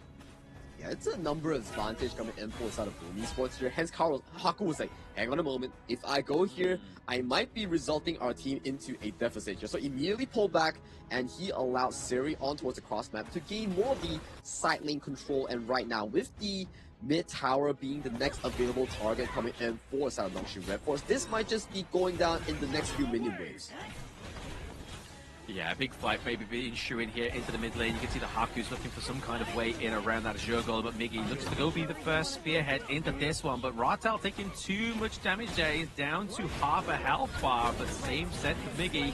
Gets knocked up onto 2 into the wall, but it's going to take down of Ratel thanks to Carl. But can they actually get the takedown here onto Carl? But it's going to be the back line. It's going to be Haku. He's a little bit lost for words, but it's going to take down that T1, the irreparable damage onto the gorge of Boom Esports as Draw falls down. Tatsuri though, finding the potential snipe on towards the targets coming in for side of Boom Esports. But all this is happening! That is a beautiful snipe. On point one coming in from Illusion here. Carl face checks in towards the Impole here. Doesn't get the kill, but still, throughout those trades, yes, Boom Esports gets the kills back into their pockets here. But Nongshim Red Force back-to-back mid-turrets towards that mid-side.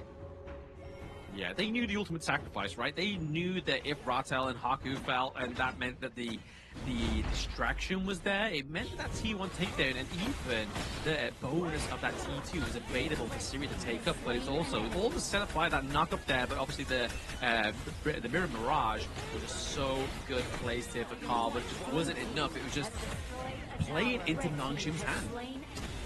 All the spells were invested in towards the Ratel Ata coming in from Miggy, coming in from Carl, Mirror Domain, Truth Mantra. And you can see, Siri was just comfortably doing DPS on towards the sideline with no one being able to give any form of like pressure or whatsoever on towards the farm lane player. Yeah, the pressure is definitely being formed here onto the side of Boom, Danny, right? Like, obviously, not quite having the moment to shine here, but I feel like it just goes back to the point you were making within the draft, is the fact that there is 3 big powerhouses onto the side of Boom, and they don't know where to put these resources. And the resources that they've already put into the members, that it looks like it's Carl and Tatsuri, and Danny's kind of fall away at the wayside here, is being a little bit of the wrong decision so far, because Nongshim have free roam of their jungle. Free roam the jungle, every resource is going in towards the pockets of Siri and also Illusion, and you can start to see the Overlords piling in towards that bottom side of the map. Once they finish up that bottom side of the map, they will reposition themselves in towards the bottom river and look to get that Shadow Tyrant here. Everything is lining up for Nongshim Red Force to take this series in this specific game right now, Black. Yeah, with the loss of their final T2 down to the bot side of the map here, Boom is definitely going to have to do some tending of the garden, or maybe even take some life insurance here, as obviously the defense of their T3s is now going to be crucial at most, but it's going to be all that damage. Namu is tanking it, Ratel is here as well. We see that Haku just put in a bit of aggression on the draw, and the damage is just not enough coming through onto the side of Boom Esports.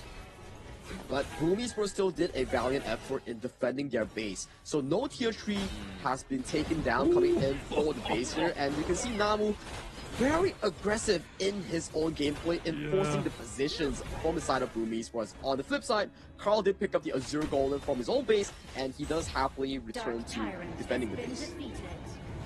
Yeah, I mean, Illusion there, man. Like, he's really showing that he's doing damage right. I mean, it would be less impressive if it was the likes of Danny, Tatsuri, or Carl, who are very squishy heroes, but when you knock Draw down to around about 1/5 health with one couple blades, it's scary.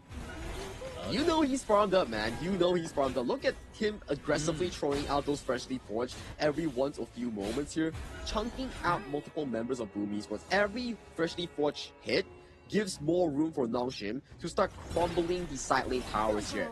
The prize right now are these juicy tier 3 towers here. Once these are taken down, the hope for Boom Esports gets diminished instantly. It does get diminished as well here. It's going to be the full front attack of that top side of the T3 as well. Miggy tries to go for a bit of a saving grace with the flash in, but it looks like more of a bit of a Harry Carry flash as Carl gets taken down as well. The winning strategy is just not hitting hard enough, especially when Namu is the victim. It's not looking good at all for side of Boom Esports here. Carl being the first one to fall. 4v5 for the next fight, missing out the truth mantra here with the minion waves marching in mid and top. This might be the final moments of Boom. They may be the final moments of Boom here with the Minions going in for the crystal here. Is this going to be the door knockup for Miggy? Is that going to be enough to blunder the feet of Boom Esports? But it looks like all that damage from Illusion is going to be only claimed kill here on the Tatsuri as they're looking to take a 2-0 trade here onto the side of Nongshim Red Force. Not quite having enough power in the tank to take the crystal. That was an amazing setup here coming in from the side of Namu here, finalizing the kill on towards Tatsuri. 20 seconds, minion waves coming in. 3v5, what do you do, Boom? What do you do, Boom? You try and just go and lay the truth down, but the truth is only hurting if you have the damage, and only the damage coming from Illusion there, as well as Siri's going to be enough here. Nongshim Red Force, they don't have the minions into the crystal, but they're going to take it. So your grand finalist number 2 is Nongshim Red Force. Back-to-back intense games between Nongshim Red Force and Boom Esports, but in the end, the team that was the last place of Group A climbed all the way up from the second half of the bracket here, advancing, defeating opponents after opponents. It first was DMT, now it's Boom Esports, and right now they go to the finals to repeat history, facing off against Nova Esports for that rematch from KIS4. Great performance there from Nongshim. Obviously, they got the second win there towards the end of this series. And like you said, history repeats itself. Literally 12 months ago, Nongshim Red Force dominated Season 3 Invitational and were then at the final hurdle, which was none other than Nova Esports, where they fight again in the same tournament just a year later. Man, this is just peak storyline. For a team like Nongshim Red Force that did really well in the group stage, now it comes back to the question: did they really did bad on like purpose, or was it like saying like, hey guys, it's group stage, no one really gets knocked off, so let's just experiment with it? And the experiment that they did definitely paid off. From the bottom of Group A, Nongshim proves their redemption and hits to the grand final. What a Cinderella story we're looking at. Exactly, yeah. Group stage, they were all the way at the bottom of Group A to the semi-finals, and then just completely riding that momentum from the first quarterfinals match that they had, and completely shocked us all. they have continued to roll on to the semifinals, to roll through Boom Esports with a 4-1 fashion, the same fashion that Nova beat Blacklist earlier. So unfortunately for the PKL teams, they only were able to get one win onto the board against their opponents. But for Nongshim, they now get to go back and try and prove themselves against Nongshim after a year, and with some new faces on their team, as well as Kong Ling on Nova Esports. I mean, after a year, we're still getting the same finals matchup. The consistency between these two teams is just unrivaled here. So this is the second shot at redemption for the side of Nongshim Red Force. Like you mentioned, right? New team, new players, same results thus far, but whether or not it will end the same scoreline, we don't know. We can only find out tomorrow. And today is a sad day for PKL fans like IKL fans from yesterday, because this is where PKL stops, at top 4 once again in the international stage. Hey, I mean, they at least get to take the victory of the Women's Series 3, right? Like, that's still a good takeaway for the Philippines, is that they were able to win at least one of the titles today, and it was none other than the first Women's Series of the year, and it was done very well. So at least they have that to soften the blow here. I'm pretty sure they're proud in the audience as well for the Hive All-Stars, but they would have liked to have seen Boom rise to the top and potentially rise to fight Nova for tomorrow. But no, it's going to be the repeat of history. It's Nongshim Red Force with a 4-1. If there is a hidden MVP that we need to point towards to, it has to be Ratel here.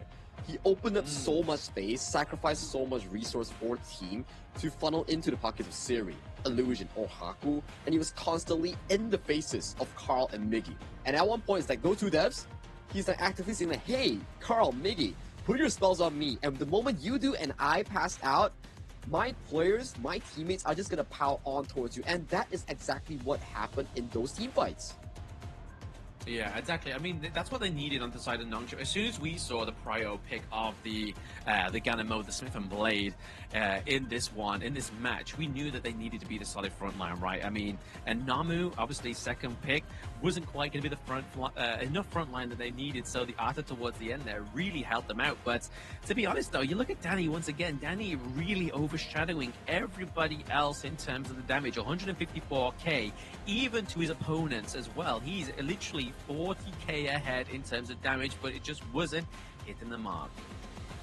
Because all the damage was heading in towards the faces of Ratel and Namu that was constantly in the faces of Danny here. He's like, man, I wish I could really go towards the backline to find Siri or Illusion, but Ratel and Namu is constantly in my face and I have no real way of actually doing it. And it goes back to our discussion just now.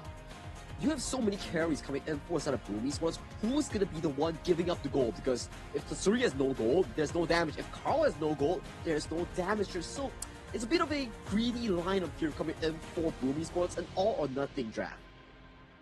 Oh, very greedy lineup there for them, and it's unfortunately going to be the reason why they lost that game, right? Because they weren't able to perfect or at least place the resources where they needed to be at the right part of that game. But Nongshim Red Force in this head-to-head, as you can see here, the GPM still does favor the likes of Ratel, even though he's just there to soak and tank the damage. But we look at the point of the roam as well here. Obviously, he kind of played like a secondary roam, getting that 56 vision score as well. You can imagine that Namu's is going to be very close because they were always trying to man-mark Carl. Yeah, like they were just like having the buddy system, like Holler likes to talk about it, where you see the Ata, you see the Liam Poe constantly buddying up together, opening up that one specific half map for the team. Like, Carl practically had no shot at all to dive deep in towards the backline. He only had opportunities while diving against players like the Ata, players like the Liam Poe. But due to the fact that these two players were always giving vision to Siri and also Illusion, they were having a free roam time for the entirety of this game number 5. Exactly, and that's a problem, right? Like, if you have two players that are freely roaming and gathering intel, it just makes it harder for these kind of assassin-like heroes, like the Kong Ming, like the Jing as well, to just have free reign. If you've got two big old blocks, it's just like there's no way of getting in and around onto these team fights. Like, there's only one team fight where we saw Carl really pop off. Yeah, I mean, Carl, he is definitely a very good Jing player, but in the 5v5, the coordination showcased by the side of Nongshim Red Force is far superior compared to Boom Esports. We saw this back-to-back happen out of these 5 games. The one game that Boom Esports won against Nongshim Red Force, it wasn't through the standard macro rotations or the map play. It was through brute team fight wins in game 2, if I'm not mistaken here. But when the game for the side of Nongshim starts pacing down, starts slowing down those mistake angles, Boom Esports found no way to actually break against Nongshim Red Force. Yeah, there was unfortunately not. I mean, we was hoping that maybe Draw had some better engages, but there was many times where, especially in towards the early part of the game, when we were talking about obviously the detriment of Boom's mistakes, that could really kind of create this big win for Nongshim Red Force. And after we said that, there was one huge, completely misaimed ultimate from Draw, and then from that point on, it was pretty much all she wrote. But MVP is going to go over to none other than Siri once again, going for the no death run once more, 4-0-3. Very clean stuff, I would say, coming in from the Parasolar user himself. That's why in the KML region, a lot of teams would actively ban the early back in 2025 against this specific player, knowing for the fact that he's one of the best in the region. This is the one that you talk about, right? So, Draw forces the play coming in plus ball, and you can see the active plays here coming in from Ratel to really single out these big members coming in from the side of Blue Esports. Exactly. He did very well in obviously just being able to shape-shift around these 5v5s as well, not being able to get caught out, but also just do so much damage, but then also be the decision maker, right? Like anybody on any other team could have been super duper greedy, right? Like we know farm lane players just like to showboat. They like to get the kills, but Siri was just like, no, let's do some irreparable damage. Let's completely eradicate their mid lane after this team fight. Like, this is what we call Mr. Consistent, right? You don't look for the showboating, flashy plays on towards the map. You play to what the play is correctly should be, right? You get the turrets, you make the insufferable damage in irreparable ones, and then you slowly pace yourself to game-winning plays like these few moments. Exactly. Game-winning plays towards the end here. As you see that Nongshim confirmed their place into the grand finals going against Nova Esports. Once again, a year apart. The greatest Red, now known as the Ultimate Red, take on the Supernova. The coaching staff from the side of Nongshim Red Force is beyond happy. They were just cheering. They were just like screaming in towards the booth, expressing how happy they actually were, knowing for the fact that Nongshim Red Force came out of a 0-3 group stage run, defeating Dominator 4-2 in quarterfinals, defeating Boom Esports 4-1 in semi-finals here. And right now, they meet once again with Nova. Like I say, Blam, after a year of Honor of Kings Esports, we are back at it again. Season 3 to Season 4, Nova takes on Nongshim in their second KIS4 finals. Exactly. It's going to be very strange if 2026 ends up being the same kind of year, right? Obviously, a big win for the MKL region, and then that just continues and snowballs on further on throughout the year. But you can only hope that Nongshim's going to be a little bit of the ripple in time and the progression that the rest of the Honor Kings Esports needs here to see a new champion of the Season 4 Invitational. Yeah, I mean, does history repeat itself, or will Nongshim Red Force take over the pen? It's like, hey, let me rewrite this book of history of yours. Let me just fumble up the entire script and make it the Nongshim year. You can even see, like, Blam, what's the color team coming in from KIS4, and what's the color team coming in for Nongshim's logo here? Exactly, it's all red, so maybe it's all going to be the buff that they need, right? I feel like Nova... Nongshim, they just need to continue with these changes they're making in every bracket. And obviously tomorrow's matches is only the finals, but we do have obviously a tri-national showdown as well, the final one to obviously crown the winner and the pride of their nations between Philippines, Indonesia, or Malaysia. So will we get a full Malaysia wipe across the board tomorrow, or will they be some upsets for other regions to gain their pride in the tri-national showdown? You have to tune in to find out. I think so far in the Tri-National Showdown, Team Channel International from Philippines, they're looking pretty consistent, always looking at the top with the overall score, but Indonesia is placed in second with more specific score in their final 3 digits here, and Malaysia is the final one in towards the bottom one. So it's been a good day. My name is Sagi, and with Blam, let's pass it over to Mara on the stage. 축하해, Nongshim Red Force. Congratulations. You've gotten the last spot for the finals for tomorrow. Now, Illusion, how did you guys exactly prepare for this? Seeing as how Boom Esports is your scrim partner. So you guys are familiar with each other, you're used to it. So how different was the preparation since you know each other so well? 우선 그랜드 파이널에 진출을 축하드리고요. 스크린 파트너라고 잘 알려진 붐 e스포츠 상대로 어떤 준비를 하셨는지 좀 말씀해 주실 수 있으실까요? 네, 일단 붐 e스포츠 형들 저희가 너무 잘 알아서 특별히 준비하지 않고 저희 할 것만 하면 이긴다 이런 마인드로 임했습니다. So actually we know the Boom esports very well. So there was no special preparation. So we tried to focus what we can do the best. And you came out on top today. You did very well, but I want to ask Namu, you did very well, but in the group stage, you guys didn't perform as expected. But now, you're in the knockouts and you're beating everyone down. And some people, some viewers even say you're saving your strategy for the knockouts. What do you think happened? Is it like something you planned before, or actually the major improvement is because of practice? 사실 그룹 스테이지에서 농심 레드포스의 경기력이 그렇게 좋지 않았는데요. 일부에서는 노가웃 스테이지를 위해서 전략을 숨긴 거 아니냐는 말도 있습니다. 이게 사실인지 아니면 새로운 로스터 구성에 특별히 개선된 부분이 있는지 좀 말씀 부탁드리겠습니다.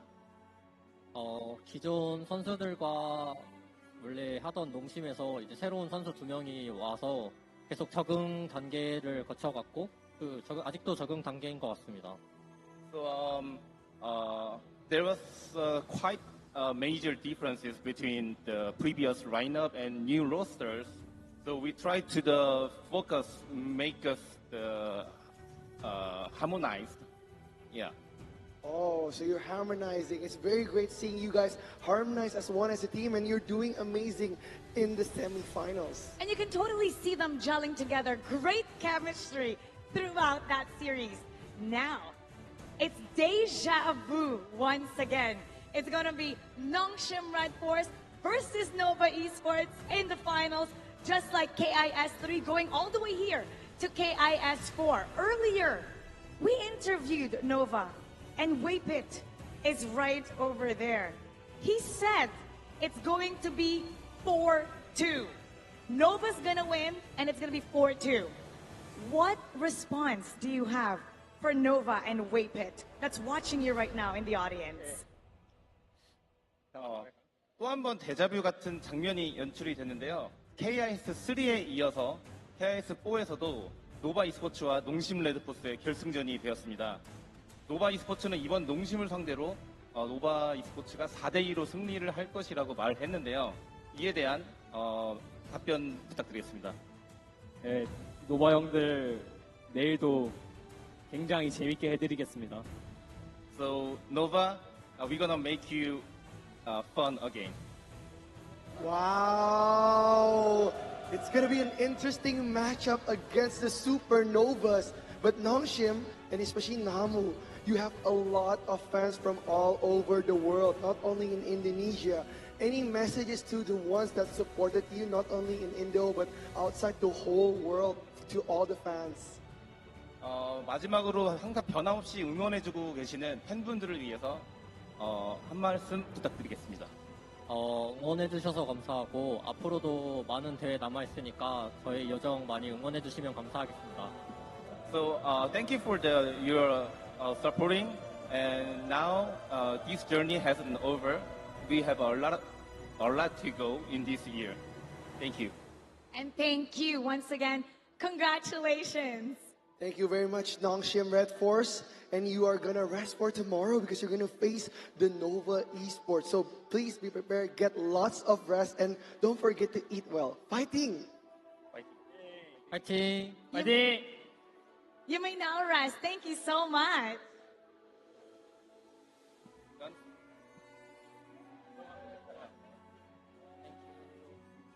And now the stage is set for the coronation as we have tomorrow, it's going to be the first Kings of 2026. It's going to be a celebration tomorrow with so many amazing performances. There's going to be Mukarakat, Indakus, and also Afghan, who is going to join us with their festivities. So you better not miss it. It's going to be so much fun. And come back tomorrow to see and witness the teams rise for honor. And now, makansota pa kay Ketubat! Chaka! Tidak lupa Belly Basso! Chaka! I'm Mara Aquino, and once again, see you all tomorrow. I'm Rookie Cast signing out as well. And this is the Honor of Kings Invitational Season 4 Knockout Stage. It's our game! Keep it good runs, everybody.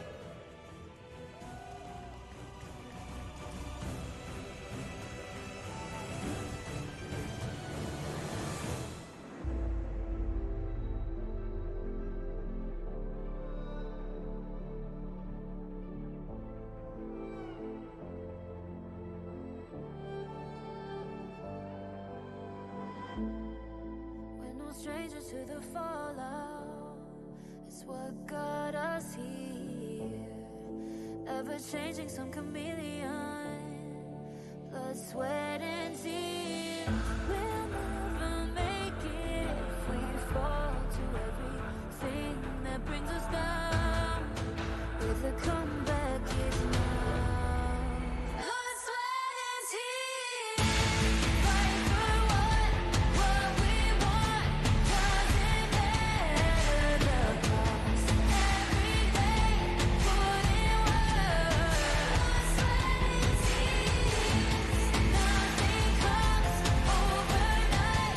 Strength in numbers, start to line. We don't bow to fear. Blood, sweat, and tears.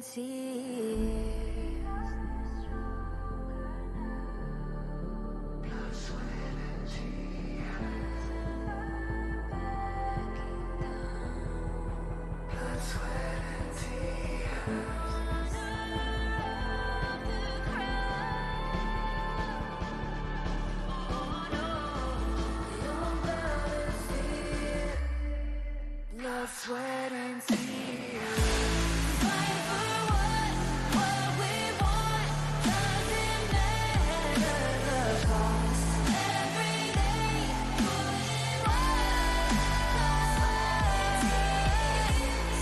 Nothing comes overnight.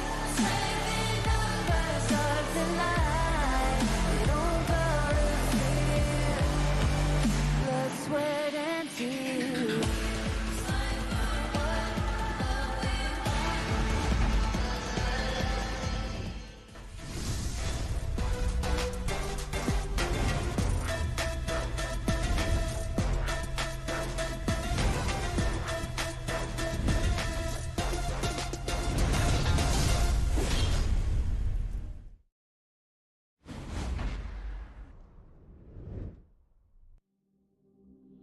In this world,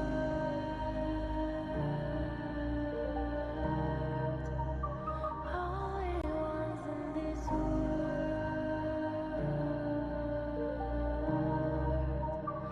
only ones in this call out my name, cut through the sound of the rain. No matter how I feed the flame, you know I feel the darkness and the pain. All of the ways we try to break free from the night.